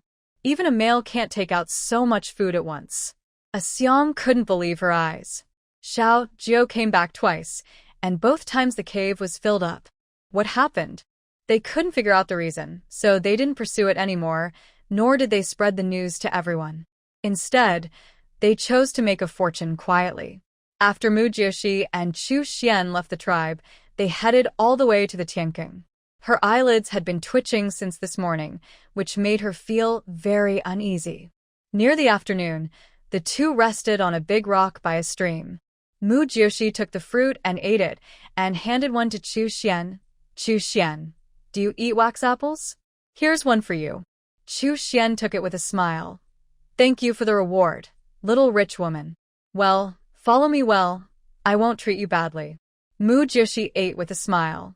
Chu Xian chuckled, flicked her head with his hand, his eyes full of pampering. Just give it back to me. He finished the fruit in his hand in a few bites, sat beside her, and looked at her quietly. Seeing that he had finished eating, Mu Jioshi asked, do you want more? Chu Xian was lying on a big rock, with his legs crossed, looking very leisurely. My staple food is not fruit. I just need to eat one or two occasionally. Unlike you, a pig who eats everything. Hearing this, Mu Jioshi glared at him. It's been so long and you still laugh at me as a pig. He glanced at Mu Jioshi with a smile on his face. I'm just telling the truth. Don't you pigs eat everything? But I always feel like you are scolding me. Mu Jioshi looked at him suspiciously. He picked up a piece of grass and held it in his mouth, looking unruly and casual. You are too sensitive and you are not confident in your IQ, so you think so. Mu Jioshi frowned. Are you brainwashing me? She clearly felt that he was scolding her, but he said that it was caused by her lack of confidence. Your pig brain is the same no matter how many times you wash it. You still say you are not scolding me. Mu Jushi threw away the fruit in her hand and stretched out her hand to pull his hair. Chu Xian felt pain and shouted, "Hey, hey, hey. Let go quickly, I told you women, can you please stop pulling hair when you are angry? If I don't pull your hair, where else can I hold you? If I don't pull out your hair today, I think you won't learn your lesson." Mu Jushi held on tightly and refused to let go, and kept exerting force on his hand. Chu Xian was startled and immediately panicked. "You grabbed the top of my head. Do you want to make me a bald man? Let go quickly. Isn't it okay if I am wrong?" No. "From the time I met you until now, you always hit me. I am really fed up with you. Okay. You forced me to do this." After saying that, he put his hand into her armpit. Mu Joshi's hand felt sore, and then he immediately laughed and let go of the hand holding his hair. "Little guy, you still want to fight me?" Chu Xian kept scratching her. Mu Joshi ran away with a smile, looking at him unhappily. "You don't follow the moral code of martial arts." Chu Xian raised his hand to tidy up his hair, looking at her with a smile in his eyes. "You pull my hair, and you follow the moral code of martial arts? If you follow the moral code of martial arts, you are even less of a match for me. You are so bad, and you still want to play? It's too discouraging. I am suppressed by you every day when I am with you." She sat on a small stone to rest, feeling extremely depressed. Kong Ming woke up from hibernation, took out food from the space and ate it, then came out of the hibernation cave. After searching the cave for a while, Mu Joshi was not found, and the cave was full of the breath of tiger beasts, whether it was the barbecue cave, the stone bed, or even every corner. It was full of the breath of tiger beasts. He was furious. His eyes were gloomy, and anger enveloped him like a dark cloud, making him fall into the abyss of darkness. He sensed her position and chased after her, but what he saw was her smiling sweetly at the tiger beast, and that brilliant smile seemed to hurt his eyes. His eyes were bloodshot, his teeth were clenched, his lips were tight, and his fists were clenched with veins. There was a sharp pain in his chest, as if he was injured by something sharp, and the pain made him gasp. His xiaobai was with the tiger beast while he was away. He arched his body and rushed directly to Chu Xian without any signs, without any extra words. Feeling the strong murderous aura, Chu Xian quickly picked up Mu Jushi and avoided Kong Ming's attack. Kong Ming saw him holding his female, and his anger instantly exploded, like a volcanic eruption, unstoppable, and every attack he made was full of murderous intent. After seeing that the person coming was Kong Ming, Chu Xian immediately let go of Mu Joshi, and his body quickly turned into a beast and dodged at lightning speed. When Mu Joshi saw that it was Kong Ming, she was furious, and her heart skipped a beat. There was only one thought in her mind: it's over. Seeing that the two were fighting more and more fiercely, Chu Xian was obviously at a disadvantage. Every time he dodged and counterattacked, he seemed to be struggling. His situation became extremely dangerous. If this continued, he would definitely die. Mig Yuxi hörde skjutet at Kong Ming. Listen to my explanation. It was too cold in the cold season, and the water in the pond was frozen. The water and firewood you stored for me were not enough. I was almost frozen to death. It was Chu Xian who went in and saved me. I'm telling the truth. Don't fight. I didn't make a partner with him. Calm down, please. Kong Ming. However, Kong Ming, who is now furious, couldn't listen to anything she said. There was only one thought in his mind, which was to kill the tiger beast in front of him. Mu Joshi wanted to step forward to stop them, but the speed between them was not something a weakling like her could get in. She stood in the distance and stared at them closely, avoiding being hurt by their pressure. Seeing Chu Xian getting more and more seriously injured, she was so anxious that she didn't know what to do. In a hurry, she picked up a fist-sized stone and threw it hard at Kong Ming. Stop hitting. However, the stone didn't hurt Kong Ming at all, and there was no ripple at all. At this moment, a black-haired and disfigured male came out from behind Mu Joshi. He carried Mu Joshi and ran away without saying a word. Mu Joshi's focus had always been on Kong Ming and Chu Xian. Suddenly, she was carried by someone and ran away. She was so scared that she shouted, "Help! Kongming, Chu Su-an. Help me. I've been kidnapped. When the two heard her cry for help, they immediately stopped fighting and chased in her direction.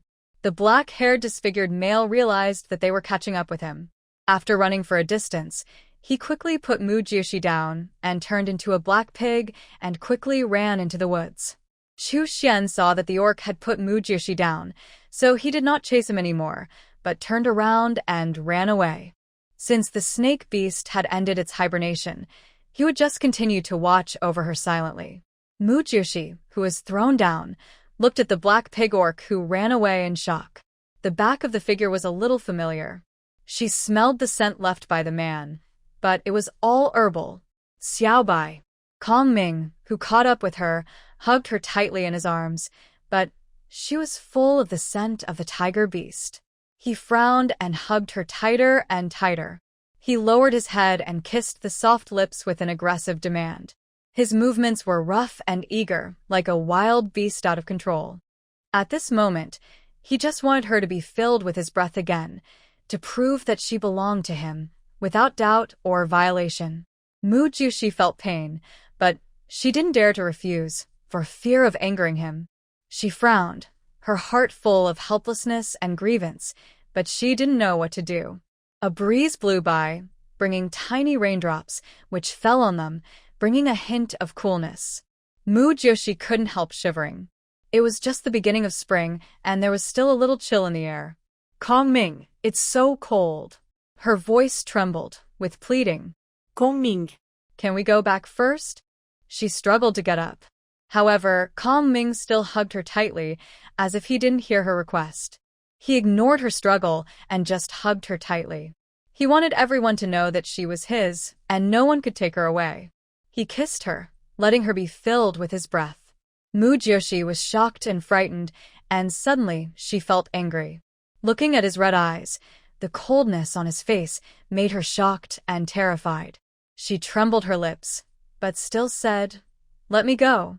Xiaobai, you are so naughty. I told you to wait for me obediently, but you found a male to wait with you. He whispered, but a gloomy flashed in his eyes. But without him, I would die. She sobbed, wondering why he was so unreasonable. There was endless sadness and disappointment in her voice, and this possessiveness was suffocating. Hearing her words, Kongming's anger burned even more fiercely. He couldn't accept that his female couldn't live without another male. This made him feel extremely angry and jealous, and he couldn't stand her dependence on another male. You will die without him. Do you need him so much? Is he that important to you? He couldn't help but roar at her, his voice full of anger and confusion. His eyes were red, and the whole person was like a beast out of control. She trembled, tears kept flowing, and the crystal tears were like pearls with broken strings, constantly sliding down her pale cheeks. She wanted to explain, but he would not listen at all, as if he had lost his mind. Kongming leaned down and kissed her lips fiercely, not wanting to hear her say anything that would make him angry. The breeze blew, and the drizzle became more intense. Mu Jiushi was so cold that she had goosebumps all over her body. Seeing this, Kongming gently let her go, wrapped her up, picked her up, and found a cave to live in. Looking at the female in his arms, her face full of tears, it was pitiful. He felt distressed, but helpless. Mu Jiushi let him hold her blankly. She lay there and ignored him, and finally simply closed her eyes, out of sight, out of mind. When she opened her eyes again, she saw a pair of cold green eyes just looking at her silently, without saying a word. Looking at his pair of green pupils, her heart trembled, glanced away, and no longer looked at him.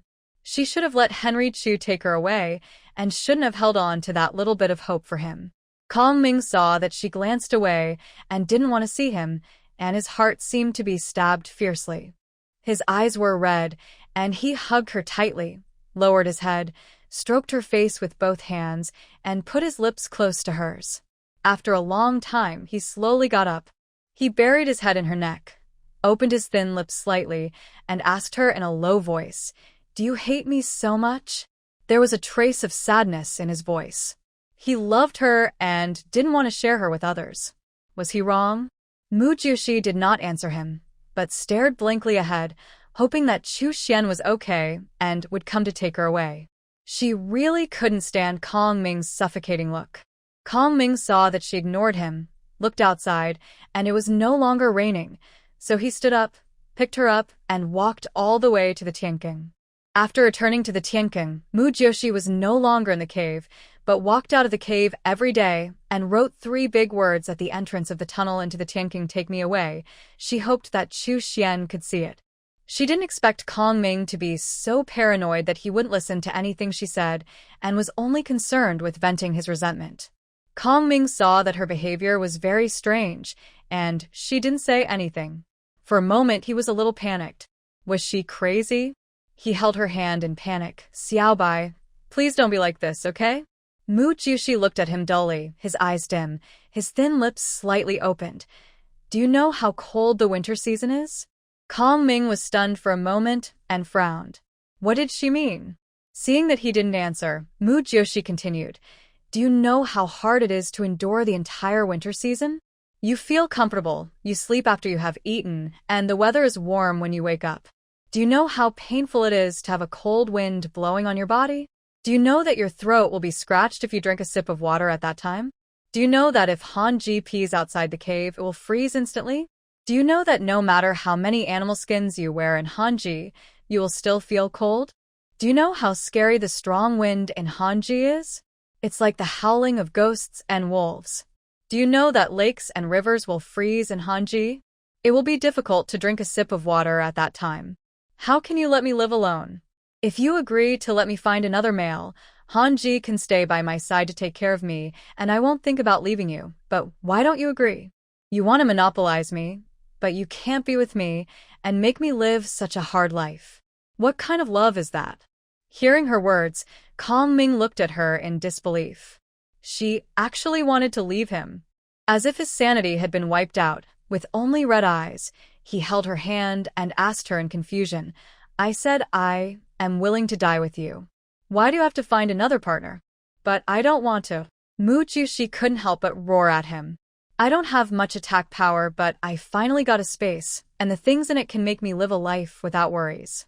Why should I die so simply and violently? Why should I commit suicide with you? Is this noble? I'm already dead. I can't see if you are sad for me, and I don't know if you really died with me, so why should I wait here to die because of your words? I could have lived well. Why should I die? Tell me, is it because of your extreme possessiveness? Why should I satisfy you? I can choose multiple partners to take care of me. I can live a worry-free and comfortable life. Why should I guard the cold winter for you alone, and even die without anyone knowing? You lack love and want someone to save you, but when I am freezing to death in the cold season, who will save me? Does loving me mean dying with me? Isn't it good for 2 people to live together? Who knows what you will be reincarnated into in the next life? You are a cold-blooded orc, lacking love, I understand. I can love you, but you don't care about my life or death, so don't blame me for leaving you. You want love, you want someone to warm you, but who will warm me in this freezing cold season?" Kong Ming couldn't hear what she said at all. He only knew that she wanted to leave him, and he would never allow that. He hugged her tightly. "I won't let you leave me. I won't let you leave me even if I die." Mu Jiushi was silent and didn't say anything else. She had said enough. He didn't understand her, and she had nothing to say. She waited for Chu Xian to take her away every day, but he never showed up since that day. When the flowers bloomed, she was in heat, her stomach hurt badly, her hands and feet were cold, and her waist was so sore that it seemed to break. She curled up on the stone bed with a pale face. The amount was so much that the homemade sanitary napkin couldn't hold it at all. The animal skin under her was stained red. Kong Ming looked at her like this, and he was so distressed that he didn't know what to do. He didn't know why being in heat was so painful. "Xiaobai, what can I do to make you feel better?" Mu Jiushi wrapped herself in the quilt. Her whole body was so weak that she didn't want to move at all. She couldn't understand why this period was so painful. "I want to drink hot water," she responded weakly, rubbing her belly gently through her clothes. Okay, I'll go and boil it. Kong Ming got up and walked quickly out of the cave. When he came back, he had a bowl of hot water in his hand. Xiaobai, the hot water is here. Mu Jiushi got up and drank a whole bowl, then lay down again. Kong Ming saw that she had been rubbing her belly, so he stretched out his hand and put it on her lower abdomen. I'll help you rub it. But before he touched her belly, Mu Jiushi slapped his hand away and directly refused. No. Your hands are too cold. Kong Ming stiffly withdrew his hand, frowned, pursed his lips, and finally said nothing, got up and walked out of the cave. He stood outside the cave, feeling the spring breeze blowing across his cheeks. There was a hint of coolness in the air. He couldn't understand why she was so cold to him after just one cold season. Wasn't she fine before? When he returned to the cave again, Mu Jiushi had fallen into a deep sleep. But the pair of small hands were still on her lower abdomen, and her beautiful eyebrows were tightly furrowed, as if she was not sleeping well. He looked at his hands, wrapped them in a thick layer of animal skin, placed them on her lower abdomen, and gently rubbed her. After a while, the frowned eyebrows slowly stretched out. He took back his hands, hugged her through the quilt, and tried not to touch her. The next day, when Mu Jiushi woke up, it was already noon. Kong Ming had already cooked hot soup for her, and the animal skin under her body had been replaced with a clean layer. She got up and went to the cave specially for excretion to change her sanitary napkin, and then returned to the cave to sleep. After eating, she sat outside the cave, staring at the tianqing that looked like a prison cell. Kong Ming silently accompanied her. He knew that she was unhappy, but he didn't know how to coax her. As long as she didn't leave him and stayed by his side, it would be fine. Mu Jiushi looked ahead with a dull look, looking at the continuous spring rain, and spoke mechanically. Kong Ming, this is a pit. There is too little sunshine and it is too cold.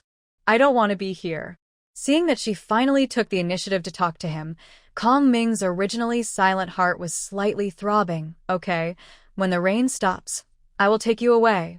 Taking her out for a walk may make her happier. By the way, take her to find the salt crystal she mentioned. The salt horn grass in the space has been eaten up. More than a month later, the sky finally cleared up, and Kong Ming took her out of the tianqing. Mu Jiushi looked around and didn't find Chu Xian. She didn't know where he went. Why didn't he come to find her? Was he too seriously injured? He said that he would always be by her side to protect her. Will he be able to find her if she leaves this time? During the ovulation period, she resisted the urge to stay close to Kong Ming because she didn't want to have another child. Kong Ming didn't want it either, because if she gave birth, he would have to hatch the eggs, and no one would take care of her. She would definitely be in danger, and she would yell to find another male. A week after Mu Jiushi and the others left, Chu Xian, who had upgraded to level 8 by killing monsters, came to the tianqing to find her, but she was not inside. The 3 words on the wall had been blurred by the rain, but it was still possible to see what was written. When he saw the 3 words clearly, his beating heart was stabbed hard. He thought the snake beast would take good care of her when it came back, but he didn't expect that she wanted to leave at that time. He didn't dare to think about how desperate she was at that time. What happened after he left that day? He clenched his fists and looked at the ground. There were still footprints left when they left. Maybe they left as soon as the rain stopped, so there were still their marks on the muddy road. He looked at the direction they left and finally chased after them. At this time, Mu Jiushi was in a huge cave. Outside the cave, there were several of Kong Ming's men, including a 6th-level red snake beast, a 5th-level lizard beast, rattlesnakes, bamboo leaf green snakes, silver ring snakes, and 5 step snakes, all of which were 3rd level. They were guarding outside to prevent anyone from entering the cave. Because Kong Ming had to shed her skin in the next few days, she would be more vulnerable at that time. He was worried that the tiger beast would appear at this time and her away, so he asked several men to guard her. When Mu Jiushi first saw the red snake beast, he stared at her so hard that her hair stood on end and her back felt cold. The look in his eyes when he looked at his prey made her shudder. Kong Ming was basically all black, cold and gloomy, while the red snake was only gloomy. She couldn't sleep at night after he looked at her. Looking at the snake reminded her of a few years ago when she was bitten on the buttocks by a 2-finger-thick red snake. If she hadn't had enough fat, rescued early, and their pig beasts had strong resistance, she would have died long ago. As the saying goes, once bitten by a snake, you will be afraid of ropes for 10 years. Seeing so many poisonous snakes now, she was so scared that she dared not move. She hugged Kong Ming tightly, buried her head in his arms, and dared not look at those snakes. At this moment, she felt like she had fallen into a snake den. She was so scared that she said tremblingly, "Kong Ming, they are so scary. Can you let them leave?" It was the first time in her life that she saw so many poisonous snakes gathered together. She was so scared that her legs were shaking. Kong Ming lowered his head and kissed her trembling lips. "Don't be afraid, Xiao Bai. They won't hurt you." Mu Jiushi looked at him with tears in his eyes. "This man is really cold. You really don't care about my feelings at all." Facing a giant python every day was enough for her, and now he brought so many of them. Did he want to scare her to death? "I'm molting in the depths of the cave. It will take a few days. You wait for me here. They dare not hurt you." Kong Ming rubbed her head and walked towards the depths of the cave. Mu Jiushi grabbed his wrist with tears in her eyes. "Kong Ming, don't leave me here alone. I dare not be with them. Take me with you. I need to rub against the wall to help me shed my skin. I'm afraid of hurting you. You just wait for me here." He pulled Mu Jiushi's hand away and stopped looking at her tearful eyes. Mu Jiushi looked at his leaving back, and she could no longer control her tears. They fell like pearls, one after another, silently sliding down and landing on the cold ground, splashing circles of sad ripples. "You always leave me alone again and again." Her voice was low and choked, full of endless grievances and deep helplessness. As night fell, darkness was like a huge net, covering the whole world. Mu Jiushi curled up in a corner, her big eyes full of fear and uneasiness. She didn't dare to close them, because as soon as she closed them, the cold red pupils of the red snake beast would appear in front of her. She kept her eyes open like this until dawn. This night seemed as long as a century to her. The sky had just shown the first ray of morning light, and the surroundings were still immersed in a hazy sleepiness, but the tranquility was broken by a sudden noise. A fierce fight sounded from outside. Breaking the tranquility of the early morning filled the air with tension and uneasiness. Mu Jiushi's heart skipped a beat, and her alertness was instantly aroused. In this unknown and dangerous environment, any sound could indicate a potential threat. She quickly wrapped herself tighter, covering herself from head to toe with rough animal skins, leaving only a pair of eyes, carefully observing the movements outside through the gaps in the skins. The sound of fighting continued, and it seemed that the battle was intensifying. At this moment, an uninvited guest suddenly broke into Mu Jiushi's sight. Most of his face was covered with dark green potion, making it impossible to see his appearance. He rushed to Mu Jiushi desperately and said in a tone full of urgency, "Follow me." His voice was hoarse and harsh, like the hoarse sound of damaged vocal cords after a long roar. Mu Jiushi was stunned for a moment. Her heart was full of doubts. She didn't know the black pig orc in front of her, and she had no way to judge his true intentions. This smell full of medicine was more like the black pig orc who wanted to kidnap her that day. The black pig orc obviously didn't have time to wait for Mu Jiushi's hesitation. When he saw her frozen in place, he tore off the animal skin covering her without hesitation. He grabbed her wrist tightly and pulled her out of the cave quickly. Mu Jiushi had just been pulled out of the cave, and the scene in front of her made her hold her breath. 2 honey badger beastmen were fighting fiercely with a group of snake beastmen, but due to the numerical disadvantage, it was extremely difficult to deal with the snake beastmen. Suddenly, the snake beastmen saw Mu Jiushi being taken out of the cave, and they immediately gave up the fight with the honey badger beastmen and turned their attacks to the black pig beastmen. Faced with a sudden threat, the black pig beastmen frowned, quickly transformed into beast form, and rushed forward to fight with the snake beastmen. Mu Jiushi stood aside. Her heart was extremely nervous. Her eyes were fixed locked onto them. But she dared not move her body, because there was a rattlesnake beside her staring at her with cold eyes. The rattlesnake did not participate in the battle after it came over, as if it stayed to guard her. Just when the fight between the black pig orc and the snake beast became more and more fierce, and the situation was gradually unfavorable to him, a tall white tiger with snow-white hair suddenly jumped out of the jungle not far away. He was as fast as lightning and pounced on the rattlesnake that was staring at Mujoshi at lightning speed. The white tiger bit accurately. The rattlesnake was bitten to death in an instant, without any resistance. All this happened so quickly that the snake beast and the orc had no time to react. Chu Xian's appearance was like a beam of bright sunlight that penetrated the haze in Mujoshi's heart, making her feel the dawn of hope in an instant. She was filled with uncontrollable excitement, as if all the uneasiness and worries disappeared at this moment. She couldn't help but rush forward and threw herself into Chu Xian's broad and warm arms. Her voice was trembling and joyful, as if a long drought had finally come. Chu Suan. The black pig orc who was fighting fiercely with a 6th-level red snake beast inadvertently caught a glimpse of Mujoshi throwing himself into Chu Xian's arms, and his originally fierce eyes dimmed a little. But soon he restrained his emotions and refocused his attention. He took a deep breath, suppressed the fluctuations in his heart, and continued to fight with the red snake beast. Chu Xian hugged her distressfully. "I'm sorry, I'm late." Due to his arrival, the snake beasts felt the oppression he brought, and they all scattered around at the same time.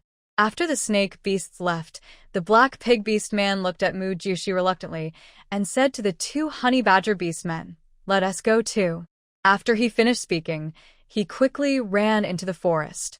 Mujoshi saw the black pig beast man running away and had an inexplicable sense of familiarity.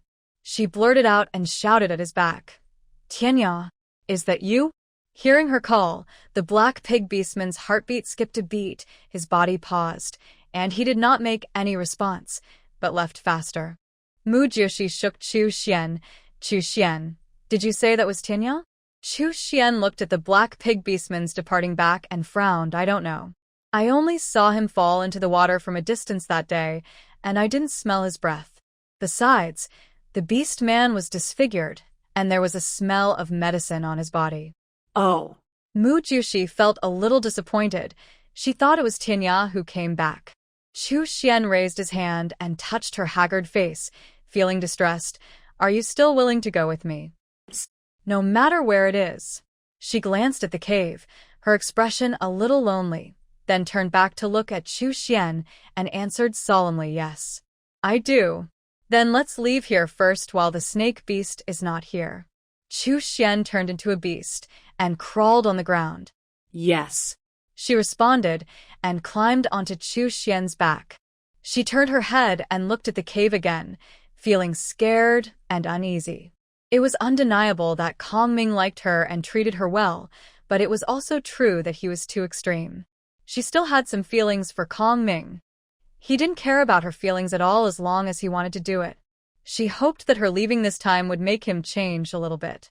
As long as he didn't object to her finding a partner who could take care of her in the winter, she would stay with him obediently in the future. After all, it wasn't easy to be hunted down. Chu Xian had just reached the 8th level.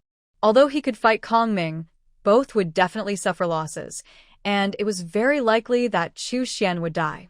She didn't want to take the risk, so it was better to leave first. Chu Xian took Mujoshi and ran all the way to the western continent. As long as they left Kong Ming's territory, it would no longer be so easy for him to move Mujoshi away. "Chu Xian, where are we going?"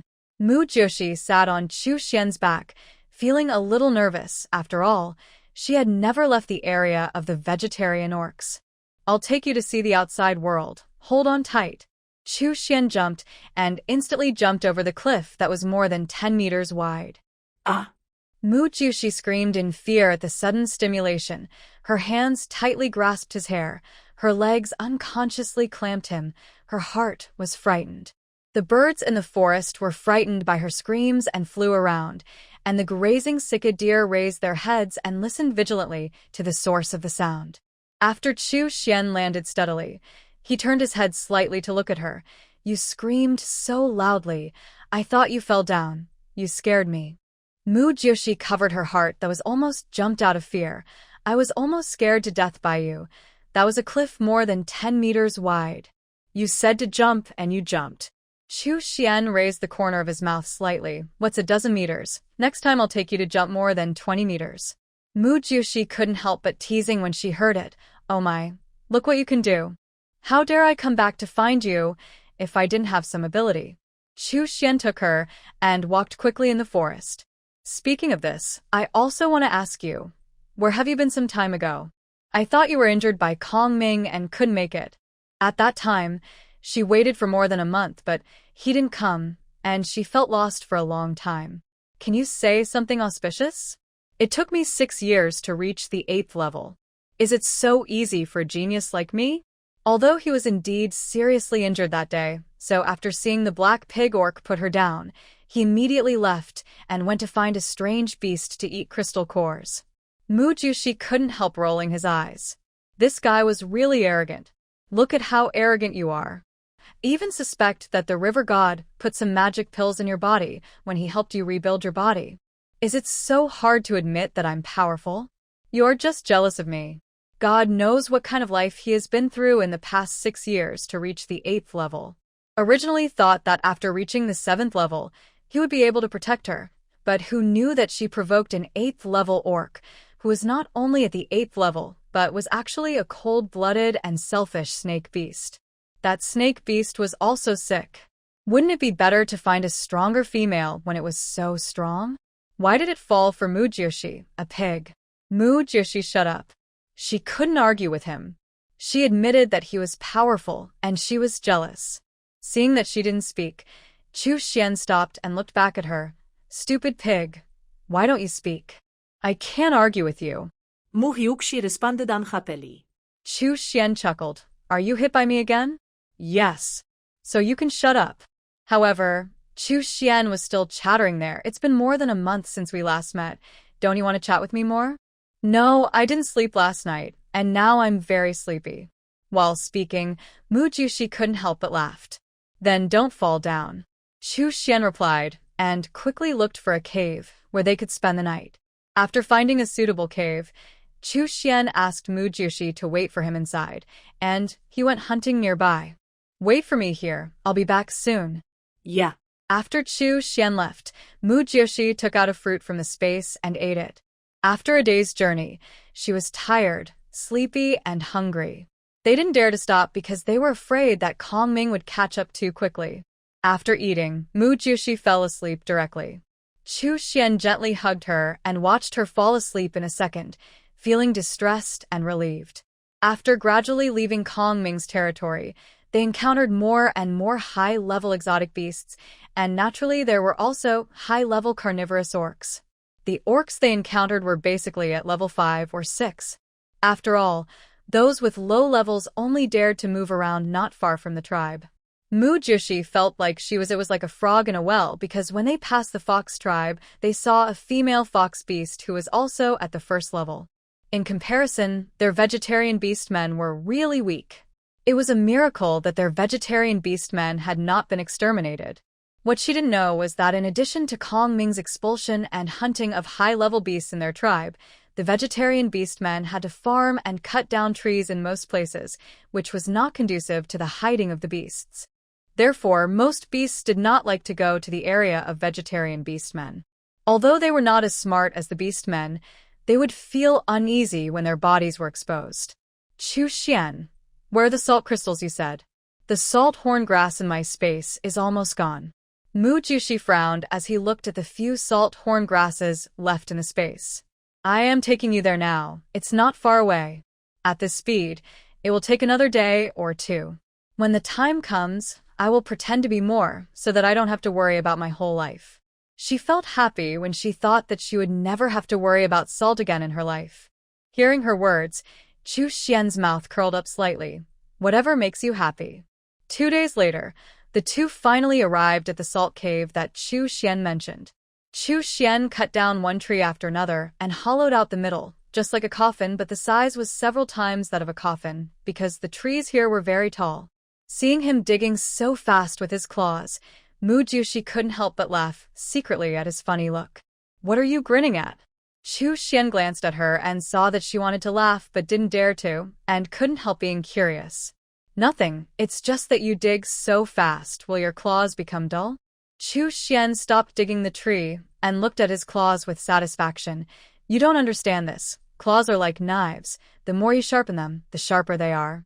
Of course, you have to sharpen them appropriately. Otherwise the claws will be gone if you sharpen them too much. Mu Joshi sat on a tree, looking at him leisurely. I saw you digging so fast, and I was worried that you would wear out your claws. It's just digging a few trees so they won't be worn out. Do you think it's like your pig's trotters? The more the better. After that, he continued the work in his hands. Go to the side, or the debris will fly to you. Okay.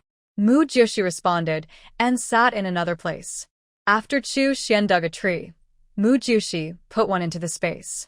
After digging more than 10 trees, it was getting dark, and they stopped working. As early as when Chu Xian was still digging trees, Mu Joshi had already made a fire and stewed meat in a stone pot. As soon as Chu Xian stopped working, he could eat immediately. At night, the two rested in a simple cave, and Mu Joshi helped Chu Xian gently rub his palms. You've been digging trees all day today, your hands must be sore. When Chu Xian saw her look of pity for him, a warm current suddenly rose in his heart. He was already at the 8th level, and digging that little tree was nothing, but he still responded inexplicably, Looking at her soft and white hands pressing on his hands, the feeling was very comfortable. He liked to touch her, and he wanted to have more contact with her. He had brought her out from the snake beast for more than a month, but for some reason, the two of them just didn't take that step. It was not known whether the time was not right or the atmosphere was not at that point. The two of them had been dealing with each other in such an ambiguous way. The next morning, the two woke up, had breakfast, and went directly into the salt cave. As they went deeper and deeper, Mu Joshi was shocked and speechless. The walls of the salt cave were sparkling with crystal salt crystals, dotted around like stars, reflecting a faint light. The stalactite-like salt columns hanging from the top of the cave were like ice cones, shining with white or slightly gray luster. In some areas, huge blocks of salt are stacked irregularly, as if they are transparent gems randomly piled up by nature. The sound of footsteps echoed in the salt cave, intertwined with the sound of dripping water, creating a mysterious and peaceful atmosphere. In the quiet environment, you can occasionally hear the faint sound of salt crystals cracking. The air is filled with a fresh and unique salty smell, which is the breath of pure salt, and it makes people feel as if they have breathed a part of the ancient ocean. In some places, there is also a mixed smell of soil and minerals. Mu Joshi reached out to touch the salt crystals. The surface was smooth and cool, giving people a feeling similar to touching marble, but the texture was more delicate. The ground along the way was bumpy and uneven, and stepping on it would feel the hard salt stone and the traditional soil. She looked at Chu Xian beside her cautiously. Chu Xian, this place is so magical. The salt is so big. Chu Xian looked around and found that there was no danger before he spoke. Well, take it out and we will process it again. Take out the wooden trough. It's not very safe inside. Let's go out quickly after collecting it. Okay. Mu Joshi took out a wooden trough from the space and placed it on the ground. Chu Xian moved large pieces of salt crystals, while Mu Joshi moved small pieces. The more she moved, the more excited she became. The corners of her mouth couldn't stop rising. She felt like she was moving a gold mine, and she was going to make a fortune. Why are you grinning there again? Seeing her laughing there, Chu Xian couldn't help but raise the corners of his mouth. Since entering the salt cave, he has been paying attention to her all the time, for fear that the salt crystals around her would loosen and suddenly fall and hit her, but he saw that she was always grinning there, and the upturned corners of her mouth never pressed down, and he couldn't help laughing too. Mu Joshi smiled and replied, If it's a gold mine, would you laugh? Hearing this, Chu Xian chuckled and looked at her with a smile on his face. What is in your little head every day? Gold mine, you will be so happy. Mu Joshi grinned. It's not illegal to think about it, and I can be happy for a while. But in this beast world, Even if you give me a gold mine, I can't do anything with it, and I can't forge gold. Chu Xian chuckled and said nothing more. What are you laughing at? Can you? Hearing her question, Chu Xian said helplessly, I'm just an ordinary person, not so omnipotent. Seeing you so proud every day, I thought you were omnipotent. Mu Jiushi didn't forget to tease him while moving the salt crystals. Chu Xian raised the corners of his mouth slightly. Do you think this is a novel? People who originally knew nothing, after traveling through time or rebirth, they can do everything as if they have turned on cheats. Even if it's not a novel, I also hope that I can have a life with cheats, haha. It's so beautiful just thinking about it. Mu Jiushi stopped moving, as if she was really imagining how her life would develop in the future. Chu Xian saw her innocent look and couldn't help laughing. You teenage girls love to think about these unrealistic things. Mu Jiushi was pulled back to reality and continued to move the salt crystals. What's wrong with thinking about it? Can't we fantasize about things that we can't get in reality? No matter how much you think about it, it will not become a reality. After the fantasy, you still have to live your original life. Chu Xian hit him mercilessly. Mu Jiushi stopped and looked at him with a depressed face. I said you destroyed my Tao heart, right? You disturbed my sweet dreams, right? You don't even want to let me think about it? Chu Xian saw her angry look and chuckled. Okay, I won't hit you anymore. Hurry up and work. If you are tired, go over there and have a rest. He also hoped that she would have a cheating life instead of being chased by snake beasts all over the beast world. Speaking of the snake beast, it should be on the way now. Sense where the snake beast is. We have stopped here for 2 days. Don't let him catch up. Although he now has the ability to fight a snake beast, he doesn't want to embarrass Mu Jiushi. Oh. Mu Jiushi closed her eyes and carefully felt the position of Kongming. After a while, she opened her eyes again. It should be a little far away. The sense position is not very accurate, but there is a general direction. That's good. The two moved the salt crystals for a day before filling the dozen wooden troughs. Mu Jiushi happily put them into the space and sighed. Finally, there is salt to eat. Or salt that can't be eaten in a lifetime. Chu Xianjian reminded with a chuckle. Okay, let's go out first. Yeah. Mu Jiushi walked in front happily. When she walked to a smooth salt crystal, her feet suddenly slipped, and with a bang, she fell hard. Ah. It hurts so much. Mu Jiushi rubbed her ace, and the elbow that hurt from the fall. So stupid, you can kill yourself just by walking. Chu Xian behind her walked towards her with heartache and helplessness. Mu Jiushi sat on the slippery ground, frowning slightly. This place is really too slippery. Her voice had just fallen when Chu Xian also stood in the position where she had just stood. Due to the slippery ground, he could not keep his balance and stumbled and fell heavily. At the moment of falling, his slender long legs kicked Mu Jiushi's ace squarely. This sudden kick made Mu Jiushi lose his balance and his body tilted to the side, like a hockey puck that was hit by a stick and crashed directly to the side. Ah! Mu Jiushi's body hit the rock uncontrollably and made a dull groan. Her sideways body hit the hard rock hard, and the pain made her frown. She looked at Chu Xian with some resentment. I said you should fall if you want, but why did you kick me like this? It hurts me to death. I'm sorry. I didn't mean it. Are you okay? Chu Xian felt guilty, and he stood up carefully and walked towards her step by step. You won't die. It wasn't so slippery when we came in, so why is it so slippery when we go out? Mu Jiushi looked at the smooth ground covered with salt crystals in confusion. Chu Xian walked to her side and helped her up. It should be because we moved too many salt crystals. Some small ones rolled over here and began to melt, and some are wet, so it's like this. The careless collision between the two triggered a series of tiny but dangerous vibrations. Although these vibrations were slight, they were enough to make the salt crystals hanging above their heads begin to shake, as if they would fall at any time. At the same time, the salt crystals on the ground began to slowly, as if the ground itself was groaning softly, foreshadowing an impending disaster. Chu Xian immediately sensed the danger. He quickly picked up Mu Jiushi and rushed out of the cave with all his strength. As they ran, the salt crystals behind them began to fall with a bang, and every sound was like the footsteps of the god of death, chasing them relentlessly. Looking at them, those salt crystals were hard and sharp. If they were hit by them, the consequences would be disastrous. Although Mu Jiushi was held tightly in Chu Xian's arms, she could still feel the approaching danger. She looked back in fear and saw that the salt crystals kept falling from above, and each piece seemed to be carrying the threat of death and heading straight for them. Chu Xian's footsteps became more and more rapid amid the sound of the salt crystals breaking.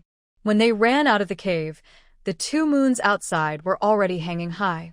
Chu Xian looked at the person who was holding him tightly in his arms, his body tense, and couldn't help but chuckle. "Are you scared, silly?"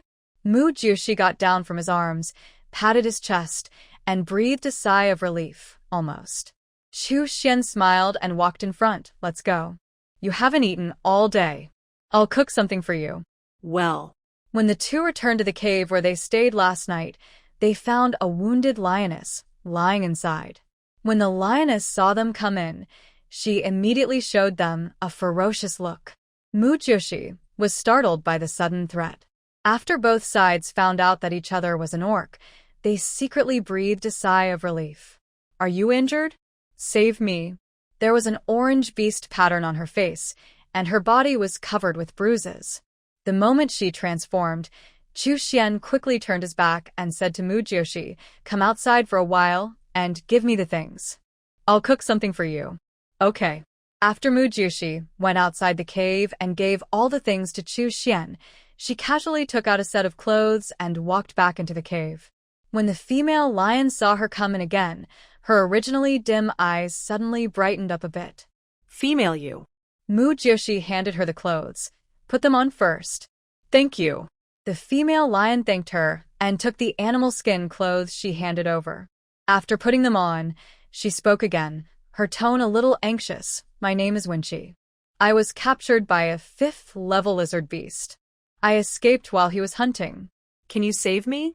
Hearing her request, Mu Jiushi frowned. She herself was being chased by the 8th-level Kongming, so how could he have the time to care about her?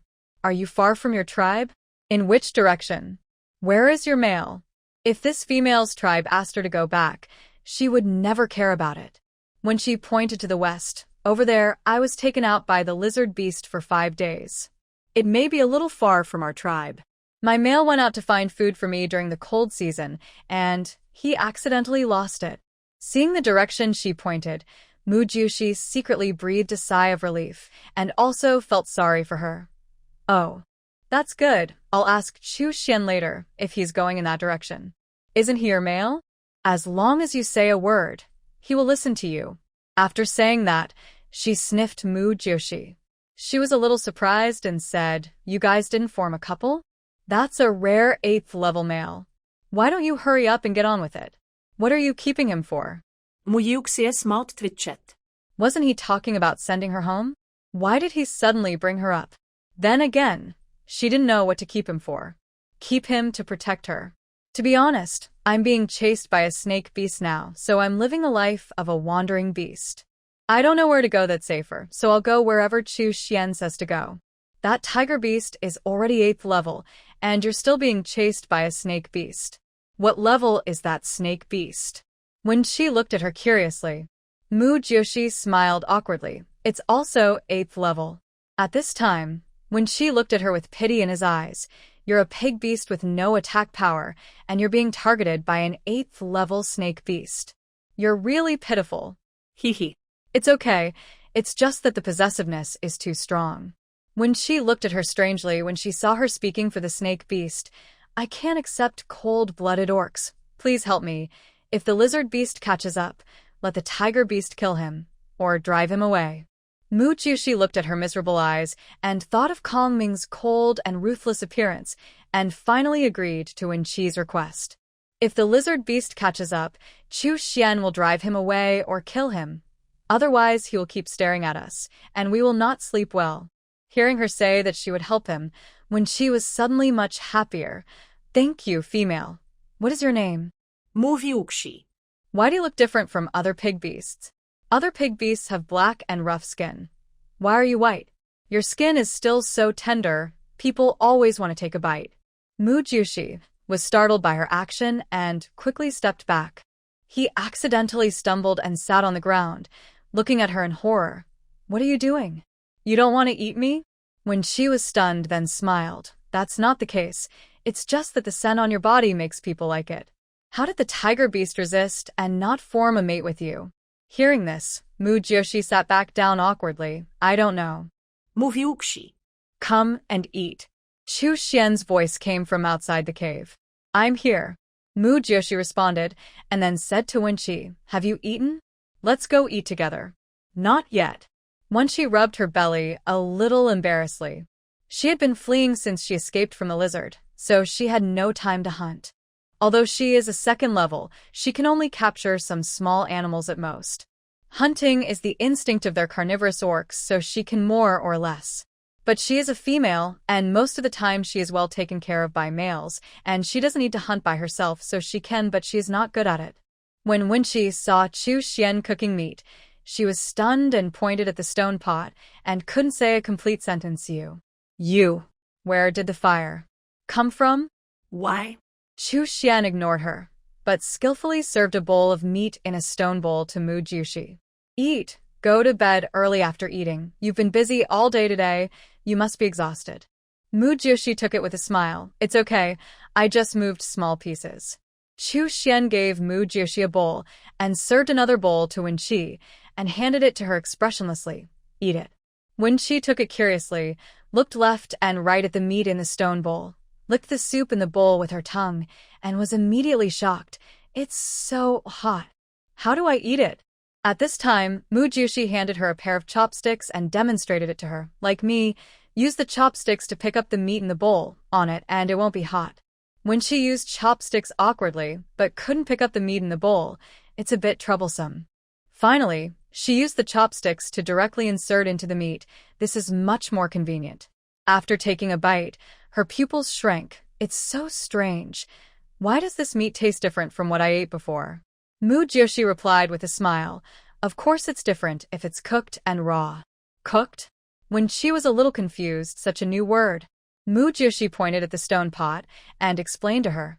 Well, just put the meat and water in the stone pot and use fire to burn it underneath. That's cooking. Why do we have to eat it this way? It's so troublesome. When she looked at the meat in her hand, a little confused, there was not even the smell of blood on it. Everyone has different tastes. I like to eat it this way, and the meat cooked in this way is easier to bite. The orcs of their Black Pig tribe have been cooking before eating since her father converted and taught them how to use fire because they are vegetarian orcs without sharp teeth, and it is easier for them to eat cooked meat. When she took a bite of the soft and delicious meat and agreed, well, it seems to be true. During the cold season, drinking a mouthful of hot soup will make your body much warmer. Mu Jiushi took a mouthful of bone soup and felt that today's fatigue had dissipated a lot. When she also took a sip like Mu Jiushi, the taste is weird, but it's quite delicious. Well, then you eat more. Mu Jiushi saw that she had finished the meat in her bowl, so he picked up another piece for her. You are so generous, female. When she was a little surprised by Mu Jiushi's behavior. After all, everyone is more protective of food. Females will not take the initiative to give food to females, especially when eating. However, Mu Jiushi just chuckled and said, why should females make things difficult for females? When she hesitated for a while and replied as if she understood, that makes sense. Seeing that the two of them were talking endlessly, Chu Xian picked up a large piece of meat and put it in Mu Jiushi's bowl. Eat quickly. You are talking so much while eating. Mu Jiushi laughed and thanked him. Thank you. By the way, where are we going tomorrow? Wenqi's tribe is in the west, and we seem to be heading west all the time. Should we take her with us tomorrow? Speaking of this, Wenqi looked at Chu Xian nervously, afraid that he would say no. Chu Xian didn't even look at Wenqi, but just spoke to himself. It's not impossible to take it with you, but we have been delayed here for 2 days, and the snake beast is getting closer and closer to us. If she can't catch up by then, I won't stop to wait for her. Hearing that he was willing to take her, Wenqi hurriedly said, it doesn't matter. It doesn't matter. Take me for a while, and when the lizard beast sees me with you, I guess he won't dare to catch up again. Looking at Wenqi's appearance, Mu Jiushi didn't know what to say. Although she should help when she sees injustice, she herself can't protect herself, so how can she care so much about others? She still spoke with some guilt. I'm sorry. I can't help you completely. It doesn't matter, I understand. You have it much harder than me. An 8th level snake beast. If you are targeted by it, I'm afraid you will never be able to escape for the rest of your life. Wenqi sighed helplessly. Being chased by an 8th level snake beast is no joke. By the way, why don't you remove his beast mark? If I remove it and he catches me, he will kill me. If I don't remove it, he might let me go for this reason. In fact, she didn't want to remove Kong Ming's beast mark, because the male with the beast mark removed will die within a few years. Although the 8th level crystal core can suppress the growth of the red, it is no different from letting her kill him with her own hands. She can't do it. When she pondered for a while, that's right. Chu Xian was slightly touched when he heard Mu Jiushi's answer. Was she really afraid of being killed by the snake beast and didn't remove the beast mark? When he left, he wanted to ask her, since she chose to leave the snake beast, why didn't she remove his beast mark, so that the snake beast would not follow the beast mark to find her, but he couldn't ask. Just like why other couples don't divorce when they have a quarrel, he has no right to ask. After when she was full, she went back to the cave to rest, while Mu Jiushi waited outside for Chu Xian to wash the stone pot and put it into the space. After Chu Xian washed the stone pot, he raised his head and his eyes fell on her in the moonlight. She sat quietly on a mottled stone, looking at the bright moon in the night sky. The moonlight covered her with a layer of soft silver gauze, making her look like the brightest star in the night sky, beautiful beyond words. He wanted to ask her if what she had just said to Wenqi was true. However, when he opened his mouth to speak, he hesitated. His throat seemed to be blocked by something invisible, and those words swirled around his mouth. You. Under the moonlight, her face was as calm as water, and her heart seemed to drift away with the flow of moonlight, immersed in her own world. Suddenly hearing Chu Xian's voice, she subconsciously turned her head, with a hint of doubt in her eyes. Huh? What's wrong? He stood not far away, and the moonlight sprinkled on his body, giving his outline a layer of soft silver light. Chu Xian cleared his throat and plucked up the courage to ask, You. Really, because you are afraid that he will catch you and kill you, so you don't remove his beast mark? Hearing this question, Mu Jiushi's eyes dimmed slightly, and she raised her head again and looked at the moon hanging in the night sky. Thoughts involuntarily drifted back to the past, back to the days with Kong Ming, and her heart was filled with complicated emotions. There is also this reason. He is my first man. Although he is cold and ruthless and possessive, other than these, everything else is still okay. Removing his beast mark is equivalent to killing him. I can't do it. I just want to punish him a little and let him know that he is wrong. Chu Xian was amused by her words. I am really impressed by your love-brainness. Are you punishing him or yourself? Or is it punishing me? You let me take you to wander, and I am always worried about being caught up by him. In fact, he was more angry that her love-brainness did not love him. Every time he saw her foolishly loving others, he felt upset. At this moment, he suddenly understood the reason why he hated the love-brainness, because the person being loved was not himself. If he could be loved so foolishly by someone, it should be a very happy thing, right? Mu Jiushi laughed and said, Falling in love will make a person stupid and lose his mind. And just think of it as taking me to travel around the world and see the beautiful rivers and mountains of this beast world. If after this departure, Kong Ming will no longer stop you from staying with me, it will be good for both of us, isn't it? Chu Xian looked at Mu Jiushi's profile and sighed. If you don't mind wandering, I do mind it. Haha, it's quite rhyming. Anyway, with you here, how tired can I be? She answered leisurely and had unknowingly become full of dependence on him. You trust me so much? Be careful, or I'll sell you out. He brought the stone pot in front of her and motioned for her to put it into the space. Sell me? After Mu Jiushi put away the stone pot, she looked at him in disbelief, and then smiled easily. This is a world of beasts with more males than females. I can basically live a good life no matter who I sell to, except of course abandoned beasts and cold-blooded orcs. Chu Xian's mouth curled up, and his sharp eyes caught a glimpse of a lizard orc hiding in the distance, so he stopped chatting with Mu Jiushi. Okay, go in and sleep. We have to travel tomorrow. Yeah. Mu Jiushi responded, turned back to the cave, and saw Chu Xian lying at the entrance of the cave in beast form. She was a little puzzled. Aren't you going in? Chu Xian's eyes swept across the jungle in the distance, and he spoke lightly. No, I'll stay here to prevent the lizard beast from attacking me. Originally, he didn't want to care about these things, but since Mu Jiushi had spoken, he didn't want to disappoint her. Mu Jiushi glanced at Shi Zhou and didn't find anything. For the sake of safety, she didn't say anything more, just said, "Thank you for your hard work." Following the scent of Wenqi, the lizard beast clenched its fists unconsciously when it saw Chu Xian. The female that was in its hands was snatched away by this tiger beast. After Mu Jiushi entered the cave, the lizard beast slowly approached, and when he got close to Chu Xian, he whispered, "Tiger beast, you already have a female. Can you please not get in the way of my good things?" Chu Xian glanced at him with disdain and said something that was so infuriating that he couldn't pay for his life. "I want both of them. Don't come here to disturb me." "What did you say?" the lizard beast exclaimed, looking at Chu Xian in disbelief, and was so angry that he was incoherent. You don't go too far," Chu Xian said calmly and confidently. "What can you do to me?" The lizard came close to Chu Xian and sniffed him. "You don't have a partner, nor are you an abandoned beast, so why are you occupying two females? One is for looking at, and the other is for breeding." Hearing this, the lizard beast gritted its teeth and squeezed out a few words. "Don't be so arrogant."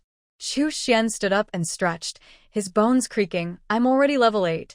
How can I be worthy of my class if I'm not arrogant?" When the lizard beast saw him get up, it took a few steps back unconsciously. "No matter what I say today, you won't give the female line to me, right? Why should I let you? Come and grab it yourself if you have the guts." He approached the lizard beast step by step, his blue eyes filled with coldness. Originally, the lizard beast wanted to resist, but when he saw his sharp pupils, he was scared and ran away. Chu Xian made a disdainful tsk sound, turned around, and went back to the entrance of the cave to continue lying. After the lizard beast ran away, he saw that the tiger beast did not catch up, so he turned back and finally hid in the bushes not far away to secretly observe the situation. He planned to follow quietly tomorrow and the lioness beast away as soon as he had the chance. The next morning, while Wenqi was still asleep, Mu Jiushi took out enough fruit for 3 people from the space, gave 1 portion to Wenqi, and walked out of the cave with the rest.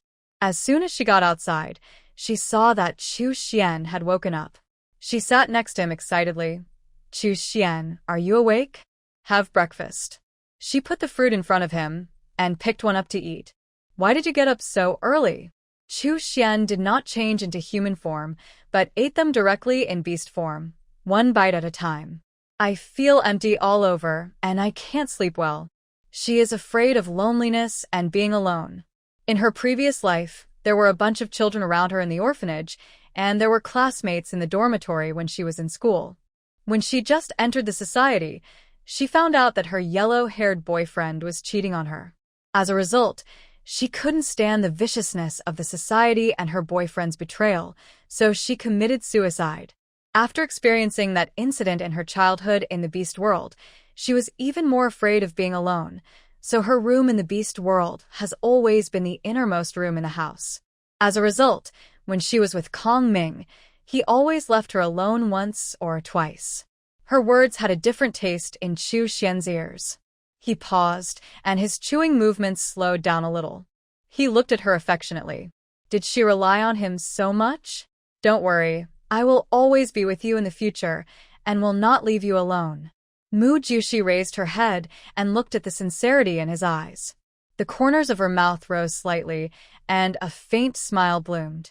The morning sun shone through the leaves on her face, as if filtered by a soft filter, and it looked particularly warm and gentle. The sun added a bit of agility and vitality to her smile, making her look more intimate and charming.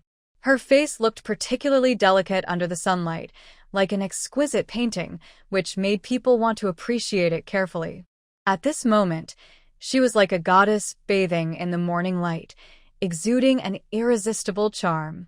Chu Xian was stunned, his heart pounding, and he forgot to chew. Why did you get up so early? Did you give me that fruit, Mujioshi? This tiger beast is too powerful, right? It can find so many delicious fruits. When she woke up, she saw a pile of fruits nearby, but Mujioshi was nowhere to be seen, so she couldn't help but run out to chat with them. Chu Xian was also brought back to his senses when he heard her voice. He glanced at her awkwardly, feeling depressed. In his heart, she was clearly a pig before. Even if she could glow, she was still a pig. How come she has become so sacred now? Could it be that falling in love with someone really makes people stupid? What a beauty in the eyes of a lover. What a terrifying power of love. Are you awake? Are your injuries better? Mujioshi saw that she had gotten up, so he greeted her. I can sleep peacefully for a night. I feel much better. Aren't you going to cook meat? When she couldn't help but feel a little surprised when the stone pot from last night disappeared. Because we have to hurry, it's too troublesome to cook meat, so we won't cook it. We can just cook one meal in the evening. While talking, Mujioshi had finished eating the fruit and stood up to get ready to go. When she saw that Mujioshi was full, so she quickly finished her portion in 3 or 2 bites, went back to the cave, took off her clothes and turned into a beast, and finally came out with clothes in her mouth. Mujioshi, thank you for your clothes. It's easier for me to walk in my beast form. Mujioshi took the clothes from her mouth and chuckled. Then I'll hold them for you first, and I'll put them on you when you change into human form. Mujioshi, to be honest, you are the best female I have ever seen. Not only do you give me food and clothes, but you also help me get them. You are so nice. Only males are good to females, because they want to mate with females and want to gain the favor of females. Females have no reason to help females, so Mujioshi's behavior surprised Wenqi. Mujioshi was amused by her words, haha. It's not as exaggerated as you say, it's just a piece of cake. Come up. Chu Xian crawled on the ground and motioned Mujioshi to go up. Yeah. After the 3 of them walked away, the lizard beast that had spent the whole night with Chu Xian was still sleeping soundly in the bushes. When she looked back from time to time, the lizard beast had not caught up with them all night, which made her curious. She quickly caught up with Chu Xian. Tiger beast, did you see the lizard beast catching up with us last night? Chu Xian replied lightly, I saw it, and I chased it away. Really? That's great. When she was very excited to hear that the cold-blooded orc was chased away. Chu Xian ignored Wenqi, but Mujioshi remembered something and asked her, Wenqi, although the cold-blooded orcs are cold and ruthless, they should not beat females, right? What happened to your injuries? I fell when I was running away. Wenqi was embarrassed when she said this, because she was nervous and ran too fast and she was a little panicked, so she fell several times. Ah. This answer caught Mujioshi off guard. Hurry up and catch up.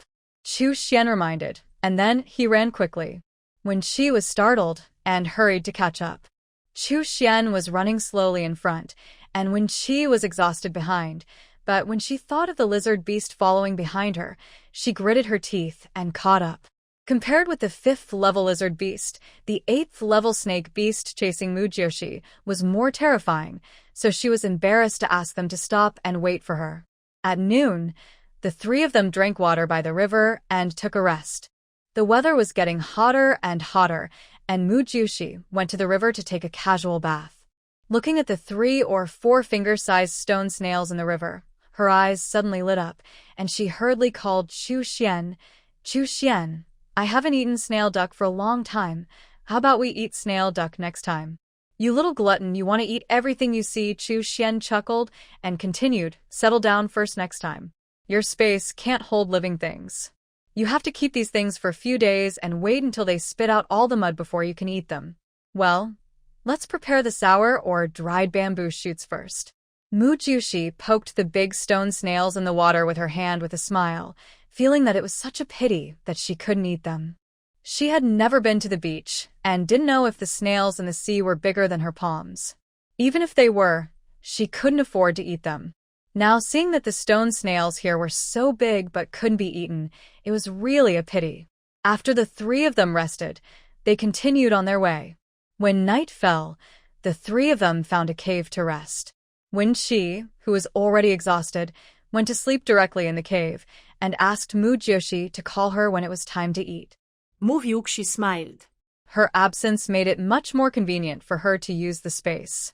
After Chu Xian finished cooking, Mu-jioshi went to call Wen-chi, and Wen-chi got up and ate quickly and then fell asleep again. The next day, when the three of them were about to leave after eating, the lizard caught up with them panting. Seeing that they were about to leave, he immediately chased after them. Tiger Beast, give me my female back. Chu Xian rolled his eyes, too lazy to pay attention to him, and continued on his way. When she saw the lizard beast chasing after her, and immediately ran away. The lizard beast wanted to chase, but Chu Xian dodged and stopped him. Get out if you don't want to die. After realizing that when she had run far away, Chu Xian frightened the lizard beast, then turned around and chased after it. The lizard beast gnashed its teeth in anger, but it couldn't do anything about Chu Xian, so it could only continue to follow secretly. It was 4 days later that when Qi was sent back to the lion tribe. The people in the tribe were very happy to see when Qi returned safely. Mu-jioshi also got off Chu Xian's back and rubbed his ace, which was a little tired from sitting for too long. A 7th-level lion beast stepped forward excitedly. When Qi, where have you been? Why did you take so long to come back? When Qi felt a little aggrieved when he heard his father's words, I was captured by cold-blooded orcs. You didn't even know? The lion chief frowned and said to her earnestly, I told you not to leave the tribe by yourself, but you didn't listen. I thought you went to the next tribe to play with others, so I sent people to look for you, only to find out you were not there. I was scared to death. You, a female, can you be a little more obedient? When she curled her lips when she saw her father started nagging again, obviously a little impatient. Remembering that Mu-jioshi and the others were still behind her, she immediately said to her father with a smile, Father, it was this female and her male who saved me. You have to help me thank them. When Chu Xian and Mu-jioshi heard when Qi introduced them like this, a strange ripple arose in their hearts. At this time, the chief of the lion tribe turned his gaze to Mu-jioshi and Chu Xian. When he saw Chu Xian, there was a flash of surprise in his eyes.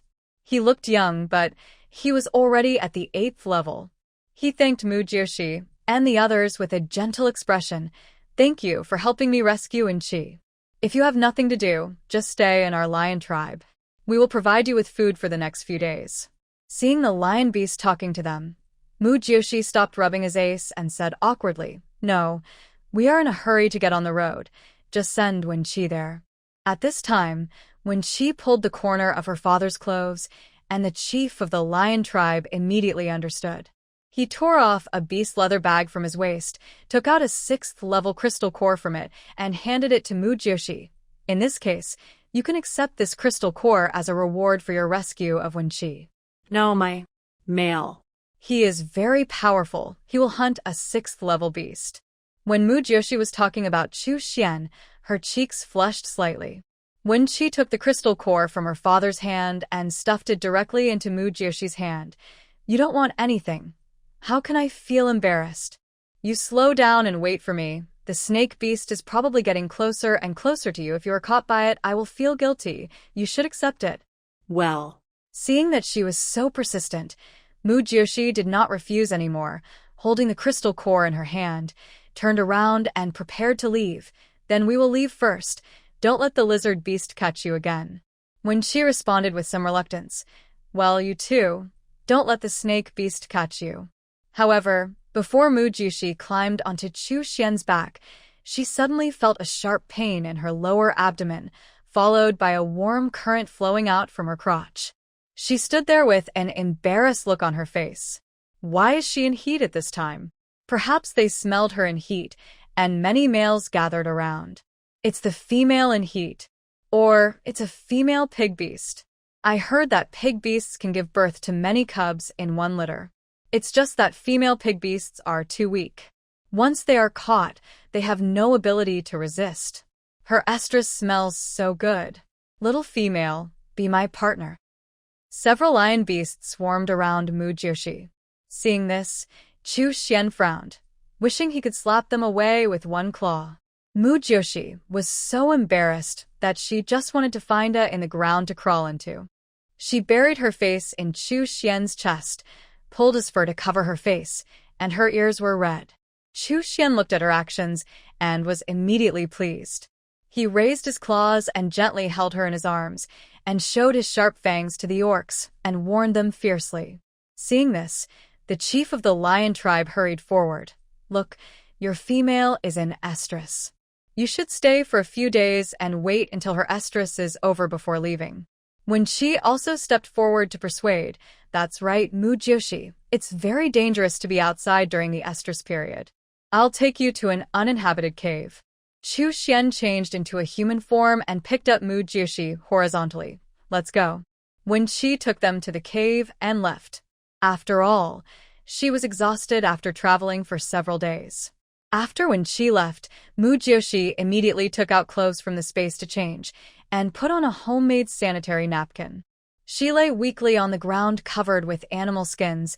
Her face was a little pale, her brows were slightly wrinkled, and one of her small hands kept rubbing her lower abdomen. Although it was not as painful as last time, the amount was still like a flood, and she couldn't control it at all. The bloating and pain made her feel as if all the strength in her body was drained away.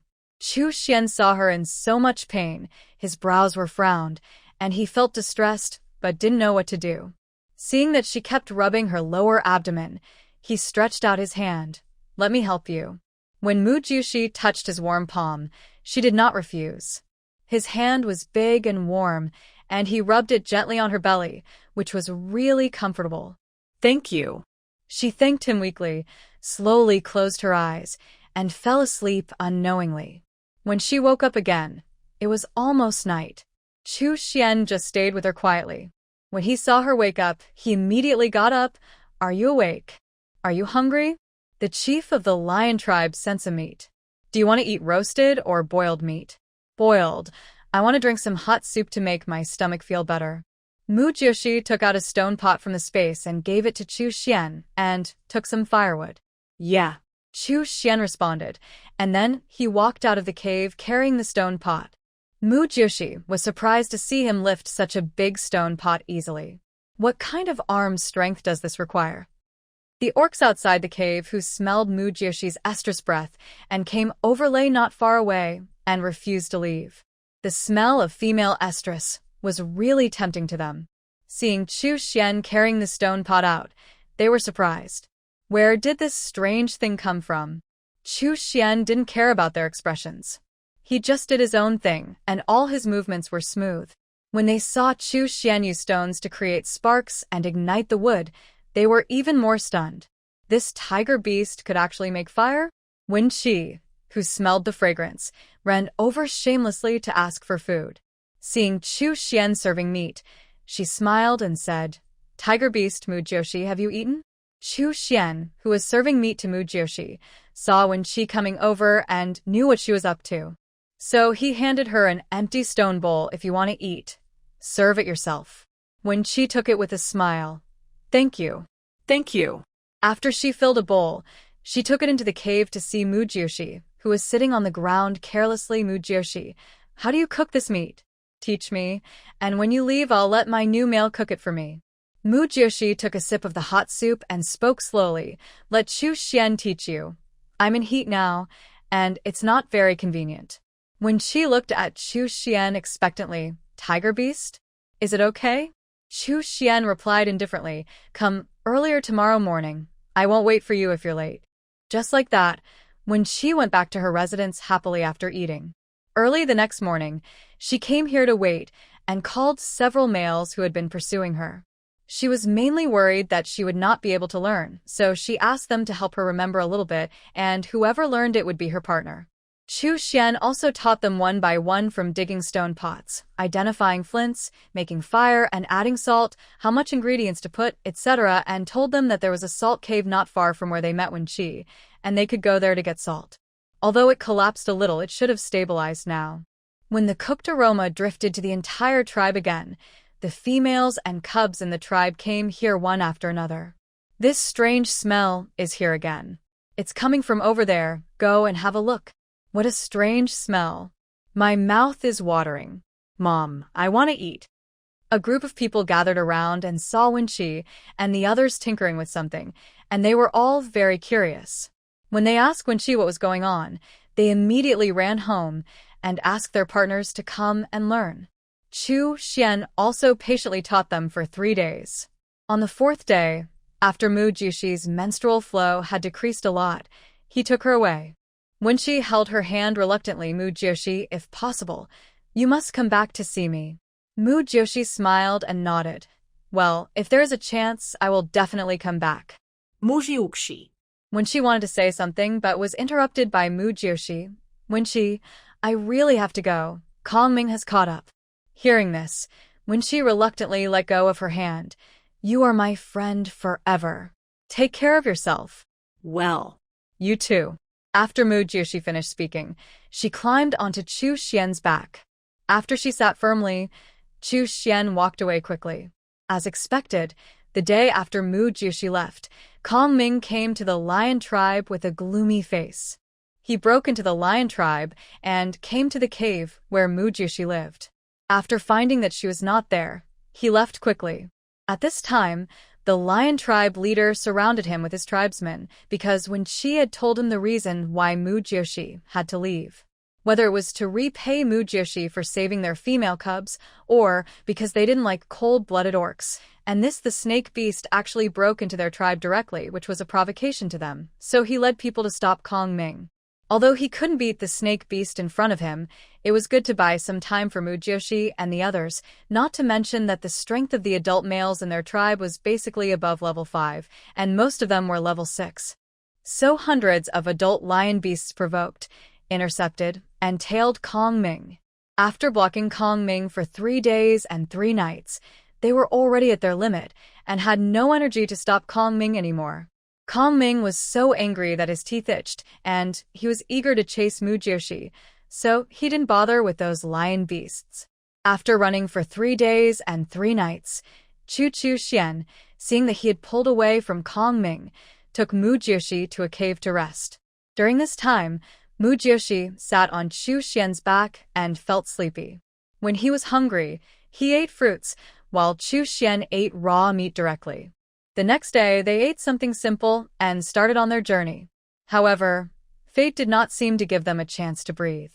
They had just walked a short distance when the sky suddenly became gloomy, and then a heavy rain poured down without warning. The raindrops were like beads, hitting them violently and hitting the surrounding trees and soil, making a rustling sound. There were flashes of lightning and rumbles of thunder in the sky. The two were soon soaked by the rain. Their clothes were heavy and stuck to their bodies. Mu Jiuxi felt extremely uncomfortable, but she didn't say a word because Kongming was chasing them closely like the black and white impermanence. She didn't know how long she would run. Maybe Kongming would stop and his anger would subside, and then she would dare to look back. But now Kongming was chasing so closely, she must be very angry. If she was caught by him, even if he didn't kill her, she would probably lose a layer of skin. Because the rain was too heavy, Chu Xian was worried that she would get sick, so he found a cave to hide from the rain. Looking at her soaked body, Chu Xian felt distressed and guilty. If he was stronger, Mu Jiuxi wouldn't have to be so embarrassed to follow him. He reached out and took the animal skin that Mu Jiuxi used to wipe her hair, and his thin lips moved slightly. I'll help you. The voice was low and magnetic, with a gentleness that people couldn't refuse. Well, don't you wipe it yourself? Mu Jiuxi was slightly stunned, then let him do it. My hair is short, so it dries quickly. He carefully and gently helped her wipe the wet hair. Mu Jiuxi slightly raised her head, looking at his serious look, and couldn't help but sigh that he was really good to her. His focused expression and gentle movements made her feel extremely warm. As if he noticed her gaze, Chu Xian lowered his head and met her eyes. He paused for a moment. Time seemed to stand still at this moment, and everything around him became blurred, Only her bright eyes were clearly reflected in his eyes. His heartbeat accelerated involuntarily, and his breathing became a little rapid. The two of them just stared at each other quietly, and an indescribable ambiguity quietly spread in the air. His eyes moved slightly downwards to look at her tender and tempting red lips, and he couldn't help swallowing. Mu Jiushi saw his rolling Adam's apple and couldn't help swallowing. Chu Xian saw her swallowing movements, and at this moment, it seemed full of teasing in his eyes. It seemed that they knew exactly what the other party was thinking. His breathing gradually became rapid, and the hand holding the animal skin became tighter and tighter, and the frequency of his Adam's apple rolling became faster and faster. Mu Jiushi looked at his constantly rolling Adam's apple, wishing she could bite it, but she was in the ovulation period now and couldn't resist such temptation. Suddenly, Chu Xian held the back of her head with one hand, pulled it forward slightly, and his head also lowered. After an unknown amount of time, Chu Xian saw her wake up, took out water from the space, and fed her with a smile. Mu Jiushi drank it in a daze, slightly opened her hazy eyes, and saw the pig head on his chest. She suddenly wanted to laugh. A macho man with a pig head tattooed on his chest looked funny, no matter how you looked at it. Chu Xian looked at the tiger mark on her chest, and the corners of his mouth curled up unconsciously. He was glad that he and her had been ambiguous for so long, otherwise his mark might not be on her chest. Seeing that he was laughing so happily, Mu Jiushi asked him curiously and amusedly, "So happy?" Chu Xian's mouth curled up slightly. "Well, you've been single for 2 lifetimes, what do you think?" Hearing this, Mu Jiushi suddenly felt a little distressed for him. As a human being, he had no wife, and as a tiger, he had no tigress to accompany him. What kind of life was this? Seeing that she didn't speak, Chu Xian raised his hand and gently pinched the tip of her nose. His heart seemed to be filled with honey. He chuckled and said lovingly. 3 days later, Chu Xian ended it reluctantly, because Mu Jiushi sensed that Kong Ming was less than 10,000 meters away from them, and they had to leave immediately. Sure enough, as soon as they left, Kong Ming arrived as promised. Looking at the cave full of ambiguous atmosphere, he gritted his teeth with anger, clenched his fists tightly, and his sharp nails sank into the flesh, but he didn't feel it at all. He secretly swore that he would never give up until he killed the tiger beast. He turned and left the cave, sensing Mu Jiushi's position, and quickly chased after him. This time, he used up all his strength. Soon, he caught up with them on a cliff. Mówiłki. Although his roar was not very loud, it made people feel chilled to the bone. The voice was full of anger and majesty, and Mu Jiushi's heart trembled when she heard it. "Come here." His commanding tones scared Mu Jiushi so much that she shook her head. Her eyes were full of fear, and her body shrank back involuntarily. Although she was sitting on Chu Xian's back, she trembled uncontrollably. Who would dare to go over to him when he looked like he wanted to eat someone? Anyway, she didn't dare. Kong Ming was now in extreme anger. If she went over now, the consequences would be disastrous. Although her heart was full of fear, she still trembled and said, "I won't go over." Hearing this, Kong Ming's face was gloomy, and he glared at Chu Xian fiercely. Seeing that Mu Jiushi refused to return to him and was still sitting on the back of the tiger beast motionless, his eyes were red, like a wounded beast, his eyes were bloodshot, and his green eyes seemed to see through the other soul. His eyes were like 2 swords, sharp and cold, as if to pierce Chu Xian. His face was covered with angry blushes, and there was a sneer at the corners of his mouth, which made people shudder. Very good. Mu Jiushi didn't know what horrible thing he would do, but he still plucked up the courage to speak. "I said, I just want someone to accompany me and take care of me in the cold season. Why don't you agree and let me go back to the tribe? Otherwise, I won't leave you." Seeing me crying so sadly, you didn't even turn your head back. I tell you, I have a temper too. Jior, do you believe me? At this critical moment, Chu Xian's voice suddenly sounded in the air. His tone was neither hurried nor slow, but revealed an unshakable firmness. When Mu Jiushi heard this, her brows slightly frowned, and a trace of confusion arose in her heart. She asked softly, "Why do you ask this suddenly? Trust me, just hold on to me. Your husband will take you to have some exciting fun." He stared at the cliff more than 20 meters ahead with his eyes fixed and prepared to sprint. Although he didn't mind fighting with the snake beast, of course he would most likely be the loser, but he didn't want Mujioshi to witness his death just after they became partners, and no matter who was injured, she would be sad, and he didn't want her to be sad. He didn't want to leave her either, so he could only take her away from the snake beast. "What do you want to do?" Mujioshi looked at his actions and had a rough guess in her heart. At this time, her heart kept pounding, as if it was going to jump out of her throat. "Chu Xian, don't mess around. It's more than 20 meters. Not more than 10 meters. At the same time, Kong Ming also noticed Chu Xian's next behavior. He was both scared and angry in his heart, and his emotions were extremely excited. He almost gritted his teeth and said, "Tiger Beast, do you want to die with her?"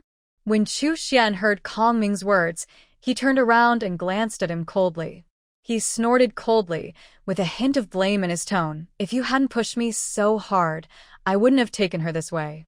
As soon as he finished speaking, he quickly took 2 steps back, as if to give himself a better starting position.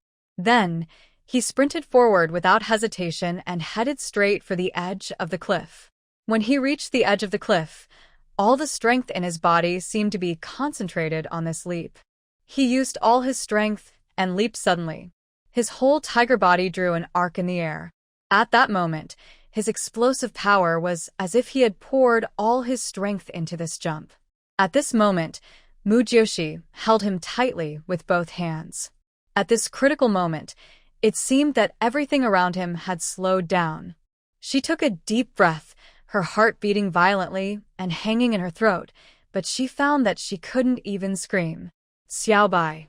Seeing Chu Xian jumping towards the dangerous place desperately, Kong Ming's pupils constricted and his heartbeat almost broke through his chest.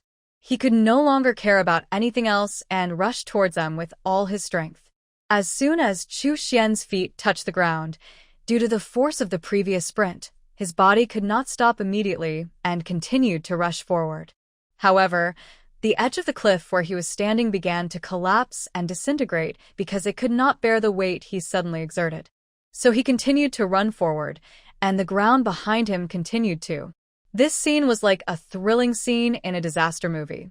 It was not until Chu Xian landed safely that Mujioshi began to scream in fear. "Ah!" Her voice cut through the quiet air. When Chu Xian ran to a safe area, he slowly spoke, his tone carrying a hint of pampering and pleasure. "Don't scream. You're screaming only when you're safe. Your reaction is too slow."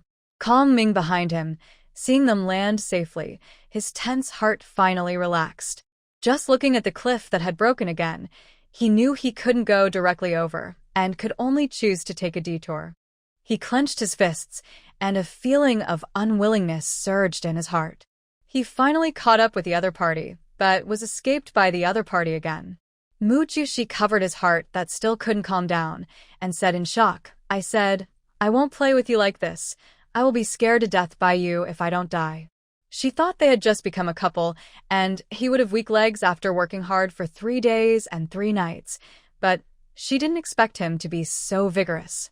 If he hadn't been chased by Kong Ming, she didn't know how many days he would go crazy before he was satisfied. She suddenly understood why rich women like to find these little wolf dogs. Chu Xian turned into a human form and hugged her in his arms. He kissed her gently on the lips and comforted her softly. "Okay, it's your husband's fault. I won't take you to play such exciting things next time." Mujiyoshi's cheeks flushed slightly when she saw him calling himself husband all the time, and she muttered softly, "It's so corny." Chu Xian chuckled and picked her up and walked forward. "Follow me. I'll take you to eat delicious food and drink spicy drinks, and I'll satisfy you with whatever you want." Mujiyoshi couldn't help laughing when she saw him like this. "You always say that I'm in love, but I think you are the one, and even worse than me. I can't help it. The person I love happens to love me too. It's really a little uncontrollable." As he spoke, the corners of his mouth rose slightly, and his heart was filled with irrepressible joy. Hearing his answer, Mu Jiushi leaned lightly in his arms.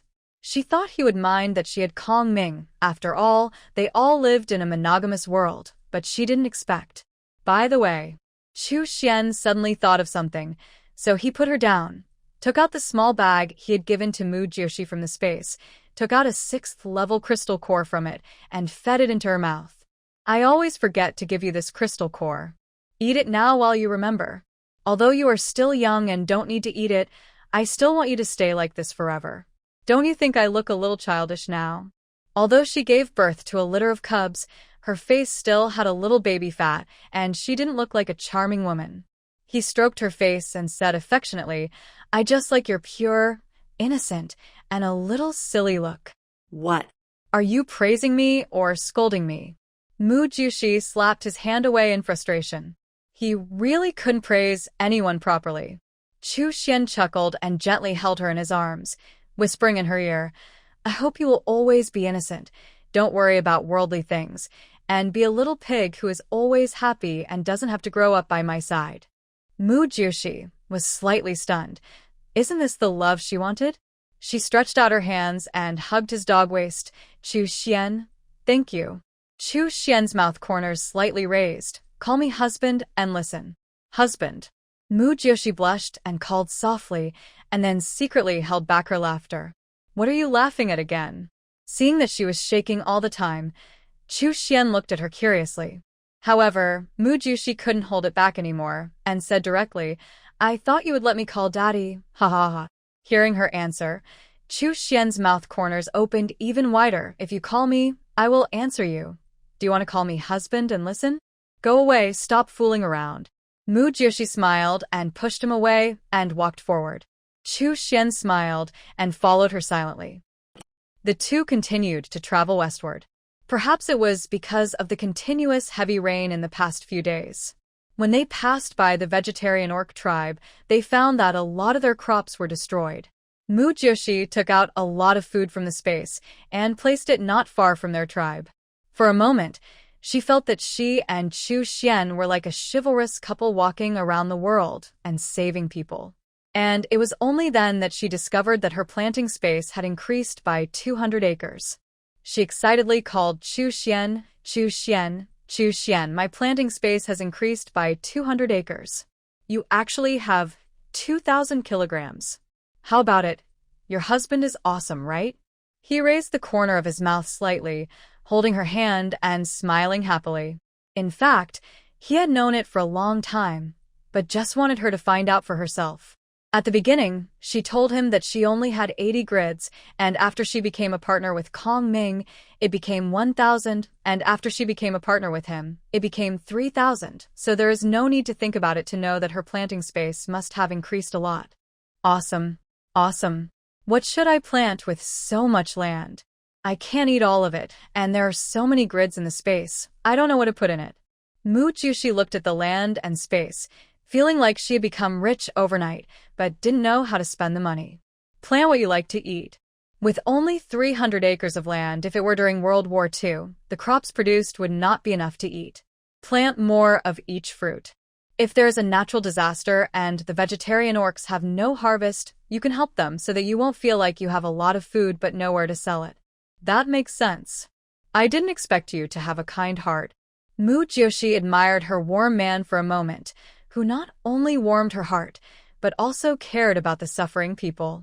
It's just that he has experienced the sufferings of the world, he said lightly, but his eyes were looking forward, and his thoughts seemed to drift back to the past. Mu Jiushi held his hand tightly. Then let's go travel around the world and bring warmth to those who need it. I will plant more cotton, and then you teach them how to make clothes so that those orcs who are not good at hunting can have warm clothes to wear in winter in addition to animal skins. Hearing her words, Chu Xian, who was originally a little sad, seemed to have a string in his heart plucked. He turned his head, looked at her sincerely, and kissed her soft, thin lips fiercely. It took a long time before he let go of her and stroked her cheek gently.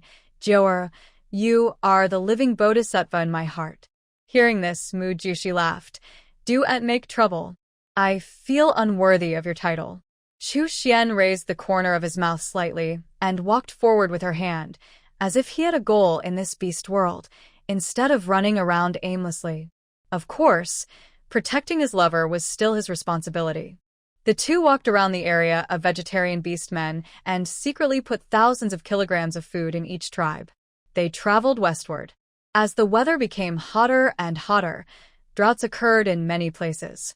The dry lake surface began to slowly, and many orcs gathered together just to grab the remaining little water source. Looking at the different natural disasters in each place, Mujioshi didn't know what she could do for them. She just sighed that it was really drought and flood. She looked at the buckets of water in the space, but she didn't take them out in the end. If she wanted to save others, she had to survive first. She silently put some fruits with more water for them, and finally left quietly with Chu Xian. I don't know if it was because of the heat and lack of water, Kong Ming's speed in catching up with them has become slower and slower. Mu Jioshi sat on Chu Xian's back and sighed. Chu Xian, what fruit do you say can have a lot of water? I have to plant some to prevent such a situation in the future. Chu Xian thought for a while before answering. What I know are watermelons and coconuts. Hearing this, Mu Jioshi was suddenly excited. That's right. Coconuts are rich in water, and I already have watermelons. Where can I find coconut seeds? Go to the beach. It seems that coconuts grow by the sea. Then let's go to the beach and have a look. He changed direction and continued to move forward. Seeing that he changed direction, Mu Jioshi was a little confused. Have you been to the beach? Do you know which way to go? No, but I saw it from a distance. At that time, I was anxious to find you, so I ran to many places. Although he had no way of estimating how big this beast world was, he knew where he had been. So the two of them headed towards the sea. I thought the drought was hard enough for the orcs, but before the drought was over, a sudden disaster began to come again. After the two had been walking for more than 10 days, a large number of locusts suddenly appeared in the sky. These insects were like a yellow sandstorm, blocking the sun's rays. Their sudden appearance caught Mu Jioshi and the local orcs off guard. The locust swarms were so dense that they were almost suffocating, and they flew towards the crops in the field with a very clear goal. There were so many of them that it seemed as if they could devour everything. In less than half an hour, the farmland that had been withered due to drought turned into a wasteland. The plants that were once full of fruits were left with only bare poles, like the scene after being swept by a fierce storm. The orcs who witnessed all this were shocked and could not bear the sudden. Their legs went weak, and some of them even sat directly on the ground. Facing this devastating scene, their hearts were greatly shocked. These crops are not only food, but also the result of their hard work for more than half a year. They are the hope and support of their lives. And now, all of this has vanished in an instant. Mu Jioshi and Chu Xian were shocked and felt very sorry. They wanted to do something for them, but they didn't know what to do. These locusts came and went in a hurry, leaving people no time to take precautions. In the end, he could only let him try to plant fruits that grow underground. Even if locusts eat the leaves, at least the ripe fruits are still there. Moreover, a large number of locusts usually appear after drought. In the future, we must take precautions when severe drought occurs. This is not the first time they have encountered a disaster, but it is the first time that food has fallen from the sky, so Mu Jioshi doesn't have to worry that they will sit back and wait for it in the future. Because of the drought, a large number of animals have migrated, and prey has become less and less. Only some higher-level exotic beasts are left. When Chu Xian went hunting, he put Mu Jioshi in a cave and blocked it with a big stone. Wait for me inside, I'm not far away. Well, come back soon. Her response came from the cave. Don't worry. After Chu Xian made sure it was safe, he turned around and left. Not long after Chu Xian left, Mu Jioshi heard rustling sounds coming from outside. She immediately tensed up her nerves and dared not say a word. If it was Chu Xian who came back, he would definitely move the stone away instead of digging a hole there. Soon, a claw stretched out from the gap between the stone and the cave. Mu Jioshi quietly approached and smelled carefully. It turned out to be an abandoned fox. The big stone that was originally used to block the cave was also moved away by the abandoned beast at this time. Mu Jioshi was immediately scared and turned around. She didn't know if Chu Xian could hear her calling for help in the cave. She hurriedly sensed Chu Xian's position. It was not far but not close. With the sound insulation of the cave, he definitely couldn't hear it. Was this abandoned beast so sure that there was someone inside? Or, do you want to test it? Mu Jiushi, who didn't know what to do for a moment, paced back and forth in the cave anxiously. Suddenly, she had an idea and immediately turned into a beast. She took out a bunch of apples from the space and buried herself, trying to cover up her breath with the fragrance of apples. As soon as she buried herself, the fox beast came in. Seeing the mountain of apples in front of him, he was stunned and muttered to himself, "It's blocked so well with stones. I thought there was a female in it." He picked up an apple and ate it. Not bad. The fox beast ate one and then took another. Mu Jiushi hid in the pile of apples and dared not move, not even to breathe, praying in his heart that Chu Xian would come back soon. The fox beast ate more than a dozen apples in a row. When he took another one, the apples on top rolled down, revealing Mu Jiushi's 2 pig ears. Mu Jiushi suddenly felt her ears a little cold. The ears that were originally pressed by the apples suddenly became much more relaxed. She couldn't help but move her ears. After realizing that there were no apples on them, her heart sank. It was over. Sure enough, when the apples slipped, the fox beast kept staring in that direction until Mu Jiushi revealed his 2 ears and moved them. He threw away the fruit in his hand as if he had found a treasure. A big smile appeared on his face, and he walked towards Mu Jiushi step by step.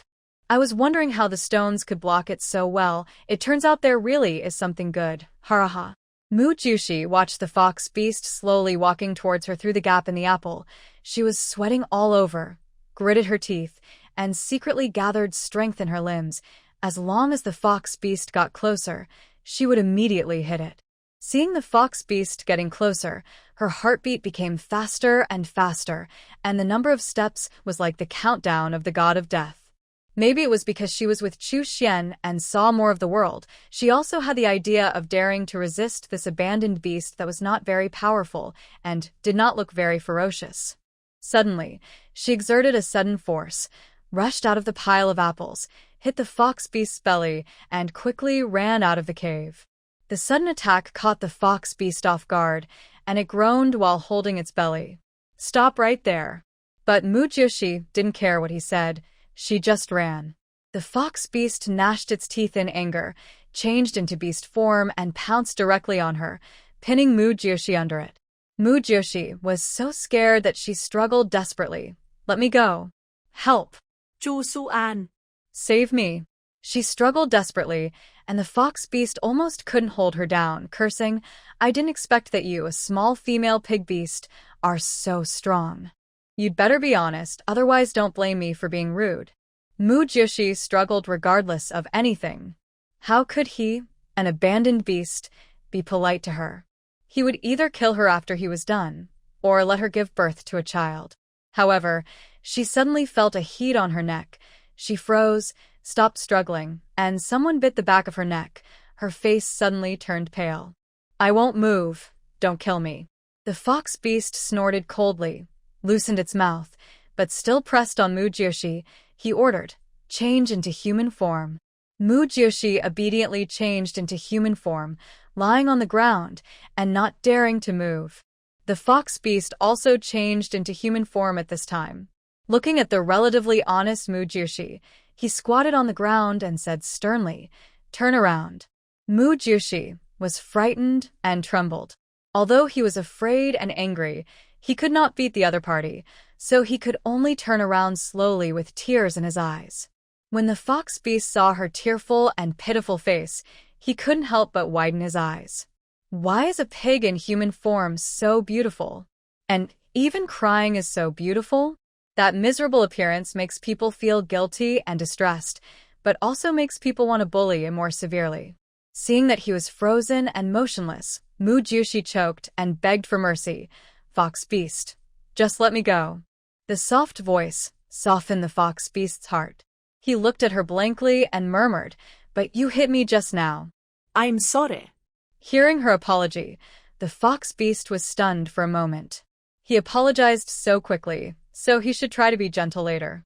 The fox beast swallowed his saliva and hugged her directly, without forcing her, without any extra words.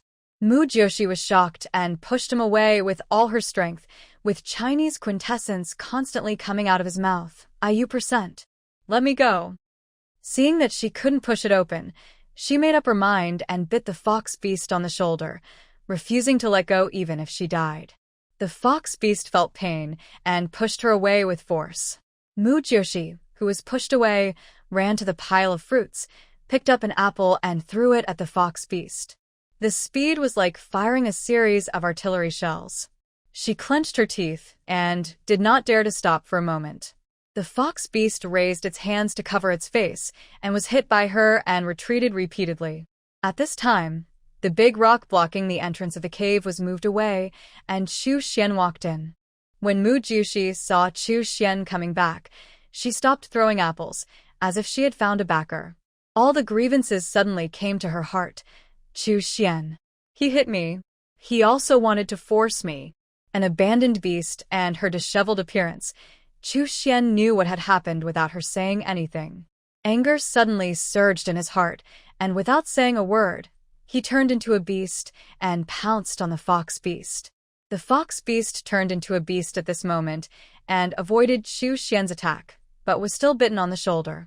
Click, that was the sound of broken bones, and then the air was filled with a bloody smell. The fox beast groaned and struggled hard. Chu Xian pressed him to the ground, bit the back of his neck with his sharp teeth again, and dragged him outside to kill. After dealing with the fox beast, Chu Xian walked into the cave again and saw Mujioshi sitting on the ground in a daze. He stepped forward and hugged her in his arms with heartache and comforted her softly. Don't cry. Your husband has avenged you. Hearing his voice, Mujioshi came back to her senses and she choked and responded, yeah. She raised her hand to wipe away her tears and put the undamaged apples back into the space. Chu Xian looked at her actions, feeling distressed, but not knowing what to do. If the snake beast could be a little more tolerant, she wouldn't have to live like this. He wanted her to be innocent and happy forever, but it seemed that it was not possible. Did she really have to build her own power in this beast world and then become the king? However, he just wanted to live a peaceful and stable life with her. The two continued to walk towards the beach, but Mujioshi felt that she was getting more and more sleepy during this period and wanted to sleep at every turn. This familiar feeling made her think that she was pregnant again. After all, she was paired with Chu Xian during her ovulation period, which lasts for 3 to 5 days. If she consummated her marriage after that period, she would not get pregnant. One evening, when Chu Xian was cooking, she sat beside him with some excitement and told him, Chu Xian, I may be pregnant. Hearing this, Chu Xian was slightly stunned, and his pair of blue eyes slowly turned into joy. Are you serious? How do you know? Mujioshi stroked her still very flat belly and explained to him seriously, because the days after the period is the ovulation period. It is easiest to get pregnant during that period, and I have been feeling sleepy these days and my appetite is not very good, so I think I should be pregnant. After hearing her explanation, Chu Xian pondered for a while and said a little depressed, then I will be hungry for 3 months? No, can you focus on the key point? Have you ever been hungry during this period? Since he started eating meat, he pressed her down and clung to her every day, and her legs were shaking. He still felt wronged for starving him for 3 months? Kong Ming was the same at the beginning. After he started eating meat, he clung to her day and night. She really couldn't understand why the male desire was so strong. Could it be that they were not the ones underneath, so they were so energetic? Chu Xian smiled and took her into his arms, lowered his head and kissed her soft lips again and again. When we get to the next tribe tomorrow, we will go in to see the veterinarian. Yeah. She suddenly thought of something and asked again, Are you a good diver? He stirred the food in the stone pot and served her a bowl. Not bad. What's wrong? She held the stone bowl in both hands and said with a smile, Of course I have to eat lobsters when I get to the beach. I didn't have the chance to eat them in my previous life. Chu Xian smiled and raised his hand to scratch her upturned nose. Little greedy, when we get to the beach, I will catch them in the sea so that you can eat enough. Hee. Mujushi laughed and ate the meat in the bowl happily, but she was thinking about her big seafood in her heart. Seeing her smile so happily, Chu Xian's mouth corners rose unconsciously. What other wishes do you have? Tell me. I will satisfy you one by one.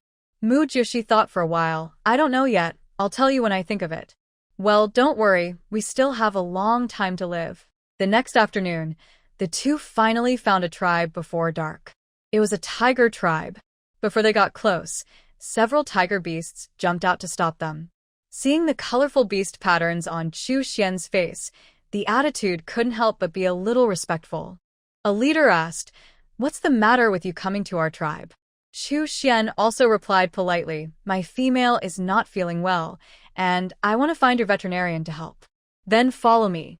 When the leader heard their purpose, he glanced at Mujushi again, a flash of surprise in his eyes, and led them in. As long as they are not fighting for territory, the orcs will basically live in peace. There are already strange beasts eyeing them, so how can they have so much energy to harm their own kind, except for abandoned beasts and cold-blooded orcs? Mujushi and his friends had just entered the tiger tribe when suddenly a female in the shape of an animal jumped in front of her. She kept sniffing Mujushi, and then said in surprise, "You are really a special pig beast. The smell on your body makes people want to take a bite." He licked Mujushi's face, and then looked at her with shocked pupils. "It tastes really good." Mujushi frowned, looking at the tigress in front of her with some depression. She really wanted to ask her, "Are you polite?" But she is actually at the 4th level, so enviable. Yunhua saw her frowning and said with a smile, "Don't be nervous. I just like your taste." But Mujushi didn't like this appetizing taste. The meat was tender and always made people want to eat it. It was quite helpless. Cats have the behavior of licking each other's fur, which represents various meanings. They are basically friendly. Anyway, they will not be annoying, so Chu Xian did not stop Yunhua's behavior. Chu Xian was a human being, and Mujushi was not a cat, so he didn't lick her often. Yunhua licked Mujushi right away, so Mujushi felt a little uncomfortable. Mujushi greeted her a little uncomfortably. "Hello, my name is Mujushi. My name is Yunhua, the female of the tribe leader. What's the matter with you coming to our tribe?" Yunhua glanced at Chu Xian, who was at the 8th level. She didn't expect that he would choose such a weak female as his partner. Mujushi unconsciously put her hand on her belly. "I might be pregnant, so I want to see a veterinarian." Hearing her say that she was pregnant, Yunhua glanced at Chu Xian beside her. Not bad, come with me." Pig beasts usually give birth to more than a dozen cubs at a time, while their tiger beasts only have 2 or 3. The combination of the two can increase the number of cubs for their tiger beasts. It's just that pig beasts are too weak, and generally strong orcs will not look for too weak partners, because those with a class live longer, and those without a class die quickly. If their partners die, they will have to endure the days, without partners alone in the future. This is undoubtedly cruel to them, so high-level orcs will try their best to find higher-level females as partners. After a while, Yunhua took Mujushi and the others to the outside of a cave. She shouted inside, "Jika, come out and treat the female." At this time, a thin male walked out of the cave. He looked at Yunhua, then at Mujushi, and asked, "Yunhua, who wants to see a doctor? Is this pig beast a female?" "Yes," she said. "She might be pregnant, but she is pregnant with our tiger cubs." "Look carefully," Yunhua said and walked towards another cave. "Okay." Jika responded and said to Mujushi, "Come in with me." "Okay." Mujushi blushed and did as she was told. It was more or less embarrassing to meet a male gynecologist. When Mujushi came out, Yunhua had turned into a human form and was waiting for her there in clothes. She was sitting on a stone domineeringly, with white hair, looking heroic. Mujushi was envious of that look. Wasn't that what she imagined a cat to look like? At that moment, her favorability towards Yunhua increased a lot. Who wouldn't envy a strong and beautiful woman? "How is it? Are you pregnant?" Yunhua asked Jika, but she walked towards Mujushi. She pulled Mujushi to sit on the stone and said with a smile, "If you are pregnant, stay in our tribe. Our tribe will take good care of you." Mujushi was a little puzzled. She was pregnant. Why was Yunhua so concerned? She asked her puzzledly. Why are you so nice to me? Faced with her question, Yunhua smiled and answered, Our white tiger tribe is relatively rare, and we only give birth to 2 or 3 cubs each time. Now that you are pregnant with our white tiger cubs, we must cherish them. Hearing her answer, Mu Jiushi was speechless. It turned out that it was because she had made contributions to the white tiger tribe. Along the way, they really only encountered their tiger tribe, and the proportion of yellow tigers was relatively large. At this time, Jika also came out and told her that she was indeed pregnant. Mu Jiushi touched her belly with joy. Chu Xian had no offspring in the previous 2 lives. This time, no matter what, she would let the cubs in her belly grow up safely. Yunhua knew that she really had cubs, and the smile on her face deepened a lot. Since you have cubs, stay well in the tribe. The males in the tribe will take good care of you. However, Mu Jiushi rejected her kindness. Yunhua, thank you for your kindness. You also saw the snake beast mark on my arm. He has been chasing me. I can't stay here. Yunhofronet. Couldn't her 8th level partner deal with the snake beast? It seemed that the snake beast was not simple either. How many levels are snake beasts?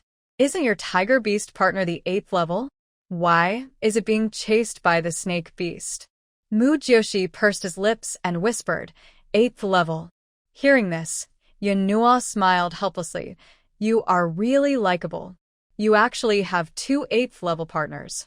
I don't know whether I should envy you or sympathize with you. Don't worry, and stay here. Although my partner is only 7th level, there are several 7th level males in the tribe. Together with your 8th level tiger beast partner, we can still prevent the snake beast from snatching you away. This will implicate your tribe. In fact, she didn't want Kong Ming to have a conflict with them. After all, she would feel guilty if anyone got hurt.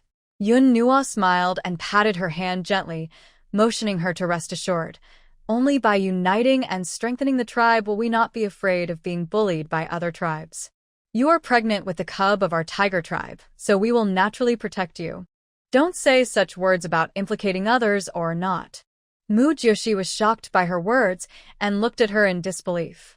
Females have always been well taken care of by males and have never had such ambitions. She didn't expect that she, a female of the tiger tribe, would have such ambitions. This spirit of national justice is really admirable. She sensed the location of Kong Ming and found that it was still a little far away from them. It was okay to stay here for a while to nurture the baby. After all, it was not suitable to travel when you just got pregnant. In this way, Mu Jiushi and Chu Xian settled down in the tiger tribe. Chu Xian took good care of her every day.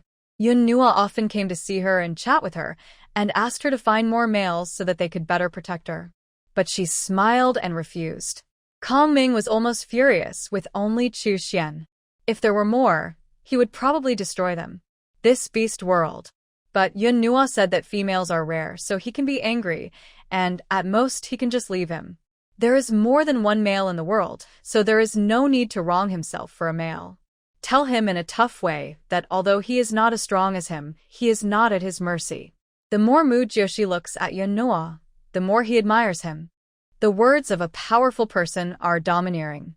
She has no strength and relies on others for everything, so she can't be tough. Except for Chu Xian, who stays by her side with the mission, she dare not ask for anyone else. Asking for one more person is to let others die. Chu Xian, who is at the 8th level of Kong Ming, can't accept it, let alone those below the 8th level.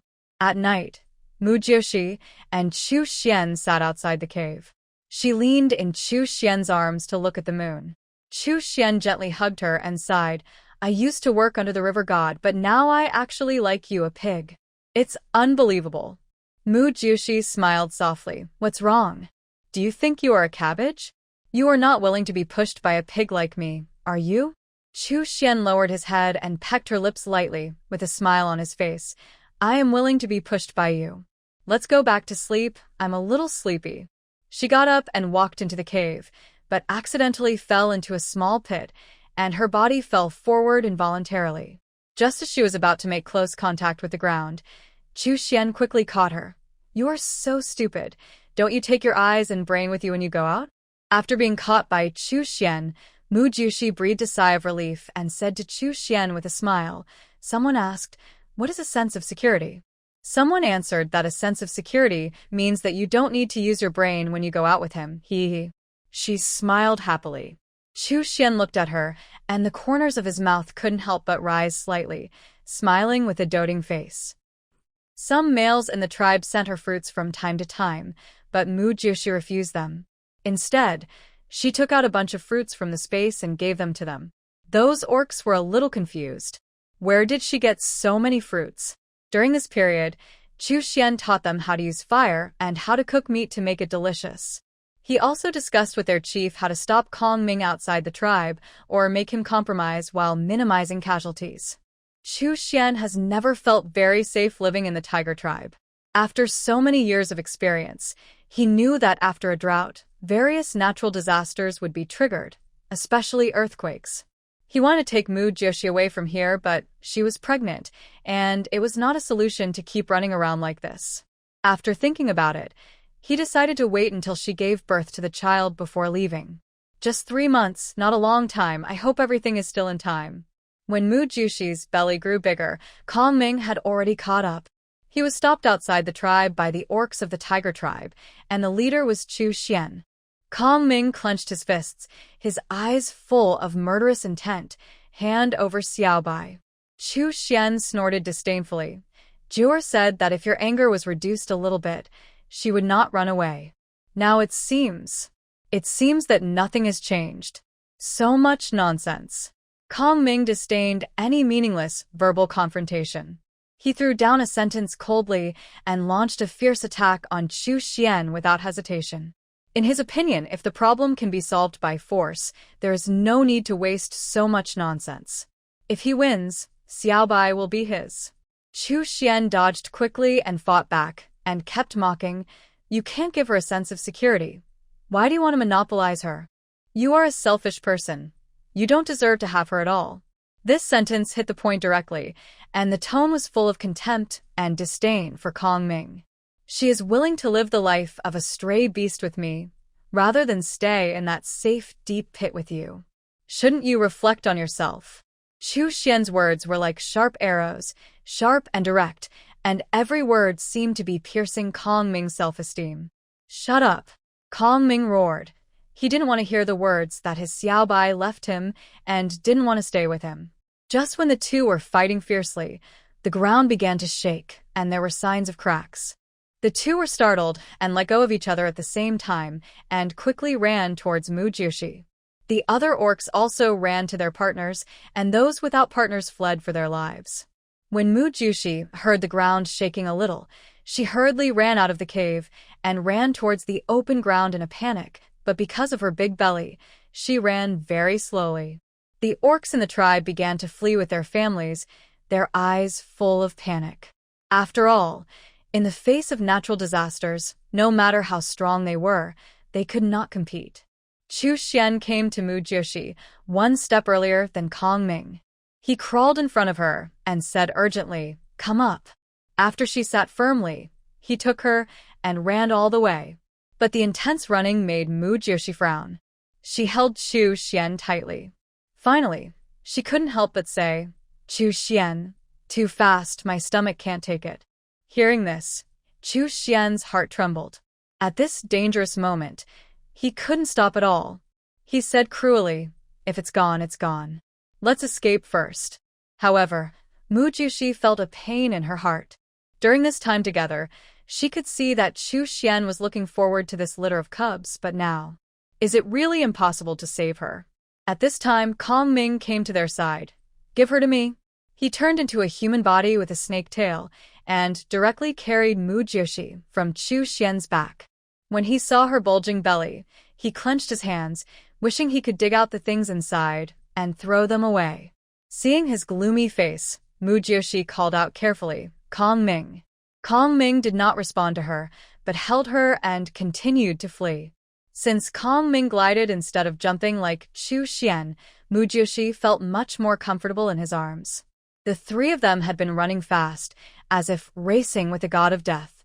At this moment, the ground under their feet began to shake, as if it was about to collapse.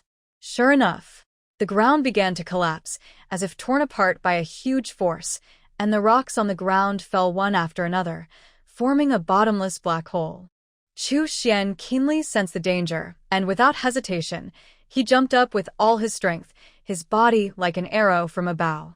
He landed steadily on the flat ground beside him. When he turned around, he saw Kong Ming holding Mu Jiushi tightly and also bounced up with amazing strength. However, just as they were sprinting forward with all their strength, as if God was playing a joke on them, a huge appeared in front of them. It was like a huge mouth cracked in the earth, and what was even more terrifying was that this was still expanding, as if it was going to swallow the whole world in. Just as they fell into despair, a huge eagle suddenly flew across the sky. Kong Ming threw Mu Jiushi into the sky without hesitation, and he also fell into the huge. Seeing that his Xiaobai was safely taken away by the eagle beast, he turned into a full beast form and began to fight against the natural disaster. When Chu Xian saw Mu Jiushi being thrown into the sky, his heart almost jumped out. When he saw her being caught steadily, he slowly let go. Looking at the huge, he gritted his teeth, took 2 steps back, and then jumped up. When Mu Jiushi was thrown into the air, she felt a sharp pain in her stomach. She frowned and secretly complained in her heart that she was really scared to miscarry. After being caught by the eagle beast, she curled up on the eagle beast's back, holding her stomach with a pale face, and had no power to check what happened to Kong Ming and Chu Xian. She took out the crystal cores that Chu Xian had hunted during this period of time from the space, ate several of them in one bite, and finally gradually fainted. The eagle beast took her all the way to fly. The disaster on the ground was still happening, but it seemed that it had nothing to do with them. When Mu Jiushi woke up, she found that the eagle beast was still flying. She was scared by herself. Fortunately, the eagle beast was big enough, otherwise she would not know when she fell. Feeling a little hungry, she took out the fruit from the space and ate it. She looked back and didn't know where she was. She should have left the range of Yunua's tribe. She sensed the location of Kong Ming and Chu Xian again and found that they were still in the original position. Her heart skipped a beat. Were they trapped? Their beast marks were still very clear on her body. She prayed silently, hoping that they were okay. I don't know how long the eagle beast took her flying. When it stopped, it was already the seaside, and it was already evening. After the eagle beast put Mu Jiushi down, he turned around and left again. Not long after, he came back with a huge rabbit. He put it directly in front of Mu Jiushi. Eat it. He has been in the beast form all the time. Mu Jiushi couldn't see what his expression was. She only knew that his beast form was very big and very strong. He was the strongest orc she had ever seen, 9th level. With such a high level, he must have lived for a long time, right? If he worked harder and reached the 10th level, he would be immortal. How many orcs yearn for the existence? Looking at him standing there straight, Mu Jiushi spoke with some trepidation. You've been flying for so long. You eat. I'm not hungry. Thank you for saving me. Yuchuan didn't even look at Mu Jiushi, but looked at the sea. The cub in your stomach needs food more than you do. Mu Jiushi put her hand on her stomach and rubbed her stomach gently with her thumb. She would be fine after eating so many crystal cores. But now Kong Ming and Chu Xian were not by her side, and she could only rely on the eagle beast in front of her. In order not to refute his kindness, she still took out firewood and flint and a bone knife from the space. She kept knocking the flint against each other. Yuchuan heard the sound and looked back at her. She saw that she was knocking there with 2 stones. After a while, the leaves in front of her caught fire, and then the branches also caught fire. A flash of surprise flashed in Yuchuan's eyes. This female could actually make fire? What did she use fire for? And where did she get the bone knife? She clearly had nothing just now, and there were those branches. How come there were more of them suddenly? Before he could figure it out, he saw Mu Jiushi cut a piece of meat from the rabbit with a bone knife, then skewered it on a branch and grilled it on the charcoal. Mu Jiushi kept frowning, trying to hold back the churning in her stomach, because the smell of blood made her, a pregnant woman, want to After grilling a piece, because Mu Jushi couldn't stand the eagle's staring eyes, she handed the grilled meat to Yuchuan. My name is Mu Joshi. Thank you for saving me. This meat is for you. Yuchuan's sharp eyes flashed with surprise again. The female gave the male to eat? He didn't take the meat from Mu Joshi, but turned into a human form and imitated Mu Joshi, tearing off a piece of rabbit meat and grilling it himself. Mu Joshi looked at him with a sturdy figure and was secretly surprised. Birds are birds. Look at these long and strong legs, these thick arms, and that broad chest. TSK, TSK, TSK, TSK. I don't know what words to use to praise him. Not to mention his face. She thought he would be an old man at the 9th level, but he looked only in his 20s or early 30s. However, with the crystal core in this beast world, it is really hard to guess a person's age. Mu Joshi watched his actions silently and felt that it was a bit awkward for both of them not to speak, so he said, "What's your name? Where are we going after dawn?" Yuchuan, to the eagle tribe. Yuchuan responded and continued to grill the meat seriously. Mu Joshi had been secretly watching his behavior, and it must be said that his learning ability was really first class. After a while, he had grilled a decent piece of barbecue. He took a bite and found it tasted okay.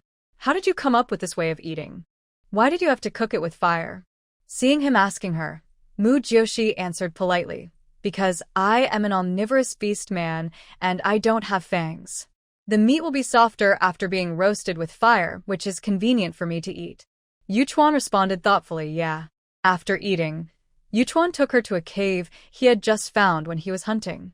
Don't worry about sleeping, I'll be guarding outside. Yuchuan threw down a sentence and turned into a beast to guard the entrance of the cave. Seeing that he didn't come in, Mu Joshi agreed with her. She could take out the animal skin from the space and sleep on it. She lay on the animal skin and couldn't sleep because she was worried about Kong Ming and Chu Xian. She didn't know if they were injured. They were still in the same place and didn't catch up. They must be trapped. She turned over and finally thought of a way to leave a message, so she used a bone knife to carve a few words on the apple. Chu Xian, are you okay? I'm worried about you, I'm fine.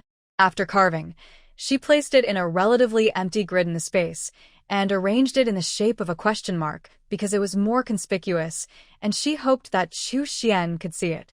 As for Kong Ming, he could not read, and she did not know how to contact him. After leaving the message, she was dazed for a while because she had a miscarriage during the day, and she fell asleep unknowingly after a while. The next day, she slept until she woke up naturally. After putting away the animal skin, she casually glanced at the space. The question mark inside was not touched. It seemed that he did not see it. Was he unconscious? When she thought of this possibility, she felt very uneasy. When she walked out of the cave, she saw Yuchuan grilling meat. Mu Joshi was a little surprised. How could he learn so quickly? She smiled and greeted him, morning. Well, eat. He handed the grilled meat to Mu Joshi and continued to grill it himself. Thank you. After she was full, Yuchuan turned into a beast and let her get on.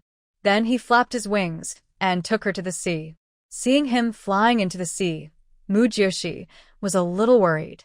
Is the eagle tribe on the island? How would Chu Xian go to find her? How would she get out? Or should she ask the people in their tribe to send her out? What if they don't send her out? Wouldn't it be like calling to the heavens and the earth for help? With an uneasy heart, she followed Yuchuan directly to the eagle tribe he mentioned. It was a very large island, which could be seen from afar standing in the sea. There were many flying beasts flying in the sky, and some cubs were learning to fly on the cliffs. Some eagle beasts saw him coming back and hurriedly came forward to greet him. King, you are back. The king actually brought back a female. Oh my God, am I seeing right? The female is pregnant with a cub. It can't be the king's, right? How is it possible? The king has only been out for a short time. Yuchuan just responded to the beasts indifferently and took Mu Joshi back to his residence directly. Along the way, Mu Joshi also saw flying orcs other than eagle beasts. It turned out that there were not only eagle beasts here, but also birds such as vulture beasts and cranes. Maybe it was because Yuchuan was the king and there were mostly eagle beasts, so it was called the eagle tribe? Mu Jushi saw Yuchuan fly directly to a cliff that was almost towering into the clouds. There was also a cave there. After Yuchuan landed steadily, Mu Jushi carefully slid down from Yuchuan's back. He glanced around casually. There were several small caves in the cave, which had a sense of déjà vu of 3 bedrooms, 1 living room, 1 kitchen, and 1 bathroom. Yuchuan lived at the highest point and there were no neighbors around. Perhaps because he was the king, he seemed more lonely. Choose a cave to live in, and move to him when you find a male you like. Yuchuan threw down a sentence and ignored her, but sat on the stone at the entrance of the cave to rest. Oh. Mu Jushi responded, looked at a few caves casually, and finally chose a smaller and ventilated cave. There are no signs of use here, and it is relatively small. It should not be a cave that Yuchuan would use frequently. When living in someone else's house, it is better not to get in the way of others. Yuchuan saw that she had entered the smallest cave for a long time and had not come out. He couldn't help but feel curious. He walked to the entrance of the cave and asked, "Are you not feeling well? Why did you take so long?" Huh? "I'm not feeling uncomfortable." Mu Jushi was stunned when she heard his voice. At this time, she was cleaning with the beast world. "I live in this cave." Yuchuan, who was outside the cave, heard her answer and hurriedly walked in. He said uncomfortably, "You should change to another cave. This is the cave I plan to use for excretion, but I have never used it." Hearing this, Mu Jushi, who was still cleaning, suddenly split. No. Whose toilet is so big? It's true that his toilet is almost as big as her living room. Is this the treatment of a king? She chose a toilet as a room? Although she has never used it, can you please not tell her the truth? At this moment, she felt her head being pressed to the ground and rubbed hard. She walked out of the cave with an embarrassed look on her face with the animal skin, and then stood there stupidly, not knowing which one to choose. "You live in that cave." Yuchuan pointed to a cave next to his room. Okay. After receiving the instructions, Mu Jushi hurried to the cave, wishing he could find a in the ground to crawl into. Yuchuan looked at the female with red ears and found it quite interesting. King. A voice interrupted Yuchuan's thoughts, and a crane orc flew up. "I heard that you are back. Feishua has been vomiting these days and can't eat meat. Can you go and see her? Let's go." Yuchuan glanced at the cave where Mu Jushi was, and then flew out with a crane orc. After hearing that Yuchuan had left with others, Mu Jushi in the cave took out the cleaning supplies from the space and began to clean the cave. After she was done, she was so tired that her back and waist ached. She was already pregnant and had to do all these things, which almost exhausted her to death. Finally, she spread the animal skin and lay on it directly. She was so tired that she fell asleep unconsciously. Yuchuan came back not long after he went out. Seeing that she had fallen asleep with thick animal skin under her body, he felt very strange. Where did she get the animal skin? Those animal skins were obviously not his. And what about the bone knife and firewood branches that she suddenly had yesterday? In a strange place, Mu Jushi didn't dare to sleep too deeply. She seemed to sense a strong gaze staring at her, so she opened her eyes suddenly. She saw Yuchuan staring at her with his sharp eagle eyes.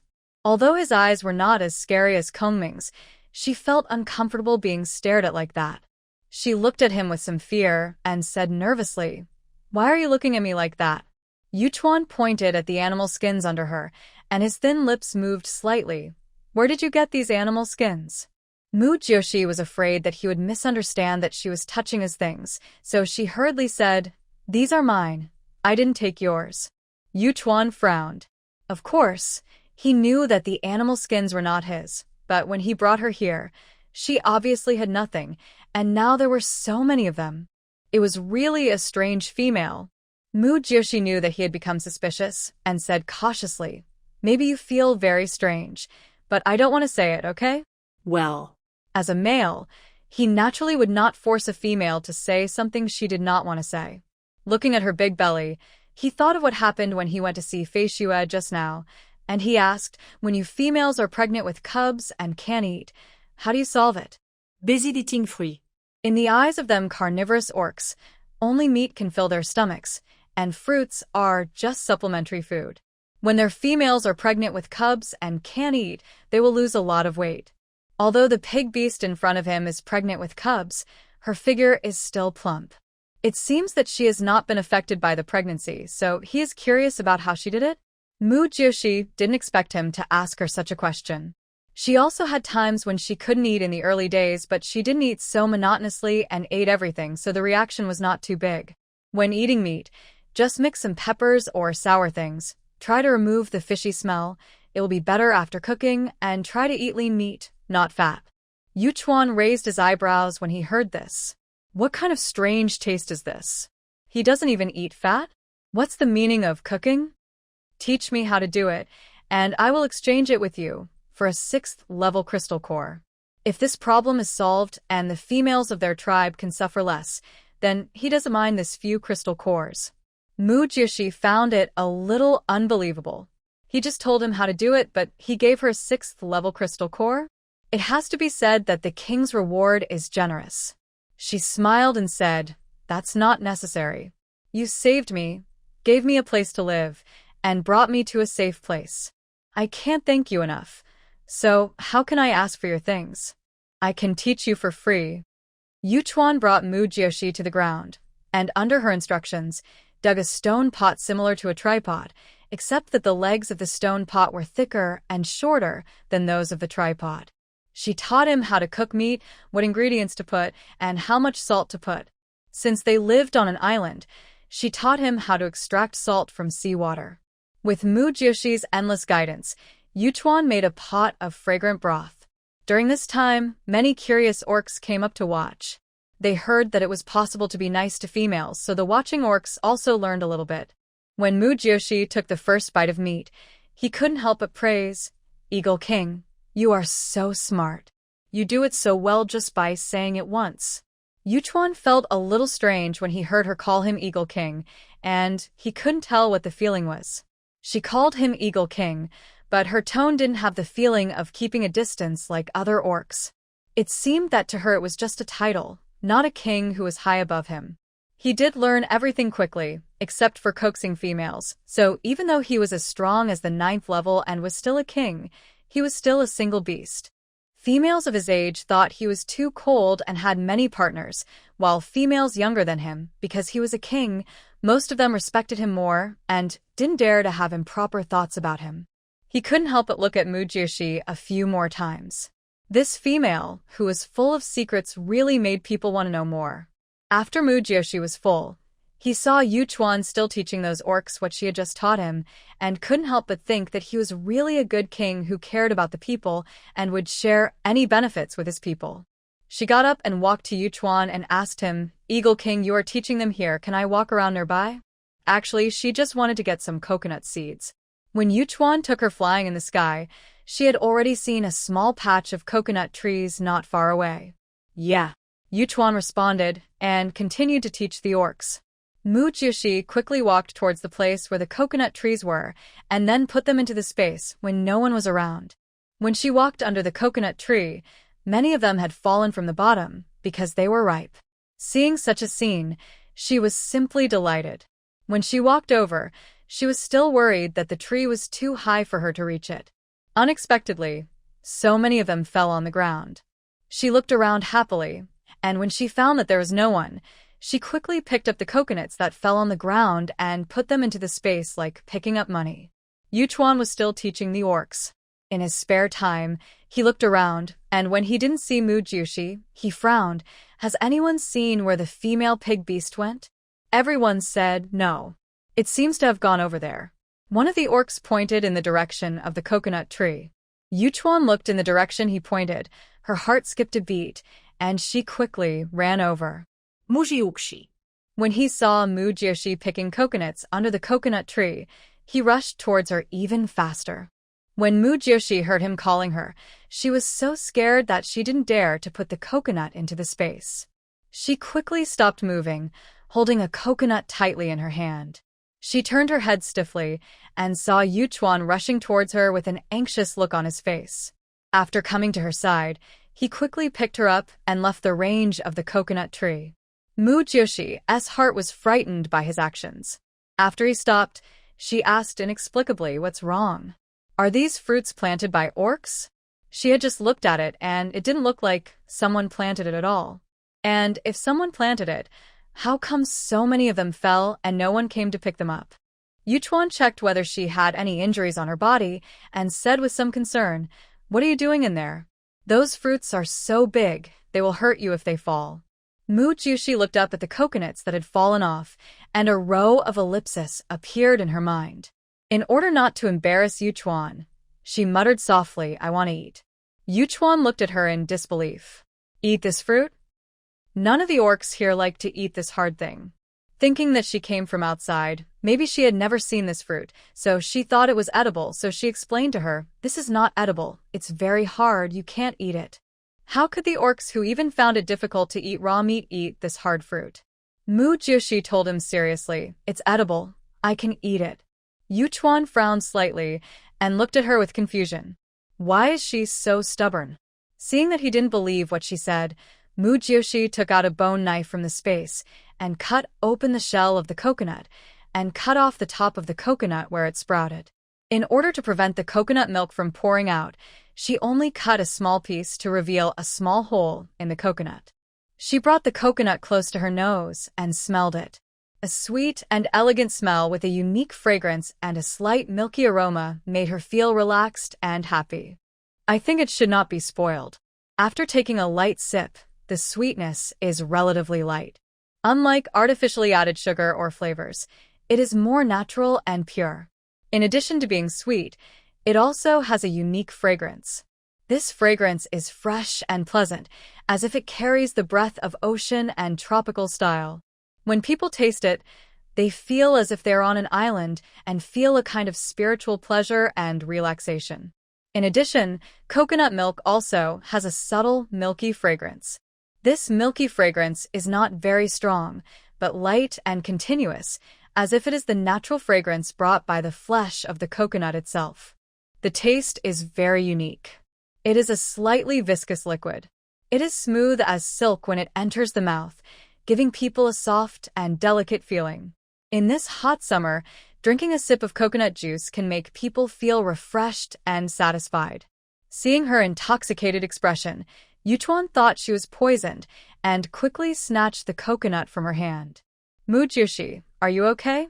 Mu Jiushi was awakened by his voice and took back the coconut he took away and said with joy, "It's really delicious. This is the first time I drink such a fresh coconut. I used to buy it for more than 10 or 20 yuan, and I couldn't bear to eat it." After that, she took another sip, savoring and feeling the taste with a satisfied look. Yuchuan was confused. Buy? "What do you mean by more than 10 or 20 yuan? You're still reluctant to eat it?" "It's more than 10 or 20 crystal cores." Is she reluctant to exchange them? Seeing her looking at him in confusion, Mu Jiushi smiled and handed him the coconut. Come on, try it too. I'm not lying to you." Yuchuan reached out his hand doubtfully, but before he took it, Mu Jiushi put the coconut to his mouth and drank it, saying, "I've eaten this before. Go get one and try it yourself." Seeing her actions, Yuchuan's mouth curled up slightly, and he withdrew his hand stiffly. "Then I'll try it." He imitated Mu Jiushi, cut off the outer skin, and made a hole in the top of the coconut. He smelled it and gently licked the coconut juice inside with his tongue. Mu Jiushi found him cautious and found it a little funny, but also looked forward to his reaction. "Is it delicious?" Yeah, not bad. A barely perceptible smile appeared on his face. Hearing his answer, Mu Jiushi drank the remaining coconut juice in one gulp with a smile, and then handed the coconut to Yuchuan. "You must have strong hands. Can you help me crush it? I want to eat the flesh inside." Hearing her say that the inside is still edible, Yuchuan took the coconut from her hand without saying a word and gently squeezed it, and the coconut in his hand instantly broke into 2 halves. Mu Jiushi took it happily. "Thank you. Thank you. You are so awesome." Although she said thank you, her eyes were always on the coconut. Yuchuan looked at the female who kept praising him and had a different feeling.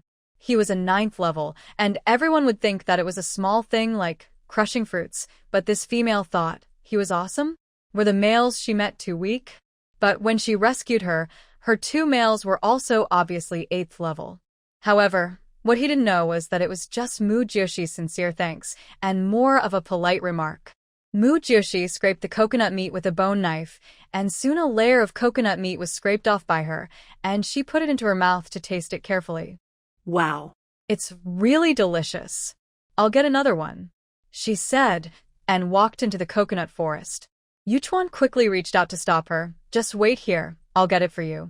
Without waiting for Mujoshi to answer, Yuchuan quickly went back and forth to bring a few coconuts to her. Mujoshi looked at the person in front of her and suddenly felt that he was quite approachable. She asked curiously, Eagle King, how old are you? In fact, she wanted to ask, why would such a strong person have no partner? And he didn't look bad. Although there are more males than females in this beast world, how could such a strong person not be liked by anyone? Hearing her question, Yuchuan was slightly stunned. Why did he suddenly ask how old he was? 28. When he answered, his eyes unconsciously looked at Mujoshi, wanting to know her reaction. However, Mujoshi looked at him in surprise. 28 and already 9th level? You are so amazing. If you work harder, you will be 10th level. Wow. You are really a genius. Against the sky? Genius? Hearing her say some words he didn't understand, Yuchuan was a little confused. It means you are amazing. You are already 9th level at the age of 28. You are amazing. You are the first 9th level orc I have ever seen in my life. Mujoshi expressed her admiration without hiding her feelings. After all, she was a weak chicken who didn't even reach the first level. She also wanted to be as powerful as Yunhua, but she didn't know where to start. It's like wanting to make a lot of money but not knowing what to do to get rich. She didn't have sharp teeth, nor did she grow 2 long fangs like a male. If she only relied on this attack, she didn't know how long it would take to kill the opponent. It was estimated that the opponent would not die before she died, and she would be exhausted first. Yuchuan looked at her with some pleasure. After knowing her for 2 days, she seemed to have said the most that he was amazing. Such behavior can really please a male. A female's admiration for a male is undoubtedly a recognition of the male's strength and her love for this male. Although the females on the island respect and admire him very much, they always keep a sense of distance. Mujoshi ate 3 or 4 coconuts in a row before stopping. Because she thought the coconut shell looked good, she planned to use the coconut shell as a disposable bowl or water cup. After all, compared to stone bowls, coconut shells are relatively light. When Yuchuan saw her stop, a smile appeared on his face. Have you eaten enough? Mujoshi showed a satisfied smile. Well, I've eaten enough today. Are you done with your work? Are you going back? Yeah. Yuchuan responded and turned around to get a few more coconuts. When he returned to Mujoshi, he said to her, I'll tell them that these fruits are edible, and I'll take you back. Well, let's go. How do you know that this fruit is edible? Yuchuan became more and more curious about Mujoshi, wanting to know how she knew so much. Because the shell of this fruit is hard, no one will eat it, and the juice inside will flow out when it is crushed, leaving only a shell. Over time, no one tried to eat it again, and they only knew that when it ripened and fell, it would hit people, and in serious cases, it would kill people. My partner told me.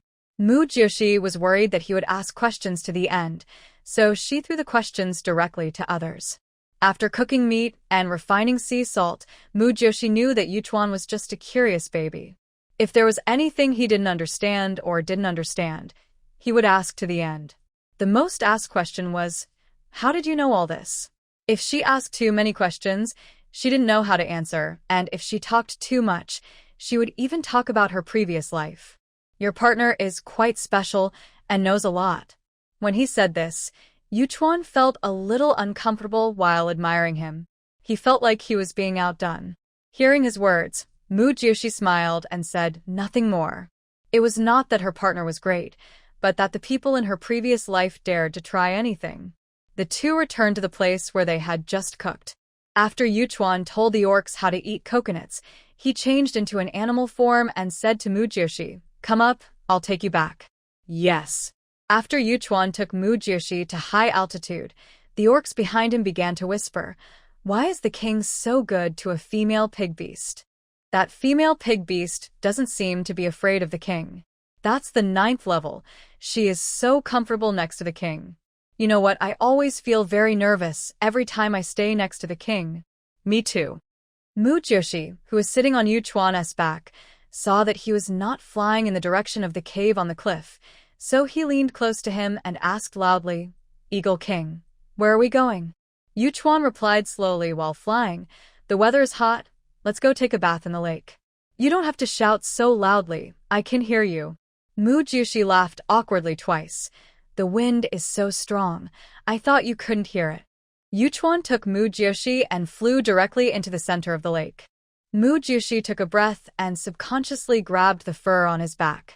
After entering the water, Yu Chuan took her directly into the water and soon floated up and shook her wings. Mu Joshi hurriedly took a breath, worried that he would dive into the water again in the next second. She was secretly amazed in her heart. Who takes a bath so simply and roughly? Yu Chuan saw that she was still on his back and asked, "Aren't you going to take a shower?" Mu Joshi on his back was stunned for a moment. It turned out that he was not going to dive in.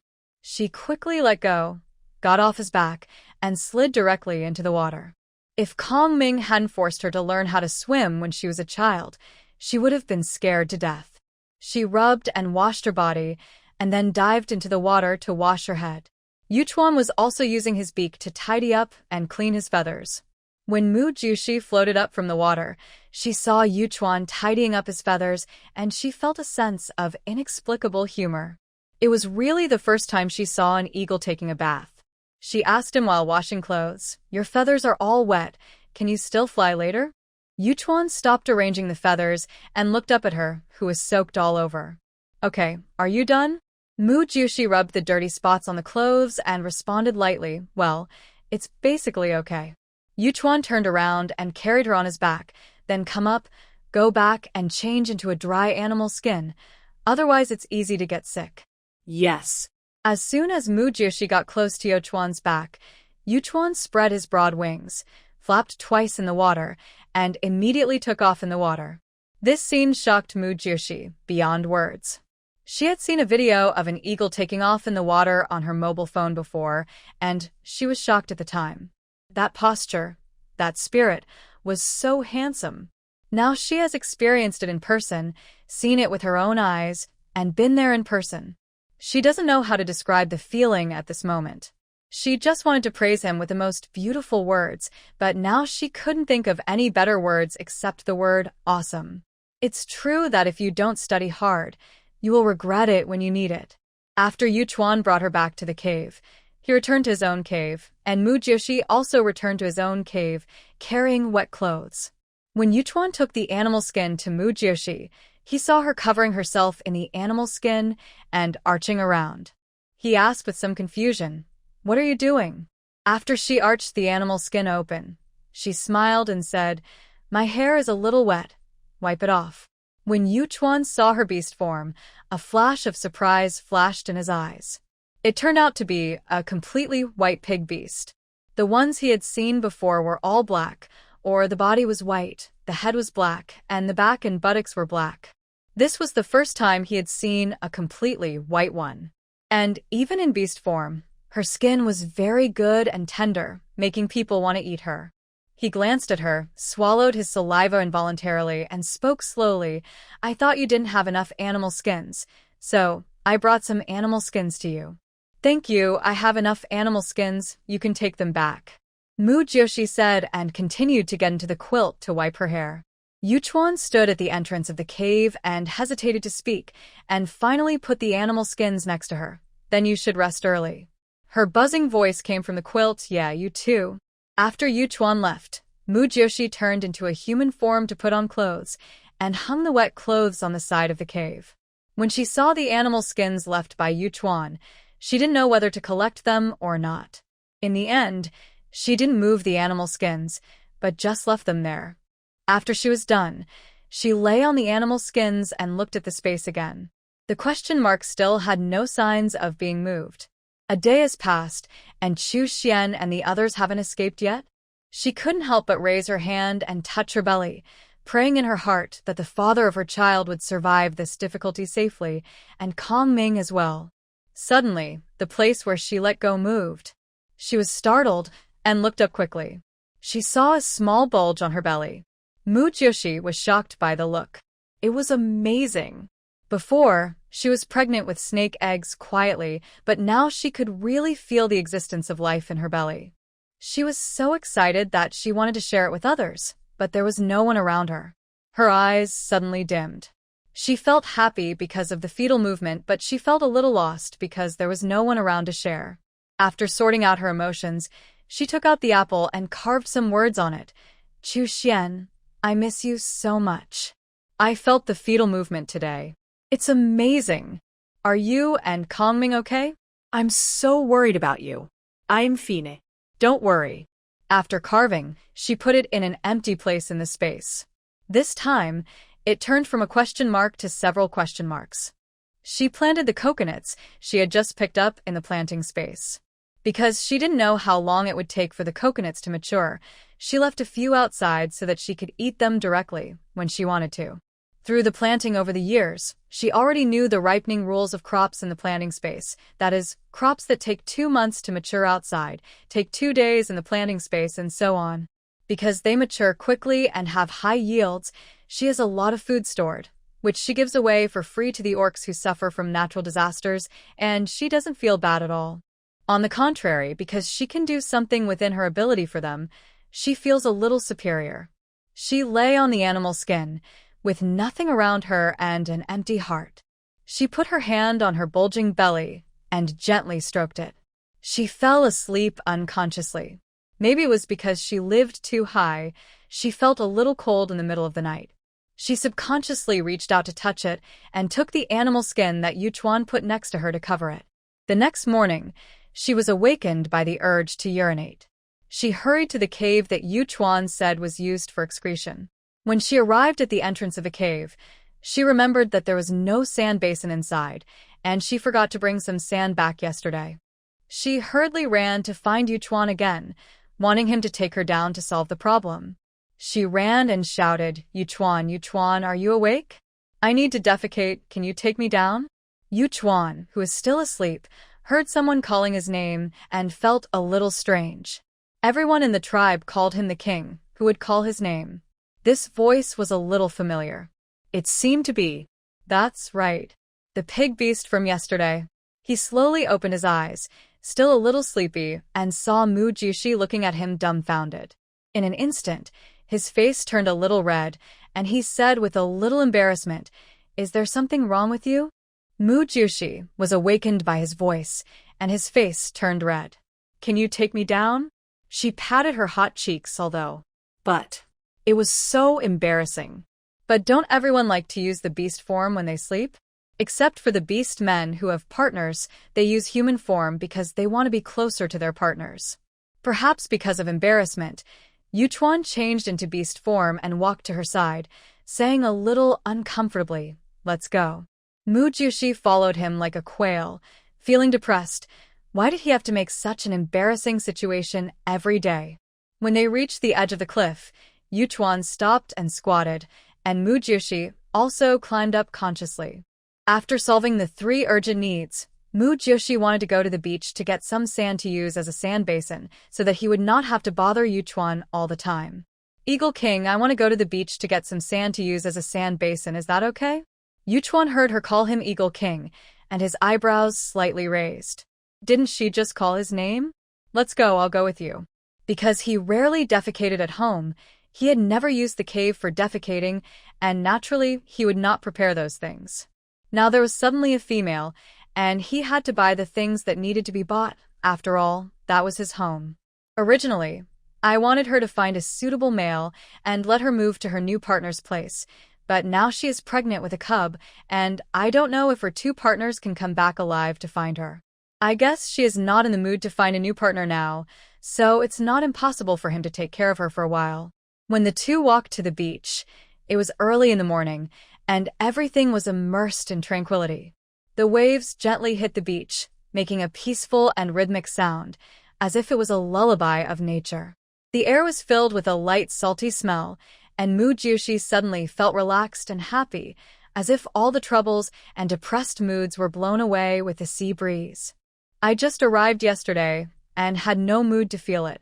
Now that she saw the sea for the first time, she really wanted to shout, but because Yuchuan was by her side, she was a little embarrassed. She just looked at the place where the sky and the sea were connected with a smile on her face. The feeling of not being able to see the end at a glance made people feel very comfortable. Seabirds circled in the air, making crisp chirping sounds. At this time, the sky was blue and gray in different shades, gradually changing from dark blue to light blue, and then from light blue to bright orange and pink. Mujyoshi looked at Yuchuan with joy. Eagle King, look. It's sunrise. This is the first time I've seen the sunrise over the sea, and the first time I've seen the sea watching the sunrise. Yuchuan didn't quite understand her behavior. What was so good about the sunrise? Was it worth getting so excited about? But the person in front of him was smiling, as if he was looking forward to what was going to happen next. That happy look made people reluctant to interrupt. He shook his head and said lightly, "What's so special about the sunrise? As long as you get up early, you can see it every day." Mujyoshi scratched his head awkwardly. He lived by the sea and could see it every day if he wanted to. Of course, he didn't think it was rare. This is my first time seeing it, so I'm a little excited. I'll pack up the sand and go back. It was a bit inappropriate for her to drag someone here to watch a scenery that others were tired of. But thinking that he lived on the cliff, she would have to trouble him for everything, which was not convenient. So she said, "Eagle King, why don't you let me live on the ground with the people in the tribe? Living on the cliff always requires you to take me flying around, which delays you a lot." If they all lived together, she could live well even if no one took care of her. After all, it was not winter now. If possible, she wanted to find a flying partner. If Kong Ming wanted to kill him, he would fly to the sky, and Kong Ming could not catch him even if he wanted. Yuchuan glanced at her. She, a pig beast, was not used to living on the cliff, right? We flying orcs basically live in high places or in tree holes. No one lives in caves on the ground. Only the beasts live on the ground. Huh. They all live in high places? Then I am the only one on the island who can't fly? Mujyoshi was a little unbelievable. She became the only one on the island who ran on the ground? Looking at her depressed face, Yuchuan's mouth corners slightly raised.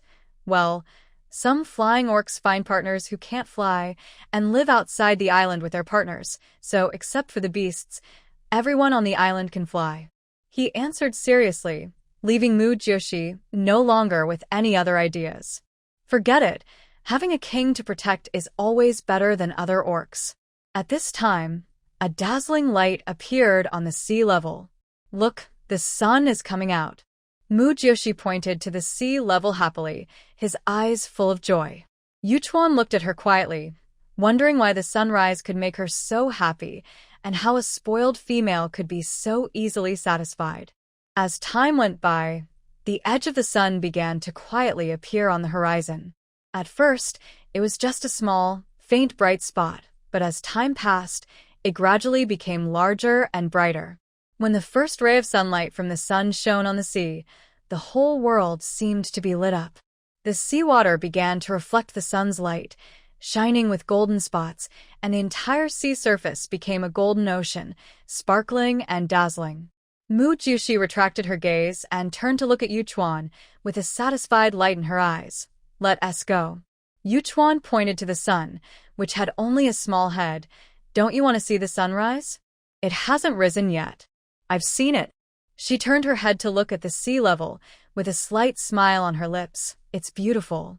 After that, she took out a wooden basin and a gourd ladle from the space, carefully half-crouched down, and scooped up sand one by one with the gourd ladle and put it into the wooden basin. Seeing that she had these things out of thin air, Yuchuan's sharp eyes flashed with surprise. She actually took out these things in front of him, without any hesitation. Wasn't she afraid that he would them away? After Mujyoshi filled the space with sand, she put it back into the space. She stood up and met Yuchuan's curious eyes. She explained with a smile, "This is something in my body called space. You can't take it away even if you want to.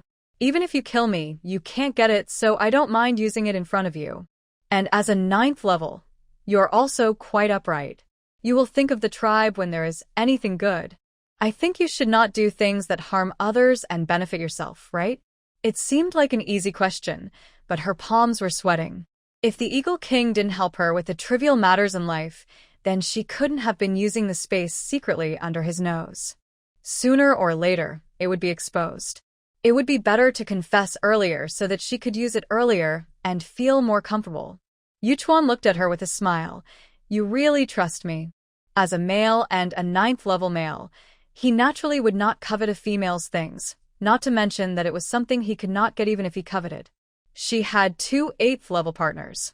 I don't know if it was because she was attractive or because she had the so-called space, so she attracted the 2 8th level beastmen to choose her, a weak pig beast, as a partner. It is well known that the crystal core can only keep the beastmen's youthful appearance, but cannot increase their lifespan. Only the higher the class, the longer the lifespan. Females are not as high-ranking as males, so they die much earlier than males. After the female dies, her partners will live alone. Those who can't stand the loneliness will accompany her, so the strong will generally try to choose stronger females. Mu Jiushi smiled indifferently. If you are worried, I can't be on guard, right? You are the 9th level. If I do something under your nose, it will be easily discovered by you. Yuchuan raised a barely perceptible smile at the corner of his mouth. This little female really praised him 7 out of 10 times. Whether she was sincere or deliberate, he admitted that he was pleased. He turned into a beast and squatted down. Let's go. I'll take you back first and cook meat for you later. Mu Jiushi secretly breathed a sigh of relief. Fortunately, he didn't continue to ask about the space, nor did he show an evil look. Finally, she could use the space freely in front of him. After returning to the cave on the cliff, Yuchuan flew down again to make food for her, while Mu Jiushi sat in her own cave to see if the message had been touched, but she was disappointed again. The question mark was still there. In less than 2 days, she felt like she was living a year. They were obviously already strong at the 8th level, but they seemed so small in front of the natural disaster. She raised her hand and gently touched the beast mark on her chest, and then touched the beast mark of Kongming on her arm. It was good that she was not dead. Maybe she was just trapped. There were a lot of fruits in her space, so they would not starve. Although they were all carnivorous orcs, it should be okay to use fruits to fill their stomachs first. She took out an apple and ate it silently, then ate a cherry, and then a strawberry. A crisp voice came from the cave. Mu Jiushi stopped chewing, stretched her head and peeked outside, but saw nothing. She got up and walked outside, only to see a female red-crowned crane standing nervously at the entrance of the cave. Seeing Mu Jiushi coming out, the originally nervous expression suddenly relaxed a little. Female, where's the king? Is he in there? Mu Jiushi shook her head and stuffed the half-eaten strawberry in her hand into her mouth. He's not here, come back later. You have a pimple fruit? Where did you find it? The female red-crowned crane saw her eating strawberries, and such a big one, and a hint of envy flashed in her eyes. Ah. Mu Jiushi paused. Can she say that she grew it herself? I brought it from outside the island. Okay then. The female red-crowned crane suddenly showed a trace of regret in her eyes. By the way, my sister can't defecate, and her stomach is very uncomfortable. When the king comes back later, can you tell me? Let him go and have a look. Hearing this, Mu Jiushi's expression suddenly cracked. What's the point of looking for the king if you can't defecate? Is he a domineering boss? Order the excrement to come out by itself? Well, maybe their king is also a veterinarian. Is your king a veterinarian? Yes. Isn't our king awesome? When the female red-crowned crane said this, she looked proud, with a bit of admiration in her eyes. Who wouldn't be envious of a 9th-rank veterinarian? Mówił, she understood. She had guessed it right. Otherwise, why would she look for him when she couldn't eat or had a stomachache? What's your name? Go back, I'll tell your king when he comes back.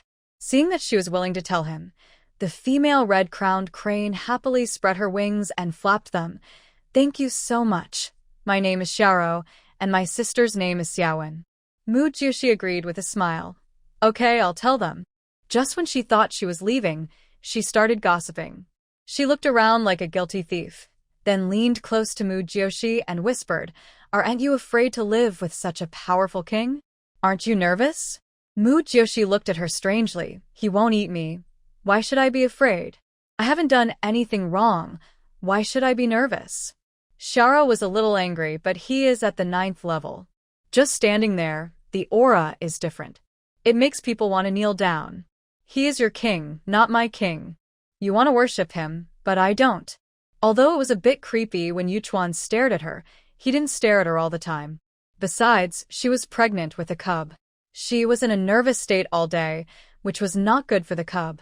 Xiao looked at Mu Jiushi with some admiration. This pig beast was quite courageous. They were not the same kind of orcs, so did His Majesty have no effect in front of her? When she saw Yuchuan flying back, she was so scared that she said quickly, "Remember to tell him, I'm leaving first and will come to play with you next time." Before Mu Jiushi could say anything, she flapped her wings and flew away.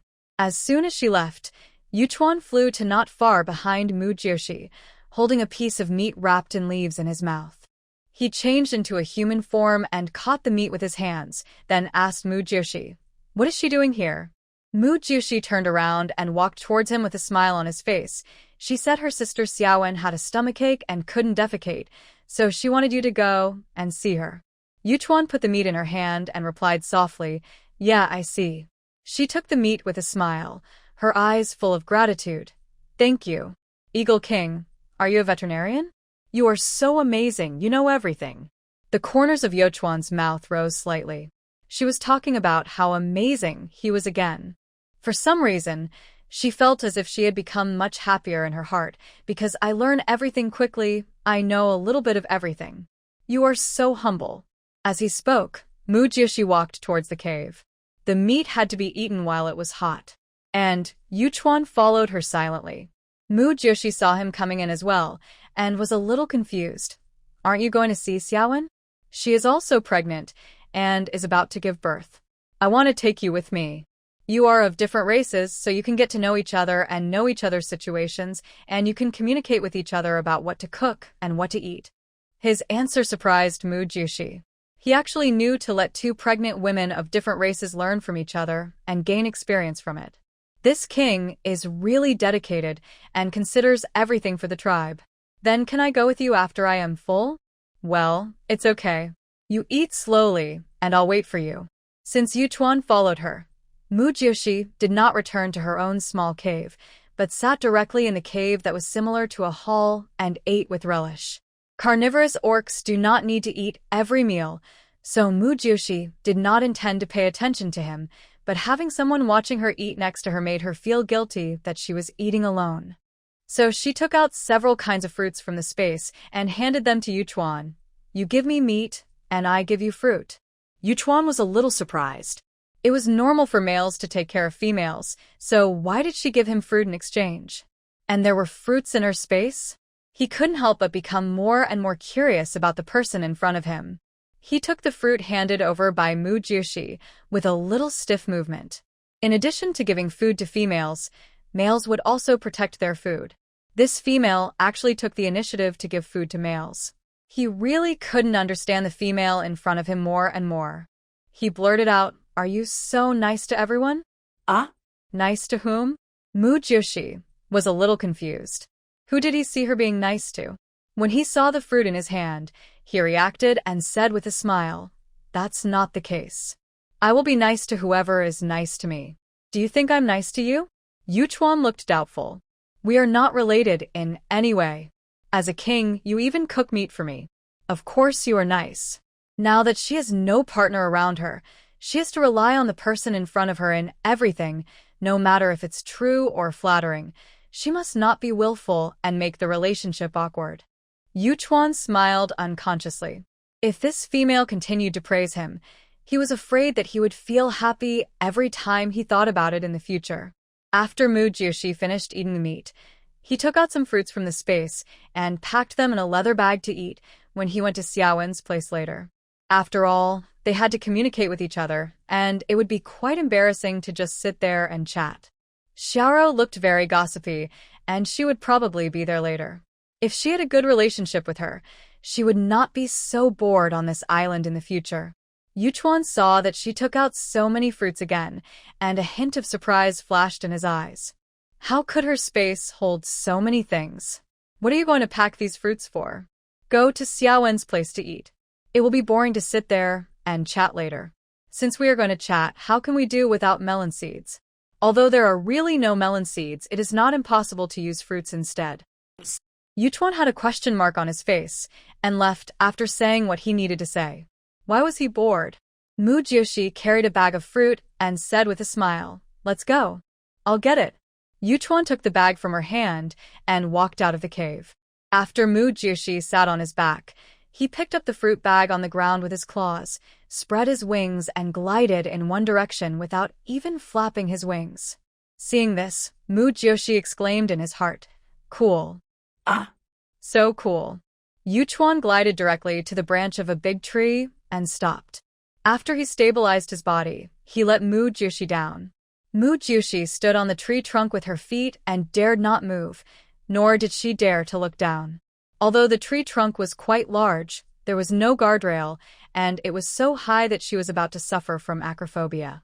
Before, Kong Ming and Chu Xian had brought her directly into the tree hole, but now she was standing directly on the tree trunk. She was so scared that her legs were shaking a little. She was still pregnant, okay. Yuchuan saw her standing there with a pale face, her hands still trembling as she covered her belly. He was shocked and asked quickly, "What's wrong with you?" She answered in a trembling voice, I'm afraid." Hearing her answer, Yuchuan was slightly stunned, and then thinking that she was a pig beast, he suddenly understood a little. He stretched out his hand to her. "Don't be afraid. I will hold your hand and won't let you fall." Mu Jiushi stretched out her hand to him tremblingly and held it tightly. The warmth from her hand made her feel a little relieved. She thought to herself if she had known, she would not have come. Who knew that they lived in such a high tree? She was really scared to death. Yuchuan looked at her nervous expression and the way she held him tightly and couldn't help but smile slightly. Her hands were so small, so soft, and so tender. He had the urge to take a bite of her again.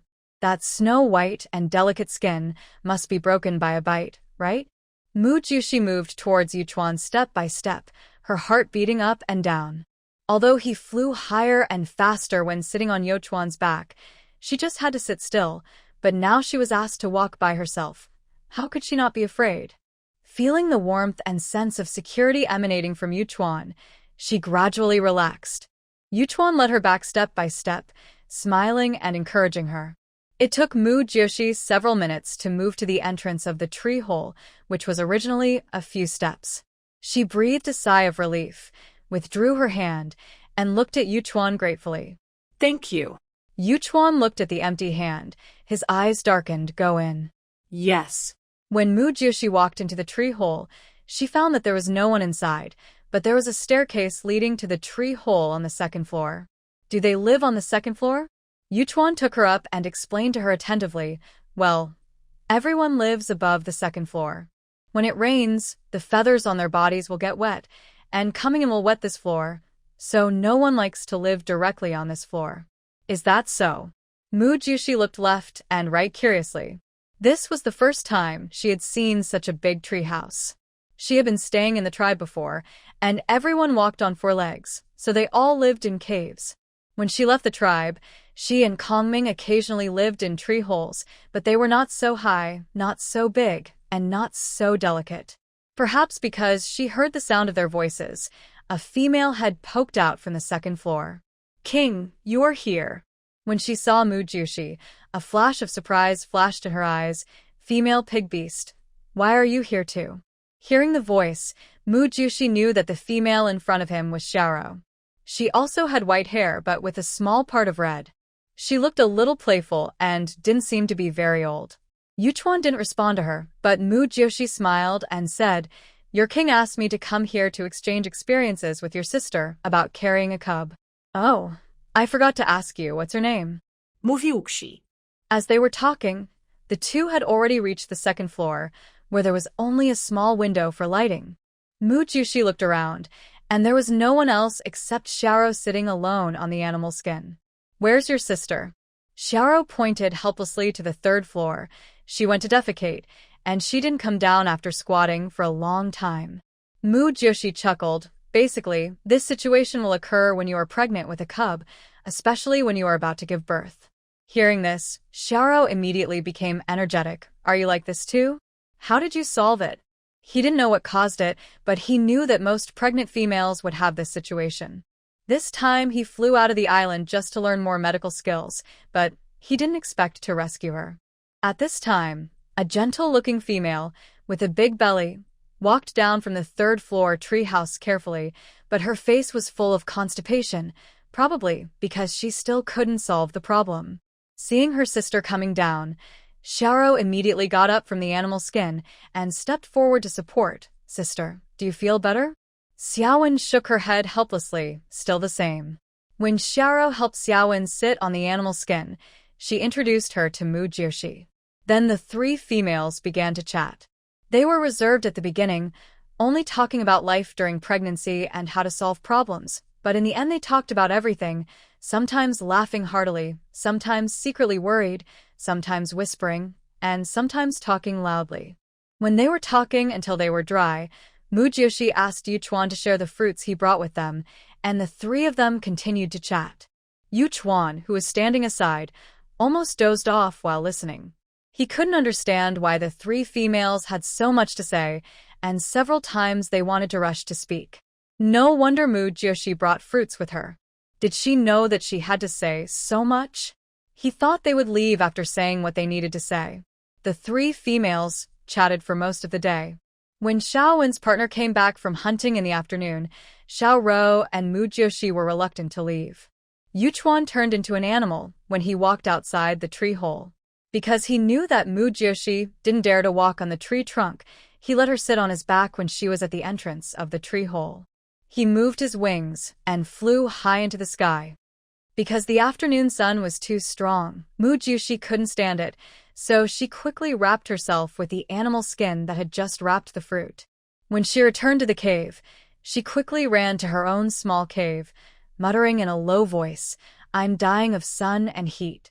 As soon as she sat down, she took out a watermelon from the space and cut it open and called Yuchuan, Eagle King, "Come and eat watermelon."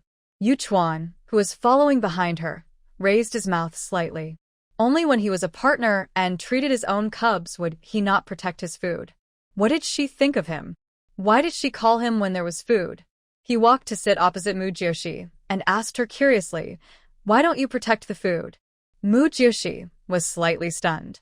There was so much food in her space that she couldn't finish it. What was there to protect?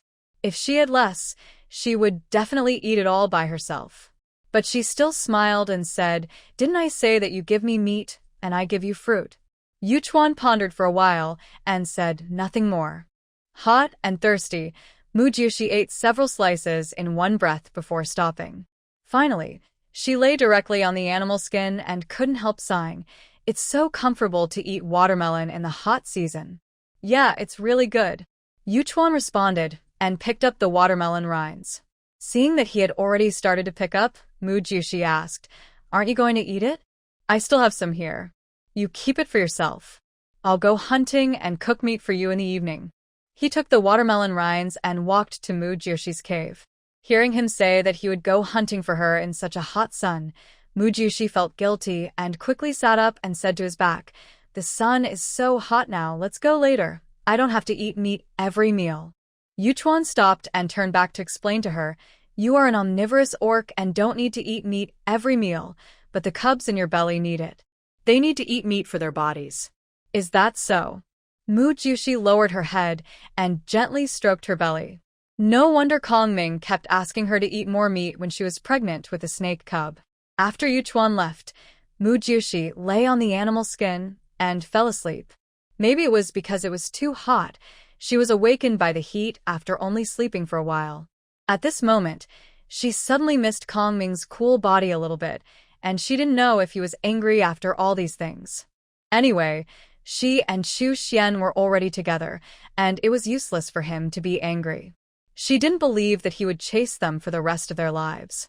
Because she ate too much watermelon, when Mu Jiushi got up to defecate, she found that Yuchuan had returned.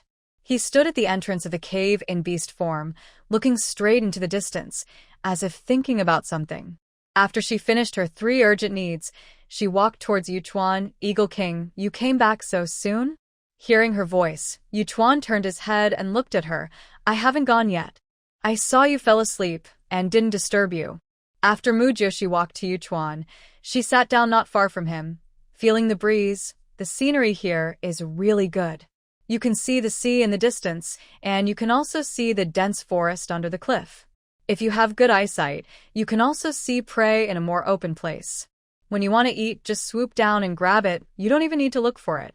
It has to be said that standing high and seeing far is more advantageous. Yuchuan looked at the petite female and had the urge to protect her with his wings. No female has ever dared to sit next to him and watch the scenery with him. The female in front of him looked frail, but she didn't seem to be afraid of him at all. He raised his lips slightly and turned his head to look into the distance, feeling the moment of being accompanied by someone. In the evening, the sky was dyed golden, and the breeze gently blew across the earth. After Yuchuan locked his target with his sharp eyes, he stood up and walked a few steps, spread his broad wings, glided down for a distance, and dived directly towards the prey. Mu Jiushi looked at his chic and handsome posture and was stunned. These movements simply fascinated her. It must be said that watching an eagle hunting is really a pleasing thing. After a while, Yuchuan flew up with the prey. As soon as he stabilized his body, he said, "Let's go. I'll take you to eat and watch the sunset." Mu Jiushi was startled and happily climbed on his back and thanked him sincerely. Eagle King. Thank you. He was not her partner, but he was so good to her and he ate while watching the sunset. She couldn't think of such a romantic thing. After Yuchuan took her to the seaside, he asked her to sit there and wait for him, and he cleaned the prey and started to barbecue after finding firewood. As time passed, the clouds on the horizon were dyed golden by the sunset, like a burning flame, reflecting a magnificent sunset. The afterglow of the sunset sprinkled on the sea, sparkling as if countless golden scales were jumping in the water. Mu Jiushi watched the sunset slowly fall, and a faint sadness surged in his heart, as if he was reluctant to part with the good times that were about to end. No wonder there is that saying, the sunset is infinitely beautiful, but it is near dusk. When Yuchuan finished grilling the meat, the sun had already disappeared from the sea level. After the two of them had eaten, they took a walk on the beach for a while, then flew to the lake to take a bath, and then returned to the cave to rest. The next morning, when Mu Jiushi woke up, she found that her message to Chu Xian had been tampered with. The original question mark had turned into a heart shape. She took them out with joy to check. On each apple, there were a few words written in a flamboyant style, which should have been written with his claws. I'm fine. Don't worry. I just got a little hurt. I'll come to you when I'm healed. I don't know about the snake beast and didn't see it. I'm sorry to have to put up with you for a while. Take care of yourself. My husband misses you and loves you, moi. Seeing the 3 words moi, Mu Jiushi laughed out loud and felt as if her heart was filled with honey. It must be said that as a person from the same world, he knew how to make her happy. Fortunately, he was fine, and Kongming should be fine too, but he was just uneducated and didn't know how to reply to messages. She happily hugged the apples, just as if Chu Xian was by her side, put her hands on her bulging belly, and said softly, "Children, your father is still alive, just injured. When he gets better, come to us, and you have to be good." After that, she took out a few apples that had not been engraved from the space and engraved a few words on them. You can take whatever you want to eat and use in the space, and you should take care of yourself. The baby and I will wait for you to pick us up. Finally, she engraved a kissing expression and placed it in a square in the space. In order not to waste, she happily ate all the apples that Chu Xian had left her messages, leaving only the 3 apples husband misses you, loves you, moi, that she was reluctant to eat, and placed them separately in a grid in the space. When Yuchuan woke up, he heard her eating the fruit and couldn't help but curiously came over to take a look. She was just smiling happily. eating fruit, and there were some things engraved on the fruit that he couldn't understand. He asked her curiously, "What are you so happy about?" Hearing his voice, Mu Jushi shared with him happily, "Chu Xian, my tiger beast partner. He left me a message. He is still alive, just injured, and he said he would come to me when he recovered." Reply to a message? Yu Chuan frowned. Why couldn't he understand? The tiger beast's mark was still on her body, so she was still alive. As for being injured, you can guess it without thinking, right? The situation there was so dangerous at that time. Seeing her happy look, it seemed that they had met and talked, and he also told her that he would come to her when he recovered. What's going on? Is he worried about her partner and made him stupid? Talking nonsense here early in the morning. He pointed outside. "Do you want to go out for a walk? Relax?" Mu Jushi looked at him inexplicably. She shared with him that Chu Xian had replied to her message, and he asked her to go out to relax. Why did she feel like she was talking nonsense? Suddenly she remembered that it was a word used on their earth. Too lazy to explain, she stood up and walked out of the cave. "Let's go. I'm in a good mood today. I'll treat you to some fruit." As she said that, she took out a handful of cherries from the space and put them in Yuchuan's hand. "Eat it. You're welcome." Yuchuan looked at the fruit in his hand and fell into deep thought. Was he really stupid? He didn't even give her meat, but she gave him fruit. When the two of them were walking on the beach, they found that Xiaowen and her partner were also there.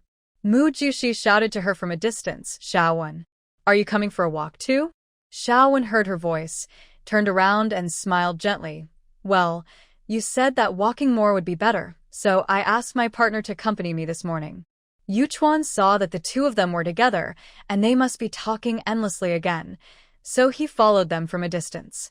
Mu Jushi happily picked up some beautiful conchs and shells on the beach, planning to use them to make wind chimes or decorate the room in his spare time. Xiaowen was very confused by her behavior. "Mu Jushi, these shells have no meat anymore. What do you want these shells for?" Mu Jushi answered as he picked them up, "They look beautiful. I want to use them to make a wind chime. It will also look beautiful as a decoration in the cave." At this time, a disdainful laugh came from not far away. "Haha. Some people actually think these things look beautiful. It really makes me laugh to death." Mu Jushi looked up and saw a female with shoulder-length black hair, accompanied by a male, walking towards them. The yellow beast pattern on her face showed her strength and gave her the capital to be proud in front of Mu Jushi and the others. Xiaowen whispered in Mu Jushi's ear, "Her name is Feishua. She is the only third-level female eagle beast on the island. She is very popular with males, so she usually looks down on those of us who have no strength. Now she is pregnant with cubs, and she has become even more arrogant. Let's go quickly, don't mess with her." As he said this, he pulled Mu Jushi and wanted to leave quickly. "Oh." Mu Jushi responded softly. The other person had the strength and the capital to be proud. She couldn't afford to offend him. Seeing the two of them leave in disgrace, Feishua snorted coldly. "It's so boring." They didn't even dare to respond. The male beside her immediately agreed with a smile. "They are so weak. They don't even have a class. How dare they talk to you?" Yuchuan saw that Mu Jushi and the others turned back so quickly and was a little curious about why they talked so fast today. "Are you tired?" Mu Jushi lowered her head and responded in a low voice. "Well, let's go back." She admitted that she was a coward. When no one supported her, she should keep her tail between her legs. She was isolated and helpless on this island, and no one helped her. She was pregnant, so it was better not to make enemies. When Yuchuan turned into a beast, Mu Jushi said goodbye to Xiaowen. "Xiaowen, I'm going back first. I'll find you when I have time." Xiaowen responded lightly. "Well, okay, I'll go back too." After the two of them left, Feishua frowned in the distance. Why is that female pig beast with the king? Is the king taking care of her? The male beside her nodded. "Well, when the king came back from outside 2 days ago, he brought back the female pig beast." Feishua snorted coldly. "It's not a female of our flying orcs. Why is the king taking care of her personally?" The orc also shook his head with a puzzled look. "I don't know." After Mu Jushi returned to the cave, she never went out again. but stayed in the cave to take care of the fetus honestly, and Yuchuan occasionally went out to see the females. When it rained, the wood was wet, and Yuchuan couldn't grill meat for Mujioshi, so he carried a rabbit to her. Just eat it. The wood is wet and can't be lit. Mujioshi took out firewood directly from the space. It doesn't matter. I have it here. When Yuchuan saw her take out the wood, he was surprised by her again. She even had such common things. He couldn't help but become more and more curious about her space. And the various fruits in her space seemed to be endless, and they could be stored for so long. He looked at Mujioshi strangely, but didn't ask anything. Instead, he lit the firewood and roasted the meat silently. A few days later, Mujioshi received another message from Chu Xian, where I met orcs from the tiger tribe, as well as orcs from other tribes we helped. Most of them were injured or dead. Most of them couldn't hunt, and there were few preys. Most of them ran away or died. Can I give them the fruits in your space? Also, I put some herbal seeds in the space. Can you plant them? They really need these now. Please. Mujioshi, who saw the message, felt sad for the orcs. When she was in the tiger tribe, the orcs were very kind to her, especially Yunhua. Now that they are in trouble, she will naturally not ignore them and will try her best to help them. And Chu Xian, from these words, she can feel that when he saw those injured orcs, the scenes of World War II probably surged in his mind, right? Although she didn't know what role he played back then, after spending time with him and seeing his attitude towards the suffering orcs, she knew that he must have seen too many suffering people, so he tried his best to make their lives better. So she left a message, just give it to them. I will collect the herbs as soon as they mature.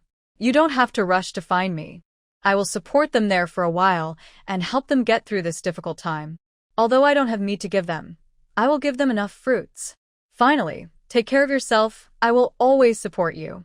After writing, she specially carved a kiss expression and placed the apple in the space. In a cave in the distance, Kong Ming, who was recovering from his injuries, frowned as he looked at the changing fruit patterns during this period. What does it mean? He picked up an apple with a kiss expression carved on it and looked at it again and again. The smiling eyes and pouting mouth looked like he wanted to kiss it. He thought it was interesting. A smile appeared at the corner of his mouth, and he ate it with the last bite. After leaving a message to Chu Xian, she began to plant those herbs. Just after she finished, she saw Xiao Rou flying up to find her. Mujioshi, my sister gave birth yesterday. Do you want to go see her? Hearing this, Mujioshi was also happy for Xiaowen and said, Congratulations to her, but I can't fly. When your king comes back, I'll ask him if he can take me there. Well, then I'll go back first. After that, she turned around and was about to fly away. Mujioshi hurriedly stepped forward to keep her. Can't you just stay here and chat with me? Xiao Rou responded with a smile. This is the king's territory. I dare not stay here. Looking at Xiao Rou's back as she flew away, Mujioshi muttered softly, He won't eat you. She really couldn't understand why they were so afraid of Yuchuan. She felt that Yuchuan was a good person and was very gentle to her.